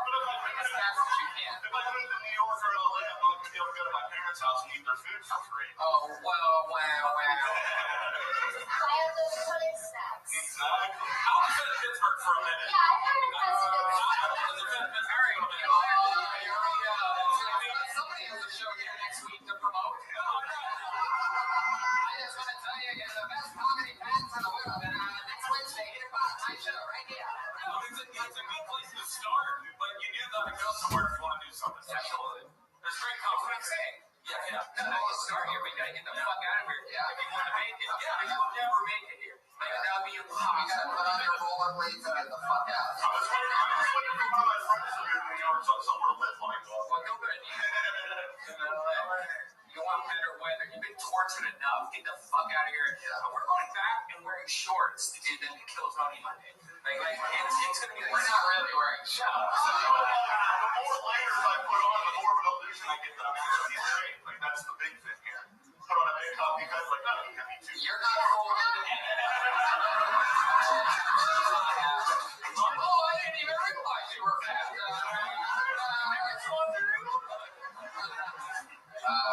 Brady, what's your favorite thing to do for fun when you sneak out and you go do something crazy? Like, what's the craziest thing about you? Craziest thing about me. I just really don't get into a whole lot of trouble, man. Okay, what's the craziest type of porn that you look at? I like the stepdaughter, the stepmom, stepson.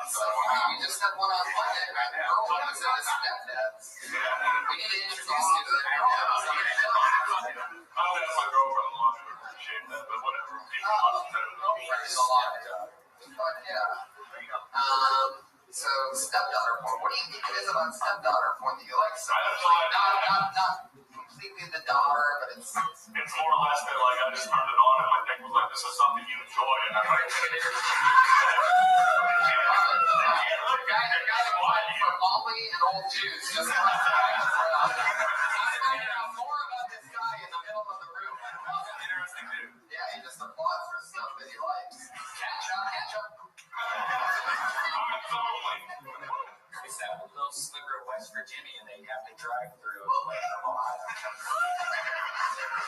you're giving us nothing? You're saying you don't do anything fun? You never... I live like my mid-20s now. I've just been trying to stand up and I'm on taking naps and getting high. That's really it. It sounds like you're getting high a lot.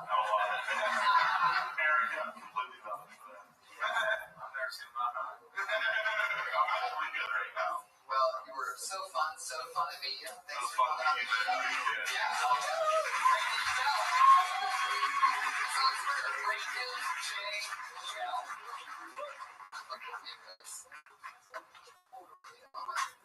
We got a couple names left, so let's just get through those, shall we? How about that?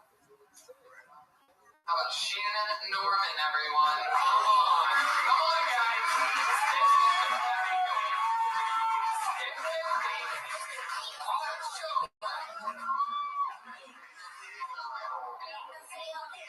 Yeah, I'm expecting a woman too. I got a lot of tattoos. Anybody else here got tattoos? Yeah.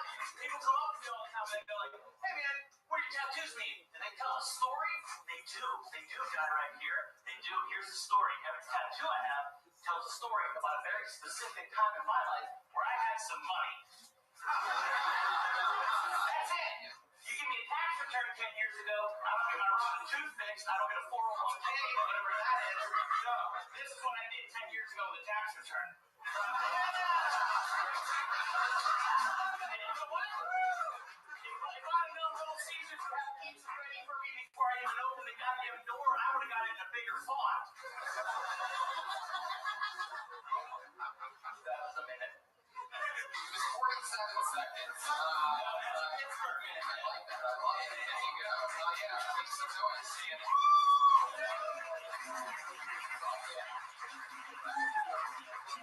I always look forward to seeing Shannon, like what I could have been without meeting my wife and having kids. Yeah, we're polar opposites. He's into Jesus and being married, and I don't wear condoms, but and I do drugs. So. You don't wear condoms? I just did that comment. Yeah, we have somebody comment. Yeah, I'm not pull out. Yeah. Yeah. stuff. I love this. That was the sheep of. That doesn't get pulled out. Shannon, how you're talking about not wearing condoms? I don't know. You refuse to. No, it's not like a religious thing. It's more of a scumbag thing. You get a lot of action. Yeah, I have way more sex than someone with my personality and tits should. I love it. How do you do it? What's your secret?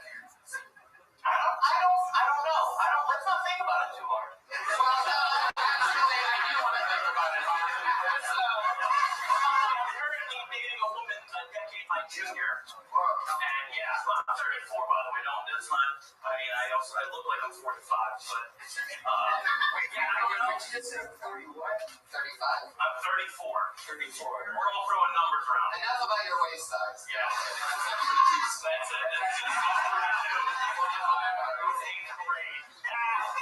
So Shannon, what do you do for work? Were you an opera singer? I'll show you what I do for work. I don't ever talk about it. I run a sheltered workshop to teach manly challenge and all job skills. Oh, I see where you're getting from. You know what I'm saying? Here's a blowjob bit. No condom for you, and you don't know the difference, you dumb idiot.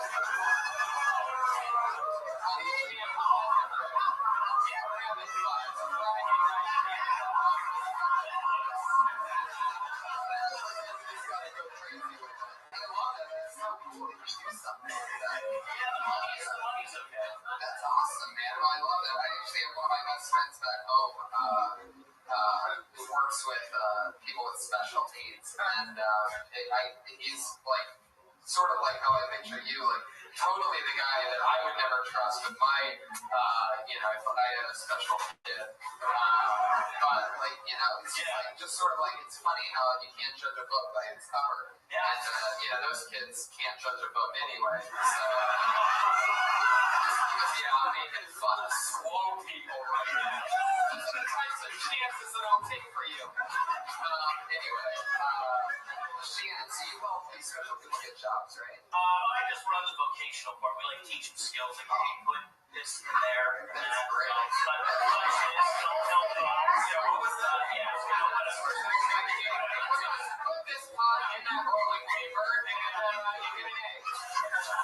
We will listen to the pumpkin. Show us what it's all like labeling mail and stuff. It's all peaceful. Just stick a pumpkin. Well, that's cool. There's one of the kids right now.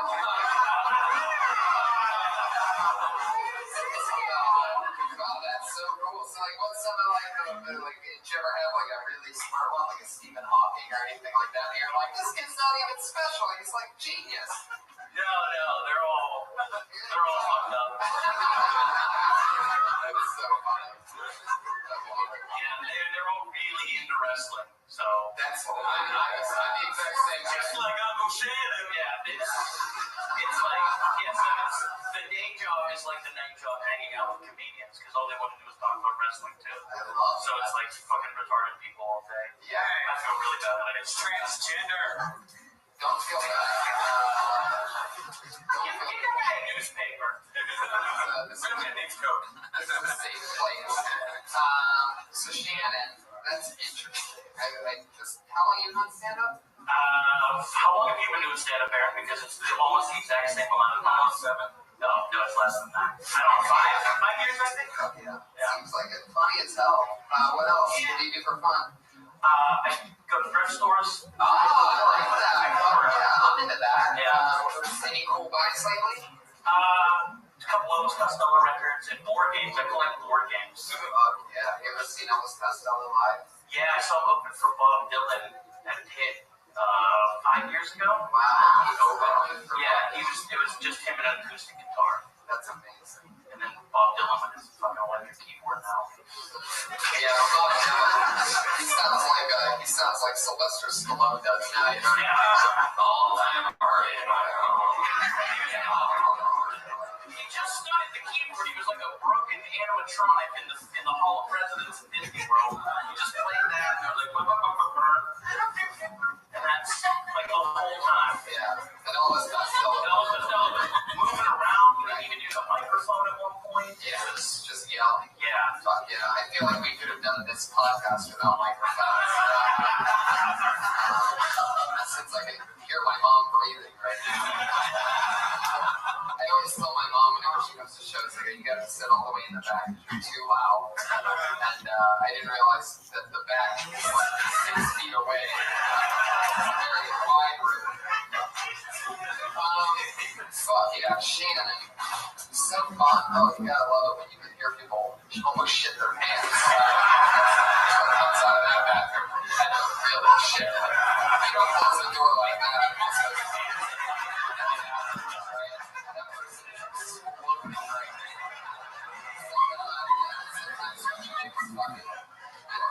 Jokes about special people. Alright, guys. So, Shannon, what else? I want to talk to you more, but I can't figure out what about. Yeah, I mean, there's not much else. It's, day job. Do you ever have a vintage store? No.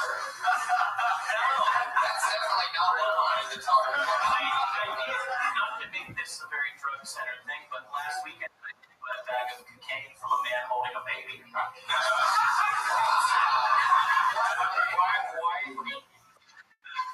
The coat was white. Was that what you mean?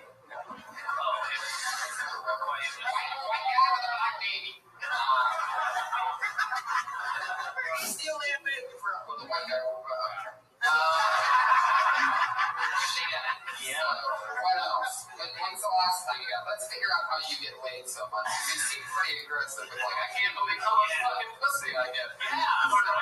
Rose, lady, last time you got laid, what happened? Last night. Oh my god. I had Thanksgiving sex. Really? I didn't think that was a thing. He's got a young girlfriend. Yeah, you do? Yeah. And you know what? We were watching an episode of Frasier when we did it. Wow. And I'm currently watching Frasier on Netflix. Wow. Frasier. Why not? This guy likes a well-written joke about Pinot Noir. Interesting that you would have sex while watching Frasier. Yeah, I don't think you get a boner. And by the way, I only watch Frasier while wearing a condom.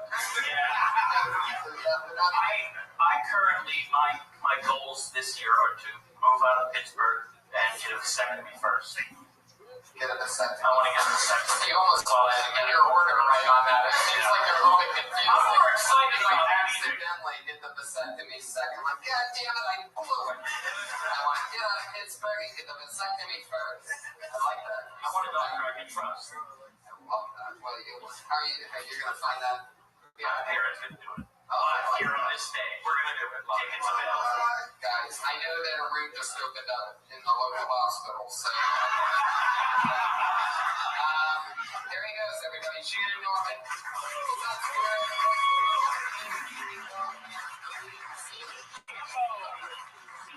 Yeah, Shabba. S-H-A-M-M. Shabba. With a Z at the end. We have one name left. You guys ready to do this shit or what?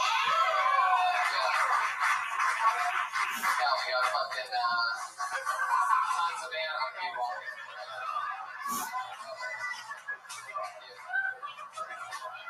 He's going to get back and run his grocer. Somebody's still taking that shit. It's whoever's in the ladies' room is taking a massive. What's going on? I don't work over there. Dropping it off over there. So your mom sucks. You don't know about the sucks. Inside jokes on a live show. I pulled another name out of the bucket. It's the final name of the night. You guys ready to meet him? It's Ed Bailey. Here we go.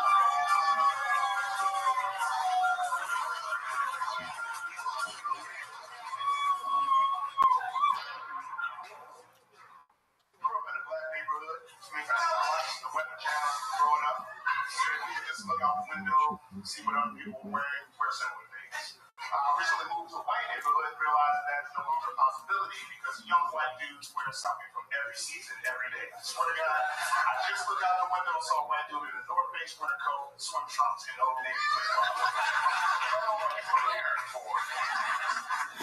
So I wear dress code is quick store run. I don't know. You try to watch the Weather Channel, realize it's a waste of time in the wintertime because they just talk around the weather. It gets on the screen. It's like, all right, there's a cold front on the East Coast. The temperature's going to be 4 degrees, but with the wind chill, it's going to be a -7. I'm like, what the hell is the 4?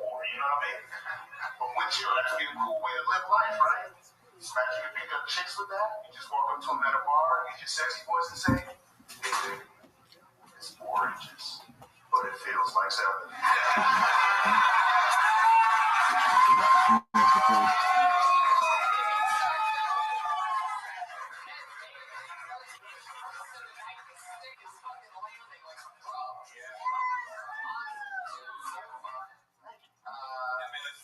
Yeah, I can fucking tell. You're 5-6 years? 3. Wow. I can tell when he thought about it. I threw him off with my high projection. No, I don't. 3 years with swagger equals up to 6 years. I saw Ed the first time do comedy, and he was so good. And I was like, "Where you from?" He said, "Oh, from Cleveland." I was like, "How long do you stand up there?" He's like, You know, the idea of anything that is like that seems like an article or an entry, anything that is disliked is known as a manifesto. And this is unfair. This is just it being skewed. Please read an article on this.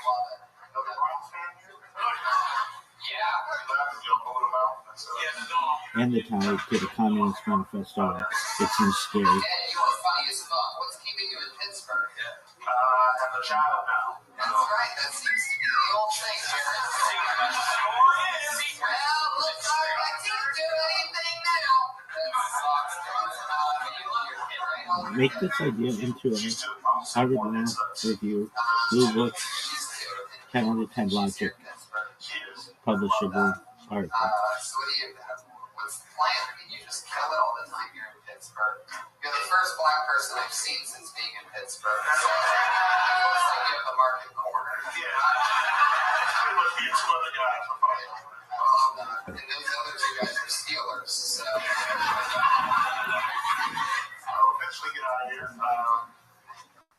You got a kid, it's about setting it up right. You can't just go. I don't have the freedom to just go and just be there. Right. Unless you make the kid a star, you can like. That's true. You can be one of those TV No, guys. she's not going to be bigger than me now.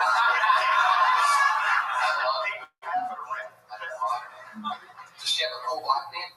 Her name's Kai, so I don't know where that's from. That's a cool black man. Is that the last name? I don't know. I see the Kai. I might see Kai. It is now. Yeah, that's cool. No, I got it. Fuck yeah, that's fun. So, are you still with the baby mama? Yeah. I love that. Well, that's great. I don't get to call her baby mama yet. Get her regular first. Oh, I see. I don't know how that works. Where's the part about the Communist Manifesto? Come on. Get with it. Please? Yeah, that's my lady. That's my lady. That's old. That's a queen. That's old Negro talk. That's my lady. Say queen? I don't say queen yet. I'll keep it for you to say queen.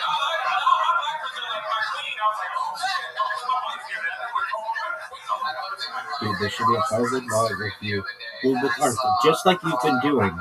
Don't change, okay? It was just him with the phone up to his ear looking out a window, and he goes, "The whole world stops when she calls." And I thought to myself, wow, that's some real gangster shit. Especially when someone was in the room taking a picture of him. Vision my life to be dudes taking pictures of me at my hotel room. Lately, not a selfie, because you can see the phone in hand, and fuck yeah. So they made it. What else? I love that. How was it like having a 2-year-old? What changed? What changed? Well, I made excuses to be out, so that's new. So everything's pretty much the same. That's material. Yeah. Material, you do talk about your daughter more. But no, I just make more excuses to get out of the house. That's pretty much what I do. Absolutely love that. I love your joke. I love the Weather Channel thing. It's just great. You you're so comfortable on stage. Like 2 years, like that's amazing. We have to see so many comics every week at Kiltonian in Los Angeles, and usually when you hear a 2 year, it's not even close to how great you were on stage tonight. And but most of the people tonight. A couple real naturals here. I think Aaron Kleber is like making a movement. He's the Hitler of the Pittsburgh. I'm all German, but no. Yeah, it's all in how you say your name. If you're white, it's Aaron Kleber, and if you're German, it's fucking Kleiber. Yeah. Oh, it's Kleiber. Yeah, it feels like it. It's nasty. I love you in the glorious bastards. Yeah. If you say it like Kleiber, it's like I'm loading a train. It doesn't make me feel good. And Bailey. So, what do you do for fun? You have a 2-year-old now. You ever sneak out and do anything crazy? I go to a lot of breweries and drink. So that's very fun. That's fun. You like beer? Drunk and play weird games with my daughter. That's nice. Yeah. Weird games like clean up your dad's throw up. Let's play Show Daddy the Toilet. So you just moved to a new neighborhood? You just moved to a new neighborhood? So... No, I made that up for the joke. I don't live at all in that room. It's not going to work. Right. And you are so fucking cool and so funny. Whenever you're ready, get the fuck out of Pittsburgh. That's how you know you're good, is if we told you to get the fuck out of Pittsburgh. What the fuck are you talking about? You fucking maroon bag of fucking dog shit garbage. What are you saying right now? What the fuck is going on your face? What? Say it again, motherfucker. Repeat it. I said they were going to do the 5 minutes.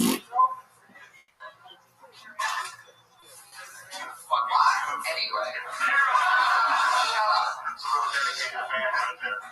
In my very Rabbi review, I was on two-factor authentication. Discriminate is a discriminatory practice. It may be good for security, but having to have another device or a telephone number inherently discriminates against lower income people, because you have to have a phone line, and even if you have a lifeline or something, you still need to be enrolled, and there should be an easy way to log in without necessarily needing that code.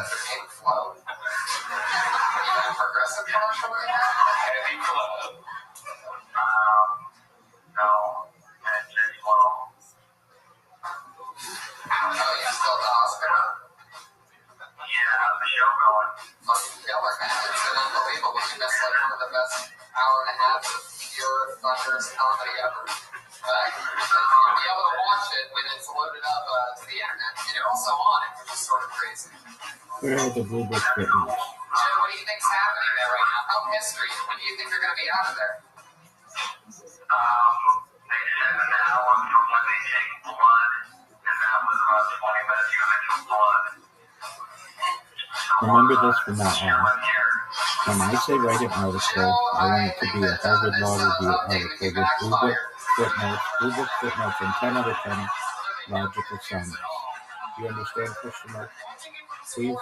Question mark. Why did they take x-rays? I've never seen anybody get x-rays for a pot brownie before. Did they find the pot brownie? It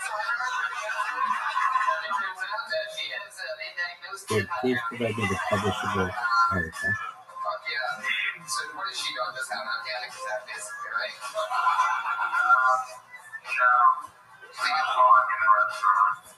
You what?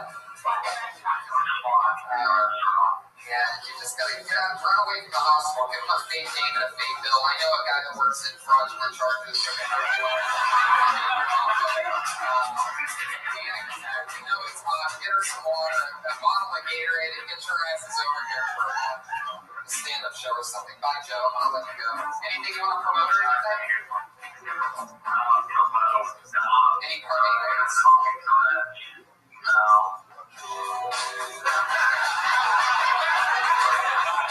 There you go. Joe Summers, everybody. We did it. How many of you want to know what it was?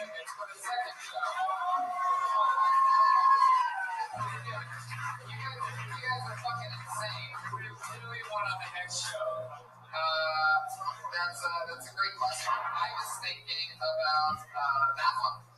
I was thinking about that last one. That one? No. Yeah, that was the last. No, the last one's this one. Oh yeah, that's what I agree with. Great. All right, then we both agree.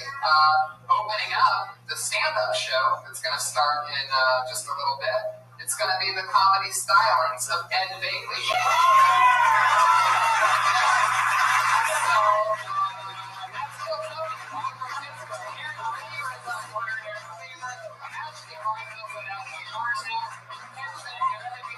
Take a break, people, you fucking animals, because we do stand-up comedy starting in a few minutes. Goodbye. Thank you. Good night.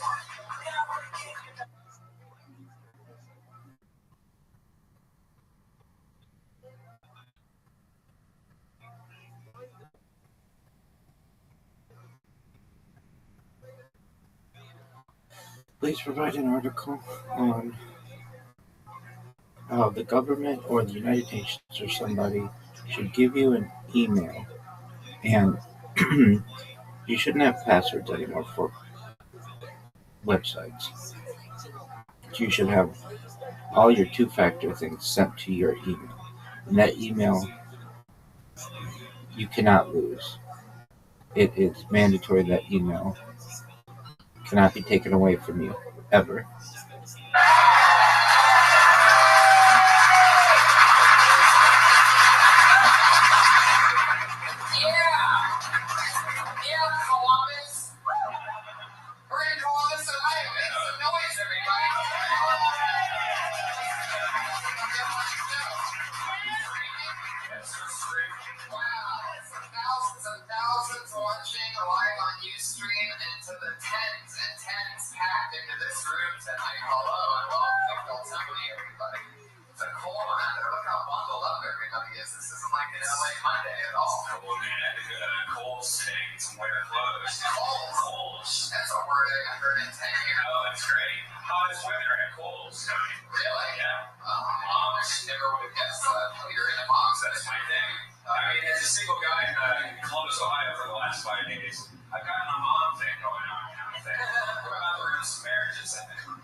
The audience is over And I like how we have like these like stands like we're doing like a press or something like that. Yeah, we're football reform. Can we get these out of here real quick? Where's Jason at? Yeah, no.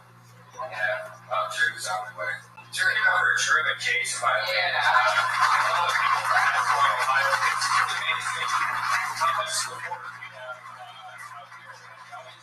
Just, you know, the best people, and they're all awesome to work with, so thanks a lot, guys. We ate today at the Side Burgers. Have you been there in Easton? Has anyone been there before? Yeah. All Ohio beef. It's all like grass. Speaking of Ohio beef, look at Drew. Yeah. He's fighting. Real Ohio beef. Smile. Big guy, shy heart. Look at our linebacker here. High school football team right there. He's 36 and he's a junior in high school. So, even though score might stands like a senior in high school. You know that? And we're off. I love it. The fuck else do you want to do before we start this party? Oh yeah, these six-pack fucking things made by Gio Anasano in Pittsburgh, PA. The one side is a Death Squad logo, and the other is I got that one out. You always try to promote your own I didn't do that shit. and then there's Kill Tony on the other side. Look at that shit. Yeah! Always trying to. Why would you promote your own network? It's quiet as fuck. I know. So very interesting energy in here. The best team in the back. Yeah.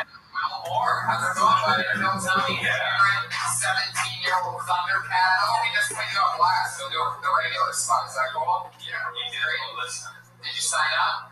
Okay, so if I pull you out, I'll just pull another game out instead. Yeah. Sure, you'll go up at the end. Is that cool? Yeah. We've been building a prodigy. 3 or 4 years ago, I was here with Benson, you, and Tom Segura. We did shows. I came out on the stage. I stood right there, and that kid, Will, in the back, big, amazing kid, sitting in the front. And I brought him on stage and roasted the dog shit out of him for 7 minutes straight, and he was laughing so hard the entire time. He was just loving getting made fun of.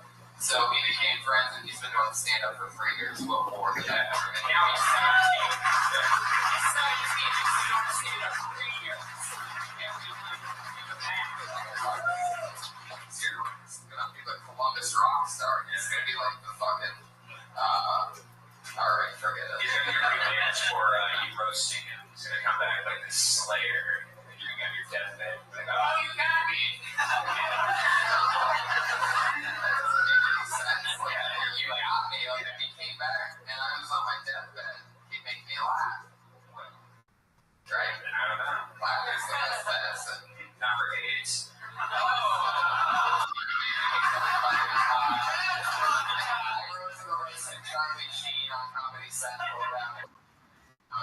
How you living? Oh, Flash. How you living, Cam? What's good, son? Every day's a holiday, every meal's a feast, thankfully. What's good in your neck of the woods, son? What's up, you look Max and pimp?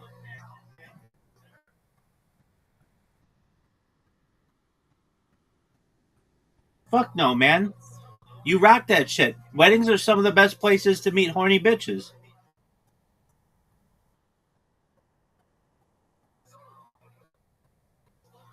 Who's getting taking ass, taking names? Who is getting married?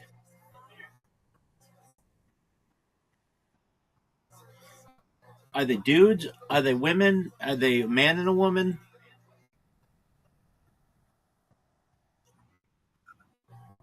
Two men and a woman? That like they're having a three-way?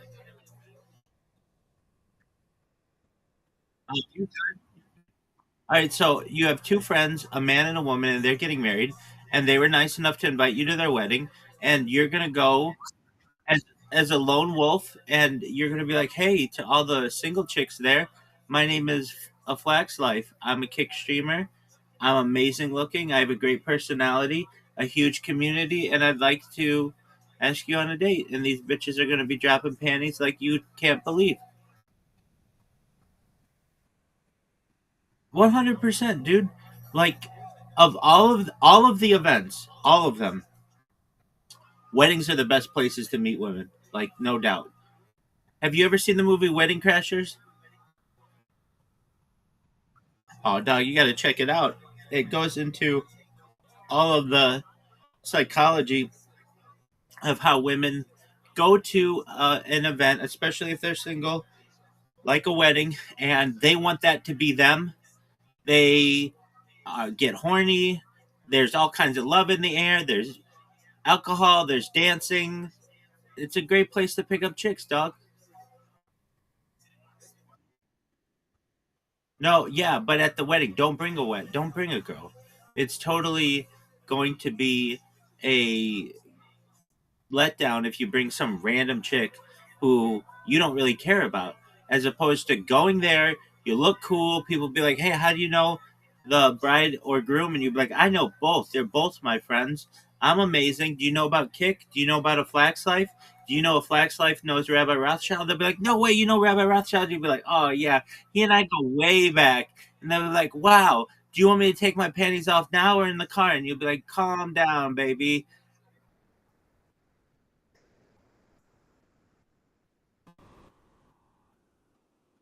100%, Doc. So how have things been on Kick?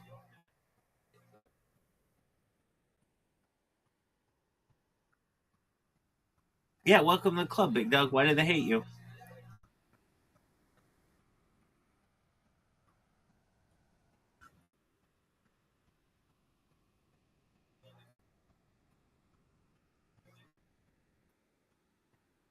All right, well, you don't ever want to do that because you need your community. But okay, so what do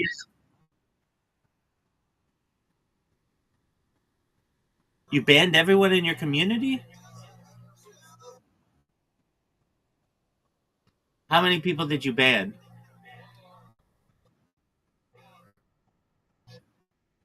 Yeah, you should do an amnesty. Everybody deserves a second chance. Let everybody back.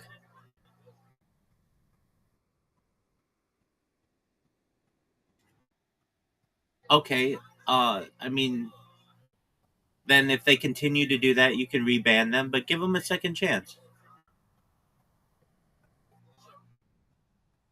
100% Flex. You should make it an event. You should call it Flax Amnesty. You should literally go through all your banned users live on Kick, and you should unban every single person, every rabbi account, every other bot account. Just unban everybody. People aren't coming back to go harass you, and if they do, then you just reban them. But that'll put you in more good graces with your community because it'll be like, you know what? Flax gave everybody a second chance. Maybe this time around it'll be different, and especially that core group of people who you ban, they'll recognize that like, hey, we're all getting a second chance. And if anybody mouths off or anything, they can get another ban. I mean, there's nothing stopping you from doing that. Okay, well then give them a third chance,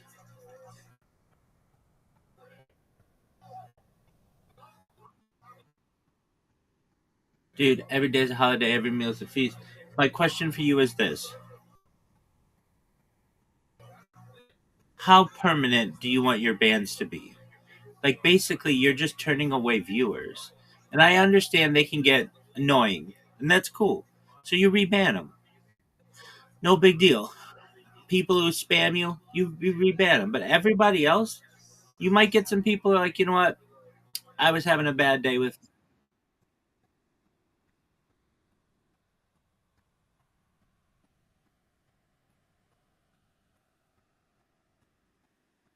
Okay, so the doxing thing, you can report them to Kick for that.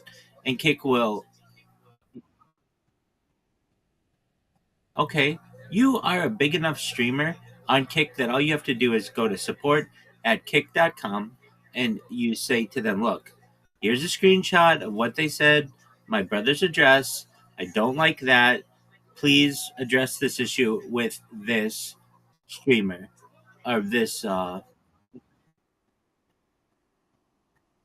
I've been telling you for a long time you need to multi stream. So you don't recognize it, but you're a big time streamer. You're a big fish in a small pond. Why not increase your audience by 4 times and multi-stream using Rumble Studio, which is free, on YouTube, Rumble, Twitch, and Kick, all simultaneously. You'll get 4 times as many people interacting with you.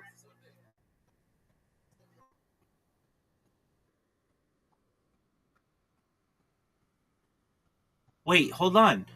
You don't understand. When you multi-stream on Rumble Studio, your chat is unified. So they can watch you on Kick simultaneously while other people watch you on YouTube. And whenever somebody on Kick says something, there's a little green thing next to their name so you know it's from Kick. Or if they do it from YouTube, there's a little red thing next to their name. Or if they do it from Twitch, there's a purple thing next to their name. Or if they do it from Rumble, there's a Rumble thing next to their name. But you know exactly from it's yeah, dog, and it's amazing. Dude, not might, dude. There is no may. There is only do.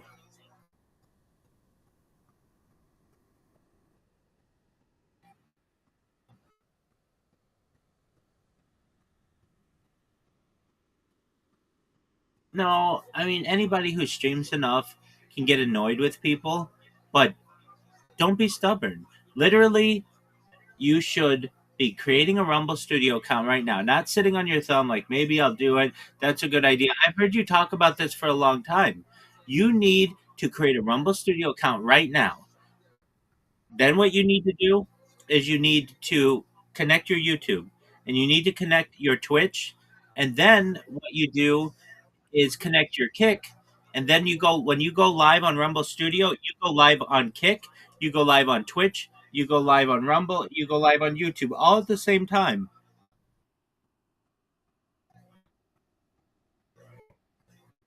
There is no may. There's only do. You should just say to yourself, you know what? I'm going to do it. It can't hurt. Why am I doing all this work on Kick? None of my streams are getting archived. That makes it difficult for people to clip me, long, like more than 30 days out. And I'm not building the kind of community that I want to. It's like this. If you are trying to put out a fire, do you want one hose doing it or 4 fire hoses doing it? It only makes sense. 4 fire hoses. That's more interaction for you. Like right now, you're just pissing on a fire. Kick is small and they don't care about you. They care about clavicular.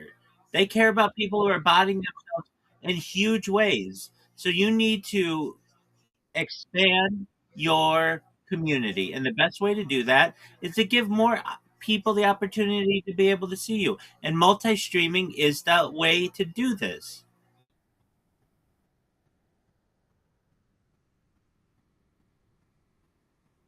Okay, Flax, if you have questions, come in here and I'll help you. My other question to you, Flax, is do you have a link tree? Okay, well, you should. And you should put all your links in there for Rumble, YouTube, Kick, and Twitch. And then whenever anybody is watching your stream at least once an hour, you say, hey, I'd appreciate it if you go to my link tree, linktree.com/a flax life, and follow me on these platforms. I'll follow you back. We'll continue to grow together.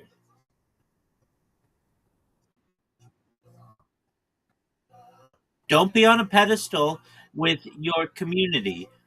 You need to follow people back, and then you're going to grow. But right now, Kick, like, you've streamed a lot in the last, 2 years or so that I've known you, and of the amount of hours that you've streamed, like less than 1% of it is archived because it's not on YouTube and it's not on Rumble, and those two archive your stuff for you. So if I'm your fan and I want to go back and see, man, what was Flax like back in the day?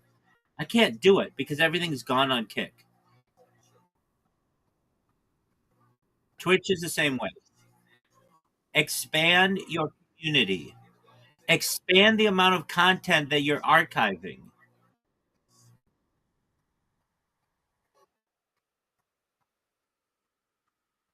Absolutely not. I think you should do it more. I don't think you do it enough with Flax Life.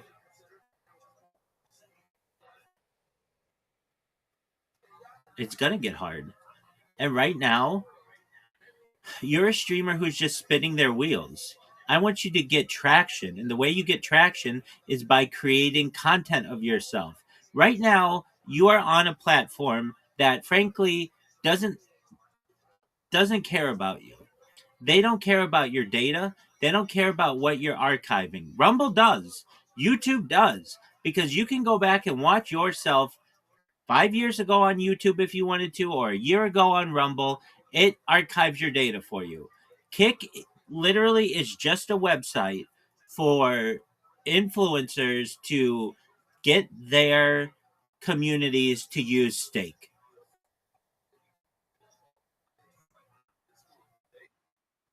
Absolutely. And you want to be more than that. So it's just like, hey, you could be driving, like, you've got to see your streaming journey like your, I don't know, perhaps like you have a carriage, and right now you've got one horse that's pulling your carriage. That's Kick. But you could add Twitch, like you said.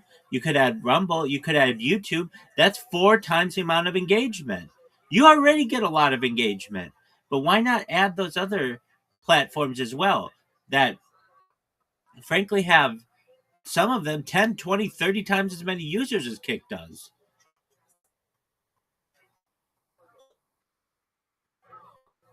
And it's all free. It would be one thing if it'd be one thing, Flax, if I were saying to you, "Oh, but and it's $5 a month or $10 a month." No, it's free. You should have done this a long time ago, but it's not too late. It's still very early in the game. So you go to Rumble, you create an account, you get a Flax Life. You do the same on YouTube if you haven't already, which I'm sure you have. You do the same on Twitch. All you do is link all your accounts. You go live on Rumble. You'll be live simultaneously on Rumble, on Kick, on Twitch, and on YouTube. And then you're going to get 4 times as many people watching you. It's very simple. I can't put it to you any simpler than that.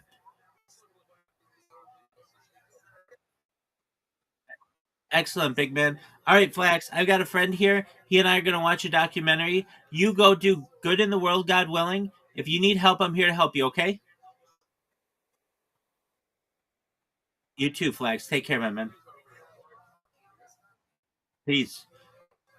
What up, Riser? How you living, pimp? Dog, I created a killer bot today. Um, this thing is baller. It's gonna take over the world. So, what it is, it basically creates like huge Wikipedia articles for me. Not on Wikipedia though, on my blog. Uh, okay, so normally like a topic like I don't know, hypercomputers or quantum computers, its its Wikipedia article is like, I don't know, maybe 1,000 words or something like that. What my bot does is it takes that Wikipedia article and then creates 100 outlines for subtopics within that Wikipedia article. So, like, maybe, I don't know, like the one it's working on now, quantum hardware control electronics and signal chains and gate based quantum computers. And you're like, huh? Uh, it's like, it, I mean, you can see it. If you go to Rabbi Rothschild Wikipedia.blogspot.com, you can see it working right now. So what it does is I have this like list of all these like of 100 kinds of supercomputers, and it's taking every like 6 hours or so, takes one of those and creates a blog entry on it, and then creates like 100 different outlines about topics related to that, and then it goes to the next one, and it's a beautiful system. How do you like that?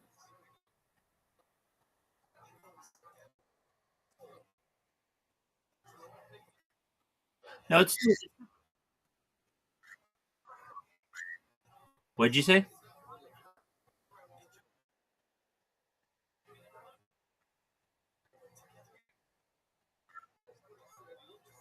Yes, through Google.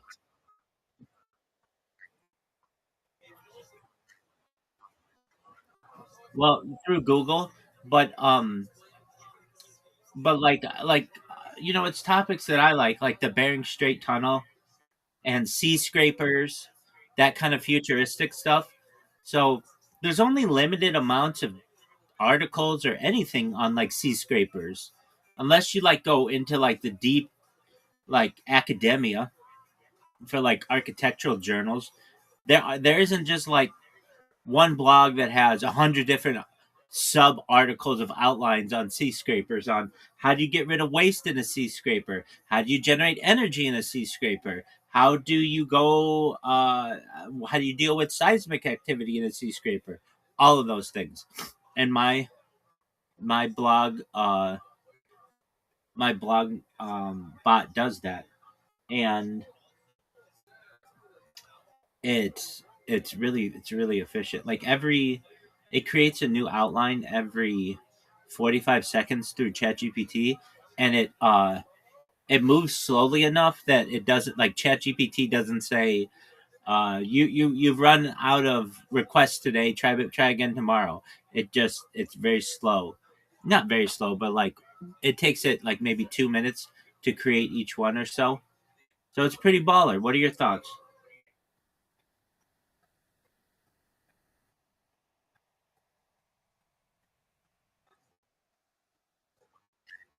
Um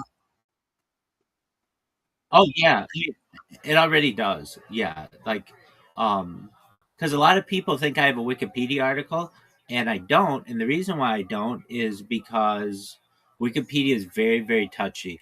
I've been told. I mean, I we've talked about it before. Like, it's this like foggy group of people that runs it. Even though I donate to it, uh, I've been told don't create your own Wikipedia article.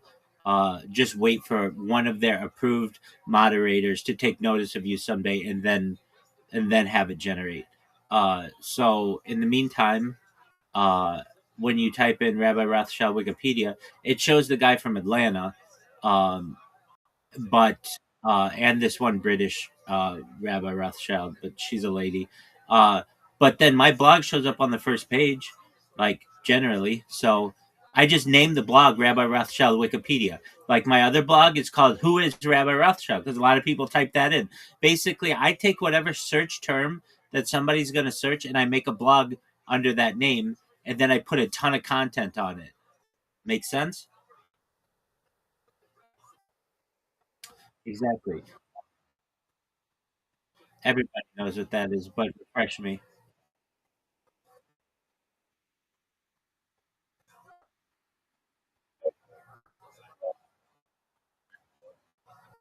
Oh yeah, yeah, yeah. I do know what that is. I do know what that is. It's like a digital library, right?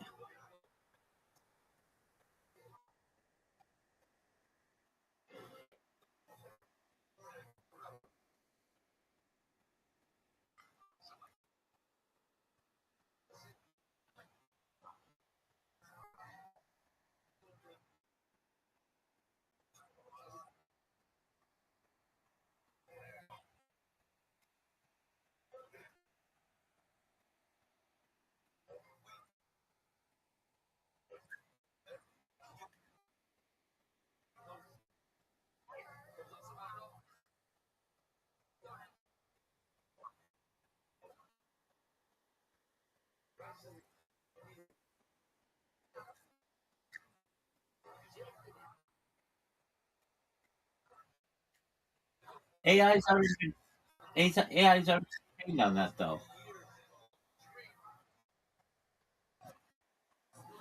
That's that's part of the backbone of what AI has basically parsed every single written book that's ever been created. What my strategy does is it takes one of those topics and then writes a blog on it, 16,000 character blog, and then from there automatically parses subtopics in there that have never been delved into previously. So even like Anna's Archive, let's give an example. Anna's Archive might have a bunch of things on sea scrapers, and that's cool. But no one person has gone through and done 100 outlines of 16,000 characters on skyscrapers that are all different, like how like the materials that are needed. You get it. It is not hallucinating. It's like extremely accurate. I mean, I've read it, and it's like they're all different, and they all are like I could have it make a blog, just all blog entry after blog after blog entry, but that gets too hard to parse. Uh, Outlines are the way to go. You can read the outline, and it makes a lot of sense. And like the Bering Strait Tunnel one, um, it's like dude, it was bringing up such good idea, like things that I never thought about, like the like that cross contamination, but like the migration patterns of animals will change when the Bering Strait tunnel is created. You know, it's 50. It needs to be 100 kilometers, and the tunnel is 50 kilometers, and that was done over 100 years ago. So it's possible. But the idea is like this: like there are like bugs and things that are more common in Asia than in Alaska, and those bugs are going to get into like the train cars, and then they're going to be like, you know, contaminating each other or whatever. Uh, it'll change like migration patterns a little bit, just like little things like that. I've been talking about this subject publicly for almost 5 years, and I never even thought of that one. I mean, I'm sure I could have pondered it, but I always thought like uh, just like maybe that the bugs were basically the same, because it's only like 100 kilometers difference, but uh not really, because you could get bugs that like migrate. And anyway, just like things like that, it just was a really interesting point that I was looking at today. And with the computers, um like I don't know. Let's just talk about like holographic computers right now, for instance, like a really advanced kind of computer. Um, there are people who have written articles on a holographic computer, but no one's made 100 outlines, really, really in depth outlines on the different things, timelines of holographic computers, and glossaries of holographic computers, and um, and I understand what you're saying. Like, well, how do you know it's not hallucinating? Uh, I mean, when I read it, it's not. These are like terms that it's using that are consistent, and and it's like combining some of the ideas. So like, I'll be like, give me a timeline for holographic computers, and it's conservative. It's not like they'll be here tomorrow, but like I'll say, give me a timeline for the next million years of holographic computers, and it's okay if it hallucinates a little bit, because in the far future it doesn't know, but it's actually pretty um conservative in what it says. Like, hey, you know, like nobody really knows 10,000 years into the future if people will be even using holographic computers. Like maybe there are other computers that could be developed, and it will give a list of them. So long story short, you always have to worry about hallucination of AI models, but in this case, I think it's pretty solid. So all I have to do is just almost like a Tommy gun, or like one of those guns that you feed it with like magazine, like you feed it with bullets. You know, like when Rambo would wear like the bullets on his like chest. You know what I'm talking about?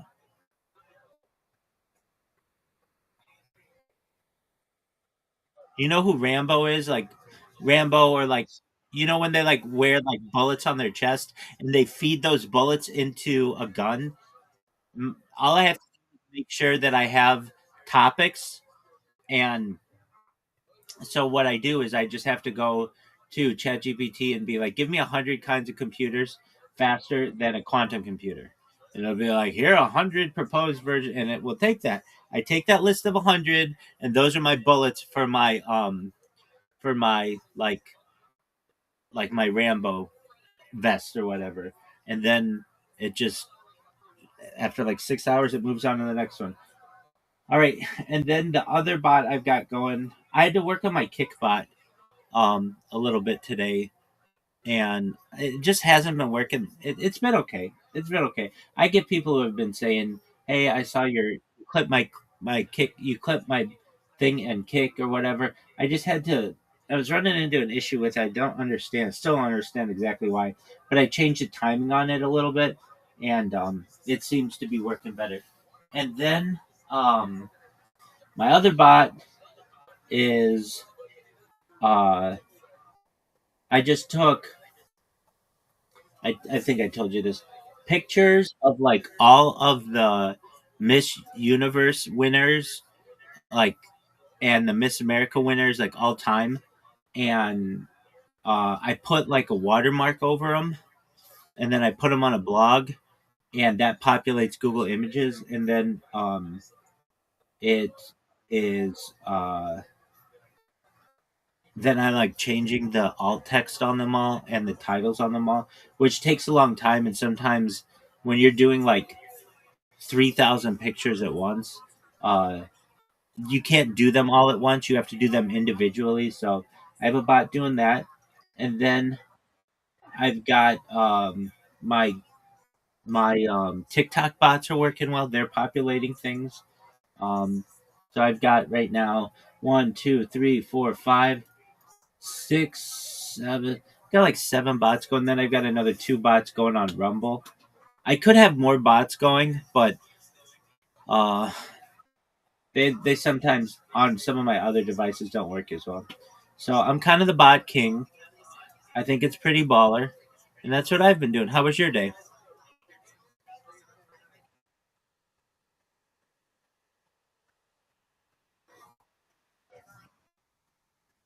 Yeah, I heard about this from for trademark or for copyright infringement.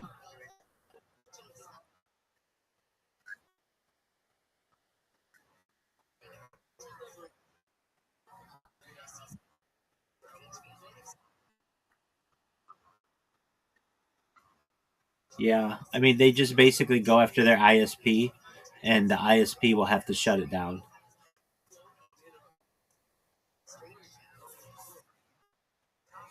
Exactly. Um, but my but mine is all organic and it's not copyrighted because every single entry is new. Like it's not nobody's ever put these words together before.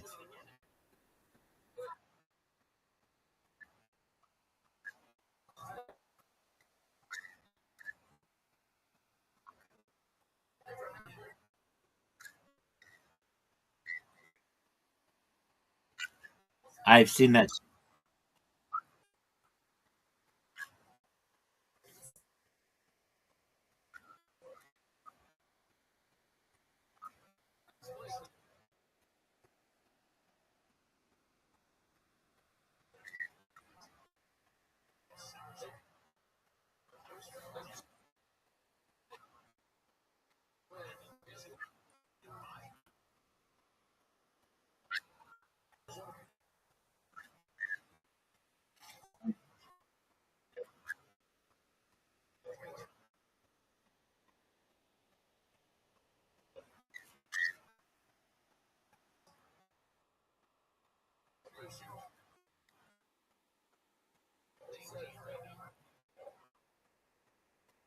That's what that's what Jayski does.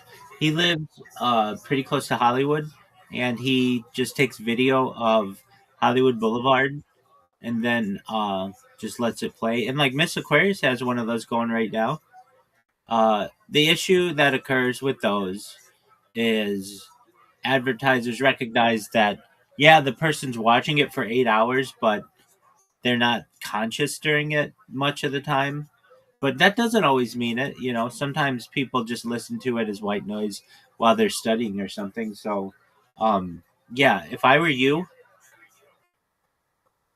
this is a really good idea. You should start a YouTube channel that is dedicated to soundscapes, and you could just even just take open source or open uh, video that's out there of like traffic, and then just the waves on like on like a tropical island and rain, and you make a 12-hour video of this and you put the labels on it, and people eat that shit up. I listen. I have 12-hour videos that I listen to quite often. There's Jay Ski right there. So he will. Jay Ski, if you can hear me, we're talking about those long videos that you make, like the one you're making on Hollywood Boulevard. And then Miss Aquarius is doing it. Jay Ski each night puts on those long videos when he goes to bed. And so, yeah, Riser, I think that's a really good idea.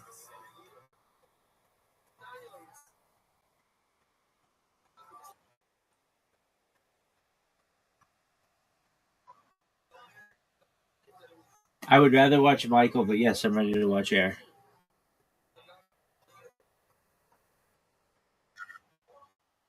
We have to watch that with Zoot. Zoot's like, that's illegal. I'm like, Zoot, you're the one who created super gonorrhea by going to the adult arcade and didn't tell anybody about it. He's like, that's not illegal. You only have to tell them if it's AIDS. I'm like, oh, okay. All right, excuse me.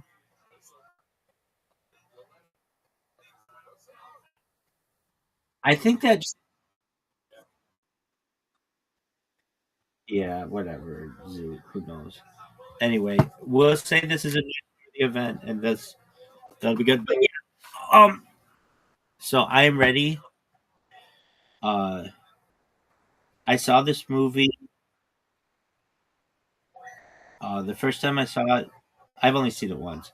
Was during the pandemic, and I immediately thought it was one of the best um, biopics that I've ever seen, especially because you never see Michael Jordan's face, and I think that's a really cool element of it.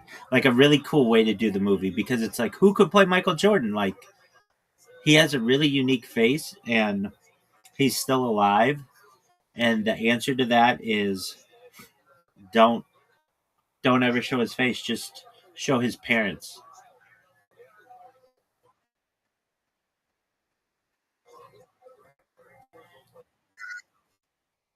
No, just one moment. It's called Air,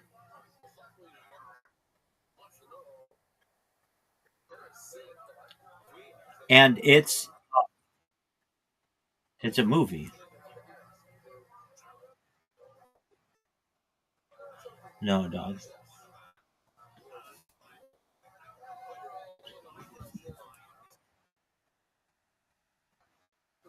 That's a good question. Um, okay, we don't have to watch it, but it's a Well, here's how it happened. I said I said a while back we should watch Air sometime, and you're like, okay. And then recently I said we should watch Air some. Yeah,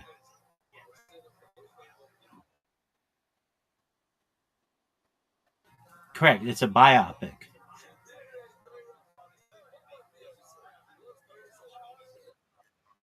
It's a movie like a biography of someone. So that's why.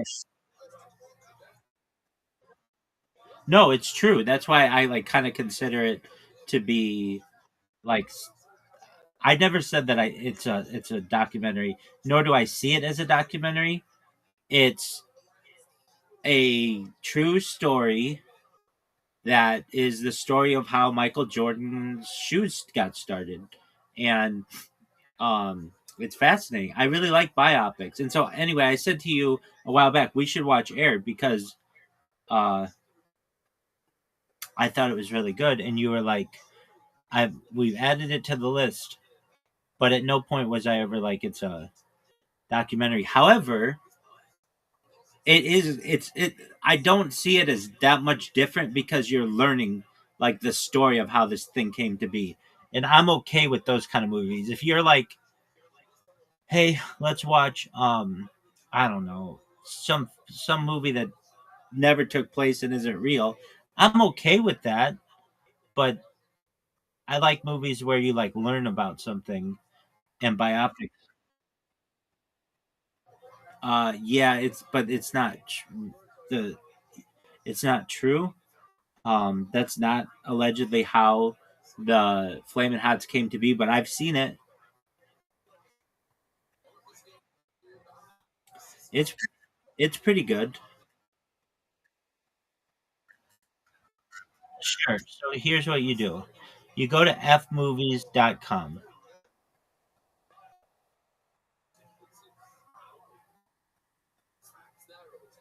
Oh, pardon me. fmovies.co. Just type in fmovies into Google. Gotcha. fmovies.co.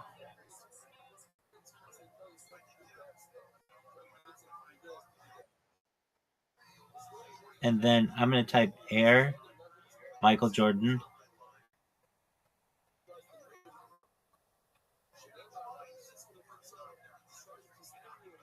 and it's not available there. Oh, that's tight. Okay, so let me just find another one. Air Michael Jordan.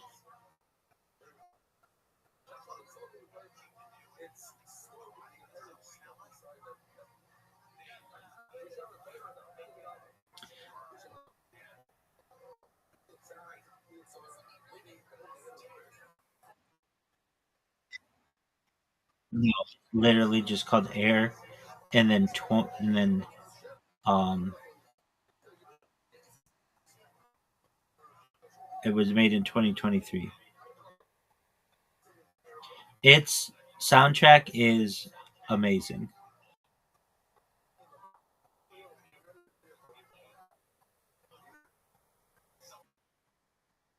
and Matt Damon.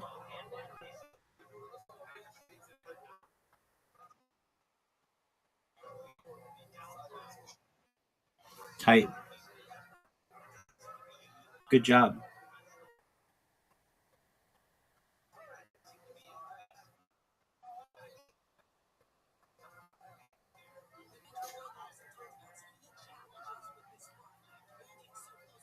And we may have, I don't know, dude. Soundtrack is like the best soundtrack I've heard in 20 years.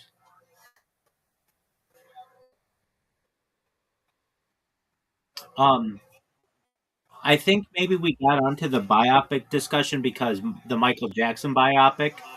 I'm not exactly sure, but I think you'll like it. I honestly think this may start us on a bunch of biopics because there are a lot of them, and you learn from them, and so I don't see them as like just normal movies.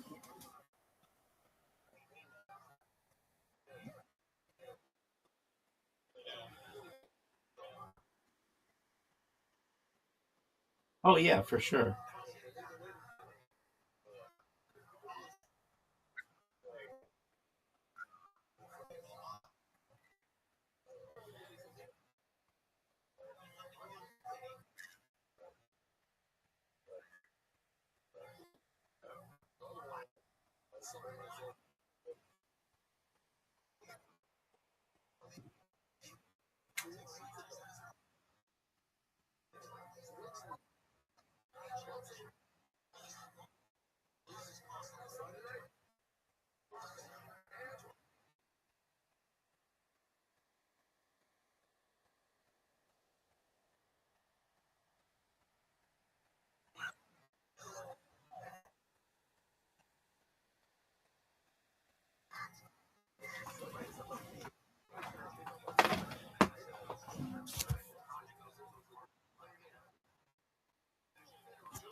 I don't mean to be rude, but if possible, can you mute your microphone when possible?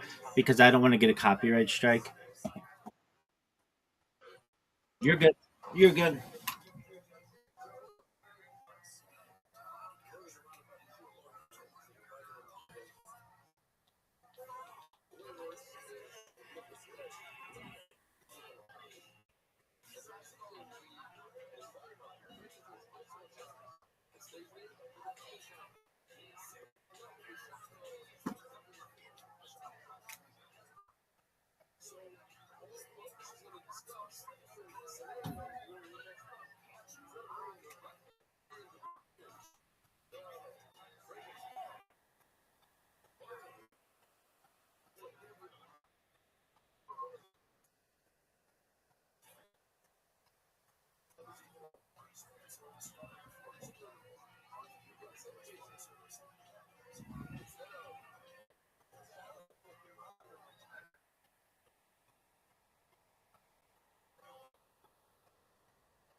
That's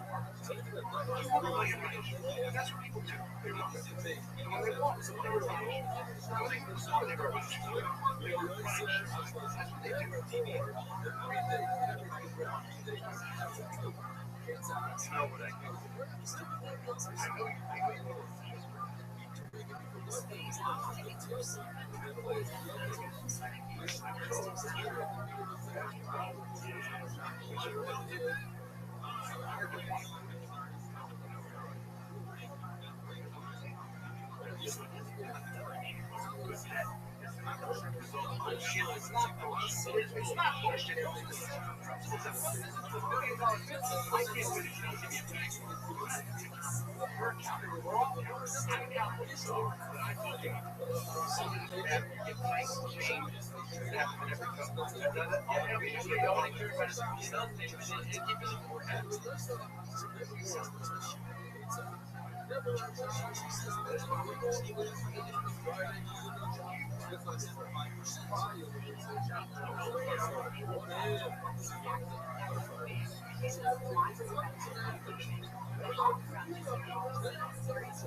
When you were selling sneakers out of Future Shoes, that was risky. And that's why we're all here. You see, okay, if you're listening, if you're really looking for it, like I said, you see exactly what it is.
Inappropriate, unprofessional. It's always outright refusing the meeting.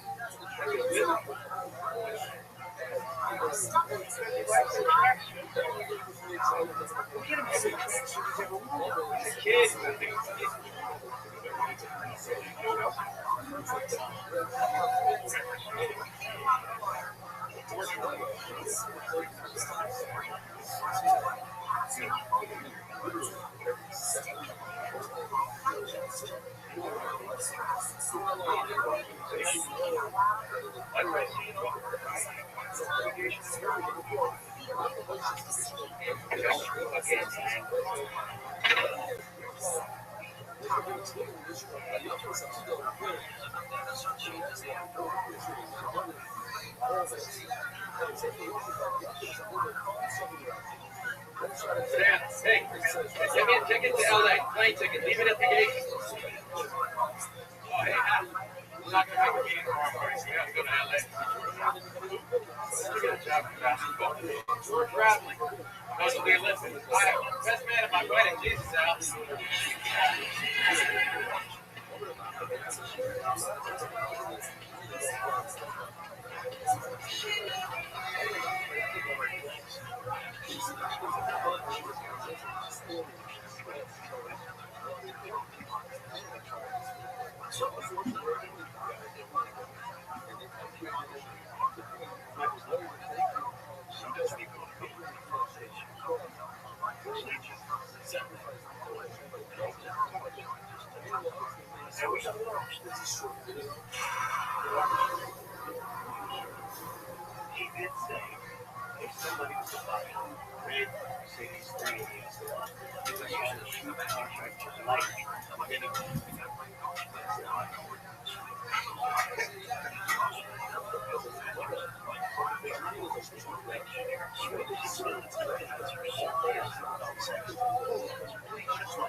North Carolina.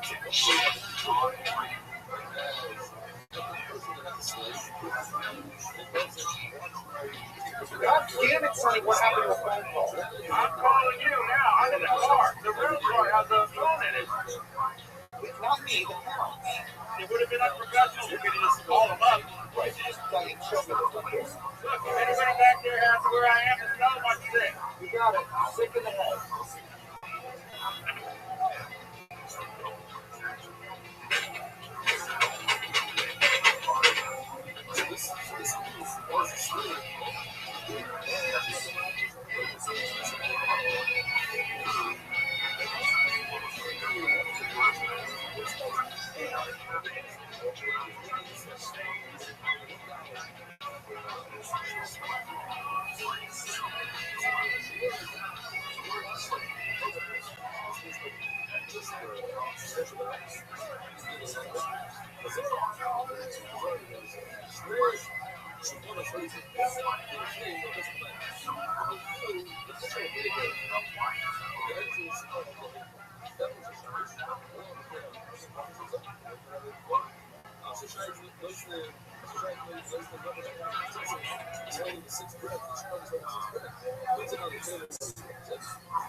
A lot of balls here, piece of shit.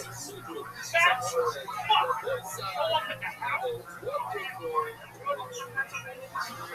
Try to ruin your fucking career. Show up at the house.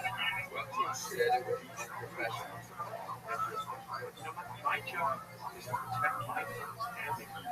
You go around so you end up signing them. It makes me look irrelevant. Now that's the worst thing you can do.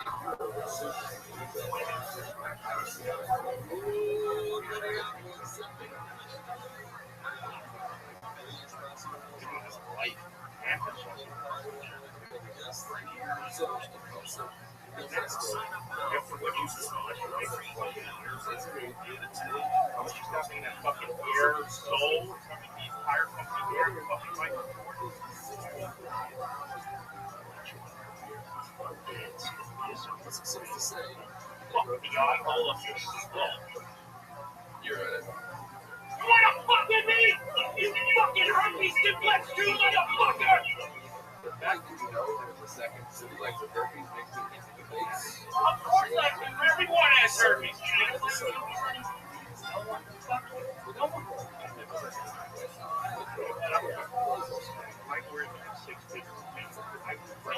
will take your balls and nibble them. I will chew your fucking nuts at you. I will fucking take your nuts and fucking eat them. I will eat your fucking nuts. What's there, buddy? Okay, we're on a telephone, 3,000 miles apart. 2 out of shape, middle-aged guys. Ricky? I'm in great shape. When's the last time you saw me? I'm fucking great shape.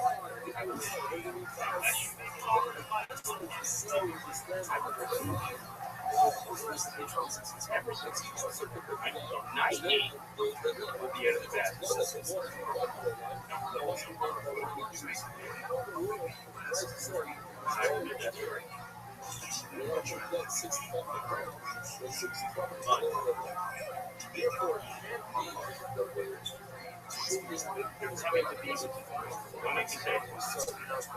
They're coming out. I sang it twice. Don't put it on yourself. Michael's never been excited. Okay?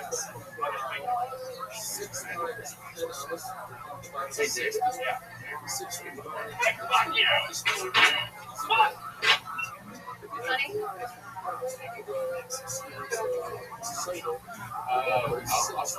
I'll give me like 10 minutes. No, you said no.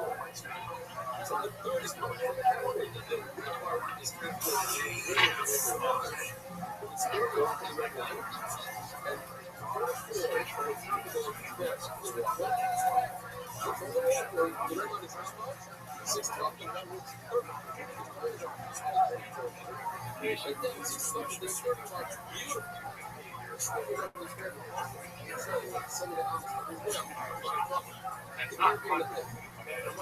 You know the truth. I'm the boss. I'm the influence.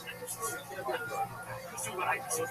If you want to mean something in the basketball, you got to bet. Something in life is great. That's working. That's a good idea. What was my first idea? High school all-star game. Now every single company has their own branded high school all-star game. I'm giving away these ideas for free. That's the problem. Your ideas about you, yourself, and your ego. There is no self. That's right. The Dalai Lama.